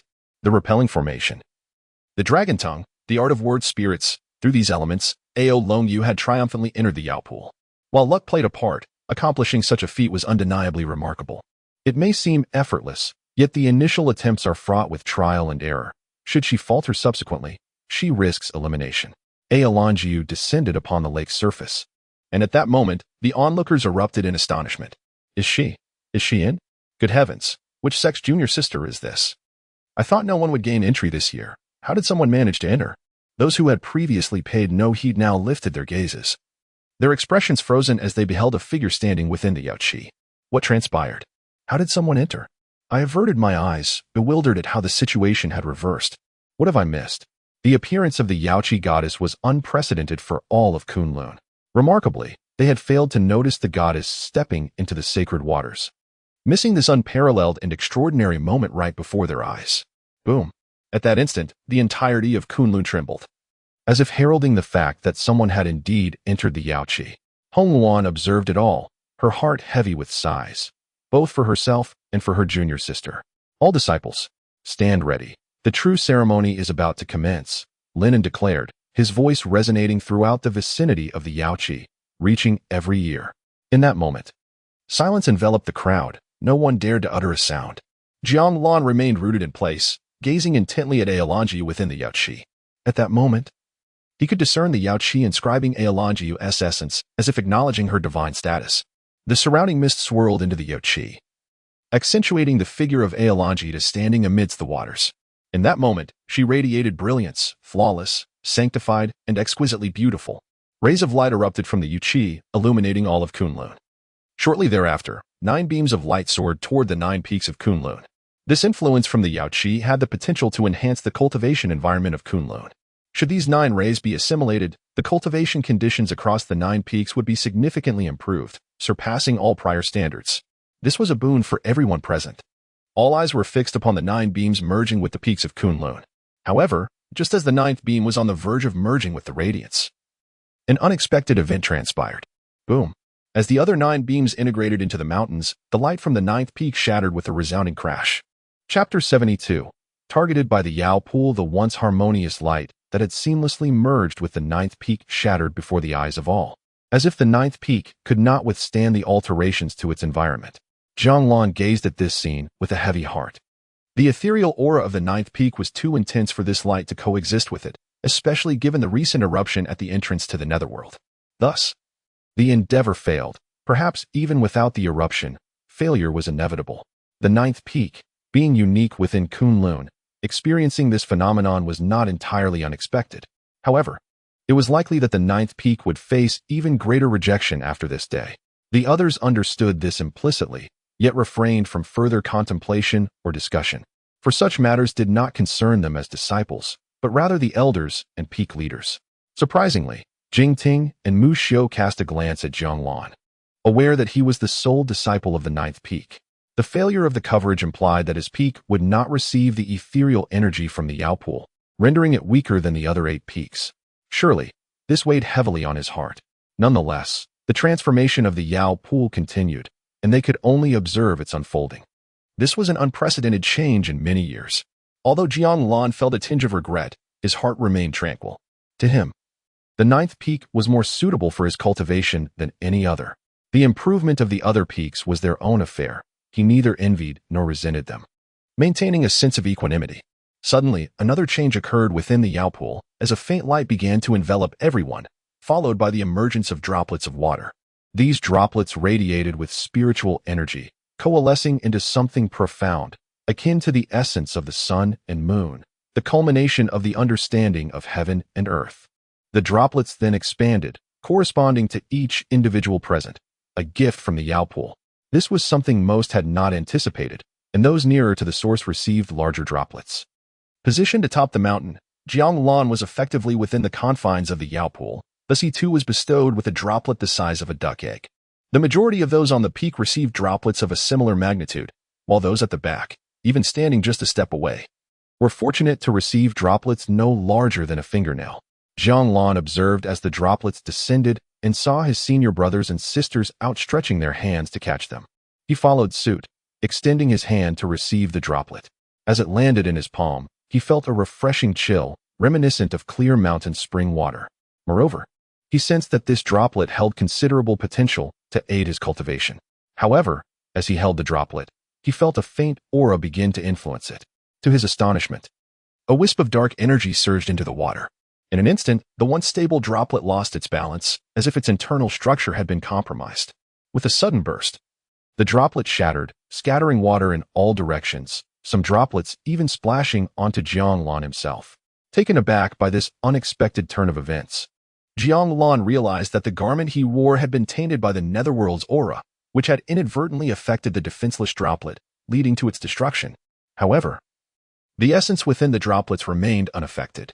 He simply found himself unable to reconstitute the water into pearls the size of duck eggs, allowing the droplets to shatter and dissipate freely. Jiang Lan observed this scene, eventually lowering his hand slowly. The sudden shattering of the droplets emitted a considerable sound, which, in the previously tranquil setting, rang out sharply, capturing the attention of all present. Each individual was taken aback. Why did the droplets suddenly break? What had transpired? Many were unaware of the cause. Was it the disapproval of the Yao Pool, or perhaps that of the junior sister within it? As Lu Jian watched the growing speculation, he gently spoke. The junior brother may not realize that the essence of the netherworld can cling to one's garments, which may affect such pearls. At that moment, clarity dawned upon them. This junior brother was not being targeted, but was rather connected to the 9th peak. After all, only the 9th peak within Kunlun possessed the essence of the netherworld. The recent burst of light followed by the shattering of the droplets indeed suggested a clash with the Yao Pool. Silence enveloped them, yet similar thoughts flickered in each gaze. However, they did not dwell on it further. Each individual had their own path to tread. Their journey thus far was attributed not only to talent, but also to fortune. Jingting gazed at Jiang Lan with a sigh in his heart. The junior brother from the 9th peak was truly a commendable individual, having even offered him assistance. Alas, he was enduring one setback after another. If he could lend a hand, he would wish to do so, yet he felt powerless. Kunlun and Lin also observed, discovering for the first time that the other might be a disciple of the ninth peak. It appeared that misfortune had indeed befallen them. Having heard of the remarkable temperament of the ninth peak disciples, Lin felt a twinge of curiosity about whether this incident would stir a tempest within him. Kunlun shook her head, opting not to ponder further. Such matters were beyond human control, leaving no one with the ability to intervene. Jiang Lan stood there, his heart serene and undisturbed. This event held no sway over him. It was precisely what he wished to pursue and accomplish. At that moment, Ao Longyu also regarded Jiang Lan, casting her gaze upon the shattered droplets at his feet. After a brief silence, she stepped forward. As she moved, the entire Yao pool erupted with torrents of water, surging and swirling incessantly. This sudden transformation drew the attention of all, who beheld Ao Longyu stepping out of the Yao pool. Chapter 73. Under the watchful eyes, too dangerous, all eyes were fixed upon Ao Longyu. Their curiosity piqued as they pondered her intentions. Soon, they witnessed her stepping out of the Yao pond, surrounded by a myriad of water droplets coalescing around her, transforming from mere droplets into genuine orbs. It was as if the vapor was transitioning into liquid and then solidifying into tangible form. Their confusion deepened as Ao Longyu began to approach her junior brother on the ninth peak, Jiang Lan. Jiang Lan was taken aback, observing Ao Longyu's expression, which bore an unusual calmness, as if she had no intention of explaining her actions. She was simply engaged in what she believed to be right. The onlookers remained silent, their curiosity palpable. As Ao Longyu drew near to Jiang Lan, she raised her hand, and the gathered streams of water solidified in her grasp, ultimately forming a water-blue orb. In that moment, as the orb took shape, Ao Longyu stood before Jiang Lan and extended her hand, her melodious voice resonating.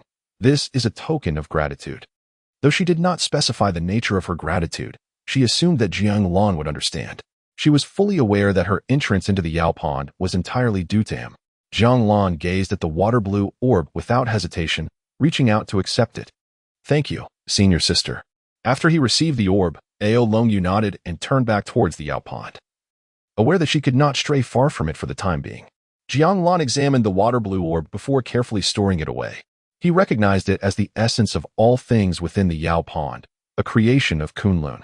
The others around them were equally astonished, fully aware of the immense value of what Jiang Lan now possessed. With this orb, his cultivation speed would undoubtedly double, and its effects would endure for an extended period. However, many were left puzzled by Ao Longyu's motives. Did these two possess prior acquaintance? Their collaboration seemed rather serendipitous, a fact known to all. Yet, the onlookers were uncertain about whom to inquire. Their frequent seclusion had left them uninformed. Perhaps they could consult others within the sect regarding the relationship between these two. Jingting and Mu Xiao understood the situation better. The formation they had learned from senior sister Ao was instrumental in her entry into the Yao pond.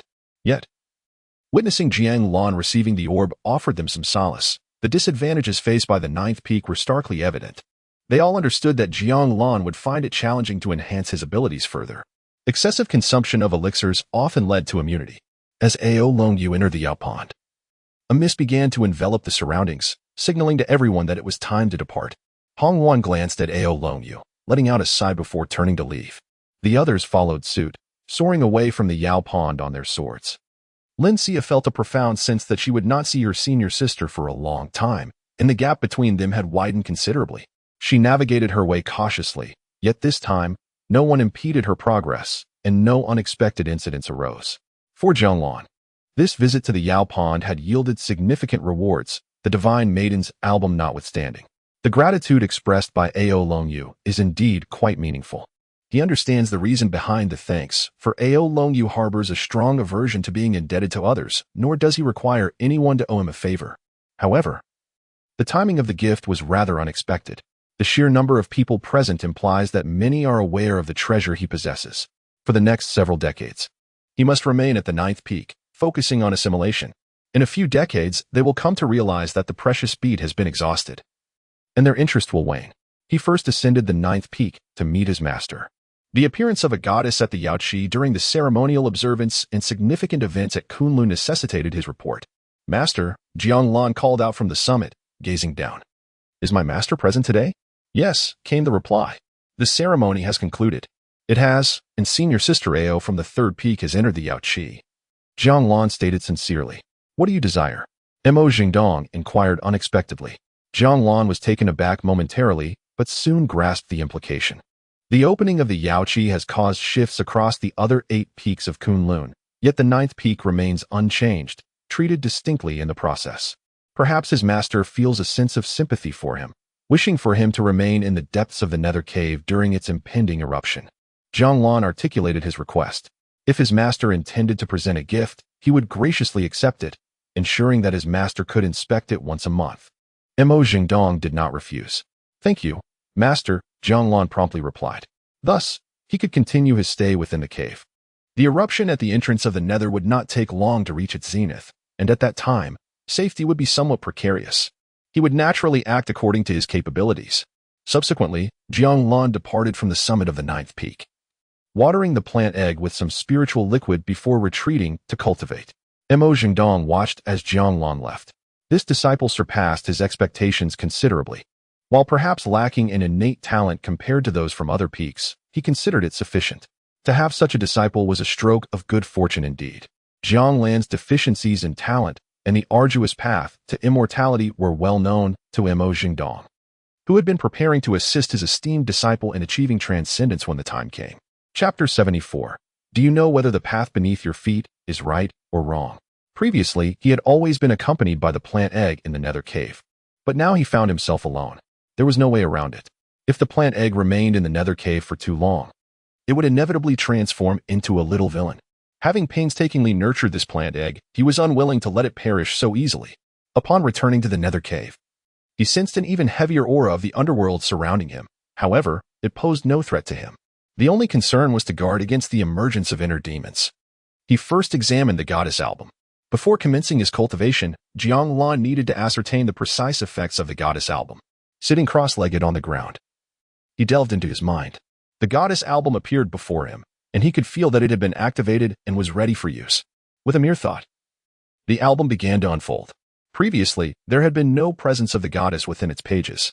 Now that Ao Longyu had entered the Jade Pool and become the goddess of the Jade Pool, the album had been activated in response. This indicated that changes had likely occurred within its contents, likely due to Ao Longyu's presence in the Jade Pool. As for the specifics, he would need to observe further. As the album opened, the familiar Jade Pool appeared, its surface tranquil and undisturbed. However, there was no sign of Ao Longyu. Jiang Lan shifted his gaze elsewhere and soon spotted a small, snow-white dragon on the shore. If he was not mistaken, this must be Ao Longyu. It resembled the image he had seen previously, and she had not grown significantly since then. Could it be that she had not yet reached maturity? Yet, the humanoid form of Ao Longyu bore no semblance of immaturity. She looked strikingly like a young maiden, with elongated legs and all the attributes one would expect. While she appeared somewhat innocent, she was certainly not a child. Jiang Lan shook his head, realizing that he was not well versed in the growth cycle of dragons. He then began to experiment with the Jade Pool Goddess album. This shared medium allowed access to the opportunities present in the Jade Pool, a convergence of the essence of all things gathered at Kunlun. However, upon his exploration, he discovered that the opportunities within the Jade Pool were nearly non-existent. This seemed amiss. Was it due to the recent emergence of the goddess, still not fully consolidated, or had they already been depleted? In an instant, Jiang Lan recalled the beads he possessed, which seemed to contain a great deal of the essence from the Jade Pool. He decided to observe a while longer. While this matter remained uncertain, it was clear that any essence subsequently condensed in the Jade Pool would partially enter the Jade Pool Goddess album. Thus, even if he continued his cultivation later, it would go unnoticed. Closing the Jade Pool Goddess album, Jiang Lan commenced his cultivation. For him, a single day without practice was a day wasted. The eruption at the entrance of the nether was but a few years away. Should he miss this opportunity, he would have to wait another century. Moreover, he had the beads gifted by Ao Longyu, which were rather tricky, and he needed to absorb them swiftly. As for the 9th peak, he would wait another 30 to 50 years before venturing out. In the meantime, his master would likely not permit him to descend the mountain easily. If he needed to hone his skills, he would catch a few ice cicadas. Having exhausted all other thoughts, Jiang Lan devoted himself to his cultivation, harnessing the ethereal essence of the underworld in conjunction with the myriad treasures of the Yaoqi, significantly accelerating his progress, not to mention the resources acquired through his diligent efforts over the years. 3 years later, while immersed in his practice, Jiang Lan was suddenly startled by a voice that seemed to emanate from an endless abyss. At the moment the sound manifested, he felt an inexplicable sensation of descending into the depths of the nine nether. In that instant, Jiang Lan remained resolute, channeling his inner strength as he gradually ascended from the abyss. Visibility was utterly obscured. The darkness enveloped him, imparting a disorienting sense of blindness. Darkness, after all, is the most potent force capable of unsettling one's core. Yet Jiang Lan remained undeterred. With steady steps and a unified mind, he pressed forward, inching away from the abyss. Perhaps the path he tread was inherently flawed. He might believe he was emerging from the shadows, only to find himself advancing towards an unfathomable chasm. Is it right? Or is it wrong? The void's whispers can weave language within the mind, fracturing one's spirit and sowing seeds of doubt. Jiang Lan chose to ignore them. The murmurs of the underworld are omnipresent. This time, he had merely experienced a momentary invasion. Previously, such a level of influence was inconceivable. How can one ascertain whether the path beneath their feet is correct before reaching its end? Why entertain doubt? Is this not a question that has always existed? Jiang Lan continued to stride forward, unwavering in his resolve. A beam of light pierced the darkness at that moment, guiding him towards enlightenment. It seemed as though he had traversed a great distance, though in reality, it was but a fleeting instant. Emerging from the shadows, he was greeted by brilliance. To plunge into it would spell eternal damnation. As Jiang Lan opened his eyes, a tremor coursed through him. It had been perilous. Rather than inspecting his physical state, he turned his gaze towards the entrance of the underworld. In that moment, he perceived a shadowy figure standing at the edge of the well, exuding a palpable aura of the underworld. Was there an explosive surge of underworld energy? No wonder his mind had nearly succumbed. This must be the pinnacle of the entrance's eruption. Even he could scarcely maintain his composure, untouched by its influence. Chapter 75, the most outstanding disciple of the ninth peak. At this moment, the pace of cultivation is remarkably swift. Gazing at the erupting entrance to the netherworld, Jiang Lan could not help but express his admiration. If one could enter the netherworld for training, the speed of cultivation would undoubtedly be unparalleled. Alas, even if he could casually enter, he would refrain from doing so, for it would lead to adverse effects. Remaining here under such influence would only hinder his path to immortality. Before long, Jiang Lan rose, intending to exit the netherworld cave, to construct a dwelling at the cave's entrance for his cultivation. It should only take a year or two, during which he would also keep watch over the entrance, observing if any netherworld creatures might emerge. However, just as he stood, he sensed another presence entering. It was his master. At that moment, Mo Zhengdong indeed stepped inside. Upon entering, he immediately spotted Jiang Lan. The eruption at the netherworld entrance had reached its zenith, and he worried that Jiang Lan might be ensnared within it, prompting his visit. It seemed his concerns were unfounded, for Jiang Lan had already resolved to withdraw. Master, Jiang Lan called out immediately. The netherworld entrance has erupted to its peak. What is your impression? Mo Zhengdong inquired, studying Jiang Lan intently. It is somewhat perilous, Jiang Lan replied with a serious expression. Indeed, it is rather dangerous. Otherwise, I would not have chosen to leave. Mo Zhengdong nodded, acknowledging that his disciple possessed a commendable sense of judgment. He then said nothing further and moved towards the well. Jiang Lan remained where he was, not following. The well was beyond his current capacity to approach. Though curiosity gnawed at him regarding the well's nature, his strength was insufficient. He decided to wait until he was capable enough to explore it. Achieving immortality, though still a distant goal, felt significantly closer than before, no longer an unattainable dream. Thus, Jiang Lan observed his master as he approached the well, his profile visible from his vantage point. There was a serene quality about the scene, as if the well were not exhibiting any extraordinary phenomena.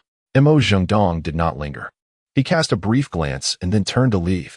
Let us go. It seems nothing will emerge this time, Mo Zhengdong said as he approached Jiang Lan. Jiang Lan nodded and followed, though he could not comprehend his master's unwavering certainty. Yet he understood that seeing it firsthand would clarify everything. Are you resolute in continuing your cultivation at the entrance of the netherworld? Mo Zhengdong asked. Yes, master, Jiang Lan affirmed. At the entrance of the netherworld. Mo Zhengdong regarded Jiang Lan and remarked, as the most competitive disciple of the ninth peak, you should not confine yourself solely to guarding this place. Jiang Lan remained silent, for his intention was solely to cultivate. Moreover, it appeared that there were no other formidable competitors at the ninth peak. Mo Zhengdong smiled at Jiang Lan and continued. As per tradition, we shall conduct a monthly assessment of your inner demons. "Thank you, Master," Jiang Lan replied, bowing his head in gratitude. During the eruption at the netherworld entrance, Jiang Lan had also harbored concerns for himself, particularly when faced with previous predicaments. Should any issues arise, it would be prudent to detect them early on. Subsequently, Jiang Lan constructed a small wooden cabin at the entrance of the netherworld, where he immersed himself in focused cultivation. During this period, he would ascend the summit of Ninth Peak every month. He would tend to the plant egg and maintain the pathways of Ninth Peak, ensuring the place did not fall into neglect. The plant egg remained unchanged, consistently serving as his potted plant. Jiang Lan's cultivation progressed steadily, remaining at its pinnacle. 3 years later, the eruption at the entrance of the netherworld concluded. Jiang Lan once again relocated into the netherworld cave, this time bringing the plant egg along. At this juncture, his cultivation still lay in the mid-stage of the Yuan spirit, merely a step away from the late stage. Throughout this time, Jiang Lan made it a point to sign in specifically at the netherworld cave. The eruption at the entrance of the netherworld would likely enhance the benefits derived from his sign-ins. The experiment proved successful, whether it be elixirs, magical artifacts, or cultivation methods. Everything had improved somewhat. This advancement significantly accelerated Jiang Lan's cultivation progress. During this period, he never departed from Ninth Peak, residing there consistently and fulfilling his responsibilities. 20 years later, the pearl gifted by Ao Longyu shattered, having absorbed the essence of all things. By this time, Jiang Lan had already ascended to the late stage of the Yuan spirit. Primarily, he sought to cultivate tranquility within himself. Subsequently, he read various texts, learned some formations, and attended to the plant egg. He seldom heard news beyond Ninth Peak. However, he occasionally caught snippets from his master, mentioning that the disciples from other peaks were diligently cultivating, seemingly to prepare for some gathering of sorcerers and immortals. Jiang Lan felt a pang of concern, fearing his master would insist that each peak must send forth its most exceptional disciples. After all, there were none more outstanding than him at Ninth Peak. The pearl from senior sister Ao had long been consumed, and after so many years, it was unlikely that anyone would still be thinking of it. The depletion of the pearl had its advantages. At present, his surface cultivation had also reached the late stage of the golden core. Theoretically, he should have been at the mid-stage, yet with the pearl fully consumed, it seemed unreasonable to remain stagnant. However, lingering in the late stage of the golden core for a while would suffice. Future cultivation would require the use of the goddess's tome. After all these years, the accumulated essence of all things should not suddenly dwindle.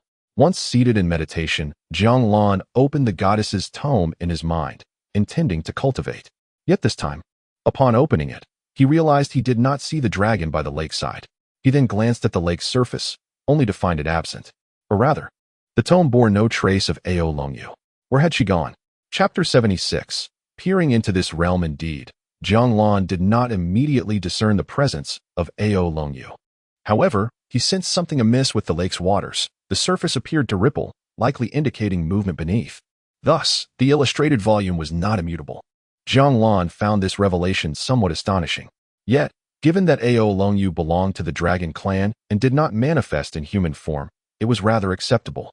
Subsequently, Jiang Lan chose not to dwell on it, feeling assured that the divine volume would continuously aid his cultivation, proving even more convenient than the pearl and facilitating absorption more effortlessly.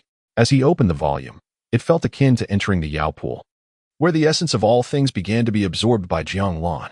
His cultivation progress accelerated remarkably. With the assistance of the divine volume, Jiang Lan diligently practiced for another 20 years. This year marked the centenary of his arrival at the Ninth Peak. He had transformed from an ordinary individual to achieving the pinnacle of the primordial spirit. The path to refining the divine and returning to the void seemed to lie before him as a singular step. However, his surface cultivation remained at the later stage of the golden core. The divine volume had been perused numerous times, each occasion revealing subtle changes. At times, Ao Longyu would be submerged in the water. At others, she would float atop the surface or recline by the lake's edge. Jiang Lan felt a peculiar sense of nurturing a fish, albeit one he could not feed. After a few observations, he ceased to give it much thought. Having already reached a state of completion, he was uncertain of the precise effects should he partake of the elixir. Jiang Lan gazed at the exquisite liquor in his hand. If alternative methods existed, he truly preferred not to intoxicate himself in pursuit of transcending to the divine realm, for it could potentially disrupt his subsequent rational responses. Even with a tranquil heart, the logic of his actions might falter under the influence of inebriation. There lingered the risk of uttering words he would typically refrain from or engaging in actions he would normally avoid. Should the consequences be merely trivial, it would pose little concern. However, the fear of drawing undue attention loomed. With a final glance at the exquisite liquor, Jiang Lan removed the cap and consumed it in one swift motion. To ascend to immortality swiftly, one must embrace certain risks, provided he did not succumb to excessive intoxication.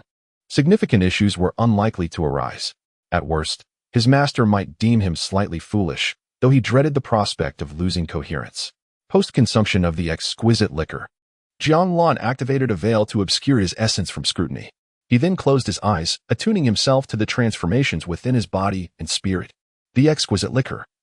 A sip dreamt for a decade, a bottle forgotten for a century, was not to be underestimated. Soon, Jiang Lan felt himself drifting into slumber, yet simultaneously sensed a clarity of consciousness. More predominantly, a profound tranquility enveloped him. The world seemed to quieten. His heart felt unburdened, joy blossoming within, a curious sensation indeed. Upon opening his eyes, he realized that he ought not to be seated in meditation, but rather to venture outside, tend to the flowers, remove weeds, gaze at the sky, and cultivate the land. It seemed that such actions would illuminate his path forward. Without tranquility, one cannot achieve clarity of purpose. Without serenity, one cannot aspire to great heights. With this realization, Jiang Lan cast aside his hesitations. The long-abandoned abode had grown somewhat dilapidated, yet under normal circumstances, he would have undertaken repairs every 20 years. Though the hour may be premature, it is nevertheless fitting for restoration. Jiang Lan set aside the plant egg, relinquishing the unwavering dedication to his cultivation that he had maintained over the years. He commenced the renovation of the house within the courtyard, meticulously clearing the surrounding grass. In the process, he sowed a variety of flowers both inside and outside the yard. For 7 days, he toiled diligently, ensuring that everything was in order. Standing in the courtyard, he surveyed his surroundings.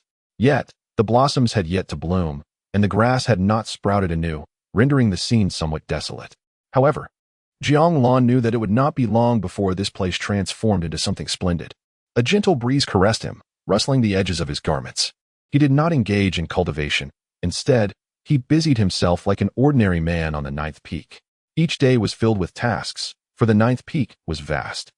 Jiang Lan exerted no magical prowess. He relied solely on his own hands to accomplish his work, clearing weeds, repairing paths, and dredging the rivers. He planted flowers, tended to fish, and chopped wood. Seasons passed in a blur, flowers blossomed and withered. A decade slipped away in the blink of an eye. That winter, snow began to fall. Jiang Lan stood in the courtyard, nourishing the plant egg with a spiritual liquid. He gazed at the wilted flowers and the aged house, enveloped in a blanket of white. He then set down the vial and picked up a broom to sweep away the snow. As winter yielded to spring, Jiang Lan felt the gentle breeze brush against him. New shoots of grass began to emerge, as if they were peeking out to explore this newfound realm. Eager to witness the splendor of the world and to experience the grandeur of the mountains and rivers, Jiang Lan closed his eyes, immersing himself in the sensations, listening to the symphony of nature. Moments later, he reopened his eyes, tranquility reflected in his gaze, stark contrasts of black and white. Yet, a fleeting glimmer flickered past. He awakened. After 10 years of slumber, lost in a reverie, the awakened Jiang Lan remained motionless, still gazing at the world before him, unfazed by praise or blame. He observed the flowers in the courtyard as they bloomed and withered, indifferent to departure or arrival. He watched the clouds in the sky shift and swirl. This stillness marked the passage of day and night.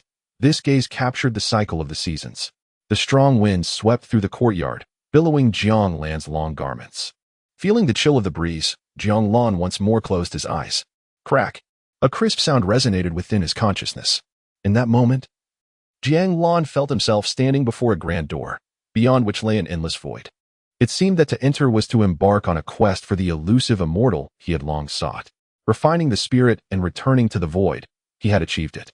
Chapter 77. Should we attend the Sorcerer's Conference? A decade spent in dreams, a fleeting moment of awakening, the primordial spirit now clear and luminous.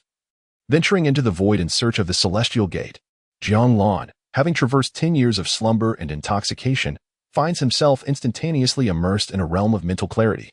His primordial essence strides steadily towards the grand portal of the void, ultimately reaching the pinnacle of his spiritual existence, standing resolutely before the gate.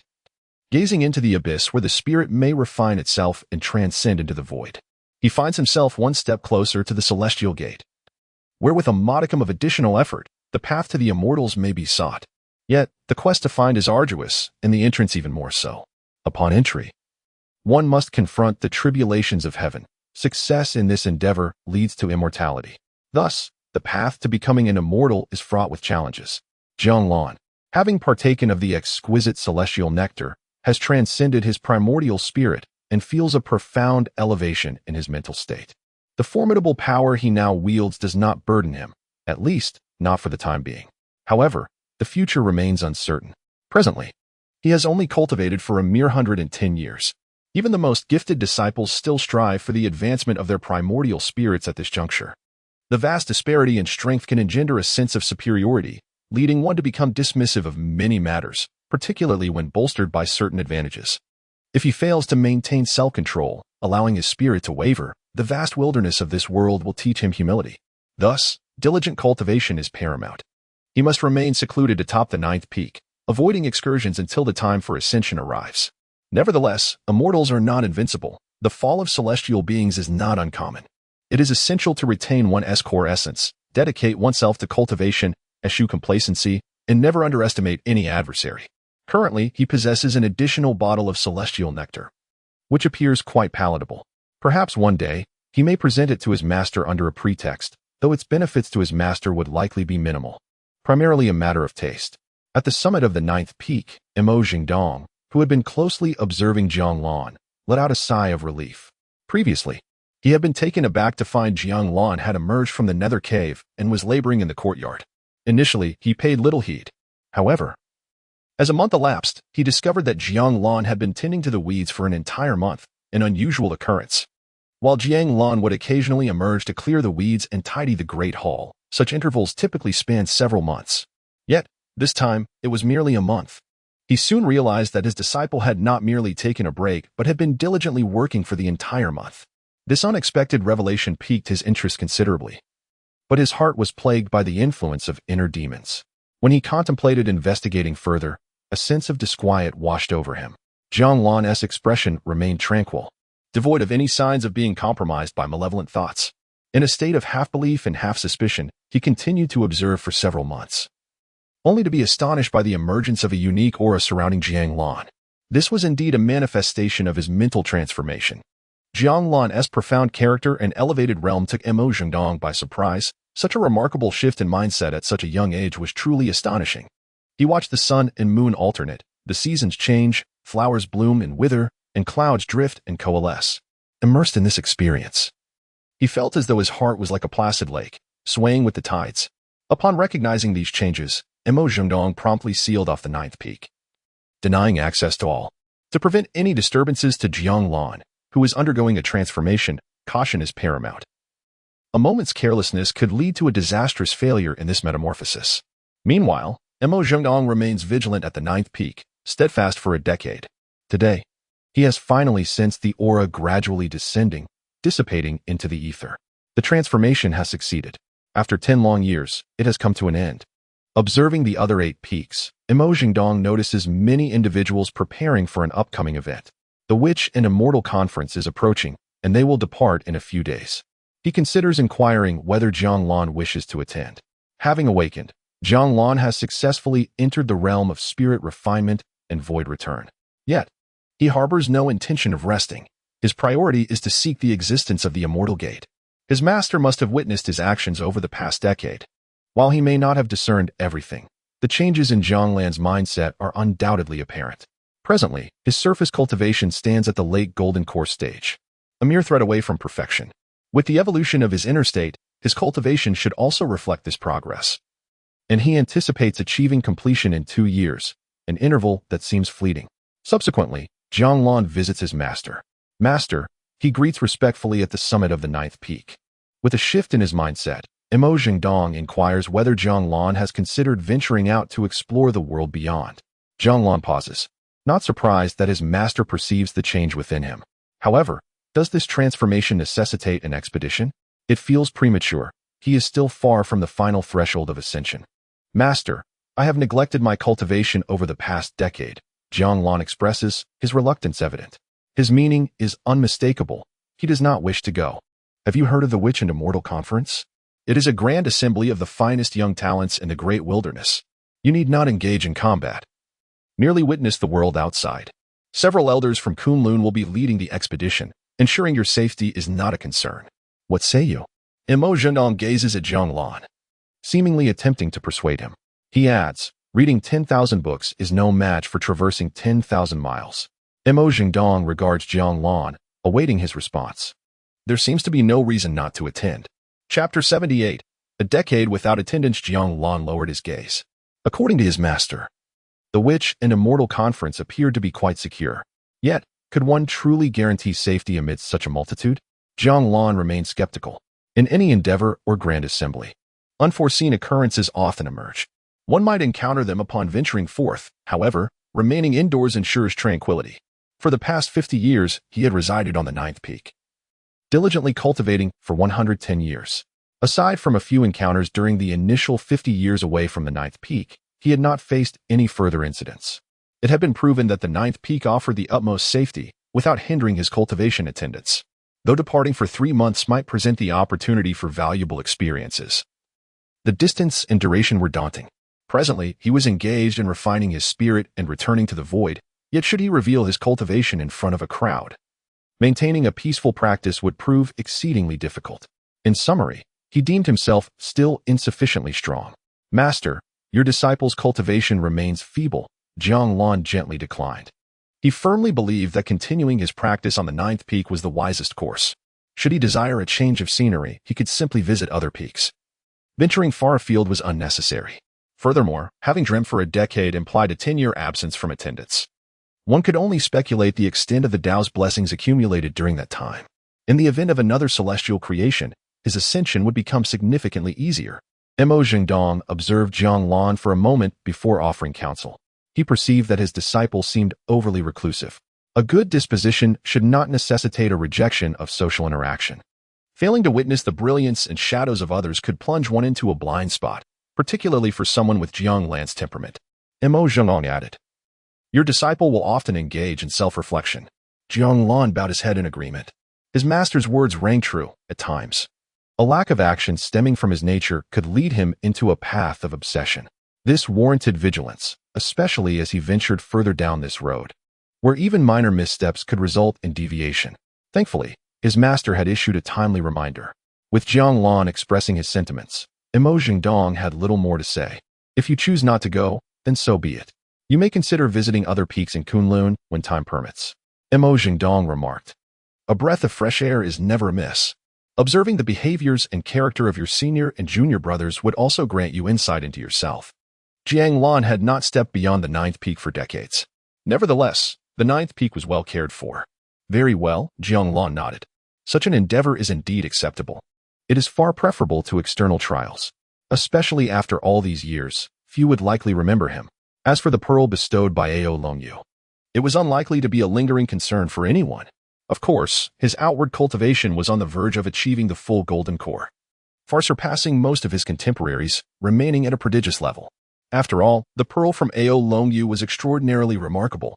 He felt reluctant to suppress his cultivation. Typically, gifted disciples would take around 150 years to attempt ascending to the nascent soul stage, yet he had only spent 110 years. It was all a product of abundant resources. However, after all these years, those he once knew had likely ascended to the nascent soul stage. He ought to seek them out if the opportunity arose. If they are still merely at the completion of the golden core stage, he would not permit any superficial advancement to the nascent soul level. As it stands, he is acquainted with 4 golden core practitioners. Aside from senior sister Ao, who is undoubtedly at the nascent soul level, there are the 2 from the Nether Cave, and lastly, senior sister Lin from the 3rd peak. Theoretically, they should all have reached the nascent soul stage. Has no one from the 9th peak ventured forth this time? After Jiang Lan commenced his cultivation, a middle-aged man appeared at the 9th peak inquiring about Imo Zhendong. His hair was somewhat disheveled, with a particularly conspicuous strand of white, and he had not properly shaved his stubble, giving him a rather casual appearance. Imo Zhendong nodded, his voice tinged with resignation. Indeed, my disciple has little interest in traveling far. It is a pity that such opportunities arise only once every few centuries. It would be beneficial for him to broaden his horizons. The middle-aged man stood beside Imo Zhendong and continued, I have heard that your disciple possesses a commendable temperament. Yet he is becoming quite the recluse, having dulled his emotions and desires. He hardly resembles a young man. With a chuckle, Imo Zhendong replied, he is over 100 years old. He is no longer young.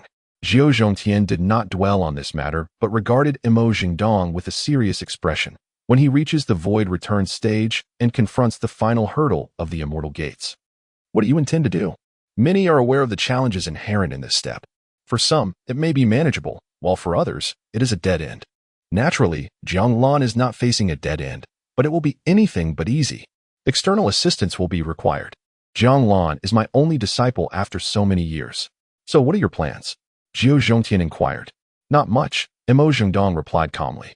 I shall assist him in attaining immortality as any good master should. Zhou Zhongtian regarded Imo Zhendong in silence, then ceased to question him on the matter.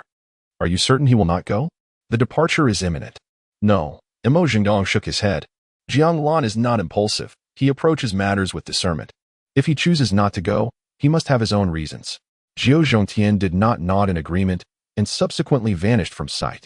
Given this, there was no need for further discussion. However, it was a rare occurrence for the ninth peak to have a disciple, and he had assumed that one would certainly take the opportunity to venture forth. After all, it is crucial for the outside world to know that the ninth peak of Kunlun still exists. Otherwise, many would remain unaware that there is indeed a ninth peak, with some even beginning to believe that Kunlun consists solely of 8 peaks. Imo Zhendong understood this, yet considered it merely a matter of reputation. He neither pursued nor cared for such trivialities. Chapter 79. The Art of Ascendance. Aolong Yu stood by the Yaoqi, reflecting on the decades that had passed. Now, she had successfully entered the mid-stage of her primordial spirit, positioning herself ahead of most. However, a sudden recollection compelled her to summon her junior sister. She waited patiently for her arrival. Regarding the witch and immortal conference, she was aware that, in the past, she would have undoubtedly attended, yet now, circumstances forbade her from leaving the Yaoqi. This was the price of becoming the goddess of Yaoqi, albeit a swift path to strength. The resources of the entire Kunlun might not rival those of the Yaoqi, where her cultivation seemed to soar with wings. Sister, I cannot enter, a voice suddenly echoed. Aolong Yu, upon hearing this, took a few steps forward to the edge of the mountain peak. She gestured with her hand, as if opening a pathway for the approaching individual. Soon, Lin Xia soared in on her sword, appearing somewhat disheveled. Sister, staying here seems fraught with peril. Lin Xia dared not approach the Yaoqi, merely hovering at its edge. It is indeed troublesome. Do you intend to attend the Witch and Immortal Conference? Aolong Yu inquired gently. Nodding slightly. No, I must enter seclusion to advance my primordial spirit. I find myself at a critical juncture, unable to attend this time, Lin Xia replied. Gazing at Aolong Yu with curiosity. Sister, do you miss me? She asked, having been summoned unexpectedly. Aolong Yu regarded her junior sister, noting her familiarity. She did not mind.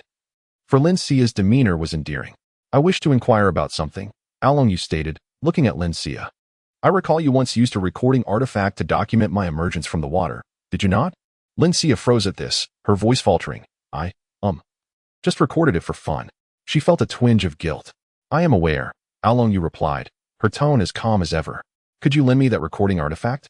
Lin Xia averted her gaze, mumbling, I lost it. Aolong Yu's expression shifted slightly. Where is it? I heard it was with Sister Tsilin last time.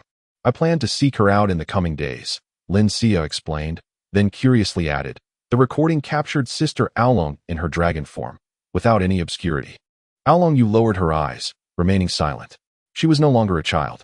Generally, revealing her dragon form to others was not an issue, yet being recorded made her feel exposed, an unsettling sensation that spurred her inquiry. Does that artifact reveal the captured images? Aolong Yu asked. It remains concealed and has not been reported as accessed by anyone, Lin Xia quickly assured her. Years had passed, and Aolong Yu seemed to have begun caring about certain matters.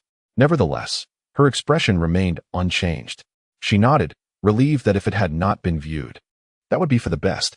Although viewing it brings little significance, not witnessing it allows for a more tranquil heart.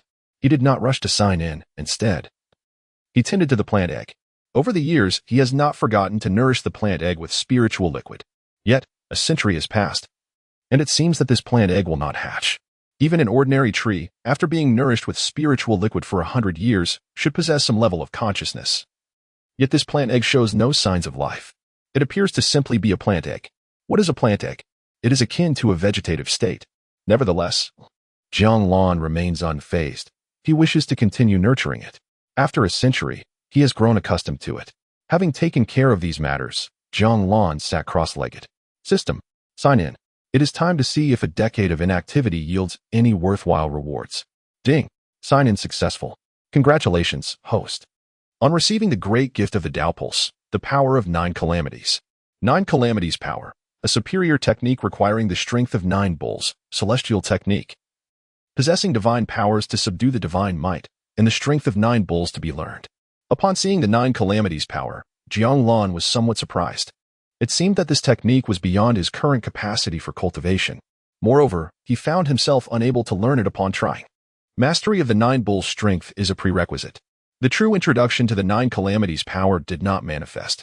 However, how exactly does the 9 bulls ascend to 9 calamities? Is this bull particularly formidable? What kind of bull is it, after all? Subsequently, Jiang Lan chose not to dwell on these thoughts. When he has fully mastered the 9 bulls' strength, he shall learn the specifics. Nevertheless, it is evident that a decade without signing in indeed yields valuable rewards. However, the creation elixir remains elusive. Jiang Lan shook his head, centering his thoughts. He is not in a rush to ascend. Cultivation does not solely equate to an increase in power. Familiarizing oneself with the current realm, thereby enhancing other techniques, is equally vital.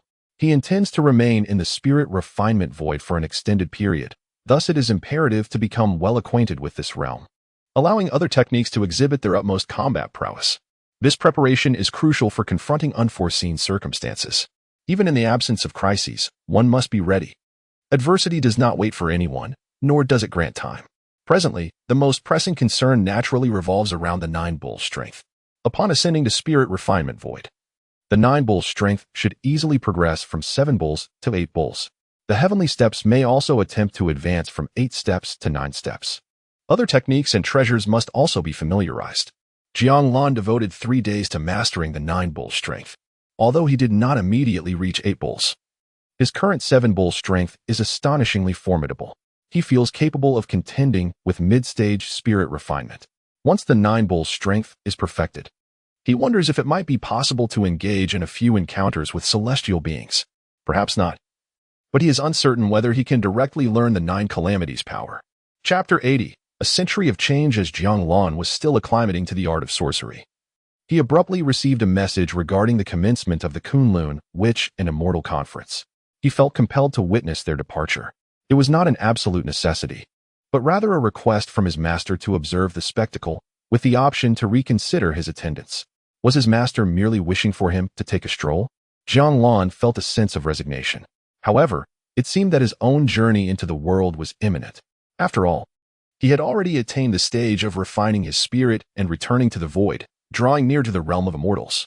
In several decades or even a century, he might soon embark on tribulation. At that time, his master would likely be pleased, as all members of the 9th Peak would be undergoing training in the outside world.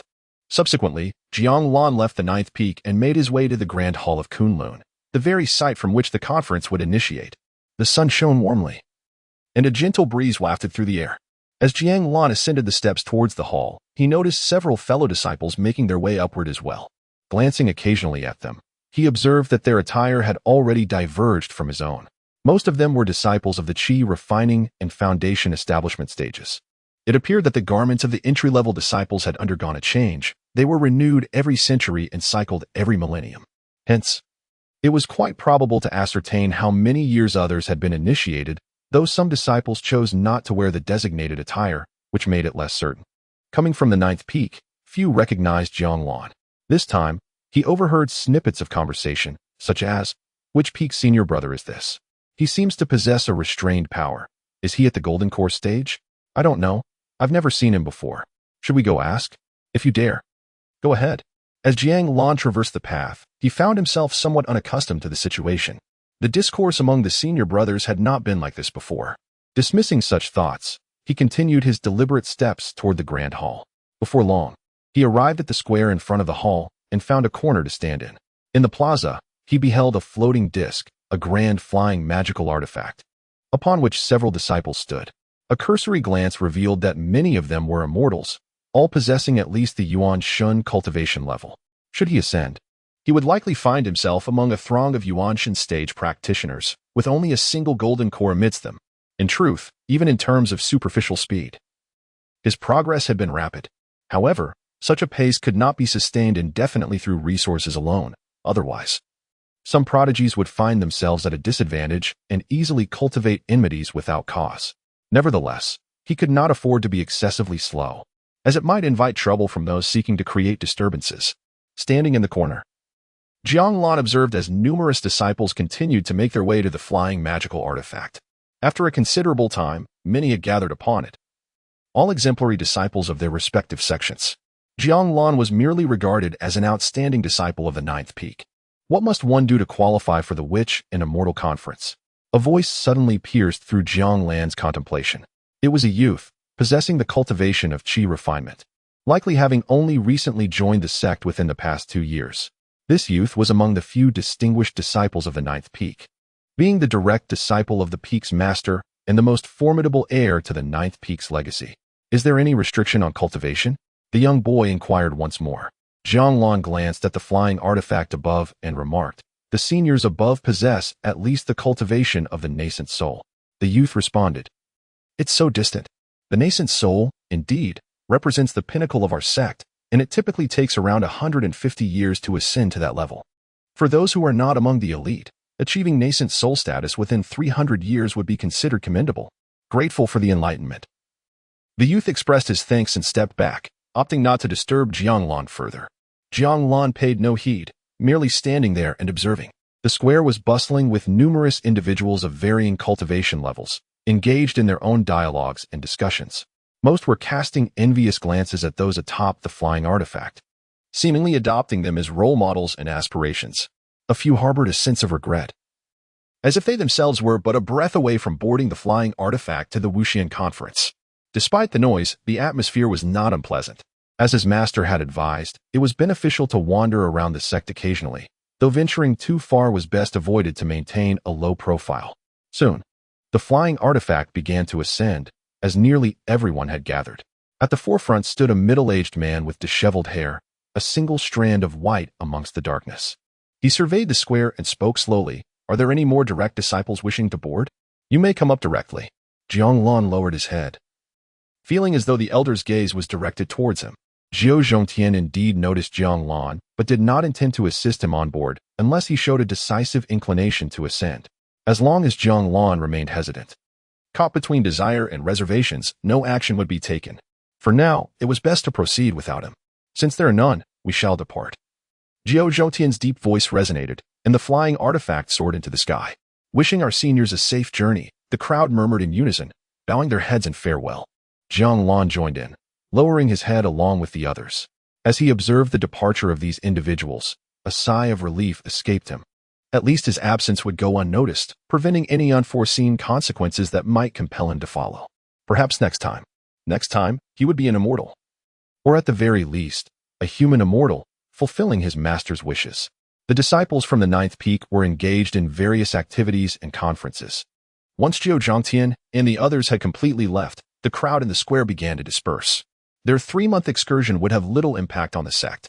Chapter 81. The growth cycle of dragons. The Witch and Immortal Conference attracted a vast majority of prodigies and exceptional disciples.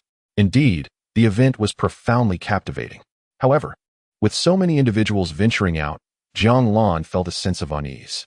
Should anyone set their sights on Kunlun, the consequences could be dire. Nevertheless, he observed a few familiar faces boarding flying artifacts, such as Gu Qi, the senior brother from the first peak whom he encountered at Kongjing Lake, and Lu Jian, the senior brother from the 8th peak, who had likely ascended to immortality. However, he did not spot Ao Longyu among the women. She was presumably still at Yaotai. Others remained unaccounted for, leaving Jiang Lan uncertain of their whereabouts. Of course, these matters bore no relevance to him, such as the act of filial piety towards one's master. At the foot of Kunlun Mountain stood an inn named the Old Wine Inn, a place that had remained unchanged since its inception. The furnishings, old and worn, had endured for centuries, steadfast and unyielding. standing before the inn. Jiang Lan felt a twinge of surprise. His first visit to this establishment was a century ago, and now, 100 years later, it still persisted. As ordinary and desolate as ever. The path down the mountain had altered, as had the surrounding trees. The changes were substantial, prompting a fleeting thought that perhaps a scuffle had occurred at the entrance, leading to a change in the route and the foliage. "Big brother, aren't you going inside?" A sudden voice broke Jiang Lan's reverie from behind. It was the young innkeeper. Upon seeing the boy, Jiang Lan had intended to speak, but the boy's curious tone interrupted him. "Don't have money? Grandpa said we can extend credit, though there's interest." "I have money," Jiang Lan replied as he stepped inside. He noticed that the boy appeared somewhat disheveled, yet his spirit was vibrant, and his cultivation seemed peculiar. Jiang Lan sensed that the boy's fists were likely quite formidable, although he had no intention of testing that theory. Remarkably, the boy had shown little sign of growth over the past century. In that instant, he recalled Aolongyu.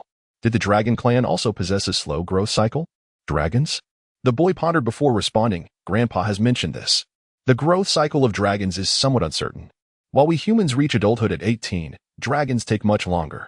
Jiang Lan regarded the boy, who had not matured in 100 years, and found his statement lacking in credibility. The child might well be several hundred years old. Isn't the dragon's growth cycle fixed by time? Jiang Lan inquired.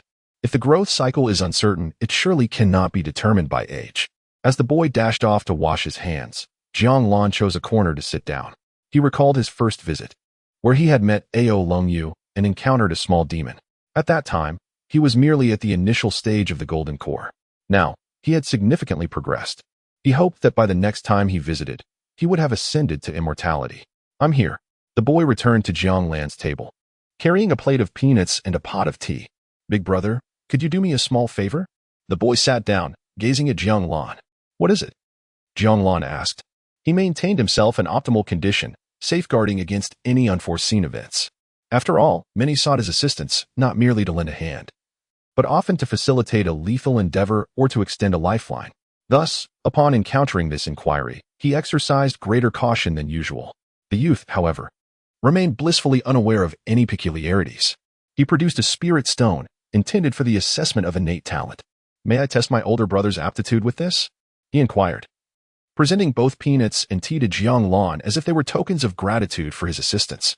"That is perfectly acceptable," Jiang Lan replied, though he found himself puzzled by the youth's motivations. Nevertheless, it was indeed a straightforward tool for evaluating talent. "Did you not just mention the growth cycle of dragons?" The youth continued, seeking clarification on his agreement with his grandfather. Jiang Lan nodded in affirmation. "What determines a dragon's growth cycle?" "In truth, dragons possess age as well. Some age 1 year for every 100, others for every 50, and some for every 10.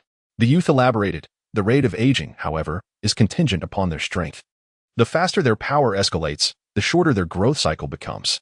It can be regarded as a form of talent. The higher the talent, the swifter the growth. Consequently, as they mature more rapidly, their cultivation progresses correspondingly until they reach adulthood, at which point their growth becomes relatively stable. One can simply calculate according to normal years. "What constitutes adulthood in terms of cultivation?" Jiang Lan inquired, seeking to ascertain whether Aolongyu had indeed reached maturity. "Typically, a dragon reaches adulthood at a level approaching that of a human immortal," the youth replied. "Usually, upon reaching adulthood, they are considered human immortals." Jiang Lan nodded.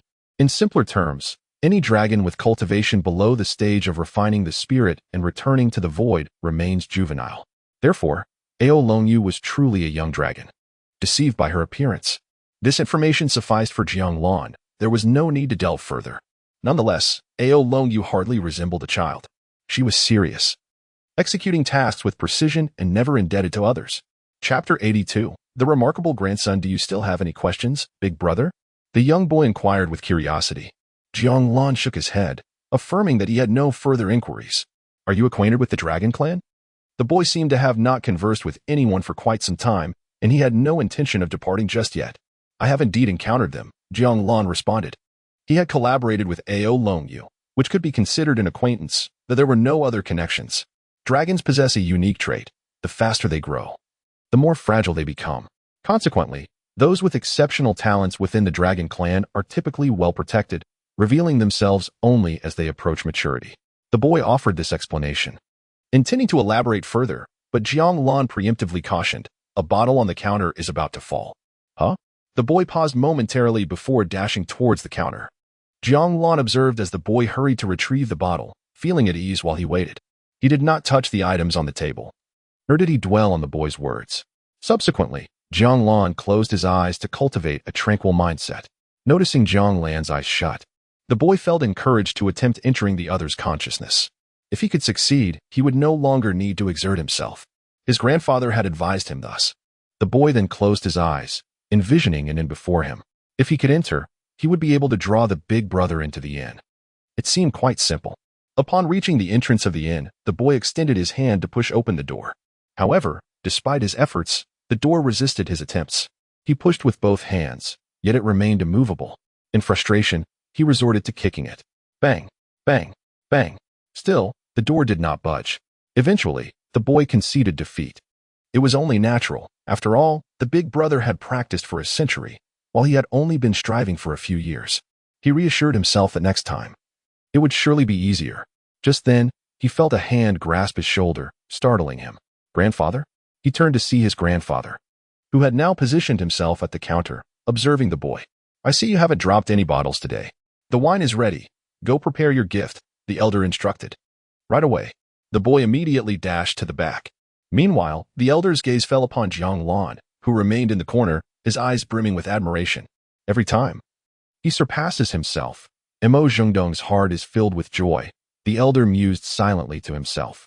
Jiang Lan, originally immersed in his meditative state, suddenly found himself within the inn.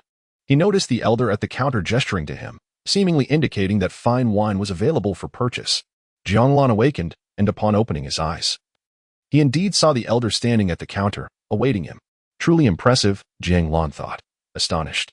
The last time the proprietor had entered without a sound. And now it was happening again. After the previous decade-long intoxication, his state of mind had undoubtedly strengthened considerably. Yet, the other party effortlessly drew him into the inn, intruding upon his inner sanctum. How formidable is this senior? He remains unaware. Nevertheless, operating in and at the foot of Kunlun Mountain, accompanied by a human youth nurtured by a fierce creature, has never encountered any mishap. This alone speaks volumes of the individual's extraordinary nature. "Will you not attend the Witch and Immortal Conference?" inquired the innkeeper as Jiang Lan approached, simultaneously offering him a drink. Wishing to wait for the next opportunity, Jiang Lan nodded in acknowledgement and subsequently exchanged spirit stones. He was neither affluent nor destitute. After all, he did not require spirit stones for purchasing other items.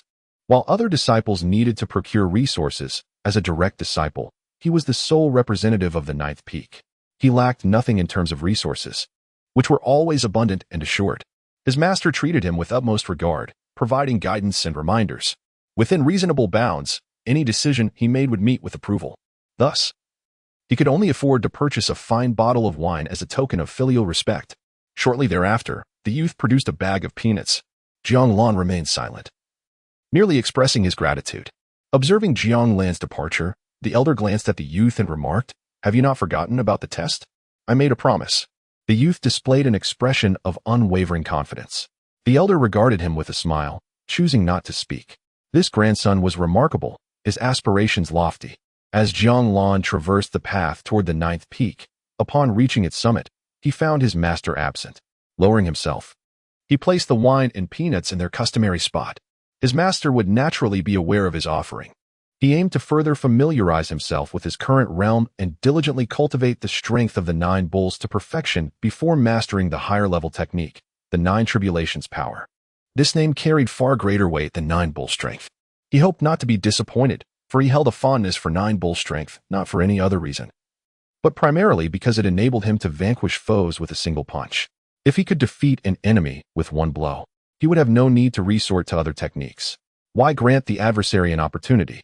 Once proficient with the technique, Jiang Lan planned to delve into books and supplement his knowledge accordingly. During his reading, he could sign in without engaging in cultivation, as previous sign-ins predominantly yielded spirit herbs from the nascent soul stage. Now, however, the sign-ins would provide the spirit herbs essential for refining the spirit and returning to the void. Chapter 83, Challenging the Nine Peaks of Kunlun. High above Kunlun, a magnificent vessel soared through the skies. Within its cabin sat a venerable elder with white hair and two middle-aged men, all exuding an aura of celestial power. The witch and immortal conference had commenced, and it had been some time since they departed for Kunlun. Li Ji, one of the middle-aged men, spoke up, his dark eyes and hair complemented by a rugged beard. It was said that a divine maiden had emerged from the Kunlun Yao pool, presenting an opportunity to discern the particulars. Nandi, the other middle-aged man, followed suit with a remark, though he remained with his eyes closed, as if opening them posed a considerable challenge. Perhaps his very gaze harbored an inherent danger. Our Tianren clan has an agreement with Kunlun, allowing our young members to seek counsel, though it does not guarantee an audience with the divine maiden of the Yao pool, the elder, Miao Tian, stated. His white hair signified his wisdom, and he possessed the highest cultivation among the trio. Indeed, thus we should undertake our challenges step by step, ultimately seeking guidance from the divine maiden of the Yao pool. Nini replied with a smile. Any exceptional disciple may participate within a period of 300 years, from the first peak to the 9th peak. At that moment, the elder cast a glance outside at a young man clad in white, inquiring, "Do you possess confidence?" "Yes. There have been no issues in the past few months," came the voice of Miao Xiao.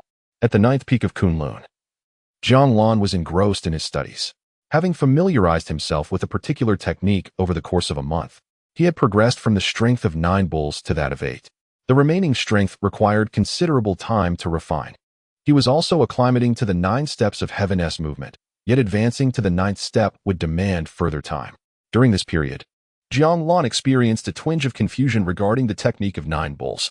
He pondered whether there existed a higher-level technique for the 9 steps of Heaven-S movement.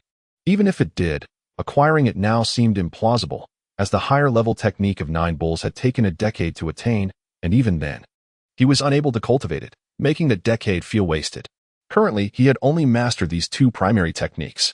He had yet to familiarize himself with the 7-star sword technique, the 9 heavens flowing fire, the thunderfall of heaven, the cloud and rain transformation, and the language spirit technique, among others, due to the constraints of time. Over the years, he had learned much, yet most of it was auxiliary in nature. He had gained some understanding of formations as well, having read extensively, though completing all the texts was an impossibility, as the majority of his time was devoted to cultivation. While Jiang Lan was tidying the grand hall of the 9th peak, he suddenly heard laughter resonating from the sky. "Ha, fellow Taoist foam, it has been a long time." Surprised, Jiang Lan looked up and noticed a ship approaching Kunlun. The voice had emanated from above. At that moment, a figure flew out from Kunlun, prompting a sense of foreboding within Jiang Lan. It has been a month since the commencement of the Witch and Immortal Conference, and the sudden arrival of someone at this time does not appear to be for leisure, Jiang Lan mused silently. The conference signifies the departure of numerous prodigies. And yet another misstep has occurred. Jiang Lan sighed inwardly. The Wuxian conference indeed attracts numerous prodigies from Kunlun. However, the current state of Kunlun appears significantly more vulnerable than ever before. Naturally, there will be those who seek to stir trouble, though one hopes it will not involve the exceptional disciples. He is the most outstanding disciple of the 9th peak. There are certain matters he will undoubtedly refuse, yet there are others he cannot decline. This is the responsibility that comes with being the finest disciple of the 9th peak. Jiang Lan glanced down at the half-cleaned hull before resuming his task. He must enhance his cultivation to ensure he is prepared for any eventuality. Additionally, other artifacts and runes must be readied. First, he must cultivate and elevate his state to its zenith. Jiang Lan opened the Divine Maiden's album, intending to practice. However, upon this occasion, he noticed Ao Longyu resting by the lakeside, seemingly lacking vitality. Is she unwell? The likelihood seemed slim. How could a dragon of her lineage fall ill? Soon, he recalled the reason: her rapid increase in cultivation. Having spent considerable time in the Yao pool, her cultivation speed was hardly inferior to his. Thus, with her already remarkable talent, she had nearly become one of the fastest cultivating dragons in her lineage. Yet, the innkeeper's youth had mentioned that dragons who cultivate too swiftly may become weakened. Jiang Lan shook his head, dismissing the thought, and began his practice. 3 days later, Jiang Lan received a message from his master. He understood that matters were afoot. Although he was uncertain of the specifics, evasion was not an option. Without hesitation, Jiang Lan made his way to the summit of the 9th peak. Mo Zhendong awaited him there. "Master," Jiang Lan addressed respectfully. The weather was splendid, with a gentle breeze offering a refreshing sensation. Jiang Lan relished such days, yet he knew he must attentively listen to his master. A few days prior, Visitors from the Central Plains Tianren clan arrived with a request. They wished to challenge the divine maiden of the Yaopool. Imo Zhengdong's voice flowed steadily. Jiang Lan refrained from interrupting, knowing there was much more to come. The divine maiden of Kunlun's Yaopool was not someone they could challenge at will. Thus, they proposed a qualification match, a challenge against the 9 most exceptional disciples of Kunlun's 9th peak. A victory would grant them the opportunity to confront the divine maiden, while a defeat would compel their departure. This challenge had been decreed by the sect leader many years ago, and with the leader currently in seclusion, the peak masters found it difficult to refuse. Chapter 84. Publication announcement. I have received news that the release will occur shortly after midnight tonight. Therefore, there will be an update around 10 past 12. The writing of this book has not progressed rapidly. However, the author is diligently striving for improvement. It is my sincere hope to enhance both the quality and speed of the writing. The success of a publication holds significant importance for every author. Thus, for those capable, I kindly request your support through a subscription on the Qidian Chinese network. I am immensely grateful. Tonight, there should be 4 updates. The book has been in progress for over a month, and I extend my heartfelt thanks to the readers who have offered their support and to those who have persevered to the very end. Thank you.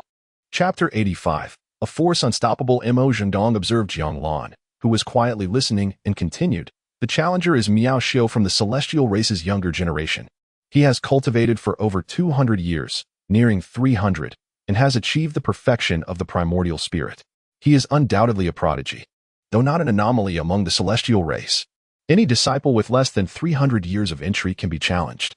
Upon hearing this, Jiang Lan sighed inwardly, lamenting his late entry into the sect.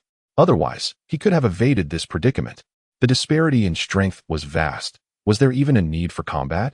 Curiously, Jiang Lan inquired, the stronger party will suppress their cultivation level, or perhaps engage in comparison. Overall, it is deemed fair. Mo Zhenong elucidated, before posing another question. Would you care to give it a try? Very well, Jiang Lan nodded, showing no hesitation. Naturally, he was reluctant to engage in combat. Yet he understood the necessity of such matters. Residing on the 9th peak, he could not refuse. The 9th peak had its disciples. One should not overexert themselves if they were outmatched. Mo Zhengdong added this final note, to which Jiang Lan acknowledged. He then familiarized himself with the general rules. Initially, Kunlun planned for each combatant to face off once a day, but the celestial race deemed this unnecessary, opting instead for 3 battles a day, to be concluded within 3 days. Instead of immediately practicing, he nourished his plant egg with some spiritual liquid. The opponent had come prepared, with their sights likely set on the Yaopool. Fortunately, having learned some sword techniques, he felt he could withstand the challenge. Victory was not his expectation. Indeed, it was improbable. On the surface, his cultivation was at the late stage of the golden core. How could he possibly contend with someone at the peak of the primordial spirit? Even with suppressed cultivation, the other party held an undeniable advantage. While he too could suppress his cultivation to gain some advantage, his strengths must remain concealed. After nourishing the plant egg, Jiang Lan settled into a cross-legged position. Commencing his cultivation, his primary focus was to familiarize himself with the sword techniques and spells he had observed on the 9th peak, to facilitate his performance in the impending duel. The first battle was set for tomorrow. Should his opponent perform well, it would be his turn by the day after. He had 2 days for preparation. Subsequently, Jiang Lan began selecting sword techniques and body movements, ensuring he could perform adequately on the day of the contest. The following day, a multitude gathered on the 1st peak, all aware of the forthcoming challenge. Today marked the first duel of Miao Xiu from the celestial race against Kunlun. Miao Xiu was set to face Jing Ting, who had initially intended to attend the Witch and Immortal Conference. However, he had not been selected due to his early-stage primordial spirit cultivation and was compelled to remain at Kunlun. To his surprise, someone arrived to challenge him at this moment. Jing Ting stood in the plaza, awaiting his opponent's arrival, while disciples from the 1st peak and other peaks gathered around, intrigued about the unfolding event. Before long, a figure clad in white descended from the sky. He was a young man with sharp, discerning eyes. Fixing his gaze on Jing Ting, he stated, early-stage primordial spirit? To ensure fairness, I too shall adopt the early-stage primordial spirit cultivation. As his words faded, Miao Xiu's power began to diminish sharply, ultimately appearing as though he possessed only early-stage primordial spirit strength. Jing Ting understood that, despite the external display, Miao Xiu was indeed a perfected primordial spirit master. Winning would be a formidable challenge. I humbly request your guidance, Jing Ting offered, bowing respectfully. In the realm of martial prowess, if you remain standing after 100 strikes, then I concede defeat, Miao Xiao declared once more. Was this an affront to one's dignity? Jing Ting remained silent, summoning his utmost strength. The form of a colossal ape loomed around him, unleashing a tempest of power. Boom! In an instant, Jing Ting launched a physical assault against Miao Xiao. Yet, to his astonishment, he found his strength caught in a single hand. Indeed, Miao Xiao effortlessly parried his strike. I have heard that you have mastered physical techniques. Coincidentally, so have I, Miao Xiao remarked, a hint of amusement dancing in his eyes. Jing Ting, taken aback, swiftly retreated. However, Miao Xiao would not allow him to escape. Pressing the advantage. Boom, boom. The figures of Jing Ting and Miao Xiao flickered across the plaza, appearing and vanishing in a whirlwind of force. Each encounter sent ripples of tremendous energy through the square. Crack, bang. The ground was marred with fissures. In the next heartbeat, a figure plummeted from the sky, crashing onto the earth. The immense impact reverberated, creating a crater in the plaza. At that moment, a figure in white descended, surveying the gaping hole, and proclaimed, "You have lost." Jing Ting knelt within the pit, his arms and body smeared with blood. "Had I known, I would have fought you with a golden core." To avoid making it seem like I was bullying you, Miao Xiao replied with a chilling smile. "You," Jing Ting struggled to utter, "merely a lowly opportunist. Given 100 chances, would you dare to come a month ago? In a war of words, who would willingly entrap themselves? Let us witness the next bout." Miao Xiao stated, turning to depart toward the second peak. 3 challenges in a single day. Observing Jing Ting's defeat, onlookers were not pleased. Their adversary had gone too far. Yet, having lost, they found themselves at a loss for words. That afternoon, Jiang Lan heard whispers of news. Miao Xiao of the celestial race had fought 3 battles in one day. The first, a victory in 30 exchanges against an opponent of equal rank. The second, a dominant display against an adversary of the same cultivation level, utilizing only one hand to secure victory in 98 moves. The third, a display of formidable techniques in a thunderous clash, suppressing Lin Xia of the third peak. With a tone of disappointment, he lamented the absence of talent in Kunlun. Everyone recognized that the prodigies of the past 300 years were no longer present on Kunlun Mountain. Yet, at this moment, no one could best Miao Xiao. Why must the disciples of the last 300 years be the benchmark? Were not those of 500 years equally capable? We too can suppress our cultivation. Is it not the same? It was said to be a pact imposed by the sect leader, but the specifics remained a mystery. How would battles unfold from here? Their opponent deliberately countered with the strengths of senior brothers and sisters. Jiang Lan navigated through the edges of the crowd, having heard similar sentiments voiced many times before. Chapter 86. Let us speak once victory is achieved. Jiang Lan took a leisurely stroll and anticipated the outcome. However, he did not foresee the extent of frustration it would inflict upon the other disciples of Kunlun. The opposing party had come prepared, and it seemed no one could impede the advance of that Miao Xiao. Upon returning to the nether cave, Jiang Lan resolved to continue his cultivation. Today marked a new beginning. Perhaps everyone had not initially regarded the challenge with the seriousness it warranted. Nevertheless, the blatant provocation from the opponent today signified that in the remaining battles, all would exert their utmost effort. There might yet be a turning point. If tomorrow yields no success, then Jiang Lan would await in front of the main hall, as it was likely that the adversary would reach the 9th peak by noon. Should he falter, it would lead directly to Ao Longyu. Jiang Lan opened the Divine Maiden's album, and at that moment, Ao Longyu remained languidly by the lakeside. Her weakened state unchanged. Jiang Lan was uncertain whether her frailty had been accounted for by the opponent. However, it was of little consequence. He would strive to do his best. Beyond that, it was beyond his purview to contemplate. He needed to be prepared, even in defeat. He must exhibit the full strength of his late golden core stage, rather than merely going through the motions. He did not wish to bring shame upon the 9th peak. The following day, Jiang Lan refrained from attending the challenge match. He continued his cultivation, familiarizing himself with the techniques he intended to employ. It was not until the afternoon that he finally arose. Having received no notification from his master, it appeared that the 4th, 5th, and 6th peaks had all suffered defeat. Jiang Lan rose to water his plants with some spiritual liquid before turning to exit the nether cave. He made his way away from the 9th peak, seeking out places where people gathered, such as the scripture repository and the communal training grounds. There were plenty of disciples present, and his arrival would make no significant impact. Moreover, few recognized him. With so many disciples in Kunlun, it was uncommon for all of the students from the 9 peaks to know one another, especially one who had not descended the mountain for 60 years. That celestial clan member was utterly outrageous. What was his demeanor when the senior brother from the 6th peak was defeated? Did he win so easily? Just a dismissive remark? Who was he insulting? Jiang Lan overheard some expressing their indignation. I have come to realize that this celestial clan member is certainly no ordinary genius. He is nearly omnipotent.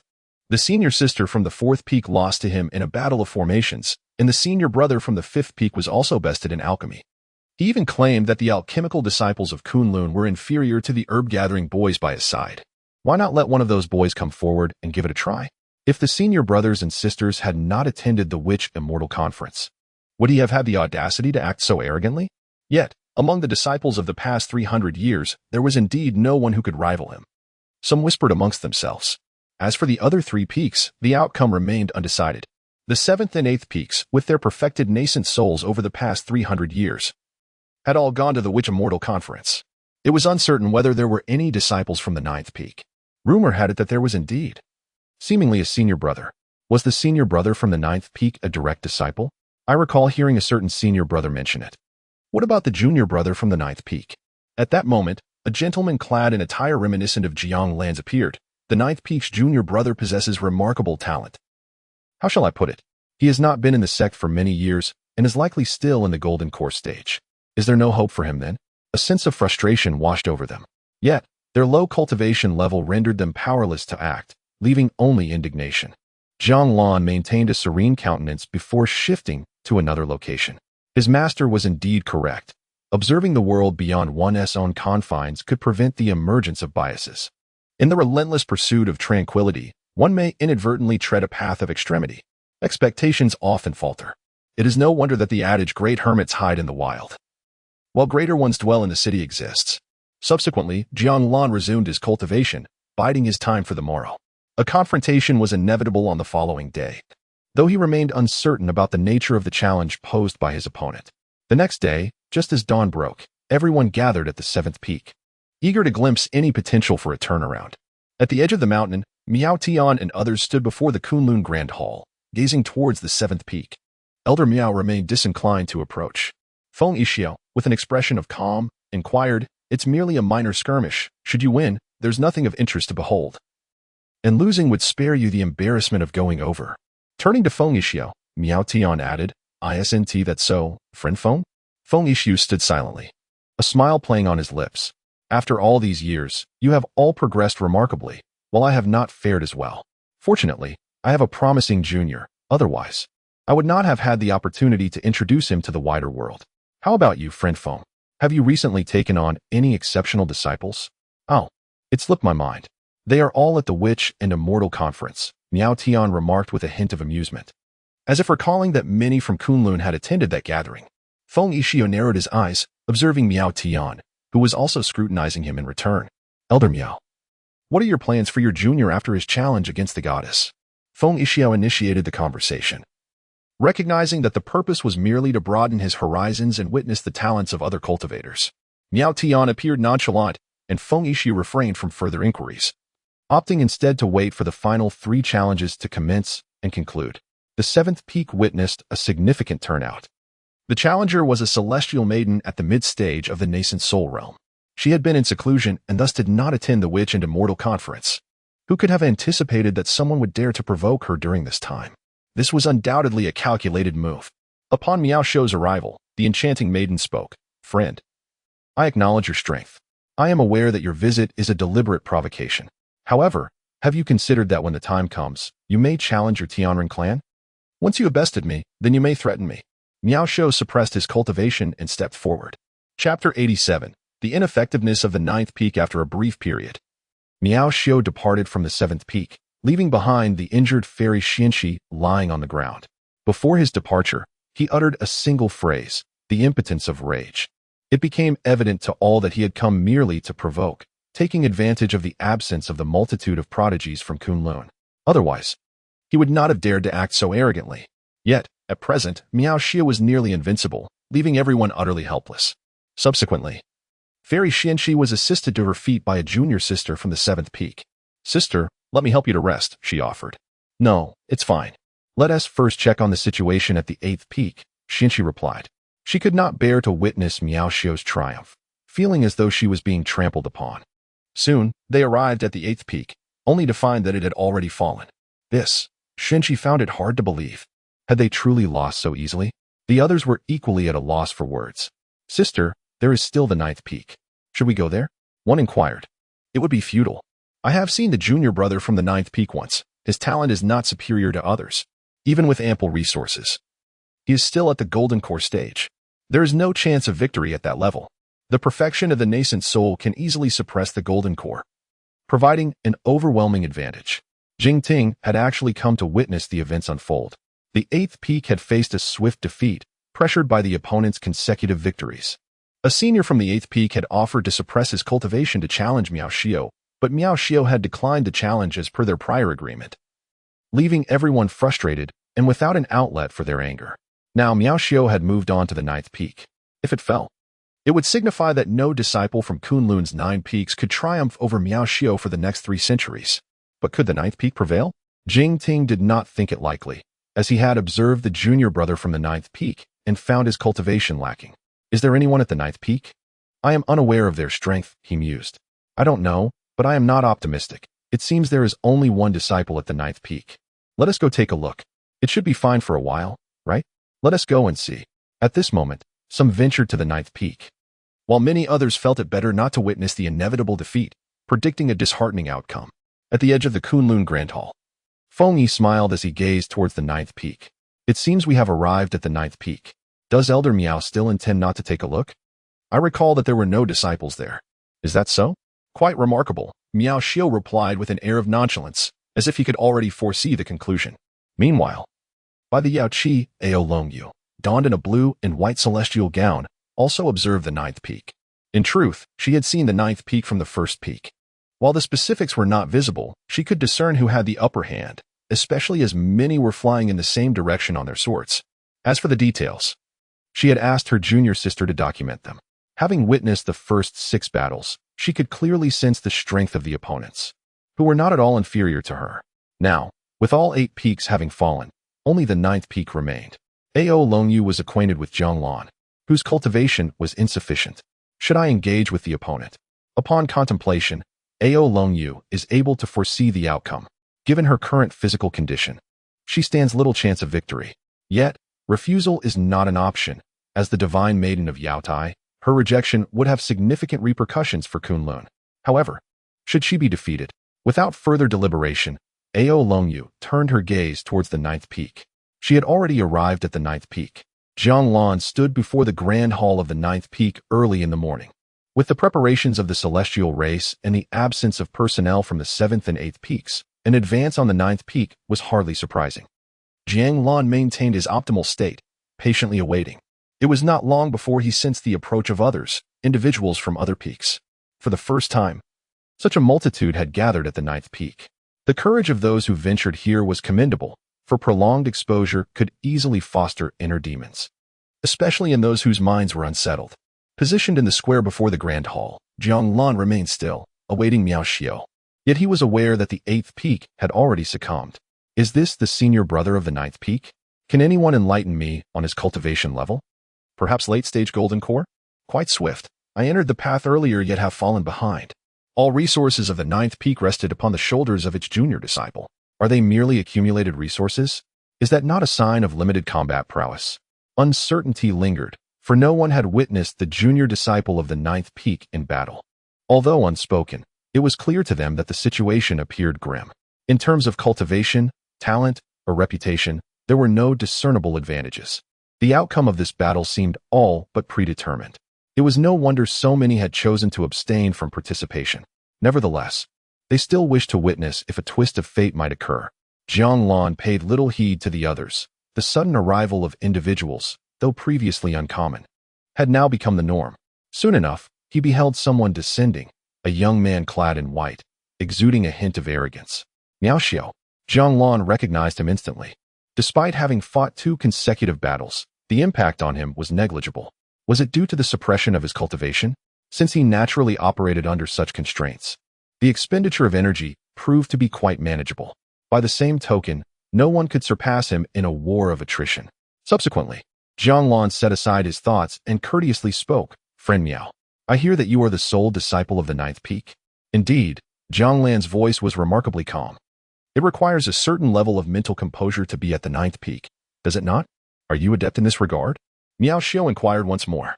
Do you wish to compare? Jiang Lan inquired, returning Miao Xiao's gaze.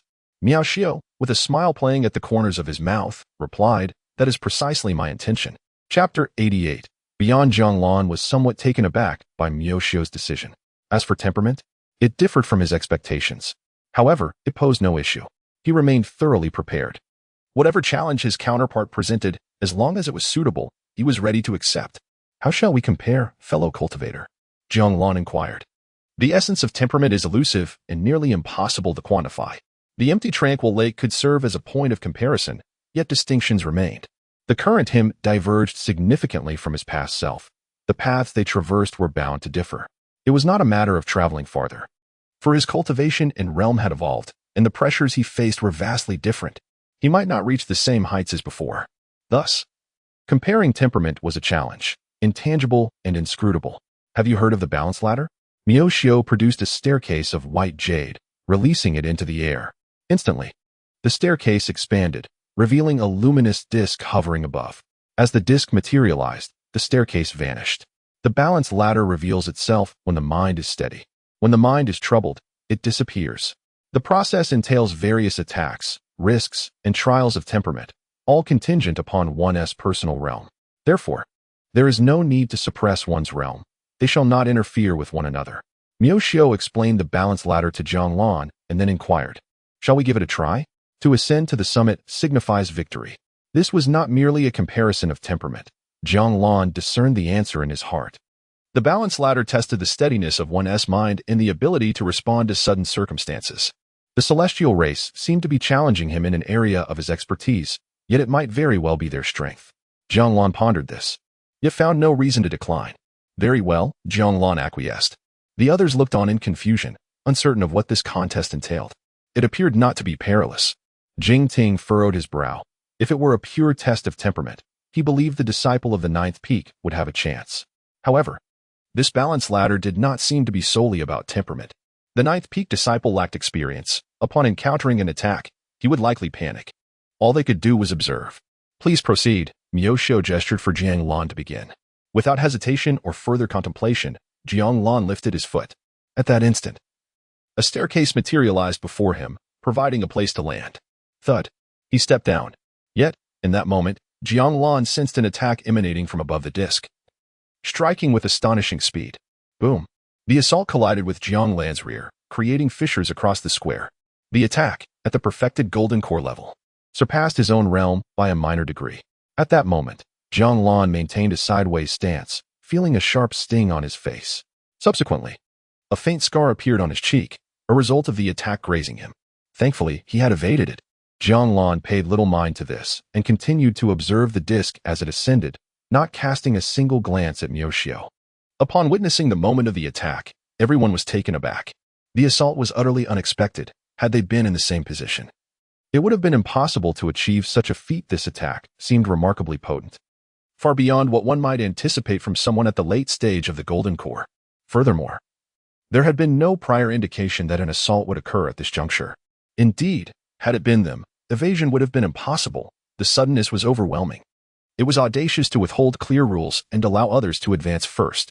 Jing Ting was equally taken aback. If the junior brother from the ninth peak possessed sufficient talent, he would undoubtedly be an extraordinary presence. Whether in the instant of evasion or the mindset following the attack, his reactions were extraordinary. Miao Xiao observed Jiang Lan with a furrowed brow, anticipating that his counterpart would question the lack of clarity regarding the rules. He suppressed the remark about the randomness of the attack. Since this sole disciple of the ninth peak had not been eliminated, it was time to compete earnestly. He had no intention of holding back his strength. Delivering a crushing blow to these individuals was the most exhilarating prospect. Miao Xiao took a step forward, advancing 5 paces. And as an attack ensued, he merely adjusted his hand to deflect it effortlessly. He had played this game since childhood. Sensing that the junior brother from the ninth peak had fallen into a trap, as if his opponent were far more adept at this than anticipated. I see it now. Miao Xiu thought. If you wish to triumph, why not strike directly? Why complicate matters? Perhaps he believes he can overwhelm me with his strengths. As Jiang Lan progressed 10 steps, he noted Miao Xiu had reached the 20th step. The staircase consisted of 9 steps, with the 100th signifying victory. Observing his opponent's lead, Jiang Lan remained unfazed. He stood firmly on the 11th step. From this vantage point, he sensed a shift in the staircase. As if something sought to stir his innermost desires, envy, anger, pride, though these feelings were faint. More prominently, a weighty pressure enveloped him, akin to a mountain crushing down. However, this pressure was not particularly daunting. Its primary effect was to distract, potentially leading to instability in his steps. Should he falter, defeat would follow. Fortunately, the impact was minimal. Jiang Lan advanced steadily, not hastily, ultimately arriving at the 20th step. At this juncture, Miao Xiu found himself on the 30th step, his pace having slowed. He had yet to sense any attacks, but that did not guarantee safety. Vigilance was essential. Jiang Lan then took another step, reaching the 21st step. The moment his foot landed, he felt as though he had stepped into emptiness. Yet, it was merely an illusion. He pressed forward past the 21st, arriving at the 22nd. Miao Xiu cast a glance at Jiang Lan, his brow furrowing once more. The fact that Jiang Lan had reached the 21st step without any discernible effect was intriguing. He possessed some skill, but how far could he go? Would he be able to traverse from 20 to 50, where the true test of human frailty began? A moment's carelessness would lead to downfall. Miao Xiu continued onward, but soon he heard exclamations from below. How swift! The junior brother from the 9th peak has accelerated. Indeed. How had he suddenly quickened his pace? Just moments ago, he had been so slow. No, the celestial clan is evidently slowing down. So how could the 9th peak brother instead accelerate? Has he grown anxious? Miao Xiu glanced once more at Jiang Lan. However, upon this second glance, he discovered that Jiang Lan, who had previously been left behind, had unexpectedly appeared beside him, matching his pace, and then surpassed him. How could this be? Chapter 89. Arriving late, Jiang Lan surpassed Miao Xiu, leaving him in a state of disbelief. How could someone who had only recently entered their 20s suddenly find themselves ahead? Did he lack emotions? At that moment, Miao Xiu noticed Jiang Lan had already ascended the 50th step, while he himself lingered at the 38th. In an instant, Miao Xiu questioned whether he had made a grave error in judgment. However, he quickly regained his composure. This was not the time for unwarranted anxiety. The path ahead would not be as forgiving. Once he crossed the 50th step, he would enter familiar territory. As Jiang Lan effortlessly traversed the 50th step, those below were momentarily stunned. They found it hard to believe that the brother from the 9th peak had overtaken the celestial clan member. The next moment, the square erupted in cheers. This was their first glimpse of the celestial clan experiencing a setback. Leading by 10 steps, could victory be within reach? Uncertain. But it was undoubtedly different from before, when hope for triumph seemed non-existent. Now, as long as they could maintain their lead, victory was conceivable. At that moment, all eyes were fixed on Jiang Lan as he reached the 50th step, stepping beyond the pool of distracting thoughts. How to describe it? Compared to the tranquil Lake Kongyang, this was a significant difference. With a single step forward, Jiang Lan planted his foot on the 51st step. At the moment his foot descended, the previously vanished steps behind him reappeared, beginning to radiate light. The illumination spread in all directions, enveloping Jiang Lan's feet as if each of his steps conjured forth brilliance. Was a new record being born? Miao Xiu found it hard to fathom that Jiang Lan had shattered the celestial clan's long-standing record, completing half the journey at an astonishing speed. He steadied his mind, refusing to dwell too much on this. Otherwise, he would struggle to complete even half the distance. At the 8th peak, Fairy Xinqi was assisted up by her junior sister. She had anticipated hearing news of the 9th peak's defeat upon her arrival. However, upon ascending, she was greeted by a beam of light shooting skyward, accompanied by the jubilant cheers of her Kunlun peers. What on earth was happening? Why was there light beneath the feet of the 9th peak's brother? Did it appear at certain intervals? No. Look, there are words above the light. It is a record. The brother from the 9th peak has broken the half-distance record of the celestial clan. Was this the celestial clan's own disgrace? Unable to break the record, they required assistance from the 9th peak's brother? Was there no one left in the celestial clan? Were they calling upon a junior who had only been initiated for 100 years to help break the record? Fairy Xinqi and her junior sister were taken aback. What had transpired? Sister, it seems the 9th peak's junior has suppressed Miao Xiu of the celestial clan. How is that possible? Otherwise, how could the brothers be so exhilarated? In that moment, the two sisters felt they had missed witnessing something truly spectacular. Arriving late on the edge of the Kunlun Grand Hall Square, Feng Yixio and others from the ninth peak suddenly observed the radiant glow emanating from their peak. Upon seeing this light, Feng Yixio felt little reaction, but Miao Tian was abruptly struck dumb. In an instant, he recognized the nature of the light. The record for the halfway point of the celestial balance ladder had been shattered. Was it Miao Xiao? No, that was impossible. Miao Xiao had yet to reach record-breaking levels. Thus, it must be a disciple from the ninth peak. What on earth had transpired? How could the opponent have directly surpassed the record of the celestial balance ladder? Feng Yixio cast a glance at Miao Tian and calmly remarked, I presume Elder Miao is not particularly concerned about the happenings at the ninth peak? Of course not. Miao Tian's expression darkened considerably, especially upon witnessing the incessant flickering of the light. The two middle-aged men behind him also seemed unable to maintain their composure. Given these circumstances, was Miao Xiao destined to lose? Suddenly, Miao Xiao burst into laughter, saying, It is said that the ninth peak possesses a unique environment, and I am quite eager to witness it firsthand. Might fellow Taoist Feng be willing to escort us there? That may be difficult, Feng Yixi replied. The ninth peak is unlike the others. However, should my junior brother consent, it would certainly be possible. In that case, I would be most grateful, Miao Xiao responded. They waited for a considerable time, yet no word came from the other party. Finally, Miao Xiao spoke once more. What of fellow Taoist Feng's inquiry? Oh, my junior brother has agreed. I assumed the three of you would prefer to rest for a while, Feng Yixi replied. Miao Xiao remained silent. Ultimately, they said nothing further and promptly made their way to the ninth peak. Meanwhile, Jiang Lan ascended step by step, currently at the 71st step. The labyrinth of formations and sporadic attacks encountered between the 50 and 60 steps posed little challenge for him. He had a fair understanding of the formation maze, however. He did sustain minor injuries from two attacks that he had not fully evaded, one on his left arm and another on his right leg. Fortunately, they were not severe. Upon entering the 71st step, he discovered a form of confinement, as if his movements were no longer entirely under his control. Jiang Lan proceeded to the 72nd step, where he observed a glow manifesting on the light disk, resembling a sharp spike of magical energy. It was formidable, yet it did not descend upon him. Continuing his ascent, he sensed the intensity of the spike's attacks increasing, indicative of a perfected golden core state, poised to strike at any moment. Moreover, with each step he took, the assault grew more potent, and he felt a distortion ahead, rendering it difficult to discern the origin of the impending attacks. The nature of these strikes became increasingly obscure, and should he be struck, it would surely lead to grievous injury or worse. Uncertain of the outcome, he recognized the challenge of evasion. The disciple from the ninth peak was now far ahead. If struck, it would mean elimination. Having an advantage did not guarantee victory. Jingting and the others observed anxiously. Knowing this was their sole beacon of hope for triumph. The 8 of them had faced defeat without any chance for reprisal. This time, the advantage was unmistakably evident. Miao Xiao watched Jiang Lan, who stood at the 46th step. He would soon reach the 50th, and at that point, he would surely catch up. In these 70 steps, a moment's carelessness could result in severe injury for the opponent. A twinge of uncertainty could lead to elimination. He had never witnessed anyone ascend the 70 steps without sustaining injuries. Jiang Lan gazed at the attacks above and advanced step by step, exhibiting not the slightest hesitation.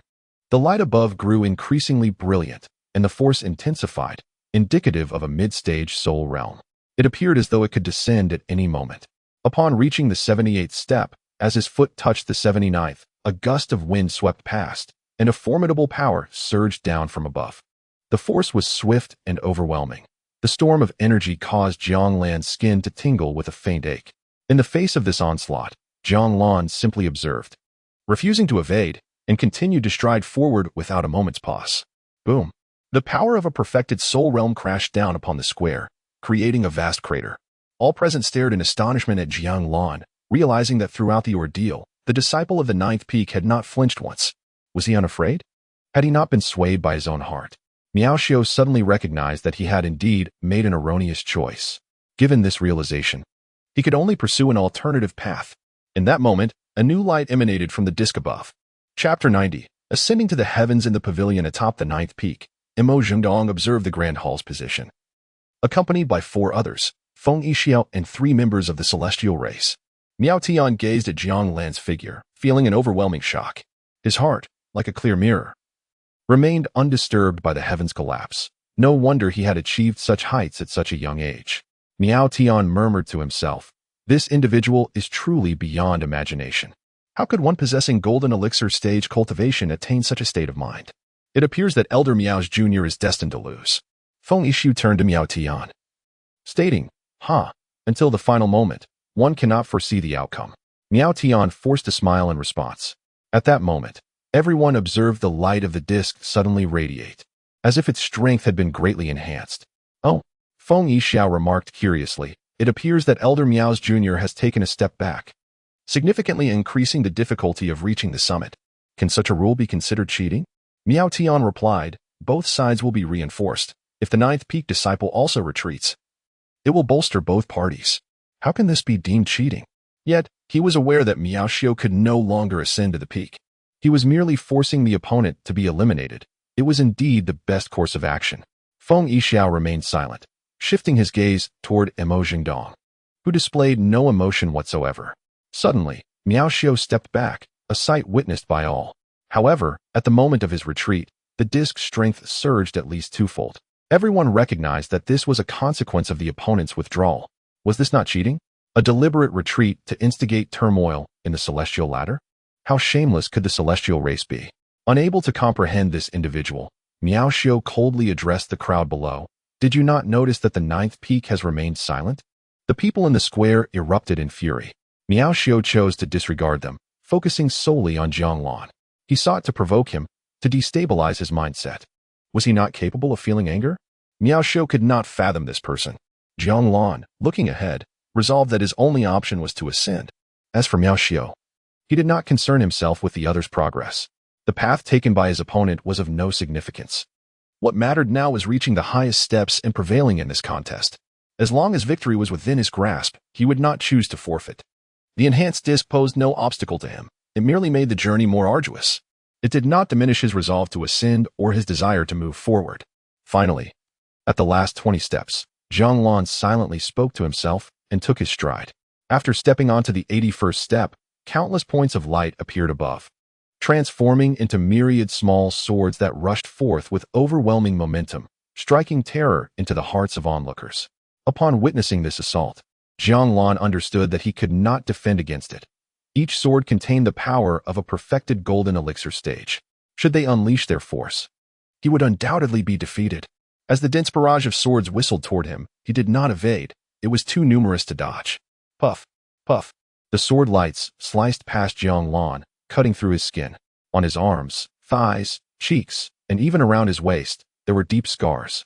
Blood oozed forth, accompanied by a sharp sting. Jiang Lan paid no heed, for he had no time to dwell on his wounds. He had to press onward as the blade's onslaught surged once more. Most of the attacks merely inflicted minor wounds upon him, yet among them, only one posed a lethal threat.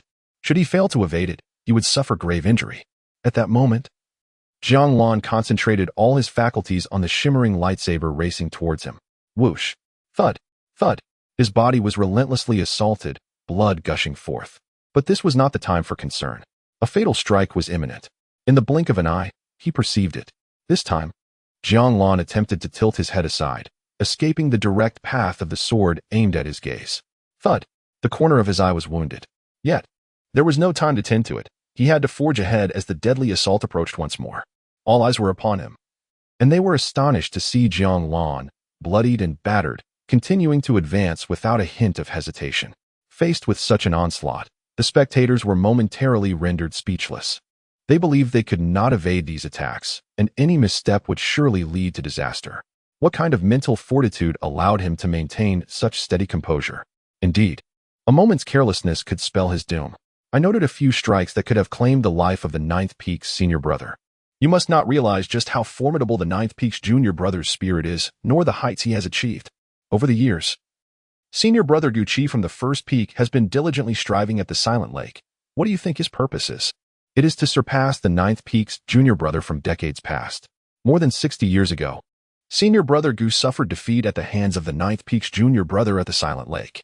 To this day, he has not dared to claim he has surpassed him. Jing Ting gazed at Jiang Lan in a daze, recalling how this junior rarely smiled and adhered strictly to convention, lacking any distinctive flair. Yet, faced with the inevitable barrage of attacks, the majority of which would cause him harm, including the potential for a fatal blow. He did not falter. He did not glance down at his injuries. He focused solely on one objective: to advance. Behind him, Miao Xiu stood transfixed, astonished by the courage displayed. Did he not fear that a moment's inattention could lead to his demise? The closer one moved forward, the shorter the time to evade. Was he not terrified? In that instant, Miao Xiu's fighting spirit waned, and he chose to retreat once more. As Miao Xiu retreated, the onslaught of light blades accelerated, becoming denser. Countless beams of sword light pierced Jiang Lan, blood splattering onto the ground. Miao Xiu wished to withdraw further, but the act of retreating threatened to destabilize his resolve, leading inevitably to defeat. Now he could only stand and watch, witnessing the downfall of his opponent. Miao Xiu's actions ignited the ire of all those below. Shameless, utterly disgraceful. Shameless, truly too shameless. Xianxi stood beside Jing Ting, still supported. Yet she could no longer bear to watch. Let us observe. Junior brother Jiang has not halted, Jing Ting remarked. At this moment, Xianxi and the others turned their gaze towards Jiang Lan. Jiang Lan stood resolutely upon the 90th step, on the verge of reaching the pinnacle. All eyes were upon him as he silently performed healing magic on himself, his body marred by numerous injuries and flowing blood, a sight both shocking and heart-rending. The final 10 steps lay ahead, and Jiang Lan understood that what awaited him would be extraordinary. Once his wounds ceased bleeding, he advanced once more. As he set foot upon the 91st step, he sensed a profound transformation, a cataclysmic shift in the very fabric of the universe. The winds roared and the clouds surged. The staircase ascended, and flames erupted from the earth. This step felt as though he was treading upon an endless expanse of sky, with molten lava seething beneath him. The path ahead had also transformed, evolving into a road that led to the very culmination of the heavens. To onlookers, it appeared as if Jiang Lan was traversing a celestial pathway. Crimson lava emerged, and Jiang Lan seemed no longer to be standing on the staircase, but rather above the lava, gazing directly into the horizon. A new light radiated in all directions. Witnessing this spectacle, Miao Xiu was shaken to his core. Unable to contain his astonishment as he exclaimed, ascending the heavenly ladder? Chapter 91. Ascending to the summit with unwavering focus, akin to a celestial being. Miao Tian gazed at the spectacle before him, his eyes betraying a sense of astonishment. Such an occurrence was exceedingly rare, even among the celestial clan. Ascending the celestial ladder signified that the individual possessed the qualifications to cultivate the celestial heart sutra, a privilege not bestowed upon anyone from the celestial clan for millennia. How could such a person possibly manifest in other realms? In that fleeting moment, a glimmer of destructive light flickered in Miao Tian's eyes, almost imperceptible to others.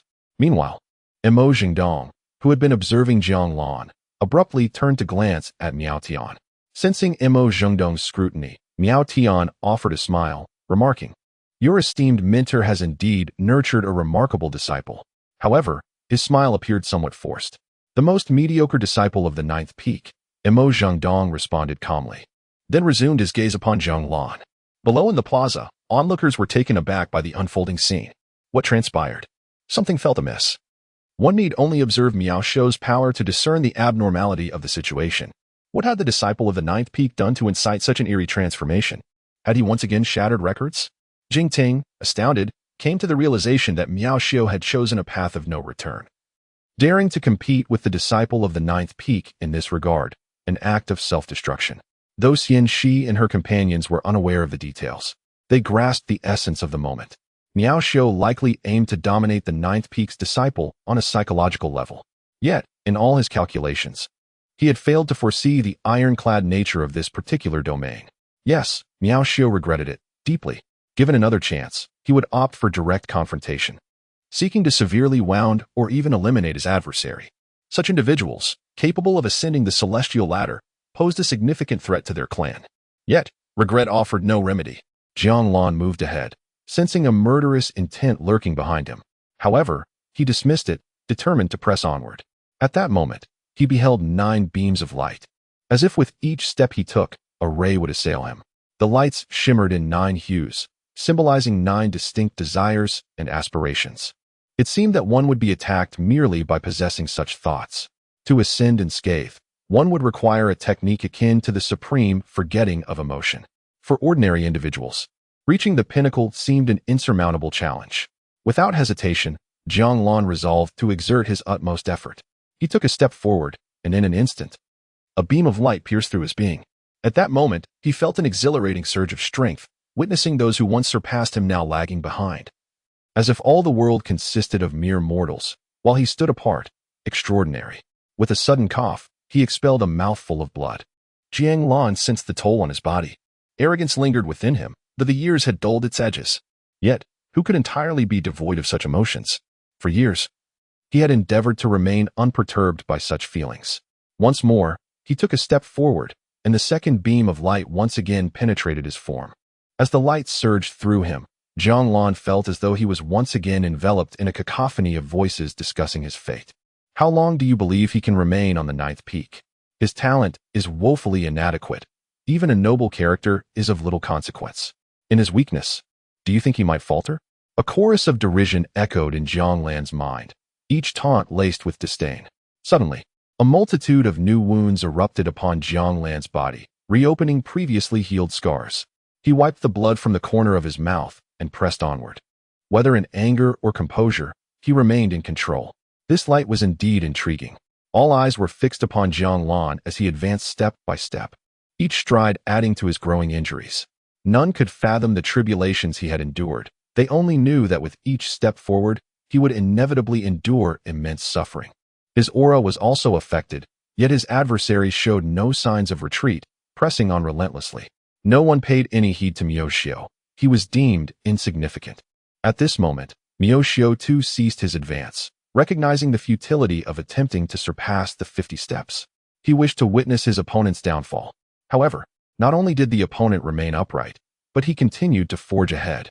Humanity is governed by emotions, and the pinnacle of the ninth stair was designed to expose the emotional vulnerabilities of those who dared to ascend. The greater the injury, the more conspicuous the weakness. This individual bore only superficial wounds. How had he cultivated such resilience? Miyoshio was taken aback, unable to believe that his opponent could ascend so effortlessly. All eyes were riveted on Jiang Lan as he continued forward, his injuries accumulating. To the spectators, Jiang Lan gleamed with an ethereal light, stained with blood. His strides were akin to celestial steps, traversing a path that ordinary mortals could not conceive. At that moment, he seemed to traverse through flames, approaching the very zenith of the heavens. As Jiang Lan reached the final 2 steps, a radiant beam pierced through his shoulder. Blood sprayed upon the steps, eliciting gasps of astonishment from the crowd. This injury was more severe than those preceding it. What astonished them further was Jiang Lan's indifference. He did not falter or pause, but resolutely continued onward. This was the 99th step. At this juncture, Jiang Lan felt the multitude of wounds upon his body. Yet he knew that the time for healing was not now. He must take that final step. The 99th step descended. In that instant, Jiang Lan beheld much. The kindness of the innkeeper's youth, the offerings extended to him, the gratitude proffered by Ao Longyu, and the benevolence of his master. A deafening roar resonated within Jiang Lan's being. In that fleeting moment, he felt as though he had endured an indescribable assault, his entire body crushed under an overwhelming force. Even as a cultivator of transcendent prowess, he found it difficult to withstand. Boom. At that moment, blood erupted from Jiang Lan, his body seeming to absorb a cataclysmic blow. Gasp. Unsteady, he knelt upon one knee, blood gushing forth. In that instant, he was truly injured. The strength within him faltered. The final step to the summit was tantalizingly close, yet it felt achingly distant. The celestial ladder was more extraordinary than he had anticipated. Below, the onlookers stood in stunned silence, witnessing Jiang Lan's body erupting with blood like a burst water balloon. They gazed at Jiang Lan, speechless, as if uncertain of what sound to utter. Meanwhile, Miao Xiao wore a smile, for he knew the other could not reach the pinnacle. Jiang Lan possessed vulnerabilities, fatal flaws. No one urged him onward, neither Jing Ting nor Lin Xia, who was documenting the scene, nor Xian Shi, who had arrived from the 8th peak.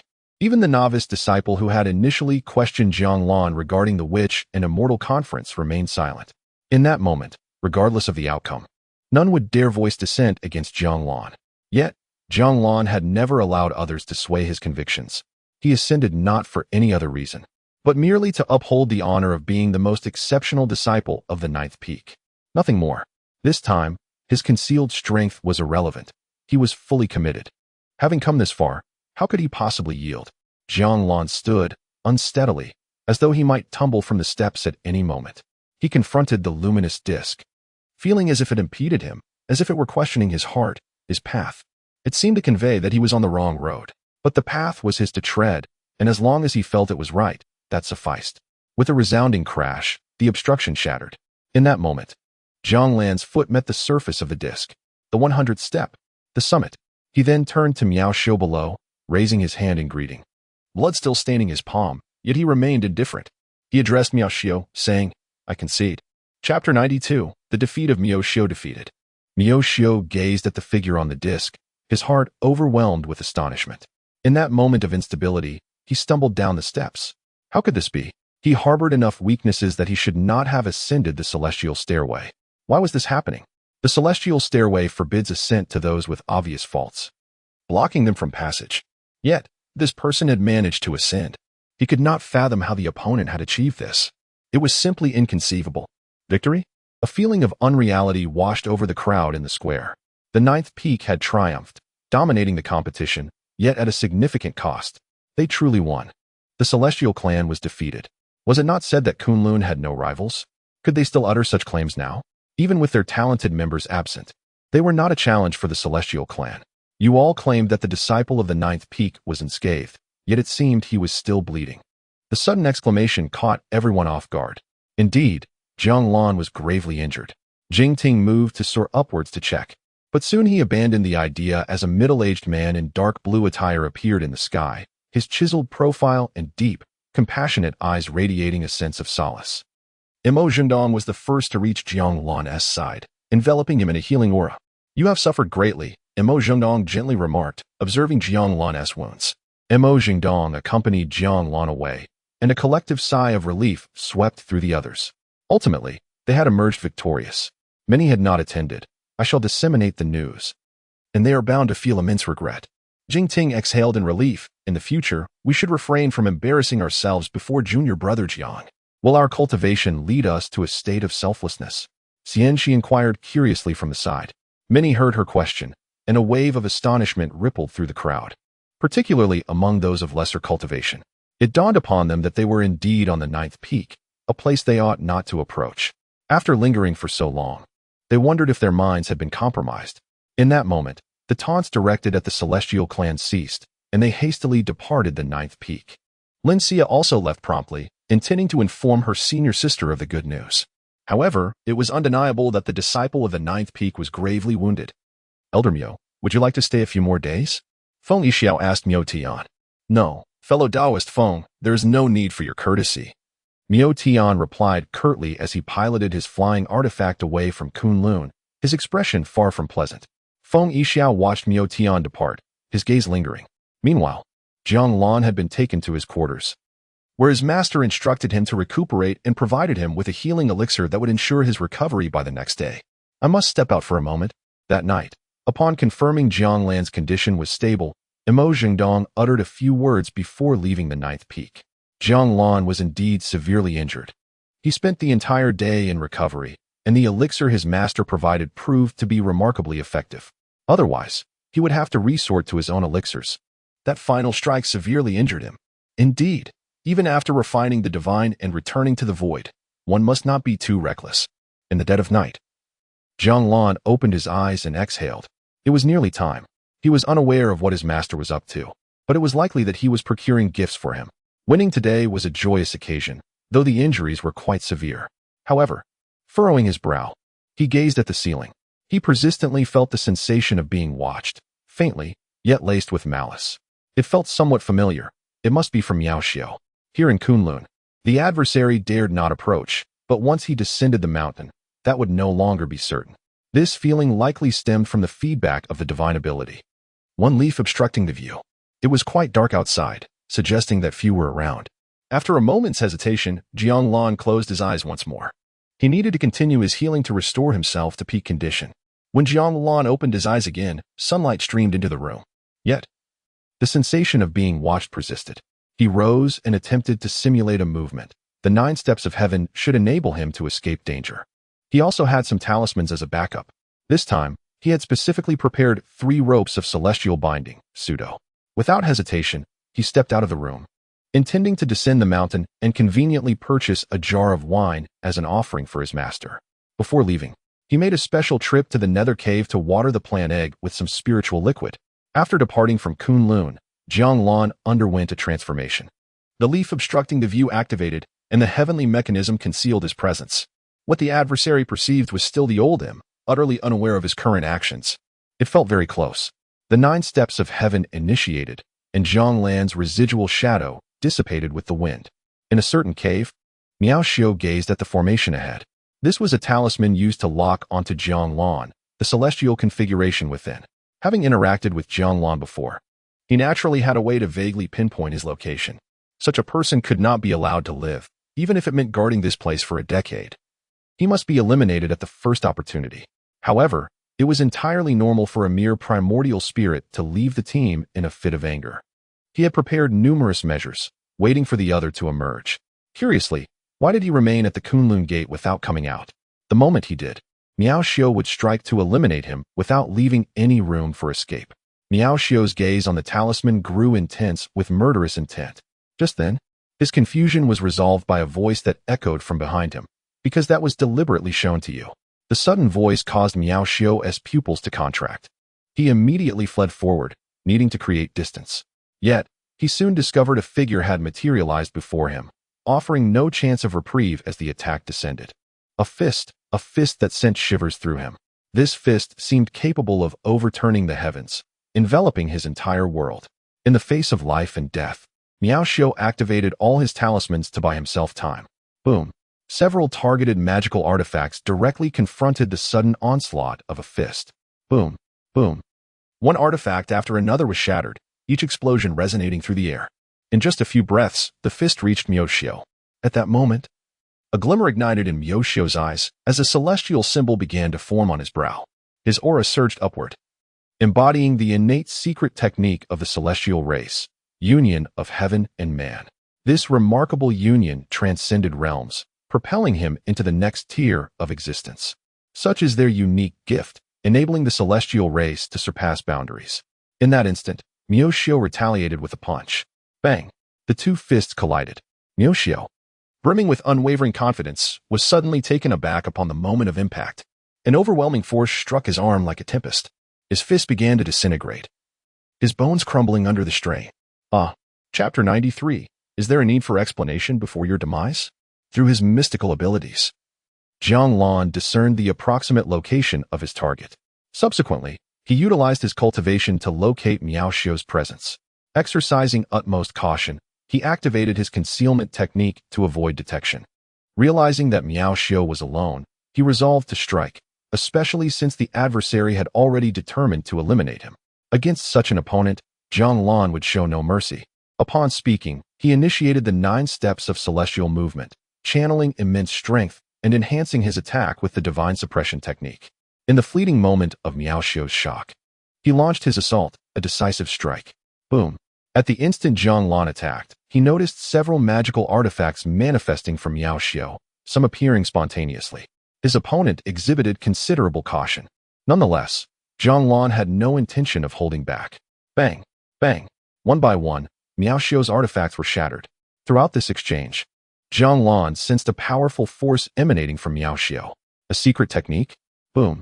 As the last artifact was destroyed, Jiang Lan's fist met Miao Xiu head-on. He anticipated that Miao Xiu would choose to evade. After all, he had ample time. However, Jiang Lan was mistaken, for Miao Xiu opted for a direct confrontation. Fist against fist, Miao Xiu's strength momentarily surged to the level of the void return stage. Boom. The cavern reverberated with a tremendous roar. They were some distance from Kunlun, thus minimizing the risk of detection. Following the powerful blow, Miao Xiu's arm disintegrated into a mist of blood, and he was sent flying. Jiang Lan remained steadfast, not retreating an inch. He observed Miao Xiu while remaining vigilant of his surroundings, noting no signs of additional threats. Clutching the remnants of his shattered arm, Miao Xiu's face contorted with rage. "Who are you? Haven't you been watching me all along?" Jiang Lan responded calmly. Before his words had fully dissipated, he surged forward once more, intent on swiftly eliminating his foe to avert any unforeseen complications. Miao Xiu, momentarily taken aback by Jiang Lan's statement, quickly regained his composure. Just then, Jiang Lan struck again. Miao Xiao, however, met this with indifference, raising one hand defensively as he began to channel his power. Unity of man and heaven, invulnerable to all methods. In that instant, a spectral shadow seemed to envelop Miao Xiao. You dare to conceal your cultivation and yet present yourself to me. The first strike did not end your life. Thus, you shall have no further opportunities. As Jiang Lan advanced, the power of the void returned stage coalesced within him, a tempest of strength sweeping towards Miao Xiao. Boom! His fist collided with Miao Xiao's spectral form. Miao Xiao gazed at Jiang Lan, convinced that he could not breach the barrier of his protective illusion. It was time for him to relish in the torment of his opponent. However, just as he prepared to strike, a sudden crack echoed in the air, and he beheld an oncoming fist. The fist seemed to rend the very fabric of reality, descending upon him. No, it's impossible. How can you shatter my protective illusion? Yet, Jiang Lan's fist shattered Miao Xiao's barrier, directly targeting his head. No, stop. I concede. Bang. A single blow passed through, and the blood mist dispersed. Miao Xiao's half-body was instantly reduced to a mist of blood by that single strike. This was not a contest. It was a life-and-death duel. Gazing at the lifeless form of Miao Xiao, Jiang Lan murmured softly. His opponent aimed to kill him, and he could not afford to hold back. Once he confirmed Miao Xiao's demise, Jiang Lan departed without delay, eager to escape this place and avoid detection. Under the shadow of Kunlun, Jiang Lan appeared on the main road, walking slowly. It was at this moment that he began to reflect on matters concerning Miao Xiao. The Celestial Clan was no ordinary faction. They possessed secret techniques for temporarily enhancing their cultivation, which he needed to take heed of in the future. However, Miao Xiao's intent to kill him implied that the Celestial Clan may not be particularly fond of him. His performance on the Celestial Staircase should have raised some eyebrows. Even if the Celestial Clan tolerated his presence, they would not extend kindness. Moreover, Miao Xiao's death would inevitably come to light, drawing more attention to him, especially since he had triumphed over Miao Xiao. Nevertheless, it was unlikely that anyone would suspect him directly. It appeared that during his tribulation, he would need to steer clear of the Celestial Clan to mitigate unforeseen risks. During the competition, he had indeed garnered some attention, but it remained well within his capabilities, and he need not dwell on it further. Subsequently, Jiang Lan chose to focus solely on his cultivation at the 9th peak. In the skies, some distance from Kunlun, a grand ship soared. Have you all seen that disciple from the 9th peak? Miao Tian inquired of the two others.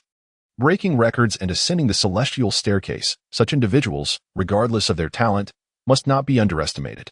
Especially as members of the Celestial Clan, we must proceed with utmost caution. Once we acquire the celestial manuscript, who knows what may unfold? Li Ji's voice was tinged with gravity. Jiang Lan's presence had indeed taken them by surprise. If he were of the Celestial Clan, they would be overjoyed. However, as he was not one of their own, he could not be allowed to remain, especially since he disrupted their opportunity to explore the Yao Pool. Locate a black city. A brief visit should suffice, Li Ji suggested. Or perhaps I could take care of this for you. A sudden voice echoed from outside. In that instant, Miao Tian and the others were taken aback.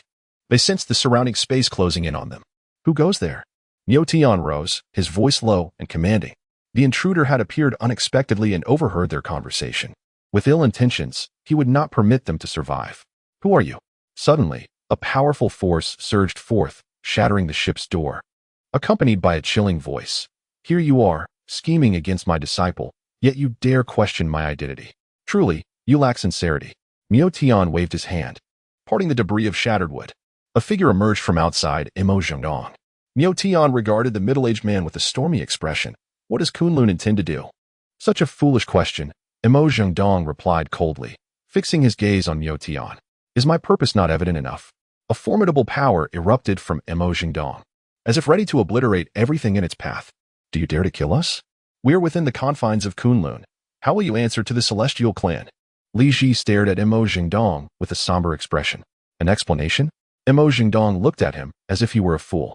Do you think you are still children? Must you provide an explanation for your demise? Do you presume that Kunlun belongs to your family? Friend Imo, Miao Tian coldly regarded Imo Zhengdong. We bear no enmity towards you. Is it not excessive to attempt to take our lives? Ha! Imo Zhengdong suddenly chuckled. What a joke. Should I wait until you have slain my disciples before I seek vengeance? Such ignorance is unfathomable. Boom! In that instant, the power belonging to Imo Zhengdong erupted with ferocity. The heavens roared, and thunder raged, akin to divine lightning descending from the ninth heaven. Crash! In the blink of an eye, the entire ship was engulfed in thunder. Then, as quickly as it appeared, the smoke dissipated. Yet, the ethereal figures of the celestial race materialized, their colossal forms dominating the sky and earth.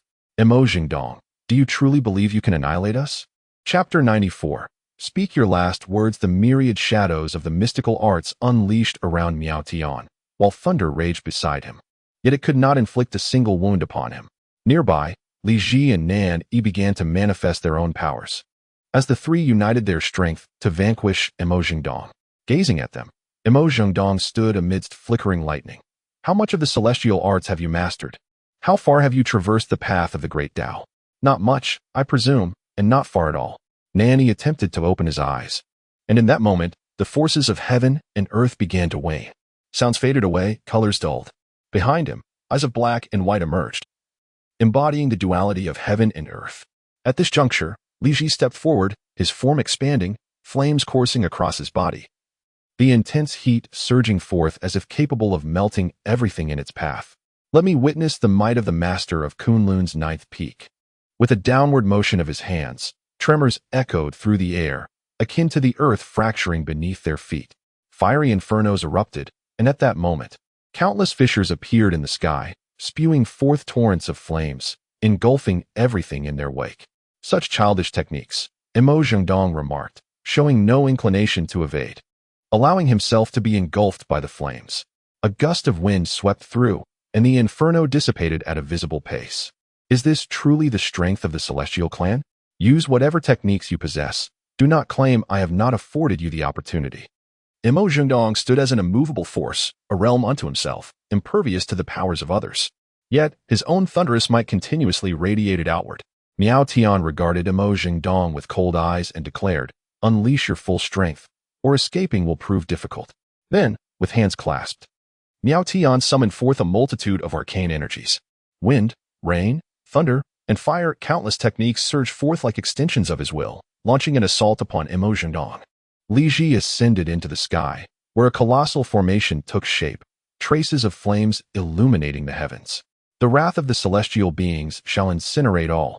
Meanwhile, the area surrounding Dong was incessantly besieged by black and white forces. The 5 declines of heaven and earth shall descend upon the foe. Observing the onslaught, Dong shook his head, then slowly extended his hand. Celestial arts, transformation of the 5 elements. A mystical rune materialized before him, radiating 5 beams of light that soared forth with a howl. Boom, boom, boom. The 5 lights clashed against the techniques of Miao Tian and his companions. One streak ascended to confront the falling flames. Another pierced towards the forces of black and white, shattering the eye of yin and yang. 3 beams surged towards Miao Tian, relentlessly assaulting his conjured spells. The forces collided with the ferocity of a breaking dawn. Boom. The flames in the sky were obliterated, and Li Ji, spitting blood, was hurled away. How can he be so formidable? Li Ji questioned in disbelief. At that moment, the duality of heaven and earth shattered once more, and Nan Yi closed his eyes again, blood tears welling within. The celestial arts he had diligently cultivated had been so easily undone. The 3 beams converged into one, targeting Miao Tian directly. Boom. Uft. The myriad of laws shattered into illusions, and Miao Tian, gravely injured, retreated. In but a single exchange, the trio from the celestial race found themselves severely wounded, unable to resist the overwhelming disparity between them. The gulf was insurmountable. Dong regarded the 3 with a cold demeanor, saying, "Is this all? Then prepare your final words." Miao Tian struggled to maintain his flight, gazing at Dong as he questioned, "If you kill us, will you not bear any burden yourself? Once the Kunlun learns of this, do you believe you can remain at ease among them? Will the celestial race spare you? Spare us. I swear, I will never lay a hand on your disciple. We bear no blood feud. Have you said all you wish to say?" Dong inquired. "Are you truly unafraid?" Miao Tian pressed. "The concerns you raise hinge upon a premise," Dong replied calmly. "Premise?" Miao Tian frowned. "You mentioned being found out." Dong stepped forward, directly bypassing Miao Tian and his companions. In that moment, thunder enveloped everything. The eruption of power was unprecedentedly formidable. If no one knows, then is there truly no consequence? You, The three felt the encroaching dread of death. Boom! Thunder exploded, annihilating all. Subsequently, Imo Dong turned away, and as the force subsided, nothing remained in the sky. Jiang Lan arrived at the inn to purchase wine. After yesterday's scuffle, he wondered if anyone had tidied up. Should no one have done so, it would fall to him. The Grand Hall Square bore several large craters, an unsightly sight indeed. Big brother, may I ask you a question? Jiang Lan, on the verge of departure, was suddenly called to halt. It was the young boy. What question do you have? Jiang Lan inquired. Big brother, is it true that humans can have spouses after turning 18? The boy asked Jiang Lan with an unusually serious expression. In theory, yes. Jiang Lan nodded. It is indeed so. However, reality often surpasses theory. Then if I wish to find someone, is that also possible? The boy pressed once more. That should be unlikely. Jiang Lan observed the boy and ultimately provided a rather uncertain answer. The boy appeared quite youthful. Was seeking a partner premature? There were numerous matters awaiting his attention. The path of divine refinement was not entirely secure. Continued cultivation was essential to guard against future adversaries. After all, the celestial race could take notice of him at any moment. Upon returning to Kunlun, Jiang Lan encountered several disciples. Have you heard? Many have succumbed to their inner demons. I have heard. It seems those who ventured to the ninth peak are the ones afflicted. How reckless to challenge the ninth peak without the requisite strength. Do they not value their lives? It appears that the excitement of that day led to their demonic incursions. Otherwise, it wouldn't be so extreme. Is the ninth peak truly a place where one can endure? It's no small feat to have a single disciple there. Indeed, it's quite rare. I heard that the lone disciple has even triumphed over the challenges posed by the celestial race. Remarkable. Yet I would not dare to venture there. Listening to their conversation, Jiang Lan neither quickened his pace nor slowed it. Steadily, he made his way towards the ninth peak. Although the number of those who knew him had increased somewhat, it remained relatively few, which did not hinder his ventures outside. After the Kunlun incident, Ao Longyu gazed at the recording talisman sent by Lin Xia, remaining silent. She was astonished to discover that, in the end, it was the junior brother of the ninth peak who triumphed in the challenge, sparing her the necessity of confronting the celestial race. Upon viewing the recording, she was momentarily taken aback. Unflustered, and with a heart as tranquil as still water, he faced the impending calamity with unwavering composure. Such poise was not something an ordinary disciple could achieve. Subsequently, Ao Longyu summoned the essence of all things from the jade pool, condensing it into a pearl within her hands. She then utilized the unique properties of the jade pool to send it towards the ninth peak. Though others remained oblivious, she indeed bore the favor of the ninth peak. Junior sister, have you located the talisman that recorded my deeds? After completing these tasks, Ao Longyu turned her gaze towards Lin Xia, who stood nearby. Chapter 95. The objects in Jiang Lan's possession. Upon hearing the question, Lin Xia felt a twinge of embarrassment. Not long ago, she had ascended to the realm of the primordial spirit, which allowed her ample opportunity to inquire. However, she had yet to acquire the object in question. In truth, she had a vague understanding of its current custodian. Lin Xia spoke up. I have heard that it is with a junior brother at the ninth peak. I have seen Jing Ting there yesterday, and casually inquired. Lin Xia gazed at Ao Longyu, who wore a neutral expression, as if merely observing her without any particular intention. The conclusion I reached is that the object resides with the junior brother at the ninth peak. Given the current circumstances, I am hesitant to approach him. Ao Longyu turned his attention toward the ninth peak after listening to Lin Xia. If only you could take the pearl there and casually mention it, he mused silently. But it seems I must wait a few days. I hope it has not been uncovered. He surveyed the square before the Grand Hall and realized that it indeed required his personal intervention for repairs. Fortunately, the task was not overly complicated. Once he filled in the holes, Jiang Lan would seek the necessary stones, which could be obtained from other areas of the sect or crafted personally. Jiang Lan contemplated undertaking the crafting himself, intending to inscribe some runes to enhance the quality of the square, thereby preventing deep pits from forming and minimizing future maintenance. There was no urgency in this matter. It could wait until tomorrow. For today, he decided to recuperate and observe whether anyone had taken notice of him. Miao Xiu was deceased, yet the three immortals remained alive. It was conceivable that they were aware of Miao Xiu's intent to eliminate him. Thus, he resolved to restore his state of being. Upon returning to the nether cave, Jiang Lan settled into a meditative posture and opened the Divine Maiden's Codex for cultivation. However, as he unfurled the pages, he was momentarily taken aback. What transpired? Ordinarily, the codex should still possess a substantial amount of the essence of all things. Even in the pursuit of immortality, it would aid in his cultivation. The accumulation of essence should surpass its consumption, theoretically preventing any void. Yet it had vanished. Had there been an issue with the Yao pool? Subsequently, Jiang Lan sought Ao Longyu, only to find her still languishing weakly by the lakeside. The problem undoubtedly lay with Ao Longyu, but the specifics eluded him. Questions could not be posed.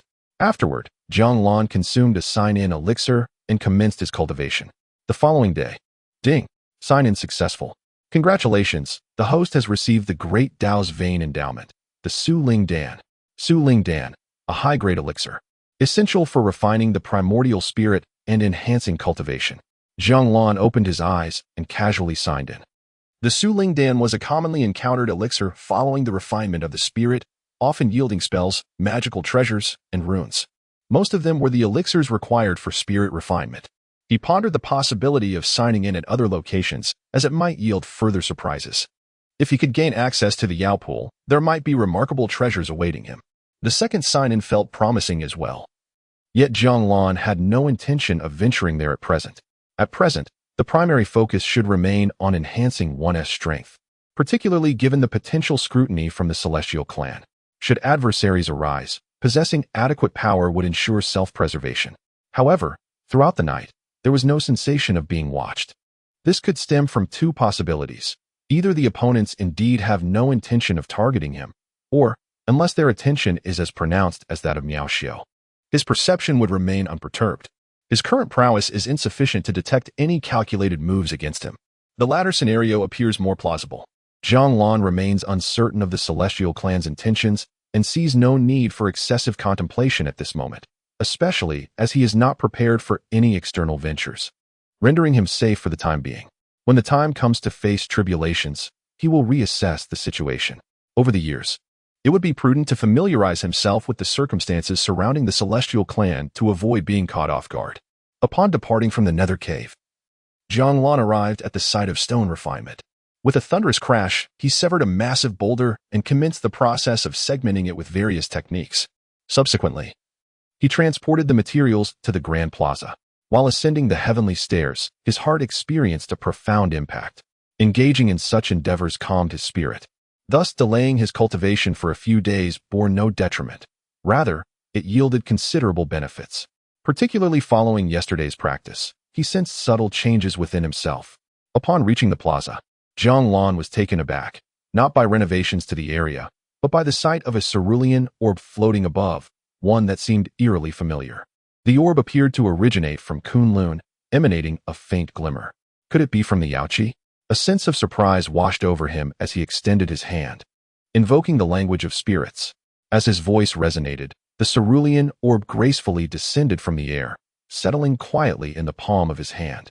The essence of all things? Upon glimpsing the orb, Jiang Lan immediately recognized its significance. This orb could only be congealed by Ao Longyu, the goddess of Yaoqi. Yet, the question arose, why had it manifested at the ninth peak? Judging by the traces he observed, it was highly probable that it was sent by Ao Longyu. Thus, if Ao Longyu were to congeal the orb, would the Divine Maiden's Codex become unusable? The thought of the Codex crossed Jiang Lan's mind. The last time it was rendered inoperative was due to Ao Longyu bestowing him with an orb. This occurrence mirrored the previous one, establishing an undeniable connection. Jiang Lan discerned a flaw within the Divine Maiden's Codex. Ao Longyu's congealing of the orb siphoned away his essence, while he could not reciprocate this action. He then redirected his focus to the orb, pondering the reasons behind Ao Longyu's decision to send him another. After a brief contemplation, the answer became clear. Miao Xiao intended to challenge Ao Longyu, who, having advanced too swiftly, had become weakened and was not a match for Miao Xiao. The fall of the Yaoqi goddess would have significant repercussions, a crisis that he inadvertently averted. Regardless of others' opinions, Ao Longyu chose to accept this favor, hence the offering of the orb. Upon this thought, Jiang Lan retracted the pearl. He had no reason to refrain from doing so. With the assistance of the pearl, his subsequent cultivation would not be limited to mere elixirs. The ethereal aura, the medicinal pills, and the essence of all things would converge in a triad of enhancement, undoubtedly narrowing the distance to ascension. Thereafter, Jiang Lan commenced the task of refining the stone and restoring the square.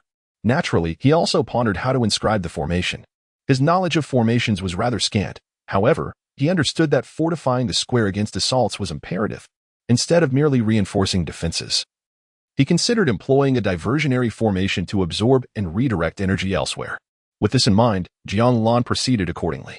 5 days swiftly elapsed. By this time, the ninth peak square had long since been rid of the great pit. Jiang Lan stood upon the newly restored square, contemplating the particulars. An excessive accumulation of power could potentially lead to a direct explosion. Thus, it was prudent to incorporate some consumption formations. Subsequently, Jiang Lan began to establish defensive and offensive formations. Due to his limited expertise, he could only lay the groundwork for these formations, intending to enhance them gradually in due course. Chapter 96. It is inevitable that some may wish to destroy the disciples of the ninth peak after completing all matters concerning the square. Jiang Lan tidied up the grand hall once more. At this moment, his heart had calmed, and he felt no hindrance to his cultivation. Naturally, he needed to familiarize himself with his current realm, reviewing all the techniques and treasures. This was a ritual he practiced each time he elevated his cultivation level. Master, are you finished? Mo Zhengdong turned to look at Jiang Lan. Yes, Jiang Lan nodded. Indeed, he had managed all affairs concerning the ninth peak. However, he was somewhat curious as to why his master did not seek him in the grand hall, but instead came to the nether cave. I have observed your fondness for potted plants over the years, so I took the liberty of venturing out to procure a seed that can thrive in the aura of the nether, Mo Zhengdong stated, producing a small black flower. This flower is called nightshade. It has a long lifespan and can be nurtured for quite some time. Jiang Lan accepted the flower, intrigued. Did you not just mention a seed, master? Jiang Lan felt that his master might be concerned that the seed he had brought back would not germinate. He then attempted to use a technique to coax it to grow. The existence of the nightshade flower would absorb the nether aura, thereby diminishing its effects, Mo Zhengdong explained. Jiang Lan thought to himself, he did not require any reduction in influence. Nevertheless, the flower's impact should be minimal. He decided to nurture it, providing a companion for the plant egg. Afterward, he planted the flower beside the plant egg. Mo Zhengdong took his leave. Jiang Lan acted with his own discretion and never required excessive elaboration. Moreover, with no eruption in the nether cave, there was no need for concern. His injuries had also healed. Jiang Lan watched as his master departed. After watering the plant egg and the nightshade flower with some spiritual liquid, he began his cultivation. This time, he anticipated no interruptions. Jiang Lan utilized the essence pearl. This time, the delivery of the pearl was likely unknown to anyone. Thus, there was no need to worry about being targeted. However, for the next few years, it was prudent to remain indoors. Time passed. On a morning 2 months later, Jiang Lan was abruptly awakened by sounds from outside Kunlun. It seemed to be cheers, likely the effect of a formation. Jiang Lan rose and walked outside, eager to ascertain the truth. If there were other matters at hand, he would need to pay attention. During these 2 months, Jiang Lan had familiarized himself with most techniques. His mastery of the 9 bulls' strength had progressed to the level of 8 bulls, though the final bull remained elusive for the time being. The same applied to the heavenly 9 steps. He had begun to wield his treasures with ease, and his control over other techniques was remarkably precise, with no errors. He also took the opportunity to test the linguistic technique, which should prove convenient for managing the ninth peak. The plant egg remained as tranquil as ever, while the nightshade flower seemed somewhat ill-suited to the nether cave, appearing rather lackluster and possibly in need of sunlight. Jiang Lan took it out to bask in the sun for 2 days, yet it appeared even more lackluster. He had yet to discern the proper method of cultivation. Nurturing flowers proved to be more troublesome than caring for the plant egg. It was just the right moment to seek guidance from his master. Otherwise, he felt that after nurturing the nightshade flower for another 2 months, it would perish. In truth, Jiang Lan preferred plants and seeds that required minimal care. Just like the plant egg, they could exude a sense of vitality without being a burden. Upon exiting the nether cavern and arriving at the grand hall of the ninth peak, Jiang Lan happened to witness a flying magical artifact soaring into Kunlun, a sight reminiscent of the very artifact that had departed 3 months prior. It appeared that the witch and immortal conference had indeed concluded without any assault. Observing the flying artifact, Jiang Lan noticed not a single blemish upon it. Thus, it suggested that he had merely encountered an incident while hidden in the ninth peak, while those who ventured outside remained unscathed. Such is the unpredictability of life. Shaking his head, Jiang Lan proceeded towards the summit of the ninth peak. He was indifferent regarding his participation in the challenge. He merely preferred to avoid interactions with the outside world and did not wish to draw attention to himself. However, this did not imply fear or cowardice. Once involved with the ninth peak, retreat was not an option, though he would act within his means. Even the most exceptional disciples are not omnipotent. Unable to sustain the nightshade flower, Mo Jingdong at the peak of the ninth peak gazed at Jiang Lan with some surprise. Is the nightshade flower truly difficult to cultivate? I have observed others tending to them quite well. Plants, after all, require suitable soil and temperature conditions for growth. Not everything can be as undemanding as a plant egg. I shall seek their insights and relay them to you in a few days, Mo Jingdong remarked, harboring concerns reminiscent of prior experiences. Inquiring of others often yielded little wisdom, as they too were likely to have faltered. Nevertheless, as long as Jiang Lan found joy in nurturing, Mo Jingdong felt somewhat reassured. When the time comes, be sure to extend a warm welcome, he advised. Jiang Lan acquiesced. It was perhaps for the best that he did not attend. Some individuals had a penchant for targeting those they perceived as easy prey. Among the attendees of the Witch and Immortal Conference, he was likely the most vulnerable, especially considering his outward cultivation level remained at the late stage of Golden Core. However, none of those who entered alongside him had surpassed his level of cultivation. The Yuanshin stage would not be attained so swiftly. In the pavilion of the first peak, two middle-aged men were present, one standing at the edge, gazing beyond the mountain, while the other sat, savoring the tea upon the table. No one dared to disturb them. The celestial tribe was adept at choosing their moments. Why agree to their terms? Feng Yixiao inquired calmly. Does Zhou Zhongtian not believe that Kunlun should disregard the unreasonable challenges posed by the celestial tribe? He glanced at the jade tablet recording their agreements. So, they have suffered 8 consecutive defeats over 3 days? Zhou Zhongtian questioned. The tokens bestowed by the sect leader could not be declined. Only the sect leader himself could refuse, yet he had secluded himself for centuries without emergence. Thus, the peak masters had no choice but to acquiesce. It was a relentless advance, Feng Yixiao remarked, sipping his tea with composure. Ultimately, they were bested by the ninth peak. A misstep indeed. And now the celestial tribe has departed? Zhou Zhongtian asked.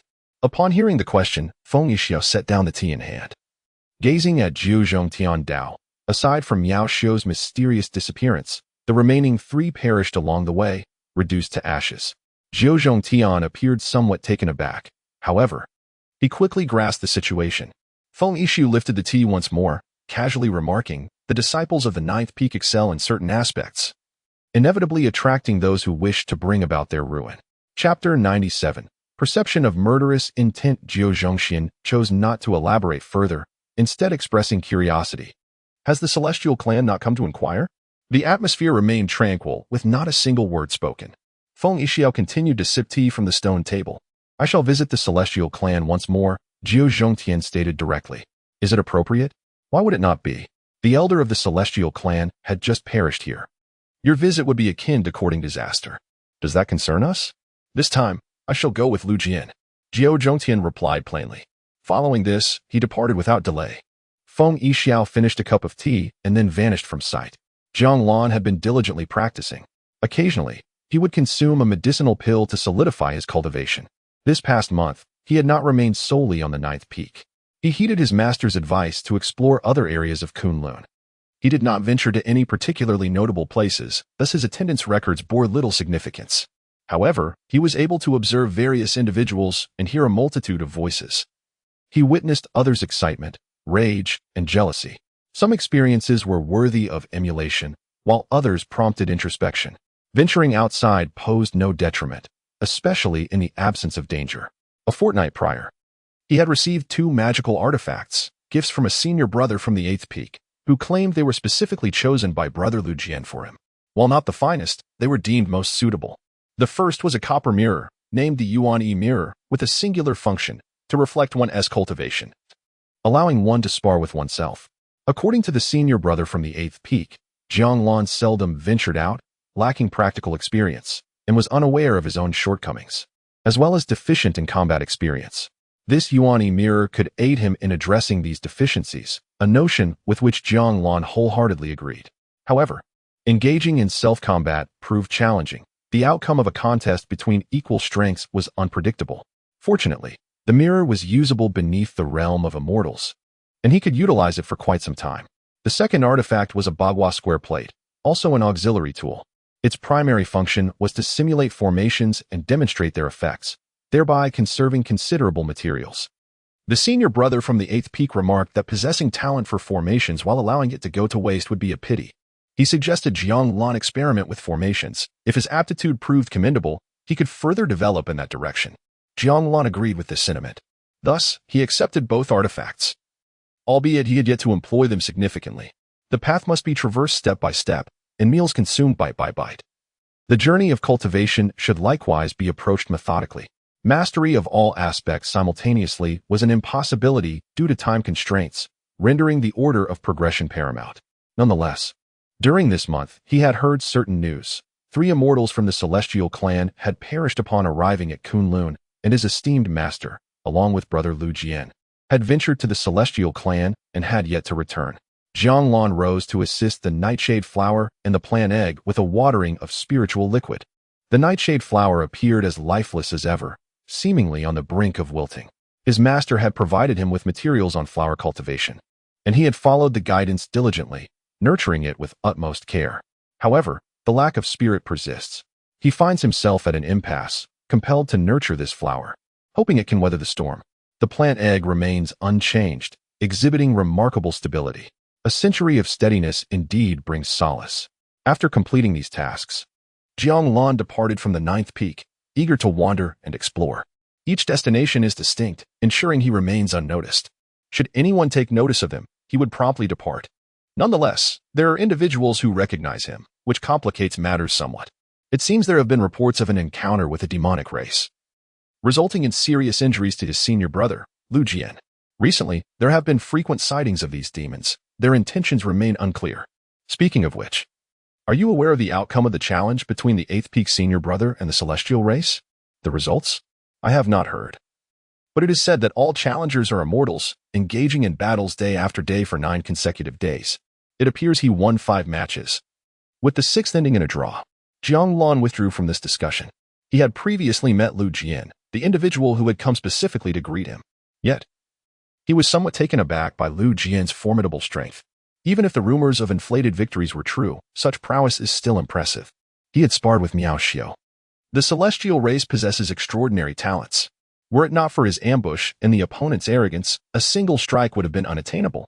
This illustrates that even with talent or hidden cards, one must not underestimate the enemy. Otherwise, today's Miao Xiao could easily become tomorrow's Jiang Lan. As one's cultivation advances, the tendency to underestimate adversaries escalates. However, the circumstances surrounding the demise of the 3 immortals from the Celestial race remain shrouded in mystery. Jiang Lan too felt perplexed. It undoubtedly seems to involve Kunlun, yet would Kunlun truly act so close to home? It doesn't seem likely. Framing someone else is a possibility. However, my name is likely known to the Celestial race. I hope they do not draw attention to me. Jiang Lan desired to change his location. Just as he intended to shift, he suddenly sensed someone observing him from behind. A faint sensation. Nevertheless, he did not pause, continuing forward while preparing for a potential counterattack. Who could it be? Jiang Lan pondered as he walked. This is the first time he has felt targeted by a fellow sect member within Kunlun. Previously, it was merely unforeseen calamity in the secret realm. Now, the attention is specifically directed at him. He endeavored to remain in crowded areas, uncertain of the opponent's cultivation or intentions. He sensed neither goodwill nor malice. Yet, such an unusually calm gaze seemed far from normal. Perhaps the individual was employing some means to observe him? Jiang Lan could not ascertain the identity of this person, but he did not dismiss the possibility of them belonging to the Celestial race. Kunlun is rife with spies, and it is not impossible for members of the Celestial race to be hidden within. After a considerable while, Jiang Lan made his way towards the 9th peak. On the path back, the number of people dwindled, and the surroundings grew more desolate. In some areas, actions could be taken without detection. Kunlun is vast, and the terrain between peaks is predominantly rugged wilderness. Jiang Lan, wielding his sword, ventured into a remote area where he suddenly sensed a trace of murderous intent. In that fleeting moment of realization, an invisible force within him stirred to life. Should his adversary make a move, he would immediately discern their cultivation level. At present, he could not pinpoint their location, suggesting either a state of ethereal return or the possession of a powerful artifact. In a confrontation, the outcome remained uncertain. Chapter 98. Lin Xia comes knocking in midair. The sword hovered as Jiang Lan maintained his speed, exhibiting no signs of alteration. Although he appeared to be in a normal state, he was, in fact, on high alert, ready to harness his strength and enter a combat stance at any moment. However, he soon found himself perplexed. Had the threat vanished? Indeed, it had. In an instant, he had sensed the intent to kill. Yet, instead of enduring an attack, the sensation of being watched dissipated. He remained cautious, uncertain of the adversary's thoughts. Was it that they lacked the confidence to strike me down directly? Or was it something else? Regardless, he resolved to exercise caution in his future outings. The feeling of being observed was most unsettling. He needed to identify this individual and deal with them accordingly. If they were to interfere during his tribulation, the consequences would be dire. It seemed imperative to remain unnoticed henceforth and to seek out techniques that could go undetected. The veil of obscurity could indeed serve as a means of avoidance, but it could not be employed openly. He needed to find resources available in Kunlun. First, he would hone his skills and eliminate the pursuer from that day. Once he discerned the opponent's cultivation level, he would be ready to act. Upon returning to the nether cave, Jiang Lan commenced his training. He decided to venture to the 9th peak once every few months. Since he had attracted attention, he had no choice but to find a solution. Especially since the other party had revealed their murderous intent. If it were merely a case of ordinary stalking, he might have to remain hidden for a century at the 9th peak. Perhaps, by the time he emerged, he would be ready for tribulation. The celestial bodies shifted above the 9th peak as night began to retreat. A few stars fell upon the mountains, followed by the emergence of a resplendent sun.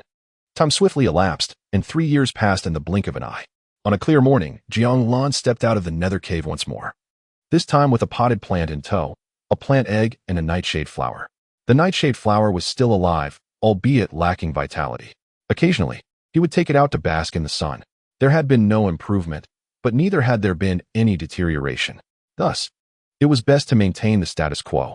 It was another day for sunbathing, and he decided to let the plant egg enjoy the sunlight as well. He placed the potted plant in the courtyard of his residence. After watering it with spiritual liquid, Jiang Lan did not leave or tend to the garden. Instead, he retrieved the Yuani mirror. This mirror, when faced towards the sun, exhibited a far greater effect, making it unsuitable for use within the confines of the nether cave. Jiang Lan then directed the mirror towards himself, positioning his back to the sun. In the next moment, a beam of light enveloped him, and his vision began to warp, as if his spirit were being drawn into the mirror. After a brief interval, Jiang Lan found himself standing on flat ground, facing a luminous figure. The figure bore no discernible features, yet Jiang Lan could sense that their power was on par with his own. Upon testing, he realized that the entity likely lacked the ability to stabilize his spirit, as their divine abilities could not be mimicked. The artifact imposed significant restrictions. Jiang Lan then made his move, opting not to employ any other powers, but to utilize the 9 steps of sky movement combined with the strength of 9 bulls. The figure responded in kind. Boom, boom. The two engaged in relentless combat, their forms flickering in the space around them. A tremendous force surged past, and in that moment, Jiang Lan felt a current of energy emerge before him, a tempest of magical storms. Confronting the eye of the storm, Jiang Lan exhibited no hesitation as he unleashed a powerful punch. Boom. The storm dissipated, yet his opponent had already maneuvered to his rear. This exemplified the application of magical techniques. Jiang Lan recognized his shortcomings, though this was not his first encounter with such a scenario. Suddenly, a bolt of lightning materialized behind him, ensnaring his adversary. In that fleeting moment of confinement, Jiang Lan's fist surged towards the shadowy figure. Bang! The two fists clashed. Unleashing a torrent of force, Jiang Lan aimed to shatter his opponent with a single blow, and they reciprocated in kind. The wind howled, and power repelled them both, forcing a retreat of several paces. Upon landing, Jiang Lan noticed traces of lightning on the ground, marks not left by him. This was troubling. Boom! The heavens unleashed a deluge of thunder, a myriad of bolts roaring towards him, while he remained ensnared by the lightning beneath his feet. Yet, this was not the crux of the issue. The true concern lay in the fact that this lightning had been preordained. The might of 1,000 bulls surged forth once more. Boom! Jiang Lan opened his eyes in the courtyard. Another defeat. In truth, had he employed his divine abilities, victory would have been within his grasp. However, such a win would be inequitable. When forces are balanced, achieving victory becomes a formidable challenge, ultimately revealing his lack of experience. There would be another opportunity to improve. Such experiences were invaluable. It was not merely a matter of learning, but of vigilance. In future encounters of a similar nature, he would be better equipped to devise an appropriate response. Over the span of 3 years, Jiang Lan had solidified his return to the virtual realm. It would not be long before he ascended to the highest level of strength. The path of the 9 steps of heaven, however, remained a distant ambition. He had mastered the necessary skills. What remained to be learned had been acquired. Recently, he had also delved deeper into formations. In the plaza of the 9th Peak's Great Hall, he had established numerous defensive and offensive formations. However, they were not yet perfected, and any further insights would warrant modifications. As for his superficial cultivation, he had attained full mastery of the golden core. Once he reached this pinnacle, in a few years, his master would surely find a place for him to break through to the soul formation. Ascending to the soul formation required considerable time and perhaps further trials, akin to the transitions to foundation establishment or golden core.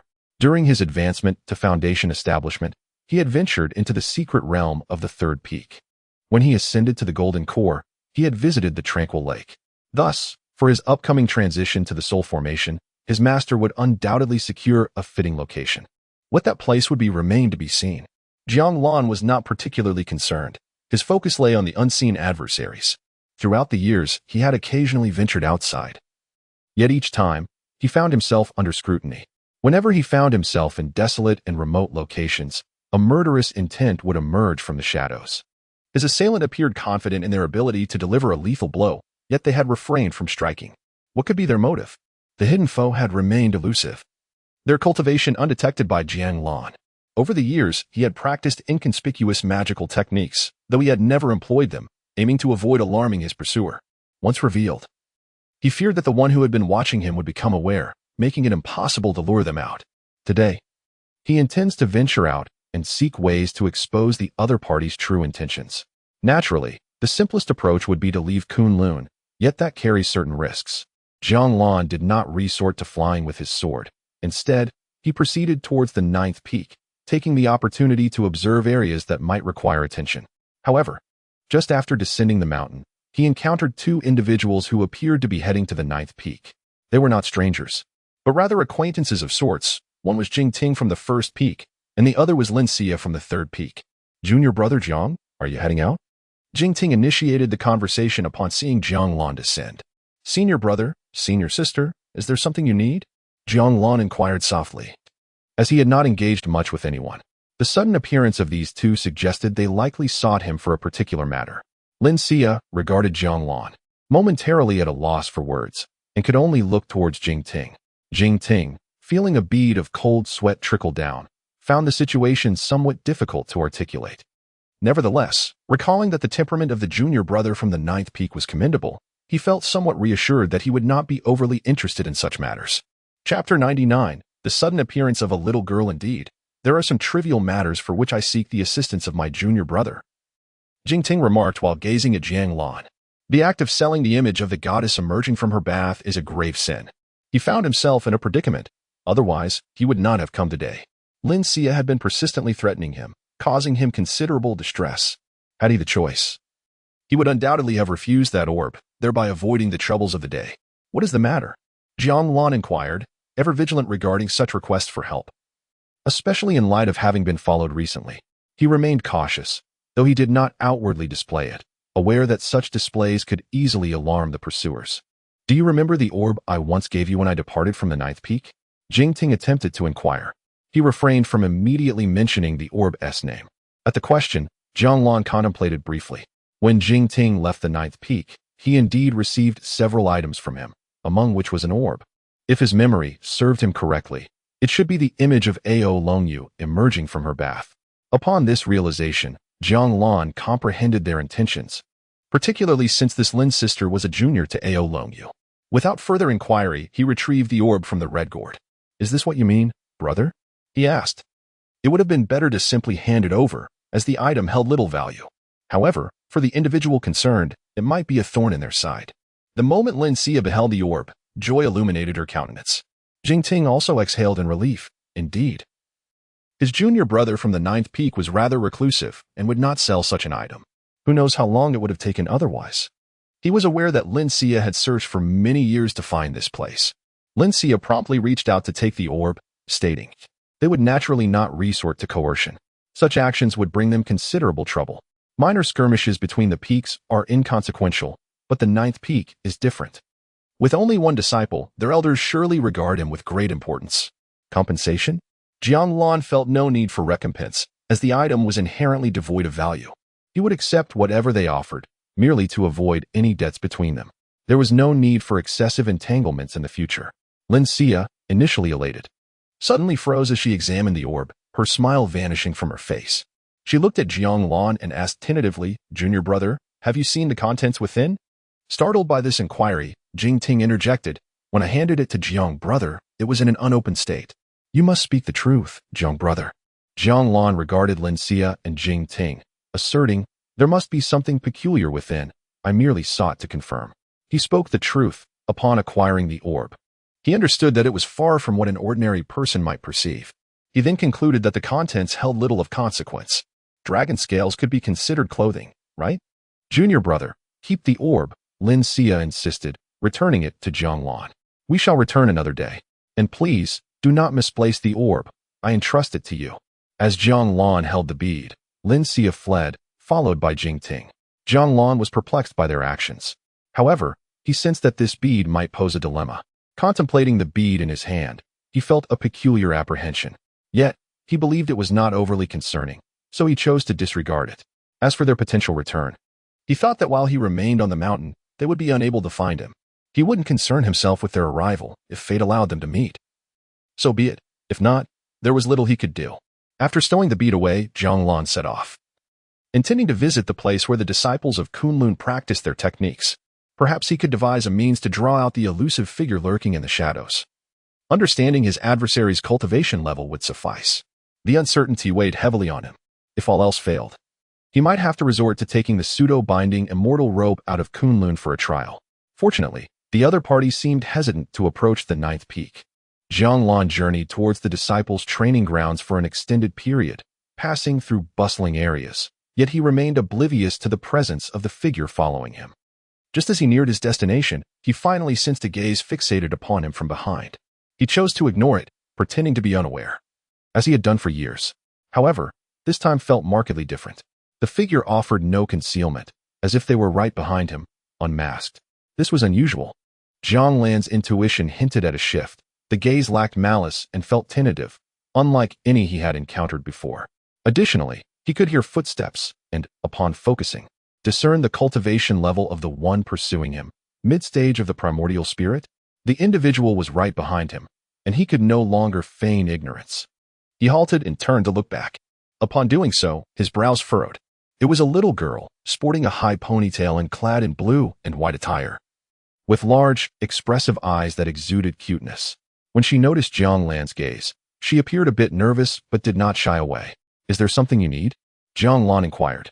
He was certain he had never encountered this girl before and did not believe she was the one who had been tailing him. Their levels of pursuit were utterly disparate. Nevertheless, Jiang Lan remained vigilant, aware that she could be masquerading, given her boldness in following him. It would be remiss not to acknowledge her presence. Thus, he decided to inquire directly. "Are you a junior disciple of the ninth peak?" The little girl quickly steadied herself and asked. "Yes, and you are?" Jiang Lan responded, entirely unaware of her identity. He was not surprised that a child could be a senior disciple. The vastness of the great wilderness world held myriad wonders, where some practitioners, as they cultivated, might inadvertently shrink in size. This could be due to divine abilities, racial traits, or the nature of their techniques. It was plausible that even a little girl could be a revered ancestor. The disciples of the third peak. The girl paused as if swallowing her words. Before continuing, "My master and the others call me Xiaoyu." With that, she produced the insignia of the third peak. "Indeed, she is a disciple of the third peak. Is that senior sister searching for me?" Jiang Lan inquired. The third peak? He was certain that he bore no animosity towards them. In fact, from various perspectives, he harbored no grievances with the entire sect, as their interactions were exceedingly rare. It was unlikely that anyone would foolishly seek to trouble him. Perhaps only those who were envious of his swift advancement in cultivation. Yet, such envy was of little consequence. However, whether the third peak harbored spies remained uncertain. He had enmity with spies, having inadvertently eliminated many, primarily because they refused to relent in their pursuit of him. "Where is junior brother planning to go?" Xiaoyu asked. He was unaware of the other party's intentions, so he chose not to elaborate. Thus far, the figure trailing him had yet to appear, and this little girl seemed to be a likely candidate. Chapter 100.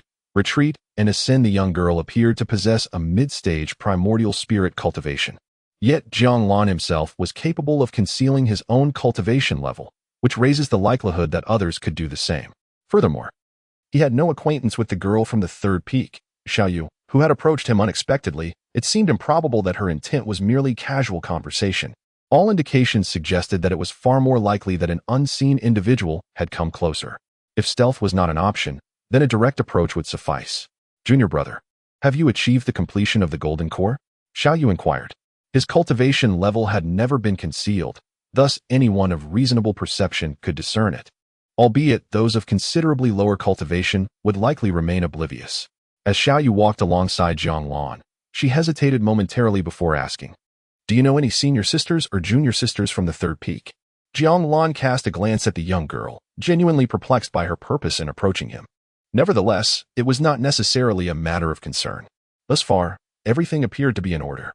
"I have met senior sister Ao and senior sister Lin from the third peak," he replied. "What about the first peak?" Xiaoyu nodded and probed further, seemingly unperturbed.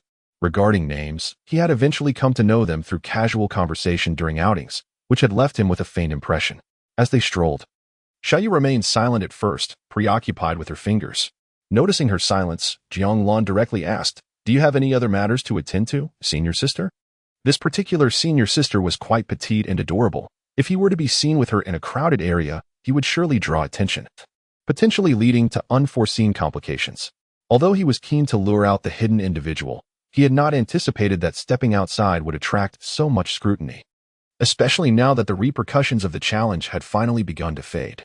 Therefore, if there was nothing pressing, he preferred to explore the vicinity alone rather than accompanied by a child.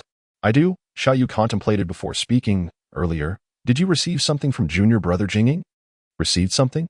Jiang Lan inquired with curiosity. "What exactly was it?" "It pertains to senior sister Ao." Xiaoyu struggled slightly to articulate her thoughts, yet she endeavored to explain. "It is a recording artifact." Upon hearing this, Jiang Lan comprehended that she was referring to the bathing diagram. Why was everyone seeking him for the bathing diagram today? Surely, it held no significant value? This? Jiang Lan produced the orb and asked. Regardless of the circumstances, since someone had come to him, he saw no reason to retain it. After all, being sought after could lead to unwarranted attention. "May I take a look?" Xiaoyu requested, refraining from reaching out immediately, awaiting Jiang Lan's consent. Once he nodded, she extended her hand to retrieve the orb. After a brief inspection, she looked at Jiang Lan and softly asked, "Have you seen it, junior brother? Is there a problem? Is there anything amiss?" Jiang Lan queried. "Not at all," Xiaoyu replied, averting her gaze. Indeed, there was nothing unusual. The contents were not particularly distinctive. She then turned to Jiang Lan and asked, "Would you consider selling this to me?" "Here." Xiaoyu gently tapped her waist, only to realize she had forgotten to bring her storage talisman. Jiang Lan initially intended to agree. Although the item held little value, he would not refuse an offer. However, at that moment, the mysterious gaze reappeared. "Next time," he murmured, "next time you can give it to me." With that, Jiang Lan turned and walked away, leaving the bead behind. Such matters were of little concern to him. His thoughts were more occupied with the enigmatic figure lurking in the shadows. Given the presence of this individual, the little girl was absolved of suspicion. As Jiang Lan departed, Xiaoyu glanced at him, hesitant to voice her thoughts. She hoped there would still be time to deliver the item. Jiang Lan made his way towards a more populated area, aiming to draw out the elusive figure for a fleeting glimpse. Yet, upon reaching the crowd, the gaze vanished. This was an unprecedented occurrence.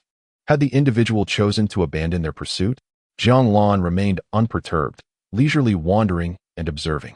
Over the years, he had predominantly traveled on foot, occasionally resorting to sword flight. Today, however, he opted for a stroll. As he ventured into the woods, he noticed a tree with an animal impaled upon it, a rabbit. He cast a fleeting glance, dismissing it. A short while later, he encountered another creature affixed to a tree, this time a pig. Frowning, Jiang Lan pondered the implications. Encountering one such sight might be deemed normal, but two occurrences were far from ordinary. Was someone laying a trap for him? Without overthinking, he pressed on, his latent power ready to be unleashed at a moment's notice. Soon he spotted yet another animal nailed to a tree. This time, 3 instances in total. 5 in all. Something felt amiss. With measured steps, he continued, suddenly sensing a distinct force behind him. In that instant, Jiang Lan swiftly retreated and turned to investigate. To his surprise, he found a scarecrow pinned to a tree. Without a moment's hesitation, he summoned his sword and departed. At the early stage of his return to the void, he was capable of combat. It was merely a question of whether he would engage. The individual had concealed themselves well, eluding his detection. Jiang Lan ascended on his sword. Neither hastily nor sluggishly, yet he sensed a lingering restraint, once seemingly aimed at his spirit. Had he not possessed formidable cultivation, he might have remained oblivious to it.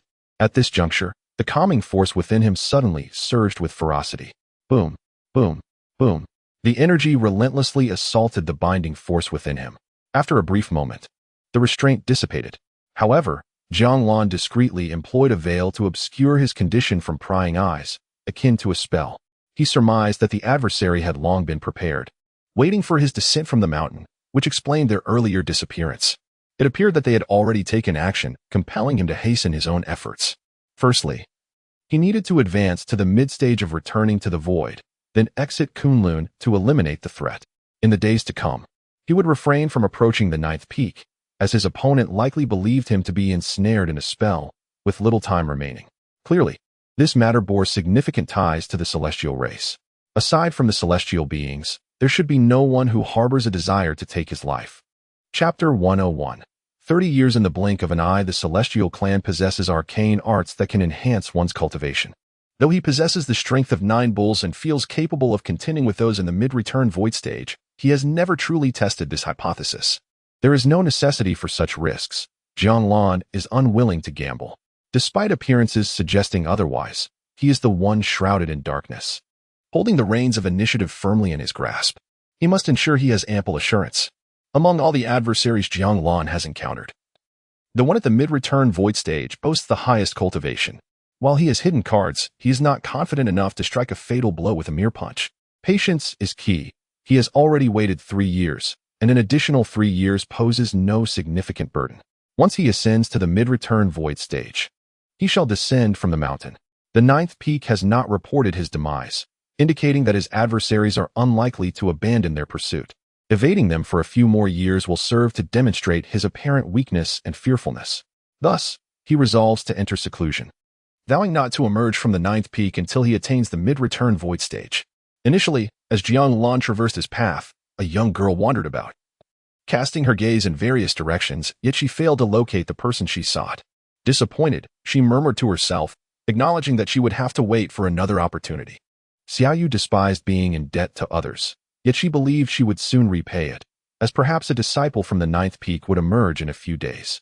Meanwhile, Lin Xia, who had been pondering how to explain matters to her senior sister, suddenly received a message from her.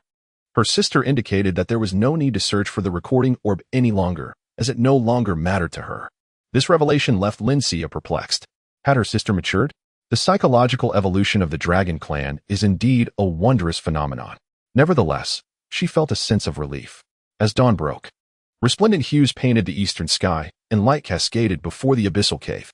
Jiang Lan emerged from within, gazing at the sunrise in contemplative silence. He began to tidy the ninth peak. As seasons flowed, spring waned into autumn, flowers blossomed and withered. The cycle of spring flowers, autumn moons, summer days, and winter snows unfolded, and 30 years slipped by in a heartbeat. The path of the ninth peak underwent subtle transformations, with flora and fauna having changed countless times. Jiang Lan's courtyard, too, was rebuilt during this year. After a century of repairs, the aging structure could no longer endure. Jiang Lan did not force its continuation, allowing it to conclude its century-long struggle. The new courtyard, crafted by his own hands, now stood ready to withstand the elements for another 100 years, where he would seek refuge from the storms of life. As the sun ascended, Jiang Lan stood before his new abode, making minimal alterations to its design, preserving its essence with barely detectable differences. Perhaps it was nostalgia that guided his choices. With a resounding thud, Jiang Lan placed the plant egg and the night flower within the courtyard. Over the span of 30 years, the plant egg showed no signs of change, and the night flower remained as despondent as ever. Yet, both remained alive, displaying remarkable resilience.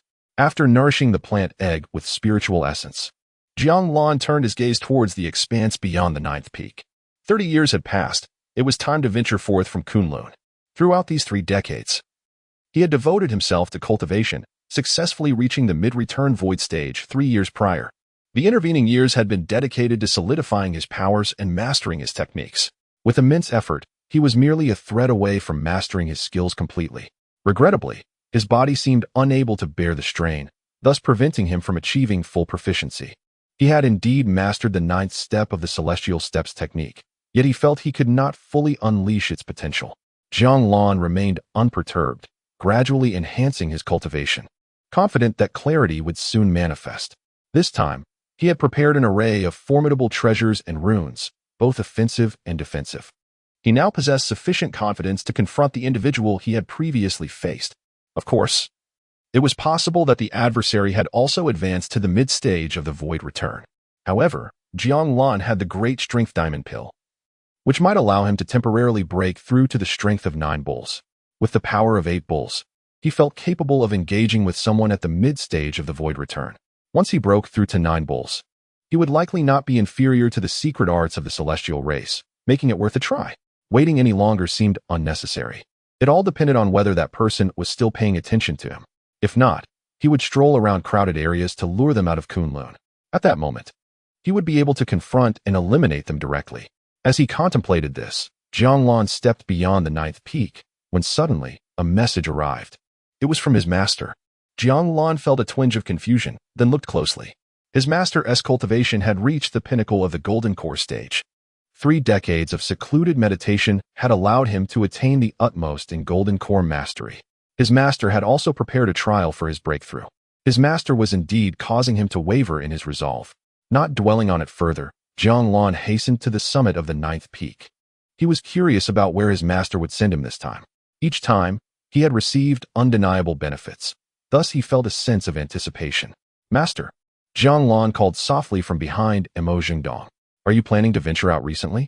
Emo Jingdong, who had been gazing at the valley below, turned to Jiang Lan and inquired, Are you going far for your trial? This was Jiang Lan's immediate reaction. Without hesitation, he declined, Master, let us wait a few more years.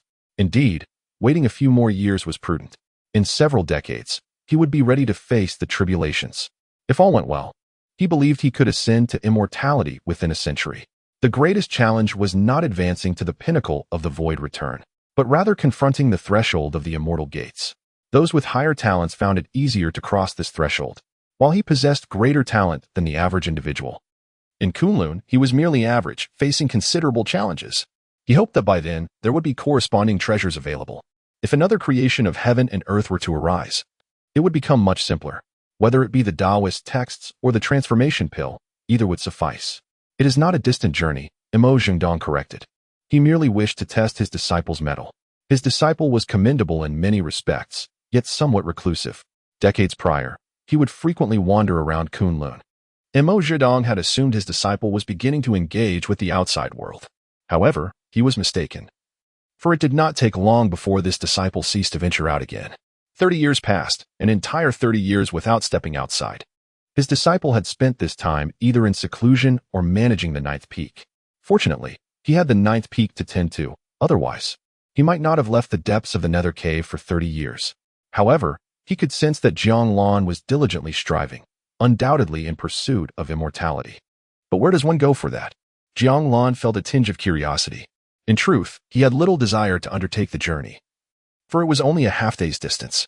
Surely you have attained the completion of the Golden Core? Emo Jingdong inquired. Indeed, I am currently contemplating a breakthrough. Jiang Lan affirmed with a nod. He had been at the pinnacle of the Golden Core for 30 years, and it was indeed time for him to advance. Are you familiar with the old tavern outside Kunlun? I am, having visited it several times, Jiang Lan replied, as it was the place where he frequently procured wine. Lately, they have been rather busy and are looking to hire a temporary worker, preferably the least capable disciple from each peak. You should go and see if you can be chosen, Emo Jingdong suggested softly. Master, the least capable disciple from each peak. Jiang Lan pondered, feeling that his cultivation speed was quite commendable. Is there truly a disciple on the 9th peak inferior to you? Emo Jingdong inquired, gazing at Jiang Lan. Jiang Lan. Chapter 102. To kill you, Jiang Lan descended the mountain, reflecting that his master was indeed correct. He was the least accomplished disciple of the 9th peak. Previously, he had been among the most outstanding, but now he found himself at the bottom. Yet, Jiang Lan remained indifferent to such superficial titles. His master had instructed him to seek employment at an inn, which likely had deeper implications, not merely a casual outing, but perhaps related to his advancement to the Yuanshan stage.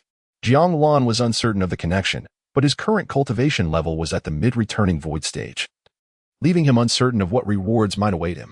However, the proprietor of the old wine inn was undoubtedly exceptional. Yet, that was a matter for another time. He first needed to confront the individual from 30 years ago. With the passage of so many years, he hoped that the other party had not forgotten him. The day of tribulation was not far off, and such hidden adversaries could not be allowed to linger. Upon departing the ninth peak, Jiang Lan sensed no gazes upon him. After 3 decades, he assumed the other party would only occasionally take notice. This time, rather than immediately leaving Kunlun, Jiang Lan strolled through the bustling areas, seeking tidings of any significant events that may have transpired over the years.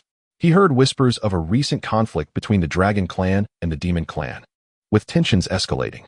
The Central Plains were also tumultuous, as it was said that someone from the Celestial Clan had comprehended the Celestial Heart Sutra, leading to widespread warfare, seemingly in pursuit of celestial detachment. Our own region was also unstable, with rumors of the Dragon Clan sending envoys, though their intentions remained unclear. They were unlikely to come seeking battle. Although formidable, the Dragon Clan faced a worthy adversary in the Demon Clan. Engaging Kunlun in conflict would not be prudent. As Jiang Lan listened to the discussions, he meandered toward other locations. The affairs of the Dragon Clan did not weigh heavily on his mind. Their scale was not his to dictate. If conflict were to arise, he could do little but strive to enhance his cultivation. Should he be dispatched to the front lines, he would at least possess some means of self-defense. However, the likelihood of such a scenario was slim. A mere golden core would hardly serve as a bulwark against the adult Dragon Clan, who were primarily at the human immortal level. Thus, he could continue his tranquil cultivation at the ninth peak. The Celestial Clan, on the other hand, warranted caution, as they had never been particularly fond of him. Yet, considering they were aware of the curse he had previously endured, they might not pay him much heed. At least for now, he had not sensed any scrutinizing gazes. However, shortly after departing, he felt that familiar gaze re-emerge. This time, Jiang Lan chose not to linger. He made a beeline for the outskirts of Kunlun. The sudden realization of his presence by the other party suggested they were unprepared. Their first encounter in 30 years should catch them off guard. With determined strides, Jiang Lan left Kunlun. Time had transformed the landscape. In just 3 decades, the paths had changed significantly. It was likely that others had clashed at the entrance. Jiang Lan was unaware of who they were. As time flowed, while the vast wilderness may not exhibit overt changes, certain places inevitably bore the marks of the years. The trees, the dense forests, and the thoroughfares bustling with people exemplified this truth. Kunlun, a gathering of prodigious talent, had its share of immortals. Conflicts would occasionally erupt, shattering the pathways. Over the years, the effort to repair roads and expand public squares was immeasurable. Jiang Lan had experienced it himself once, and thus understood deeply. The house was beyond mention. Fortunately, the main hall was different. Its unique materials prevented excessive wear. Upon leaving Kunlun, Jiang Lan felt the gaze that had followed him dissipate. Having emerged from Kunlun after several decades, to remain idle at such a moment would equate to missing the most opportune chance in decades. The other party should not have the patience to wait. Perhaps they harbored ulterior motives. Jiang Lan remained unhurried, proceeding at a normal pace. Upon reaching the old tavern, he encountered several paths, particularly as the trails outside were changing. He could only attempt to navigate. Yet, not long after, he sensed someone approaching on a flying sword. It was a foundational stage fairy, appearing somewhat disheveled, yet without any visible injuries. "Xiao Qin of the third peak, I have met my senior brother," she said. Landing gracefully before Jiang Lan, her tone laced with a playful charm, as if it delighted her to strike up a conversation with him. She adjusted her fairy skirt to appear less untidy. She indeed seemed to be a disciple of the third peak, donned in the new generation sect attire, which bore slight differences from his own. The young woman, with cascading hair, appeared quite youthful, likely not surpassing 30, her visage reminiscent of one in her teens or 20s. "Do you have a moment, senior brother? A few of us discovered a rather rare spirit beast nearby, but we are struggling to subdue it. We intended to seek help, but unexpectedly ran into you. Would you care to take a look?" Xiao Qin tilted her head, gazing at Jiang Lan with eager anticipation. Observing her urgency, Jiang Lan nodded. Very well, junior sister, lead the way. However, I must caution you that my cultivation is not particularly high, if I cannot be of assistance. You should seek other senior brothers swiftly. You are far too modest, senior brother. Your cultivation appears to be at the late golden core stage, while that spirit beast is likely only at the peak of the foundation establishment stage. Once you arrive, it shall be easily captured, Xiao Qin exclaimed, her face alight with excitement. She then led the way with an urgent yet exhilarated demeanor. Jiang Lan merely nodded slightly and followed her to the location of the spirit beast. The area was somewhat remote. Are you from the ninth peak, senior brother? Xiao Qin inquired during their journey. Indeed, Jiang Lan replied, offering no further elaboration. Was it you who defeated the celestial race over 30 years ago? Xiao Qin gazed at Jiang Lan with admiration. Had you joined the sect 30 years ago? Jiang Lan asked her. Not at all, Xiao Qin casually replied. I merely heard some senior brothers and sisters speak of it. They said that during a time of despair when all believed no one could defeat the celestial race, it was the senior brother from the ninth peak who appeared like a beacon of light, illuminating Kunlun. Hence, I have always held you in high esteem. By the way, she continued, I have heard that the celestial race is formidable. Aren't you concerned about their retaliation after offending them? Oh, indeed.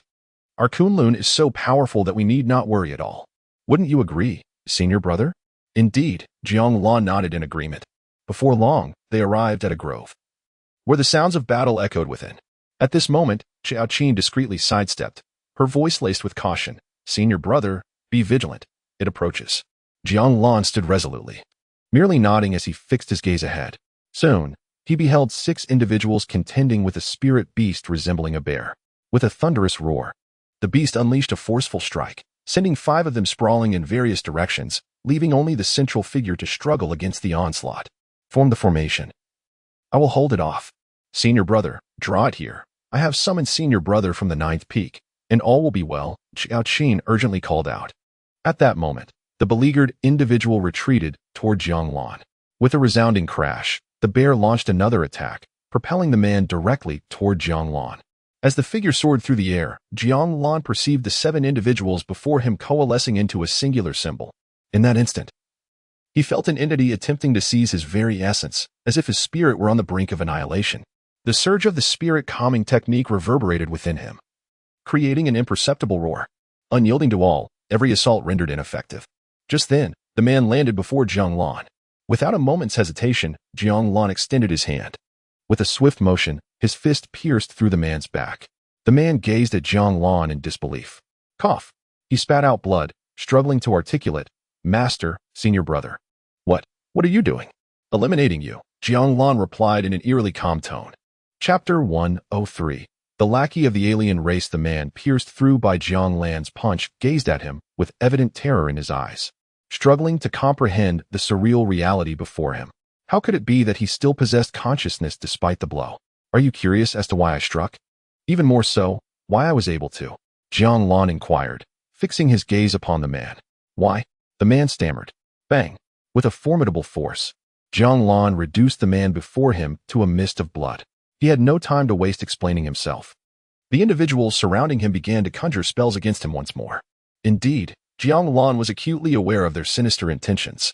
Yet, when that girl, Xiao Qin, had approached him, he was uncertain whether her intentions were coincidental or deliberate. Thus, he chose to follow her, hoping to uncover his adversaries. Upon his arrival, he noted that her demeanor had not raised any immediate suspicions. However, as they neared the forest, he realized it was a trap, a closed-off area where escape was nearly impossible.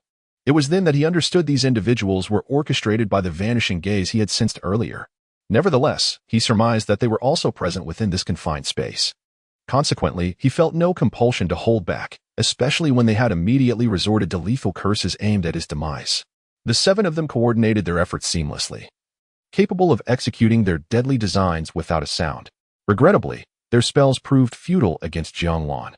To mitigate the effects of such sorcery, he had perused various texts and tested the god-subduing technique, discovering that ordinary spells were ineffective against him. Of course, he had additional preparations in place.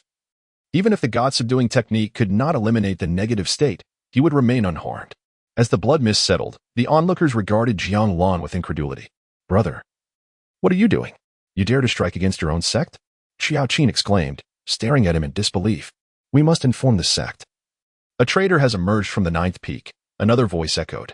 Slaughtering fellow disciples, a spy from another race. Despicable wretch, lackey of the alien race.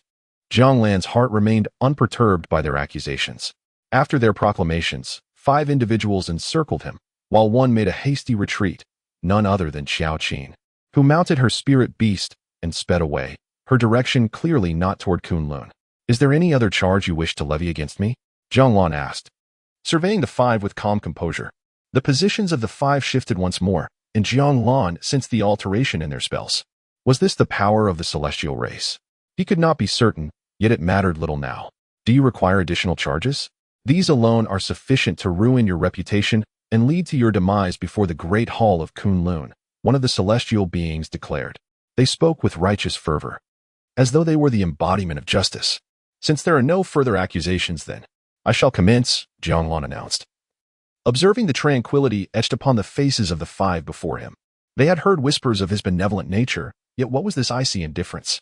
Were they too afraid to voice their anger? Nonsense! What madness is this? One celestial being retorted, fixating on Jiang Lan. Do you believe that your ramblings can absolve you of guilt? Certainly, it's time to silence them, Jiang Lan uttered, and in an instant, he materialized before the celestial maiden. Upon witnessing his sudden appearance, her pupils constricted, and she instinctively retreated. Yet, as she attempted to withdraw, her hand was seized. At that moment, she ceased to conceal her true strength, unleashing the full power of her golden core cultivation in a desperate bid to escape Jiang Lan's grasp. Crack!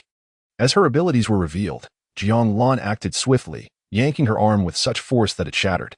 Subsequently, she found herself at the mercy of Jiang Lan's fist, which struck her squarely in the face with an overwhelming force that no golden core practitioner could withstand. No, please, spare me. The celestial maiden shrieked in terror. Yet, Jiang Lan's fist did not falter. Thud. With a single blow, a crimson mist erupted, dispersing like the wind. I am but a spy from another faction, she gasped. Jiang Lan then turned his gaze to the others. In that instant, they all erupted with their own cultivation prowess, each revealing their golden core strength. One among them had even brushed against the threshold of the soul formation stage. Attack! The one at full golden core isn't as formidable as he appears. Someone cried out. Their collective strength surged, threatening to crush the very trees around them. As their power overflowed, they commenced their assault on Jiang Lan. Observing them, he remained silent. And when he reappeared, he was already before one of them. Jiang Lan's hand clutched the individual's head. Golden core perfected? On the verge of soul formation? His voice dripped with indifference. This declaration stirred tumult within the mind of the perfected golden core practitioner. He gazed at Jiang Lan's hand, yearning to flee, only to discover that his body was immobile, stripped of any chance of escape or retaliation. No, it's not a golden core? Not even a typical soul formation? He stammered. Boom. Before he could finish his words, Jiang Lan's grip crushed him, sending another blood mist spiraling into the air. The remaining 3, witnessing Jiang Lan dispatch the golden core like an insect, finally comprehended that he was far beyond their realm. Without a moment's hesitation, they turned to flee. Jiang Lan stepped forward, his figure appearing beside each of them in rapid succession. With each appearance, blood mist erupted. In mere breaths, he reached the last of them. Senior. It's a misunderstanding. The final man exclaimed, terror etched upon his face. We are not from Kunlun. The woman who just left is. We were merely following orders. It has nothing to do with us. Please, spare us. Jiang Lan nodded, then approached the man. You may depart slowly. She will soon join you, he remarked. Bang. Another blood mist erupted. Having dealt with the last of them, Jiang Lan moved deeper into the surroundings. Whether these individuals were from Kunlun mattered little to him.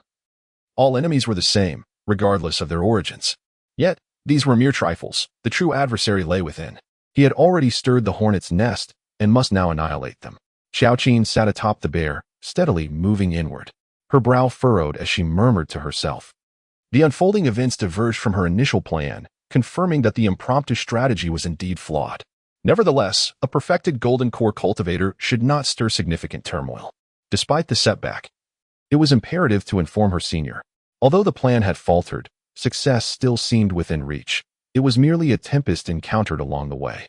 Having already fallen into their trap, neither could rescue the other. How many seniors are present inside? A sudden voice emerged beside Xiao Qin, calm yet indifferent.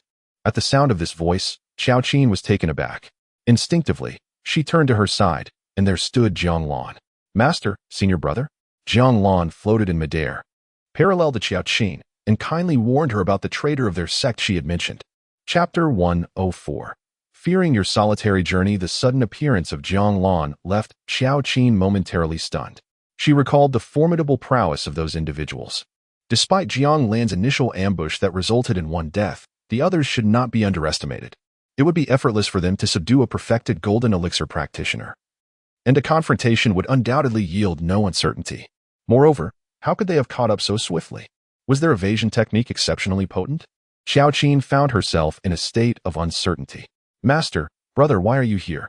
Qiao Qin's heart raced with trepidation. She secretly exerted her strength, urging the bear beneath her to hasten its pace. Yet, despite the increased speed, Jiang Lan's figure remained level with hers. They requested me to convey a message to junior sister. Jiang Lan spoke softly, gazing at Qiao Qin. What message? Qiao Qin began to gather her energy, feeling that her escape would not be without peril. They expressed concern about the long journey ahead, fearing you might feel lonely traversing the road alone. So they decided to wait for you along the way. Jiang Lan's voice resonated. Upon hearing these words, Qiao Qin's pupils constricted, and her instinct was to flee. However, just as she attempted to move, a hand reached out toward her. No, you cannot kill me. You may have slain them, but if you kill me, the elders will not spare you. Besides, as a golden elixir practitioner, you cannot vanquish me. It would be wiser for you to escape now. As the last words fell, Jiang Lan's hand clasped around Qiao Qin's arm. In that instant, a flash of light surged forth, yet it failed to obstruct Jiang Lan's grip. Not only did the light shatter under Jiang Lan's grasp, but it also obliterated her arm in the process. Bang! Her arm was crushed. An unparalleled agony coursed through Qiao Qin's body as she cried out, collapsing onto the ground. Terrified, she gazed up at Jiang Lan. Why, you are not a golden elixir practitioner. She was equipped with defenses that should have been capable of withstanding a golden elixir strike.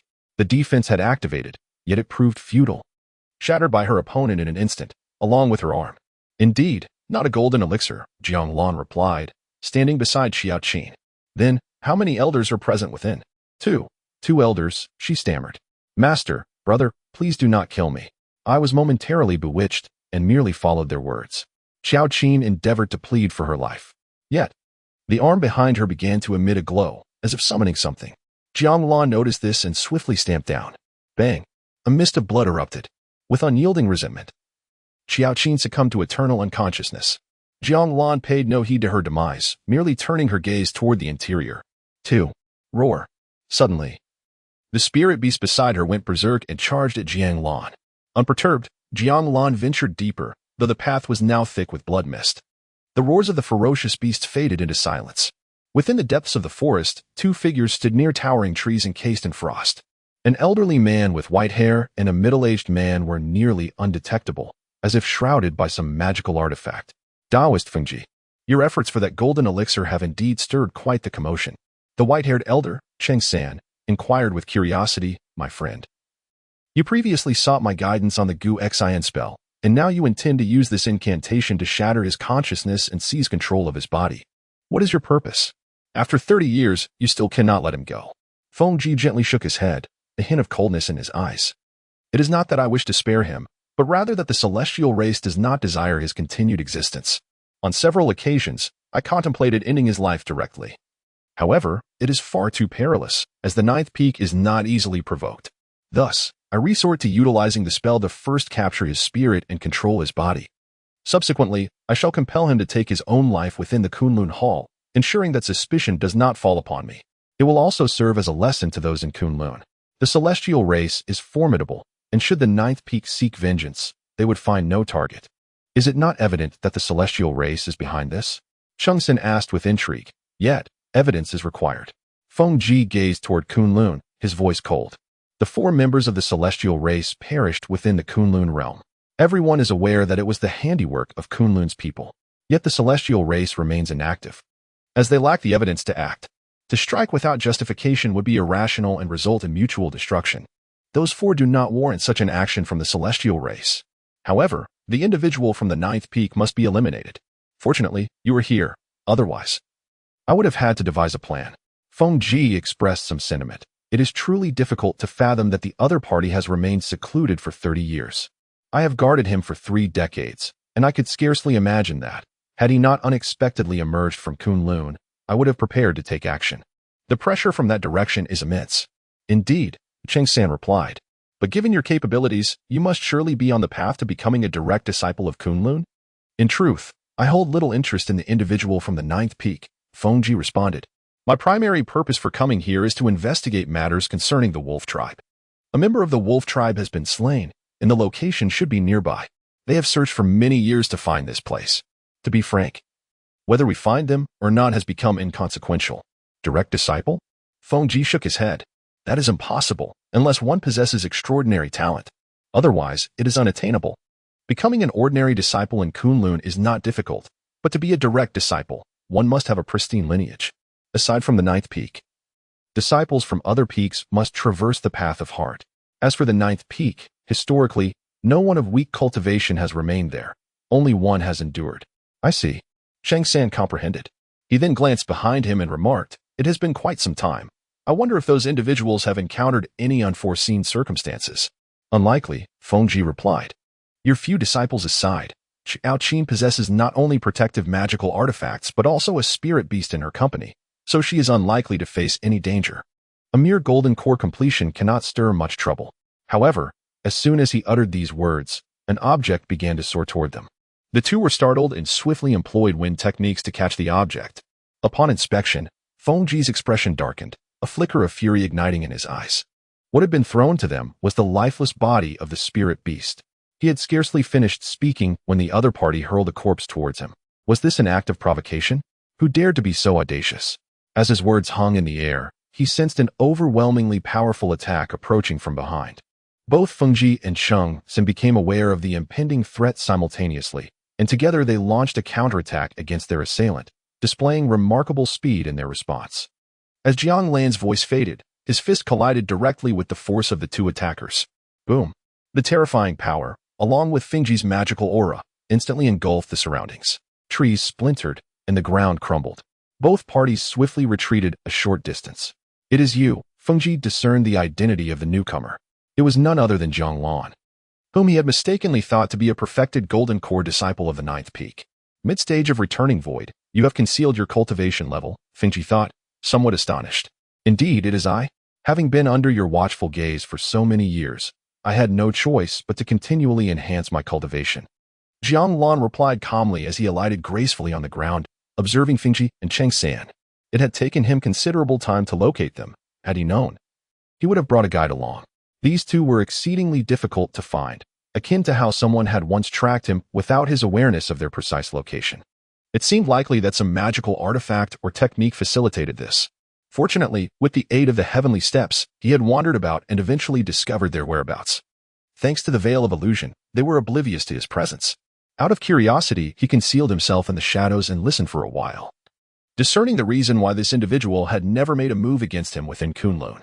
Nevertheless, the cultivation levels of these two still took him by surprise, one in the mid-stage of returning void and the other in the early stage. The one in mid-stage was the younger of the two, the very one intent on his demise. When he mentioned spirit beasts, Jiang Lan knew it was time to strike. Alas, both adversaries reacted with remarkable swiftness, and not a single punch managed to inflict serious injury upon them. Those in returning void were certainly no easy foes to confront. Chapter 105. You know nothing of power. Fengji gazed at the suddenly appearing Jiang Lan, his brow furrowed in concern. The opponent's recent strike had sent a chill through him. Had he not retreated swiftly, he would not have maintained such composure. The primary issue lay in the opponent's astonishing strength.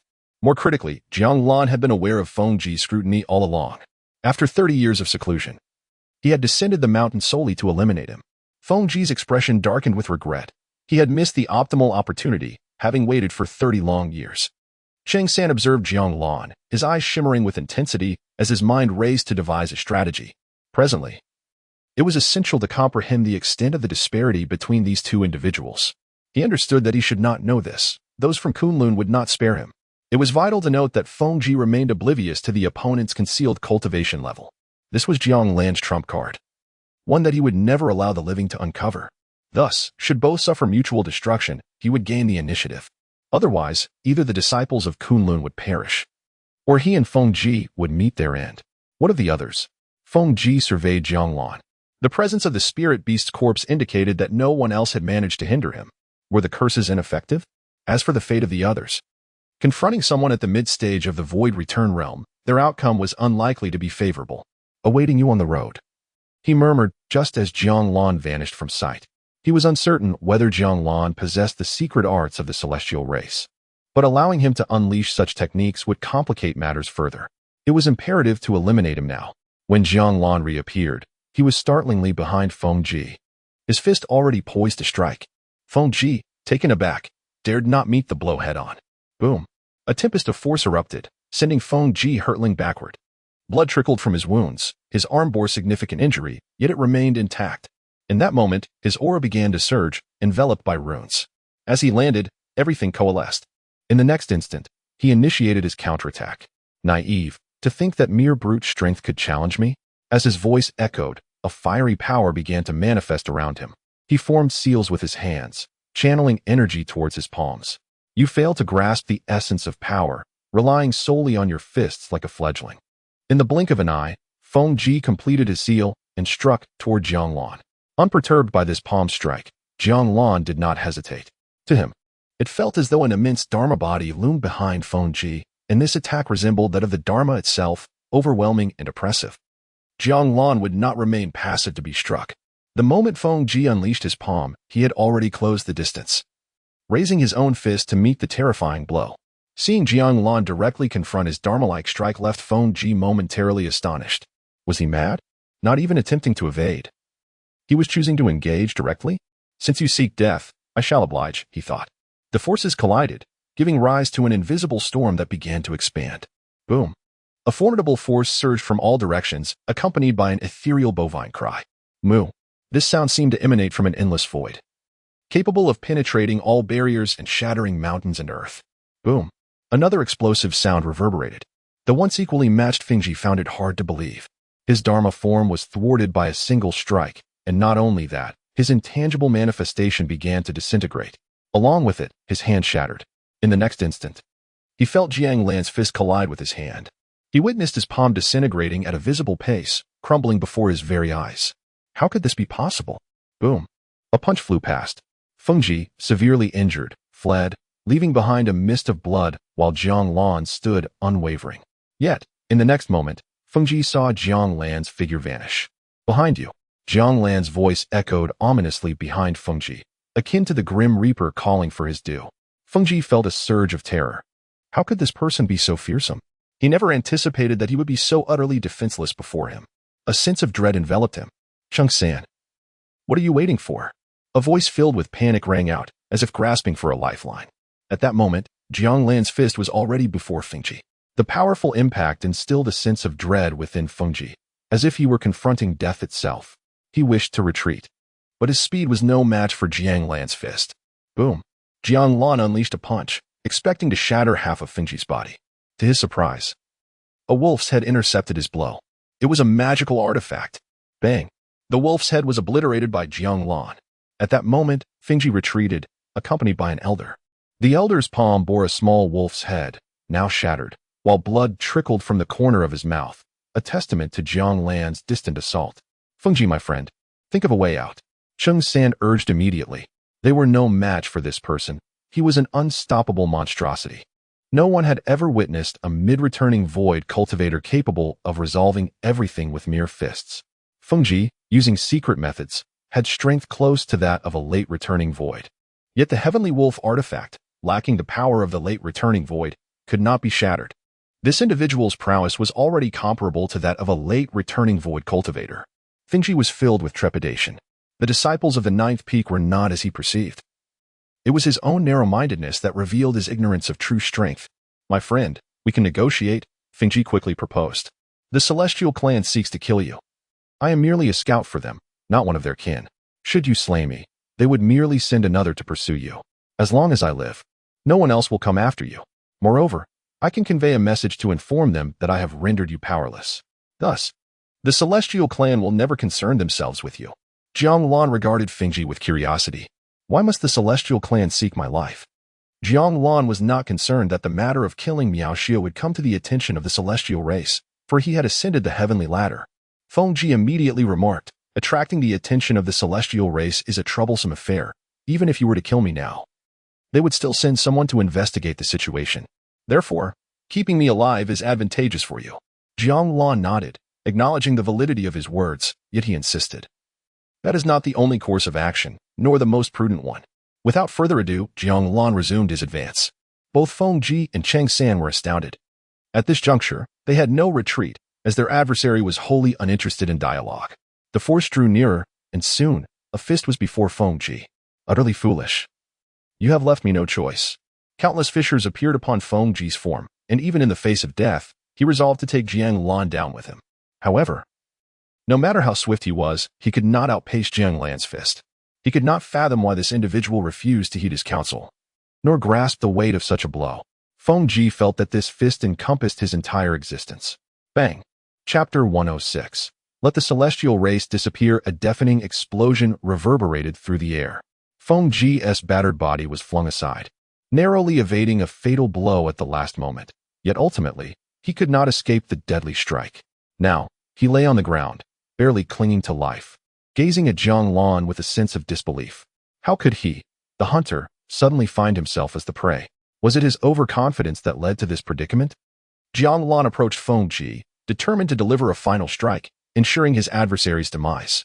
After all, failing to do so would leave him facing the impending crisis. The elder by the side had already fled, moving with remarkable speed. Jiang Lan, however, did not allow the escape to go unchallenged. He summoned the binding celestial rope, imitation. In mere moments, he felt the unmistakable sensation of his opponent being ensnared. Are you not concerned? Feng Ji inquired, his heart heavy with resentment. If the celestial race truly could not tolerate his existence, then cooperating with Jiang Lan seemed the wisest course of action. Jiang Lan replied calmly, what will you do then?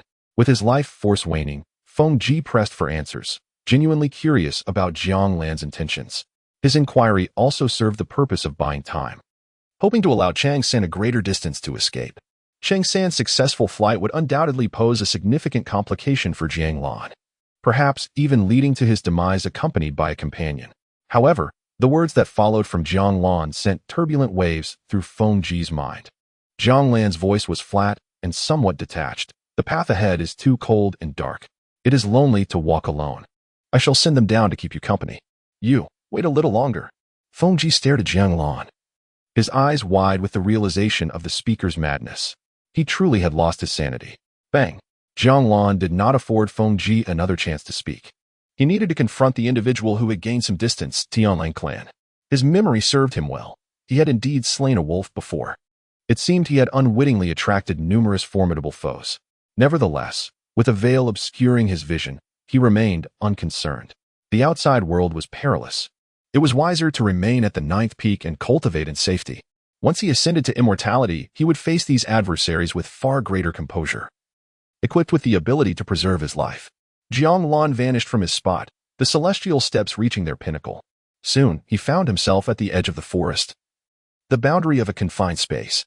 There was an opening, a breach created by Chang San for his own escape. Once he passed through this threshold, his safety would be considerably enhanced. Unfortunately, as he was about to depart, he found himself ensnared by the binding celestial rope. He lost his balance and fell to the ground. Even though the imitation rope was not genuine, it posed a significant threat to one who was not an immortal. Jiang Lan observed the man silently, and Cheng Sen did not plead for mercy. I only wish to ask one question. Cheng Sen spoke, fully aware of his inevitable demise. No matter what he said, he would not be spared. This is his understanding after so many years of life. For if he were in the other's position, he would certainly not leave anyone alive. What is the issue? Jiang Lan remarked while standing beside Cheng San. Step a little closer. I fear there may be ears on the other side of the wall, Cheng San said to Jiang Lan. Jiang Lan crouched down, still some distance apart. Cheng San intended to have Jiang Lan inch closer, just a bit more. However, to his astonishment, Jiang Lan's hand had already grasped his mouth. Since you worry about ears on the wall, let us speak no further. Jiang Lan's voice was somewhat hushed, devoid of any emotional undertones. Cheng San struggled a little, wishing to utter a word. Just a bit closer, and he might have a chance to survive. Unwilling to accept his fate. Bang! In a moment of despair, Cheng San was crushed by Jiang Lan. Once the blood mist ascended, Jiang Lan rose to leave, exiting through the breach. After his departure, the forest sealed itself once more. Jiang Lan paid no mind. The veil of concealment remained passively in place. Even if the events here were discovered, no one would attribute them to him. It was beyond calculation. Additionally, there lay a considerable distance to Kunlun. After all, he was near the ice cicada woods, and returning would require time. The ninth peak remained the safest haven. Nevertheless, the technique to diminish his presence could also be employed. Even if the celestial race managed to infiltrate spies again, they might not find him. The celestial race cannot accommodate me. It seems prudent to prepare in advance. In the future, he would undoubtedly have to venture out to face tribulations. Yet, he wondered how long he could remain hidden before becoming invincible in the great wilderness. Invincibility felt far too distant at present. His immediate goal was ascension to immortality.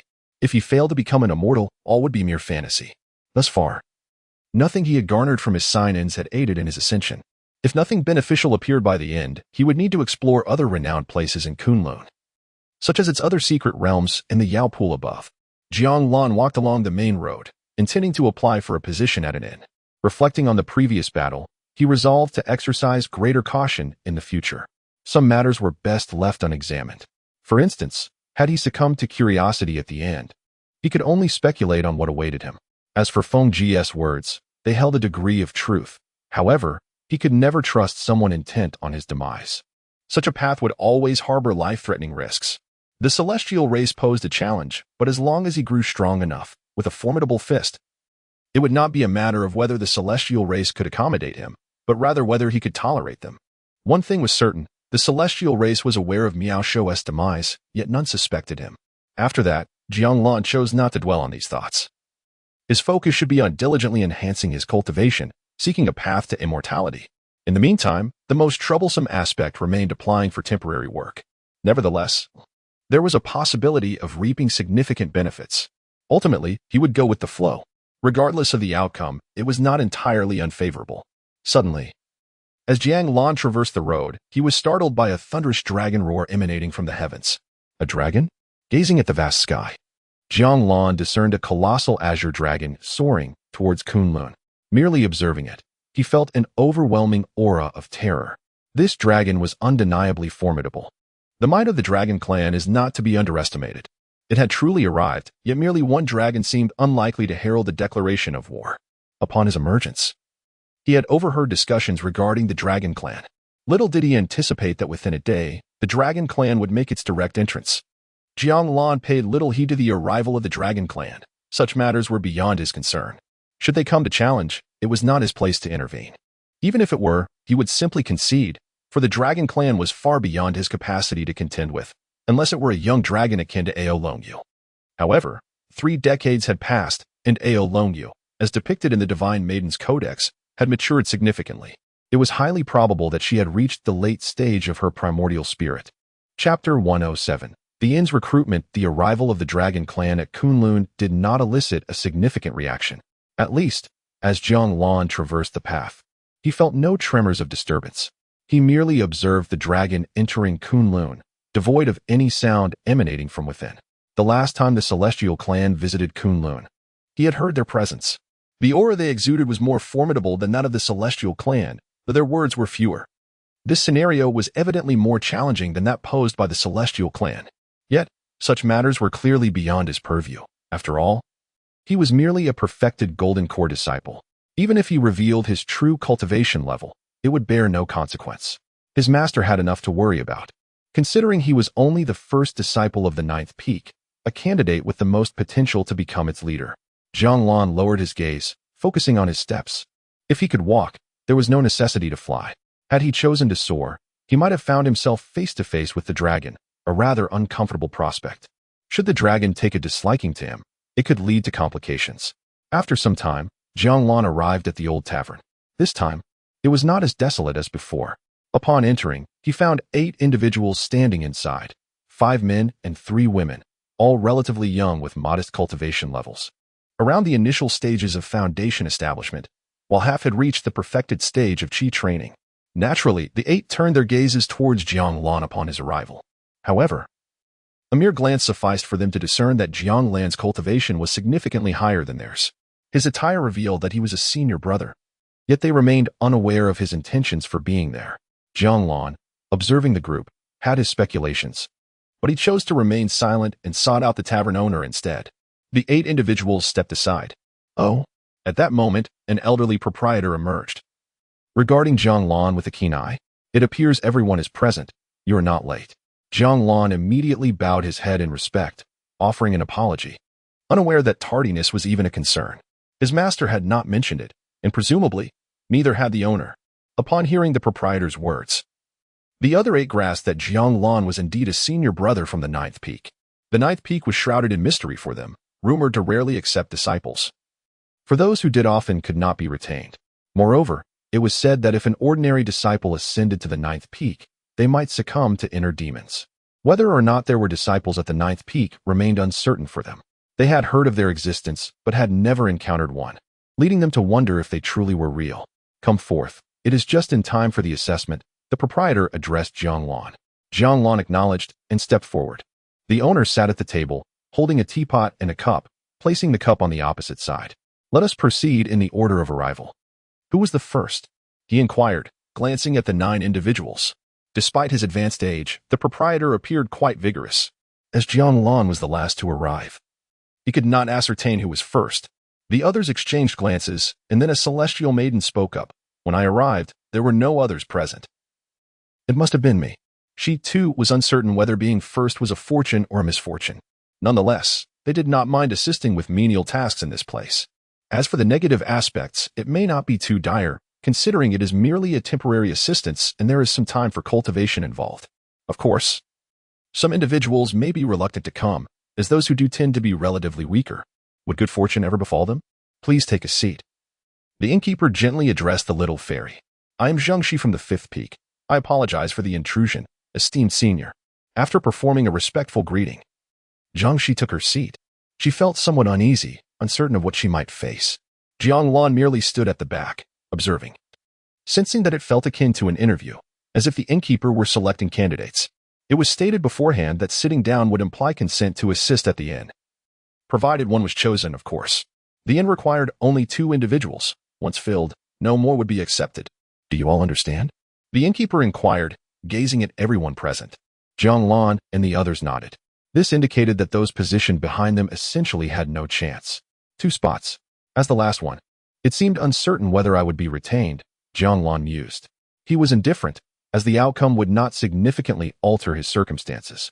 Now that we understand, let us discuss the qualifications, the innkeeper said, moving the teapot and pouring half a cup of tea into the front cup. Everyone listened intently. Yet their eyes were fixated on the tea, curious if this would hold significance. They then observed the innkeeper push the teacup towards the fairy Jiangxi. To drink this cup of tea qualifies you, the innkeeper softly remarked, watching her closely. Upon hearing this criterion, everyone was momentarily taken aback. What was this? A choice? Did the first 2 not have the option to work at the inn if they so desired? If unwilling, they would naturally be eliminated. Jiang Lan regarded the tea on the table with curiosity, unable to discern any issues with it. Was it merely a simple choice? That seemed unlikely. Otherwise, 2 random selections would suffice. There must be something more to it, Jiang Lan speculated. Standing at the back to observe what would transpire when 5th Peak's junior sister drank the tea. At that moment, Jiangxi gazed at the teacup before her, equally bewildered. However, having come this far, even if it were only a common choice, she would opt to remain. I shall not be courteous, Jiangxi humbly declared. After witnessing the innkeeper nod, she extended her hand to grasp the teacup. Everyone watched, as if anticipating something to occur. As Jiangxi lifted the cup, she suddenly halted midway, igniting a wave of curiosity among the onlookers. Jiang Lan furrowed his brow, sensing that drinking the tea was not as simple as it seemed. He perceived a shift in her mental state, as if she were encountering some unseen challenge. With a clatter, the teacup slipped from Jiangxi's grasp. She then clutched her chest, struggling to breathe, her eyes reflecting a hint of terror. This unexpected turn of events startled everyone. They had no inkling of what had transpired. It merely seemed that Jiangxi had lost her grip, causing the teacup to fall. Soon after, she began to feel unwell. Jiang Lan sensed something amiss but could not ascertain exactly what she was confronting. Was it related to her temperament? If this is indeed the case, then such a trial should hold little significance for him. It is rather commonplace. However, the proprietor seems to excel in this regard, as his attention has been drawn to the inn several times, utterly irresistible. It appears he has faltered. The proprietor remarked to Zhang Shi. I apologize for the interruption. Esteemed senior, Zhang Shi quietly responded as she rose, seemingly still in a state of disorientation. Although she had been eliminated, she chose not to depart, wishing to observe whether others might succeed. Next contestant. At this juncture, a man took his seat. He felt somewhat anxious yet was eager to discover what was truly distinctive about this tea. In the Kunlun Great Hall, 7 individuals were gathered, their expressions far from cheerful. These 7 represented nearly the entirety of Kunlun, each one a peak master, governing their respective realms. In the absence of the sect leader, even the elders could not sway their decisions. Such dominance is truly formidable. One among them spoke first, his tone somewhat somber. Chapter 108. Finding a marriage for Jiang Lan. It is entirely normal for the Dragon Clan to be aware of Ao Longyu's ascension to the status of a divine maiden, a role of immense significance to Kunlun. Initially, their hesitance stemmed from our unfamiliarity with such advantages, which indeed posed a considerable shock to Kunlun. The master of the second peak, Lu Jing, spoke up. He appeared as a remarkably youthful man, clad in elegant white attire, strikingly handsome. Yet, it was well known among them that he ranked among the eldest of their group. She furrowed her brow. The demands of the Dragon Clan, under ordinary circumstances, would not be deemed excessive. However, the current situation was anything but normal. While it might seem that way, the Dragon Clan was not yet poised to act on their demands. Feng Yixiao, the master of the first peak, regarded the others and stated, "We cannot hand over the divine maiden. The Dragon Clan must also provide an explanation." An explanation? What do you believe they desire? Inquired Jiao Zhongtian from the 8th peak. They did not send members of the Dragon Clan to Kunlun merely for study. To take away the divine maiden of Kunlun. What use would it be to send their members? They have no intention of engaging in conflict with us. Thus, the matter is, in essence, quite simple, replied Miao Yu. The fairy of the 5th peak. Fairy Miao Yu, the master of the 5th peak, had her features veiled by a delicate fabric, with her long hair cascading down to her waist, presenting the image of a youthful maiden, pure and serene. The 3rd peak was comprised entirely of fairies. As Fairy Qing held a preference for not accepting male disciples. The 5th peak, in contrast, maintained a remarkably balanced gender ratio. This starkly contrasted with the 9th peak, which consisted solely of male disciples. Therefore, a strategy was required to address the Dragon Clan's unreasonable demands. The Divine Maiden is a member of the Dragon Clan, and we are indeed constrained by our humanity, which complicates matters, Jiao Zhongtian remarked. Though Ao Longyu is a disciple of Kunlun, her identity as a member of the Dragon Clan is significant. She is the only divine maiden we have seen in many years, Fairy Shuqing interjected, regardless of her status. Kunlun possesses this singular divine maiden. No one can refute this truth. The identity of the divine maiden may be momentarily inconsequential. What truly matters is how to respond to the Dragon Clan, Lu Jing of the 2nd peak asserted. The Dragon Clan can be appeased with what they desire. But therein lies a troubling aspect. Feng Yixiao addressed the assembly. We cannot ascertain whether the Dragon Clan will continually leverage this situation to instigate trouble. Therefore, the pressing issue at hand is how to firmly bind the Divine Maiden to Kunlun, leaving the Dragon Clan without recourse. Kunlun can afford to make some concessions, after all. The Divine Maiden is indeed a member of the Dragon Clan. We stand to gain the most from this situation. However, how can we secure the Dragon Clan princess to Kunlun? This remains a formidable challenge, if not an impossibility, Lu Jing remarked. Indeed, it is quite difficult. Yet the relationship between the Dragon Clan and us is not so adversarial. They do not wish to sever ties with us either. The Demon Clan has made several attempts to incite discord between us and the Dragon Clan. Ao Longyu has faced considerable danger, yet the Dragon Clan has remained silent. Their bottom line is not as rigid as we might presume. Therefore, with the right approach, it may still be feasible, Fairy Miao Yu stated. However, I do not support any actions that would directly harm Longyu, she concluded. Previously, there were conflicts among disciples, and we never intervened. However, your direct involvement in causing harm is truly excessive. The status of the Divine Maiden is directly tied to the Yao Pool, a fact you are undoubtedly aware of, remarked Fairy Shuqing. The harm isn't insurmountable, replied Feng Yixiao, addressing everyone. Have you ever contemplated a rather simple solution? Should it succeed, we could bind Ao Longyu to Kunlun eternally. Or rather, if we succeed, we shall no longer be constrained by the Dragon Clan. All eyes turned to Feng Yixiao, who had left them perplexed regarding the method he proposed. A gentle approach?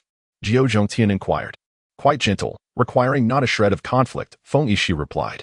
What could it be? Fairy Zhuqing asked. Such a gentle method seems implausible. Have you considered a marriage alliance? Feng Yixi spoke with calmness. After marriage, regardless of which family the divine maiden belongs to, she shall be considered a married woman, beyond the dragon clan's scrutiny. A marriage alliance? Fairy Zhuqing expressed surprise. With whom would we form such a union? Clap. Fairy Zhuqing clapped her hands, exclaiming, How ridiculous! You of such age are indeed contemplating the affairs of children. It appears that my junior sister does not oppose it, remarked Lu Jing from the second peak. Fairy Zhuqing. It is indeed a sound idea. This way, Kunlun would have a reason to participate, rather than remain passive. Fairy Miaoyue from the fifth peak concurred with this proposal. Senior sister, Fairy Zhuqing called out to Fairy Miaoyue. Such a notion is utterly absurd. Do not fret, junior sister. Even if you oppose, the dragon clan would never agree. Those old bones of theirs have no chance of success. We need to consider other candidates, gently reassured Fairy Miaoyue. The others remained silent, tacitly agreeing with Miaoyue's words. Indeed, they lacked the face to engage in such affairs, particularly since Ao Longyu is truly too young. So, who should we consider as candidates? Jiao Zhongtian queried, directing his question at Miaoyue. Although Feng Yixu proposed this plan, it does not guarantee suitable choices. The most appropriate candidates would not be the peak masters, but rather the already determined heirs of each peak. The future peak masters marrying the Dragon Clan princess would be a proposition the Dragon Clan could hardly refuse. Fairy Miaoyue glanced at the others, her eyes glinting with a hint of menace. Should they dare to refuse, we shall resort to force. It seems that gaining the Dragon Clan's consent would require a significant cost, Jiao Zhongtian remarked. A single payment is preferable to repeated negotiations, Feng Yixi stated. It is indeed feasible. However, what about the candidates? Each peak cannot possibly have a precise choice at this moment, Lu Jing from the second peak questioned. Indeed, regardless of the peak, there are numerous options available. Most importantly, they still have ample time to live. In truth, there are suitable candidates. Fairy Zhuqing recalled something and turned towards the corner. At that moment, everyone remembered and gazed towards the silent master of the ninth peak, Imo Zhengdong. Imo Zhengdong met their gazes with a sense of resignation. Jiang Lan is still too young. Moreover, as a member of the dragon lineage, the divine maiden must still be a child, correct? Imo Zhengdong inquired. Senior brother, all I need to know is whether there are plans for the sole disciple of the ninth peak to succeed it. Everything else can be negotiated. Miao Yu of the fifth peak remarked. Chapter 109. How to inform Jiang Lan of his new fiancée. Faced with inquiries, Imo Zhengdong sighed.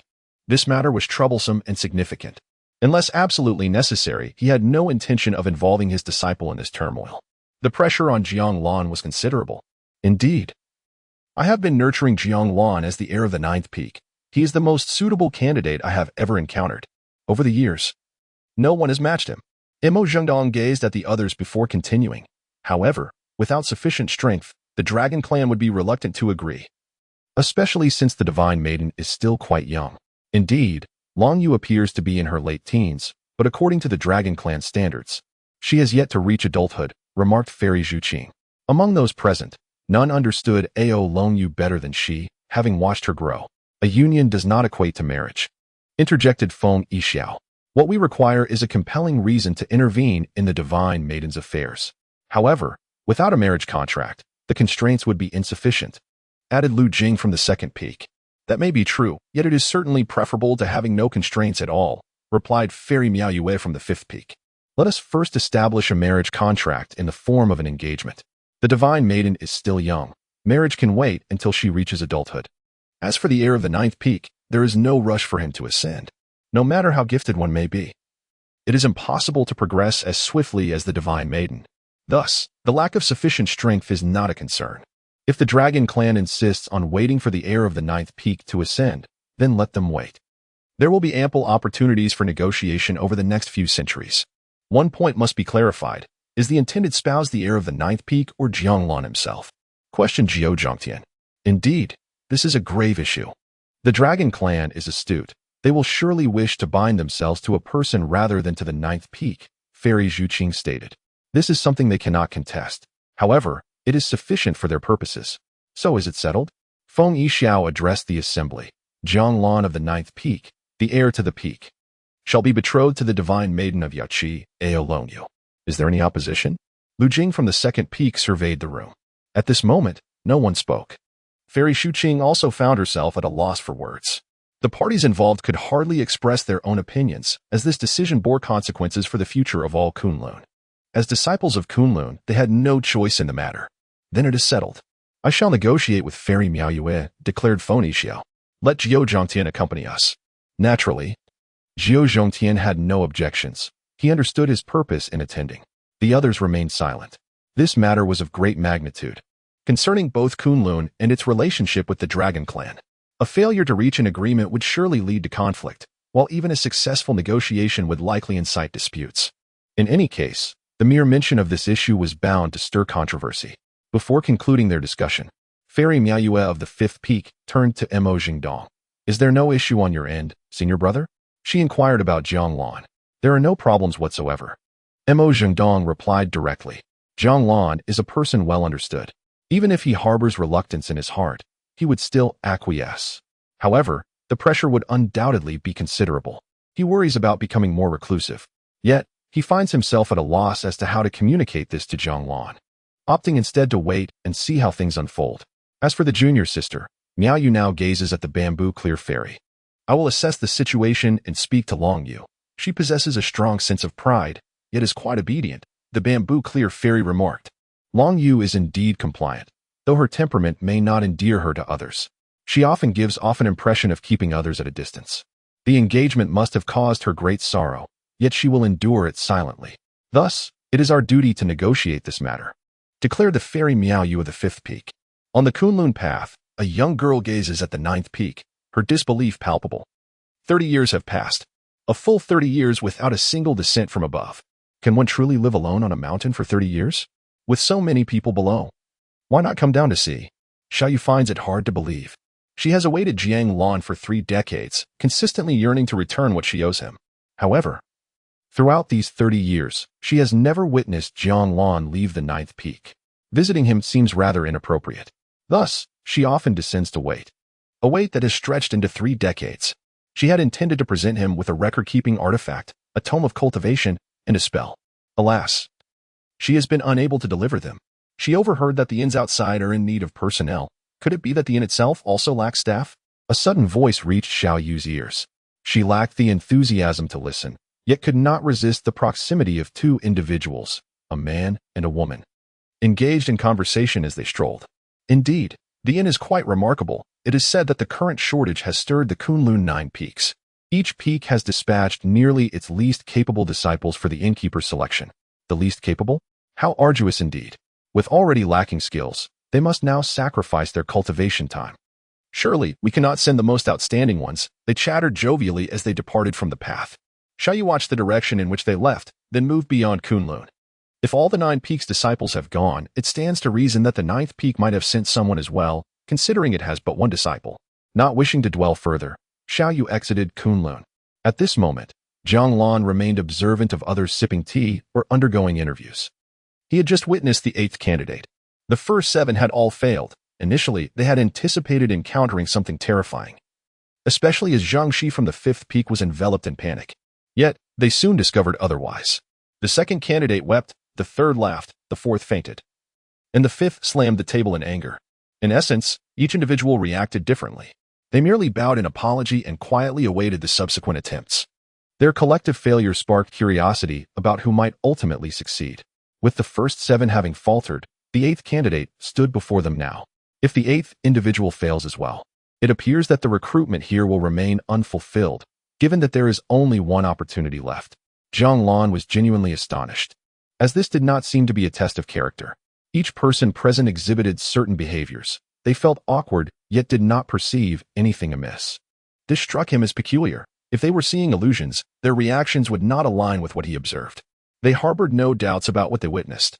For instance, the individual who was laughing simply felt embarrassed, yet the amusement did not entirely dissipate, indicating that he had indeed encountered something genuinely humorous. At that moment, a disciple who had previously picked up a teacup abruptly rose to his feet. Everyone was taken aback by this unexpected action. Then they beheld the 8th person slowly pouring out the tea and proclaiming, "This wine is a toast to the esteemed elder, Jiang Lan." A wave of astonishment swept through the crowd, This sudden act was nothing short of astonishing. Even the innkeeper himself was left speechless. Chapter 110. The Roar of the Dragon Clan. The innkeeper gazed at the individual before him, momentarily taken aback. This was truly unexpected. Had he already become one with the earth? All present were tense, their eyes fixed on the unfolding scene. They were uncertain whether the innkeeper would be angered. Yet the situation was undeniably amusing, though none dared to express their mirth. In the span of mere breaths, the man regained his composure, fully aware of his actions. At that moment, he felt somewhat at a loss. "Senior, I mean no offense," he hastily explained, fearing that he might lose his chance to clarify. "Next." The innkeeper's aged voice resonated, casting a sharp glance at the man, who promptly lowered his head and stepped aside. It seemed that the senior was not truly angered, which was a relief. Jiang Lan approached the table and seated himself. All eyes turned to him, eager to discern whether the brother from the ninth peak would succeed. With such high cultivation, success seemed likely. Yet, it appeared that cultivation was not necessarily the key factor, leaving them perplexed. Once seated, the cup returned to its original state, the tea within having vanished. With a splash, the cup was filled once more with tea. "Drink," the innkeeper urged Jiang Lan, curious to see if he could manage it. He sensed Jiang Lan's exceptional qualities. They were truly remarkable. Had he been his disciple, he would sleep soundly each night. Mo Jingdong was indeed fortunate. Jiang Lan acknowledged with a nod and turned his attention to the teacup. He did not indulge in excessive contemplation, nor did he seek any deeper awareness. He simply reached for the cup, an action common to all. Those days of seclusion were reminiscent of life on the ninth peak, where moments of joy or fear were particularly pronounced, especially when faced with peril. Regardless of how evident the dangers were, he observed them with calm. Scenes of Shikufengji, Battle of Miaoxiu, and the Yaoqi ceremony unfolded before him. To his surprise, during the Yaoqi ceremony, Ao Longyu appeared vividly, like a radiant beam of light, striving to influence him. Perhaps it was her beauty that captivated him, or maybe it was simply that among those he knew, she was the most striking. He had encountered 3 senior sisters on more than 2 occasions, and Ao Longyu was indeed the most beautiful, a sentiment not without merit. As Jiang Lan continued to witness events from decades past, even a century ago, the images were pale, either in seclusion or managing the affairs of the ninth peak, occasionally resolving some troubles. The scenes regressed to the 10th year of his initiation, when his master commanded him to kneel, accepting him as a direct disciple. At that moment, a wave of joy surged within Jiang Lan, not merely at becoming a direct disciple, but from an inexplicable sensation, as if his master were asking him to procure wine and kneel in reverence. That feeling was not at all unwelcome, and now it had intensified, yet he remained tranquil. At that moment, the innkeeper observed Jiang Lan, noting that the teacup in his hands had not changed in the slightest. Thus, this moment of joy brought him not the slightest impact, even transcending into his previous life. As time flowed, he seemed to hear the echoes of familiar voices. "Jiang Lan. Tomorrow school begins." It felt as though he were on the brink of attending classes once more, after a long respite. The commencement of the academic year was indeed a matter of anticipation. Soon, that familiar voice resonated again. "Have you completed your summer assignments?" At that instant, Jiang Lan's hand trembled slightly, nearly spilling the half-filled cup of tea. The hearts of those around him quivered in unison, fearing that Jiang Lan might falter. The innkeeper, observing Jiang Lan, was somewhat taken aback by his slight tremor. However, those of remarkable composure generally exhibit some immunity to tear-related perturbations. Yet, if one's success is swayed, then the cultivation of one's character bears little significance. What could have transpired to provoke such a tremor in his hand? The innkeeper found himself curious. He envisioned the last match he had lost, the coveted delicacy snatched away by someone ahead, the pivotal examination that had not gone well, and the farewells left unspoken during graduation. He also recalled the childhood drawing of a clock on his hand, which had never moved but had taken away their finest moments.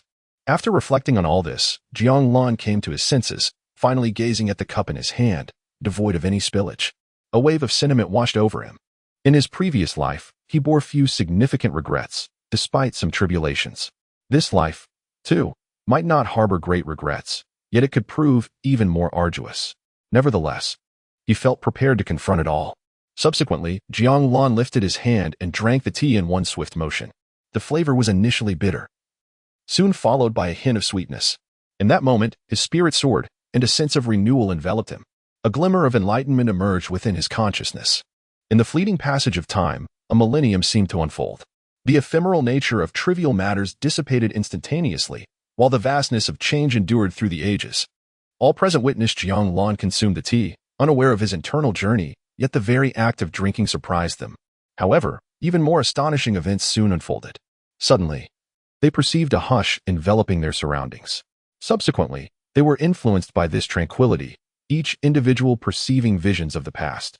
A profound understanding blossomed from within, leading to an epiphany in that very spot.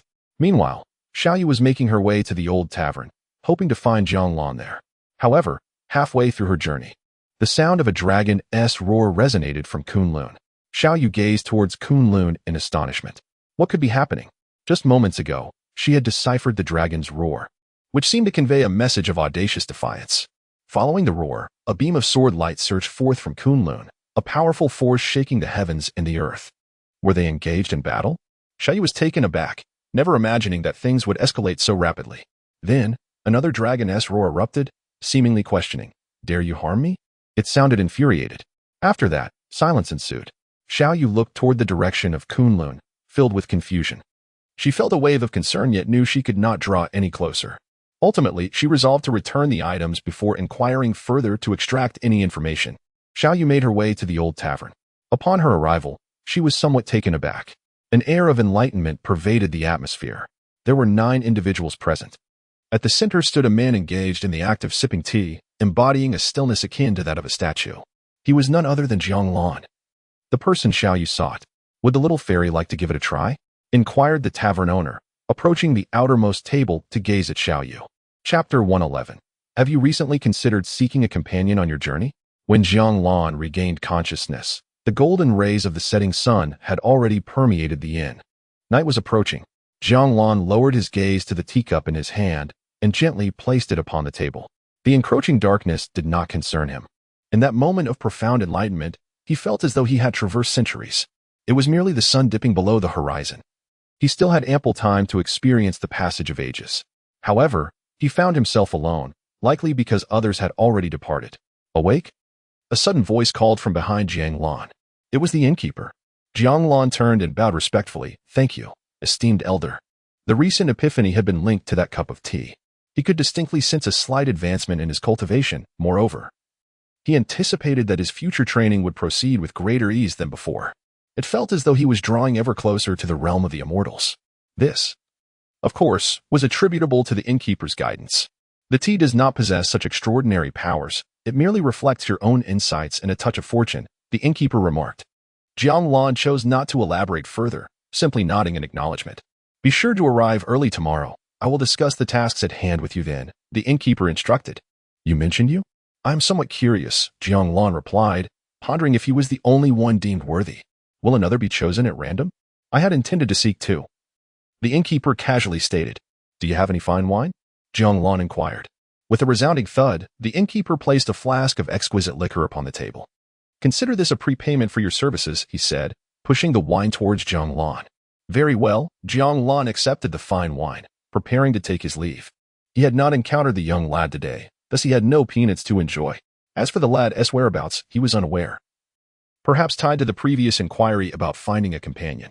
Jiang Lan departed the old wine inn. The innkeeper observed his exit, feeling a mix of nostalgia and amusement. That young man will be left in the dust. I wonder how he will react when he learns the truth. Though the elder had such thoughts, a hint of mirth lingered in his eyes, as if he had partaken in the most intriguing experience of his many years. Having spent so many years away from the mountain, he had not shown due respect to his master. It was a rare opportunity to venture out. Bringing back a small token would not be amiss. Yet, he remained uncertain if his master had encountered any troubles in the past. If so, perhaps he could help ease his master's concerns. Soon, Jiang Lan arrived at the summit of the 9th peak. Master, he called, presenting the wine to his master, who stood at the edge of the mountain. Have you been selected? Imo Zhengdong inquired, accepting the wine. He had always held confidence in his disciple. I have been chosen. Jiang Lan replied. The insights he gained today were substantial. The entirety of the 9th peak, save for the nether cave, offered no further places for him to sign in. There is something important I need to discuss with you, Imo Zhengdong said, preventing Jiang Lan from departing. Is there a matter of concern? Jiang Lan discerned a seriousness in his master's demeanor. This is no trivial issue. It pertains to the dragon clan, was the first thought that flickered through Jiang Lan's mind. Whenever the Dragon Clan was involved, his master had something significant to convey. The two are undoubtedly interconnected. Soon, his conjecture was validated. Today, the Dragon Clan arrived, triggering a series of events. The Dragon Clan occupies a vast majority of the territories above the Great Wilderness. Their might is unfathomable. Adult dragons possess strength akin to that of celestial beings, which speaks volumes about their terrifying nature. Of course, there are certain ties between Kunlun and the Dragon Clan. Thus, many matters undergo a deliberative process. Mo Zhengdong elucidated the probable explanation to Jiang Lan. Other connections? Jiang Lan pondered. Did this imply an oral alliance or some form of consensus? He then recalled Ao Longyu. It was indeed peculiar that senior sister Ao, a member of the Dragon Clan, resided in Kunlun. Even more unusual was the fact that she had become the divine maiden of Yaotai. The crux of the issue might lie here. Kunlun had never had a divine maiden. Perhaps it is a matter of lineage, prompting disciples from other races to attempt entry into Yaotai. Whether or not one is aware of their choice, it is clear how to select, even if some aspects remain uncontrollable.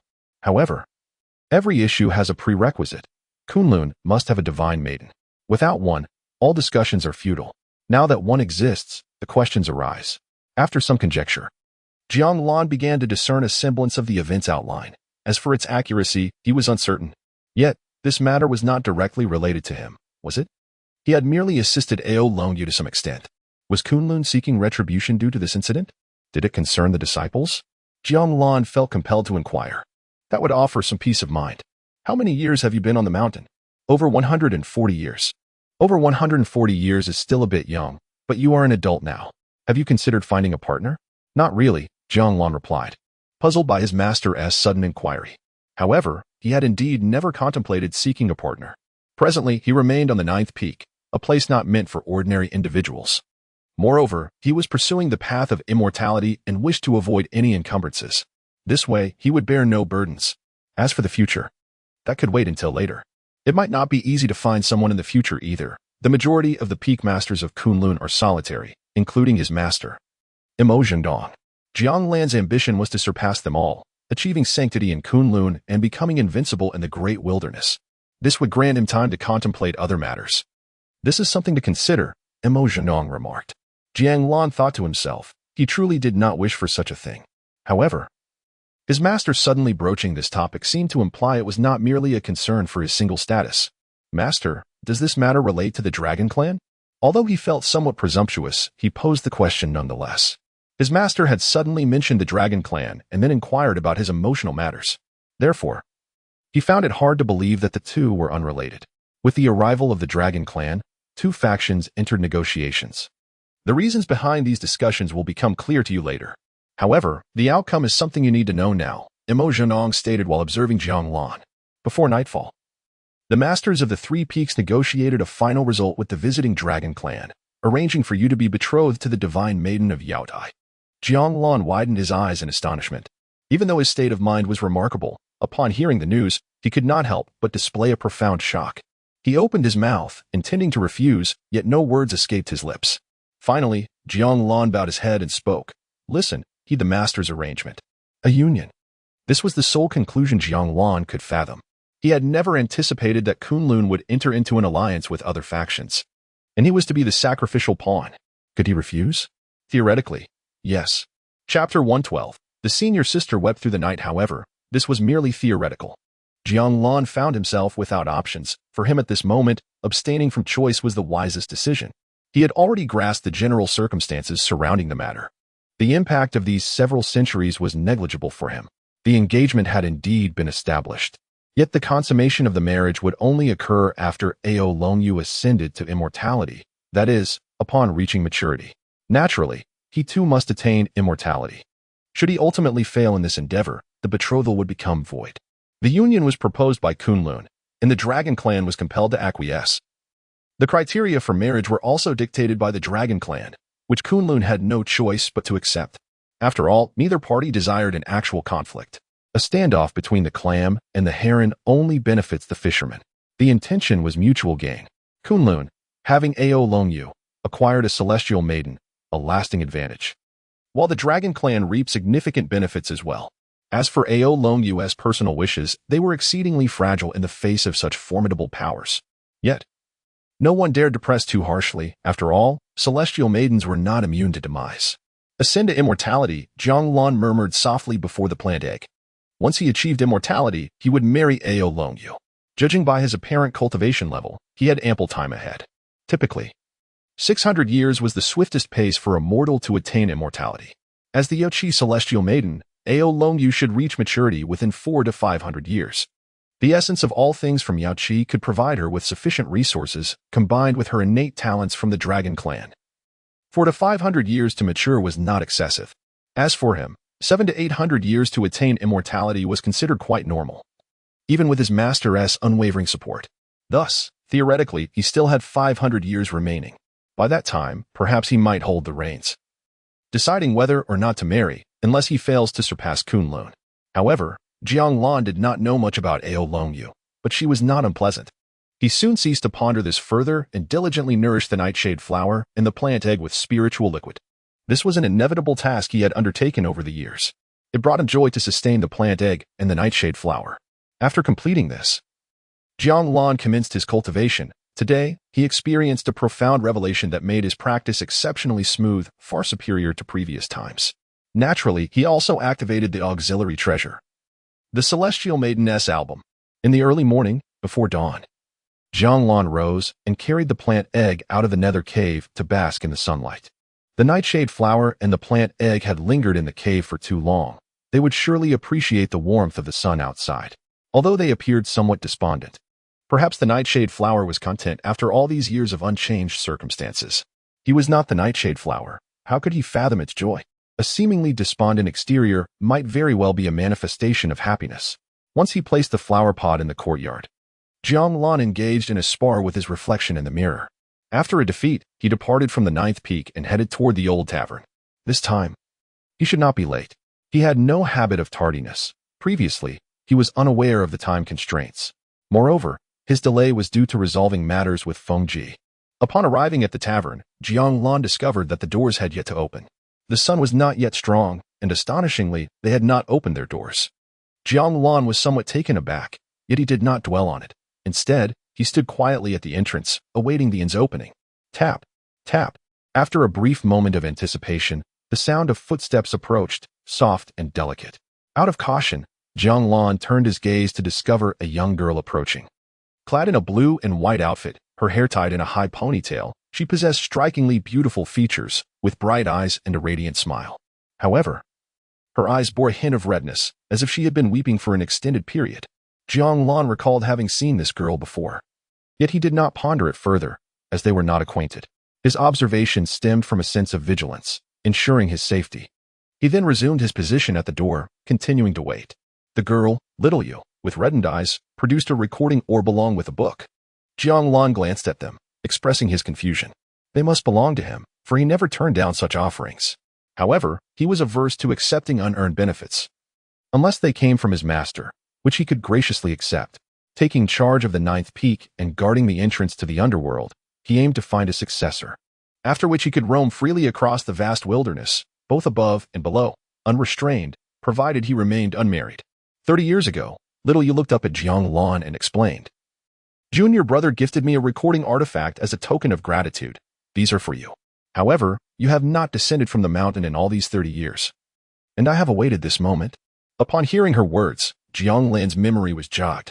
At that time, he had been preoccupied with matters concerning Feng Ji, thus neglecting to pay attention. Yet, this senior sister seemed rather stubborn. "Thank you, senior sister," Jiang Lan said, extending his hand to receive the orb and the book. A brief examination revealed that the orb was an empty recording artifact while the book contained the technique known as Thousand Thunder Method, which included a spell called Thunder from the Heavens. The technique was inscribed in standard script. While the spell was composed in 2 languages, one in ordinary script and the other in dragon language. He had signed for this spell previously, and it appeared he could now utilize it openly. However, he had not discovered it within Kunlun. With so many texts and techniques at the ninth peak, it was impossible for him to have perused them all, especially since the ninth peak and Kunlun were not directly comparable.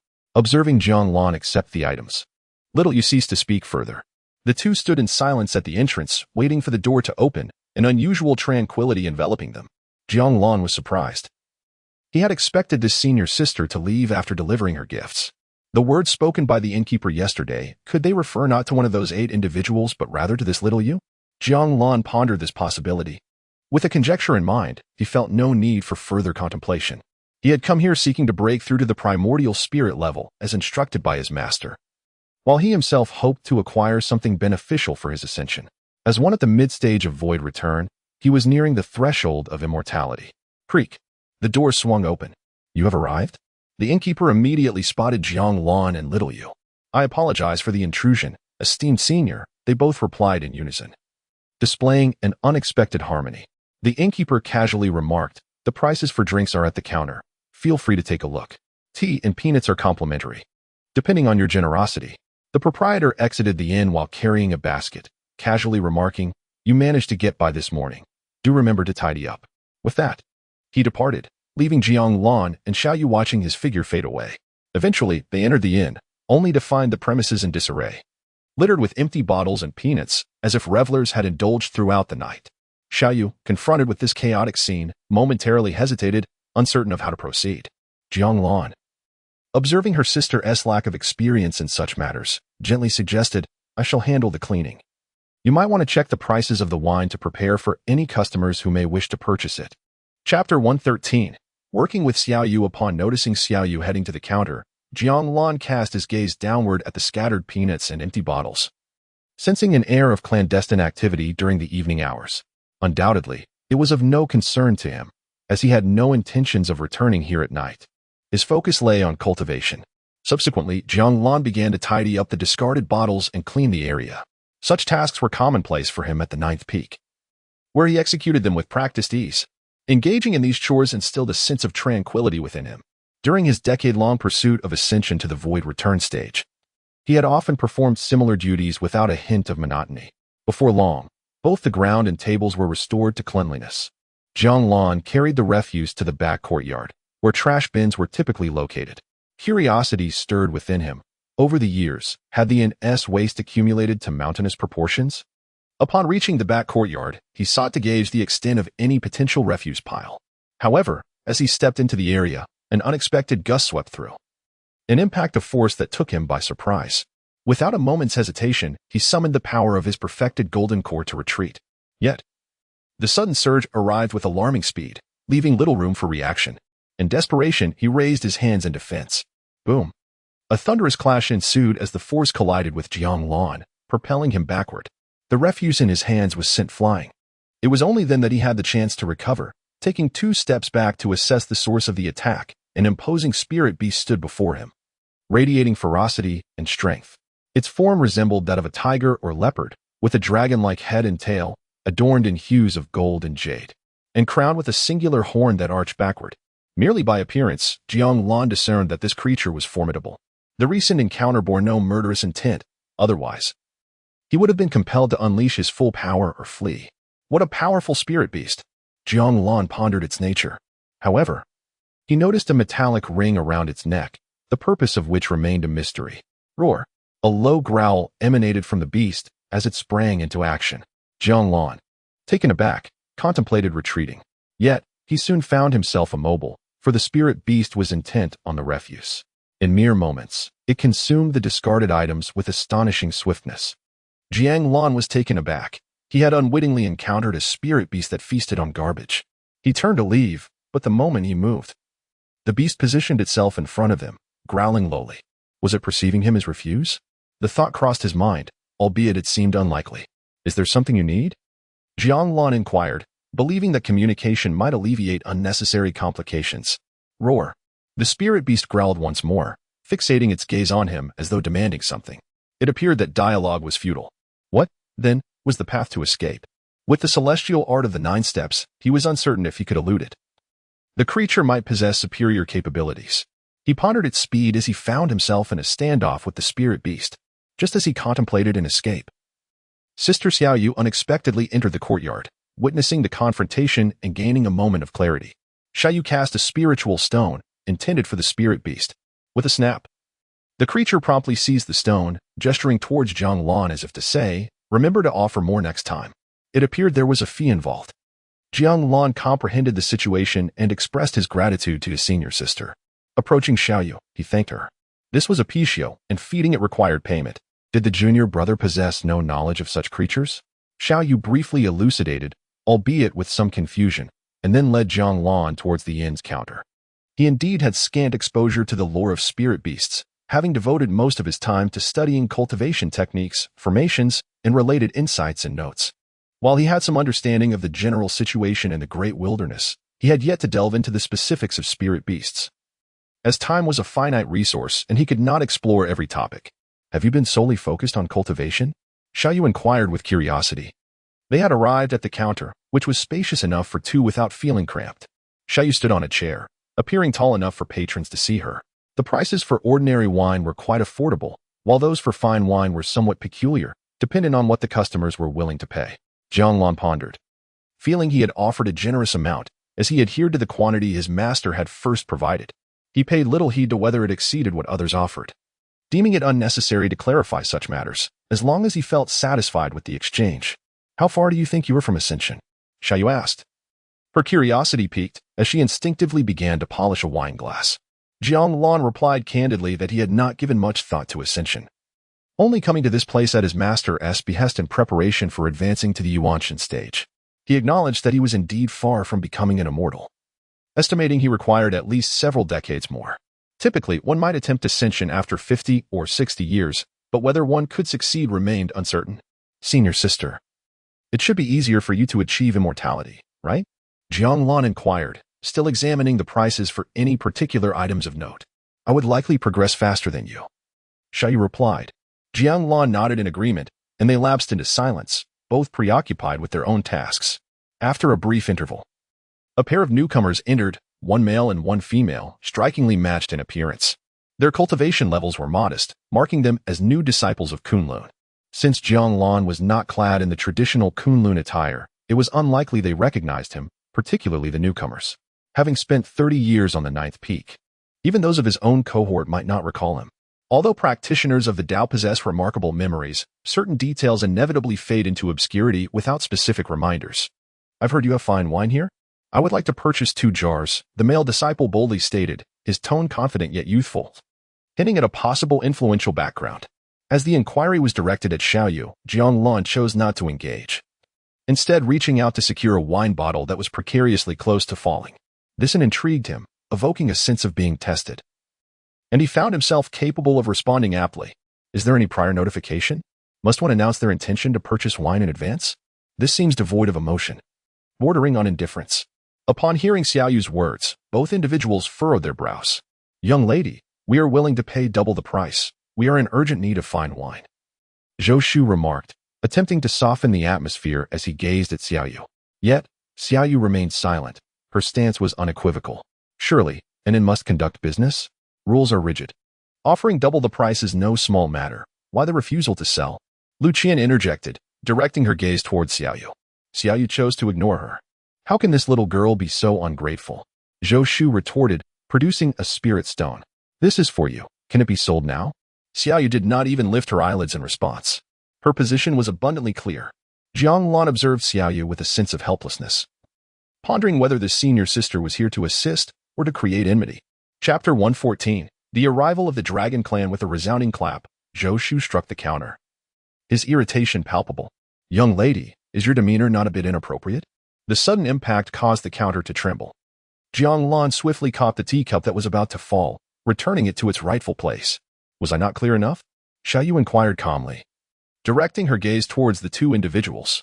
She had no ulterior motives. She merely sought to ascertain whether her previous statements had been understood. If clarification was needed, she would reiterate. If not, she would remain silent. Jiang Lan sensed a hint of mockery in the demeanor of this senior sister, yet the emotion was elusive. The two newcomers, however, were visibly angered. Did these two not inquire about the establishment before arriving? Jiang Lan felt a flicker of curiosity. Yet, he quickly recalled that he too had not sought information prior to his arrival.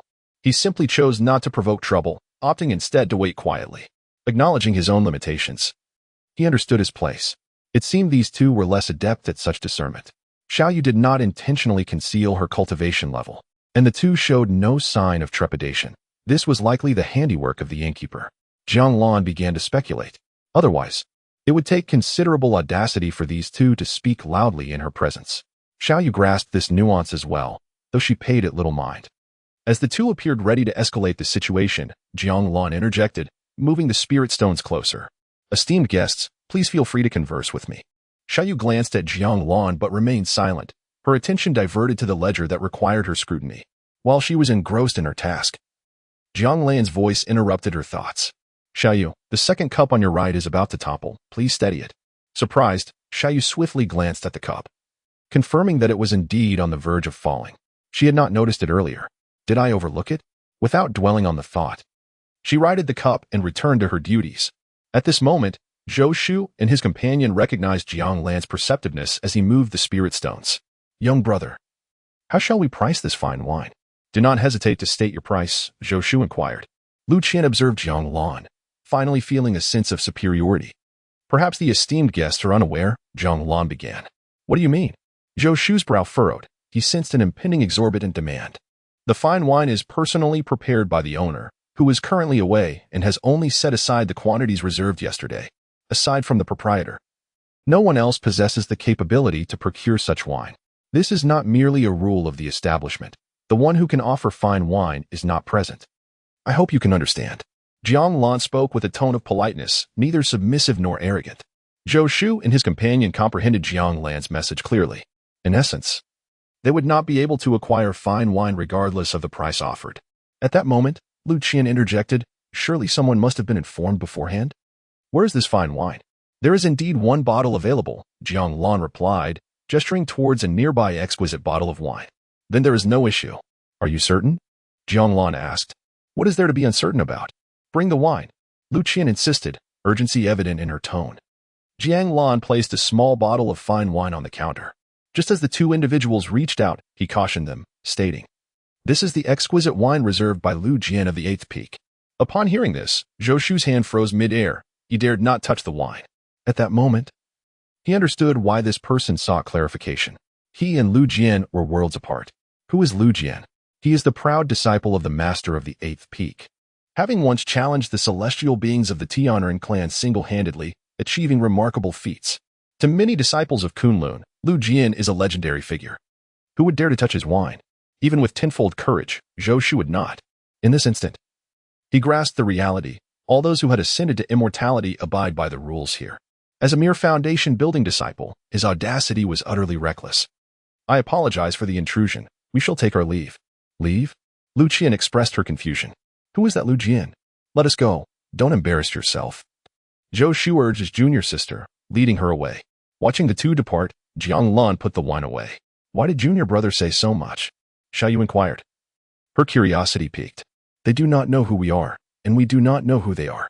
Thus, it is possible that everyone could be someone we should not provoke. If we can avoid conflict, there is no need to create enmity," Jiang Lan explained. He had no intention of engaging in disputes with others. If conflicts could be resolved, they should be. However, if resolution proved impossible, he would find a way to deal with those who instigated the discord, such as the Tianren clan. Such occurrences were rare. "Junior brother seems quite cautious," Xiaoyu remarked. Observing Jiang Lan, "I recall that on the 9th Peak, there is but one disciple, a direct disciple and a formidable contender for the position of the 9th Peak's master. His status must be quite elevated." "That notion is somewhat perilous," Jiang Lan replied, glancing at Xiaoyu. He chose not to elaborate further, understanding that she might not share his perspective. While a high status is commendable, within their sect, what truly matters is talent. His modest innate abilities would inevitably draw criticism. Had he been as brazen as those two earlier, he might have met his demise in Kunlun many years ago. He wished to minimize interactions with others, as such connections could lead to unnecessary complications. Remaining hidden on the 9th Peak was the safest course, a lesson learned over the years. Each time he ventured away from the 9th Peak, he encountered troubles. "I do not create enemies without cause," Jiang Lan remarked, somewhat surprised. Was this an explanation directed at him? Subsequently, the two fell into silence. After a while, Jiang Lan stepped out from behind the counter, noticing a teapot about to topple. The place remained as desolate as ever. Just as he turned, he suddenly heard the majestic sound of a dragon's roar. Peering outside, he wondered if the dragon from the clan was departing. He held no fondness for this dragon, for it had unwittingly bestowed upon him an inescapable bond. Uncertain of the future's impact upon him, he remained silent, for the other party was undeniably formidable. Perhaps it was for the best that he departed. Suddenly, a resounding force reverberated through the air. A being descended before the inn, a member of the dragon clan. Jiang Lan felt a pang of anxiety, fearing that his discontent had been detected. Meanwhile, the attendant, Xiaoyu, discreetly removed the chair beneath her, exposing only half of her head, ever ready to retreat at a moment's notice. Chapter 115. Using a knife to kill the sudden arrival of the dragon clan at the inn piqued Jiang Lan's curiosity. Did the dragon clan possess an innate ability to sense emotions? It seemed unlikely. He merely felt a twinge of dissatisfaction, without any overt display of emotion. Perhaps they were aware of his status as a marriage prospect, and had come to investigate? There were no clear answers. Yet he dared not display even the slightest disrespect towards the dragon clan. A careless misstep could easily offend them. Soon, a middle-aged man entered, adorned with dragon horns. A symbol of superiority. The dragon clan, in the wilderness, was nearly an untouchable presence. The sight of those horns commanded respect from most. Though the leaders of Kunlun might be indifferent, Jiang Lan, however, could not afford such arrogance. When he attained strength comparable to his master and peers, he vowed to remain grounded, avoiding trouble and not belittling others, especially the formidable dragon clan. What does the esteemed elder require? Jiang Lan inquired softly as the middle-aged man entered. Xiaoyu lowered her gaze to her belongings, and Jiang Lan paid her no mind. Aoyi cast a glance at Jiang Lan before sitting down, stating, "Wine? Meat? Please, wait a moment, esteemed elder." Jiang Lan promptly complied. He felt an overwhelming pressure from this powerful being, a stark contrast to the adversaries he had previously encountered. Beneath immortals, all are mere mortals. A fleeting thought crossed Jiang Lan's mind, and he began to gather wine. As for the meat, he managed to find some dried jerky, which he brought out and placed on Aoye's table. He said nothing and quietly withdrew, adhering to the principle that silence minimizes mistakes. Clatter. Suddenly, as Jiang Lan had retreated a short distance, he heard the shattering of a wine bottle. This was followed by an enraged roar. "What do you take me for? Are you offering me horse urine?" Aoye glared at Jiang Lan, seething with anger. Did this elder truly know the taste of horse urine? A fleeting thought crossed Jiang Lan's mind, but he dared not dwell on it, standing passively before the fury of a dragon. "Bring me fine wine," Aoye bellowed. It was as if he intended to demolish the establishment should he not receive the desired libation. Witnessing a dignified dragon clan warrior throwing a tantrum incited Xiaoyu's ire. She stood on her toes, intending to inform Aoye that there was no fine wine and that he should refrain from embarrassing himself here. However, as she rose, she caught Jiang Lan's eye, who made a shushing gesture. Did he think she would unwittingly create an enemy, especially with the dragon clan? Indeed. Such was Jiang Lan's concern. If Xiaoyu spoke up, it was highly probable that she would provoke the already irate dragon clan warrior. The source of his ire likely stemmed from grievances endured at Kunlun. What had the leaders of Kunlun done to incite such fury in a dragon clan elder? "Please wait a moment, esteemed elder, while I fetch some fine wine," Jiang Lan said. "1 barrel, please," Aoye continued. Jiang Lan, who had initially planned to placate Aoye with the best wine he could find, found himself reconsidering. "Very well," Jiang Lan replied. "In times of urgency, one must adapt." This time, the dragon clan's approach is formidable, making it safer to provoke the rout than to incite the dragons themselves. However, an apology must follow to ensure that no ill will is harbored against oneself. He had prepared accordingly, yet this elder from the dragon clan demanded a jar, thus eliminating the need to involve senior brother Lu Jian's wine. Jiang Lan proceeded to the back courtyard. Xiaoyu, observing Jiang Lan's departure, pondered why he was unaware of the fine wines in the back. Of course, there were no exquisite wines in the back. But Jiang Lan intended to avoid provoking this powerful dragon. Hence, he sought to divert the attention to another. He approached the Pichio, offering it a spirit stone, which it promptly bit and consumed. Thereafter, it gazed at Jiang Lan, seemingly awaiting refuse or perhaps assessing it. "Can the elder sense the presence of that dragon?" Jiang Lan inquired. The Pichio nodded. "Can it fight?" The Pichio regarded Jiang Lan in silence. Gaining insight, he produced another spirit stone. After it was consumed, the Pichio nodded in acknowledgement. "Then let us engage," Jiang Lan declared, producing yet another spirit stone, adding, "It would be preferable for me to appear innocent." The Pichio fixed its gaze on Jiang Lan without moving. Another spirit stone was retrieved. Soon, the Pichio devoured the stone and then charged into Jiang Lan. Bang! The powerful impact sent Jiang Lan flying. Surprised, He attempted to defend himself, but it was futile. Bang! He collided directly with the tavern counter, creating a tremendous commotion that startled Xiao Yu and Ao Yi. Is this a case of cutting the bridge after crossing the river? Was Jiang Lan's immediate thought. However, he swiftly realized it was not. The Pishio had entered the tavern and spat directly onto Ao Yi's face. Ao Yi stood momentarily stunned, then erupted in fury. Roar. A dragon's roar reverberated through the air, followed by the manifestation of its dragon form. Witnessing this, the Pishio turned and fled, with Ao Yi hot on its heels. The tavern's chairs were overturned in the chaos, creating a disordered scene. Observing all of this, Jiang Lan recognized that he had underestimated the Pishio. It was not only powerful but possessed remarkable intellect, although he felt a twinge of pain from the encounter. He waited until both were far from the tavern before rising to tidy up. Xiao Yu watched him, lost in thought. Senior sister. The wine jar on the counter is about to fall. Jiang Lan's voice suddenly reached her ears. Startled, Xiao Yu turned to see indeed the jar precariously teetering. When did you notice? She asked, surprised. Your injury must be somewhat serious, right? She added, propping the jar back in place, her tone devoid of excessive emotion, as if commenting on an inconsequential matter. It's nothing severe, just a minor injury. Pausing, she turned to assist. Senior sister, if you have the time, could you please note the price of the jerky? The owner has not mentioned it, indicating it may not be for sale. Jiang Lan's voice came through again. Xiao Yu halted her steps and returned to the counter, responding with a simple, all right. Jiang Lan paid no heed to anything else. He merely focused on arranging the tables and chairs and cleaning the floor. Although there was a minor injury this time, the results were rather satisfactory. The only concern is whether the Dragon clan might suffer disgrace and face dire consequences, especially since it could also implicate others. Indeed, remaining at the 9th peak appears to be the safest option. Once everything is tidied up, Jiang Lan stands at the counter to rest. Fortunate that there are not many patrons. Have you heard?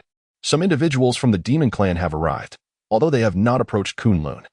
Their intentions do not seem particularly distant.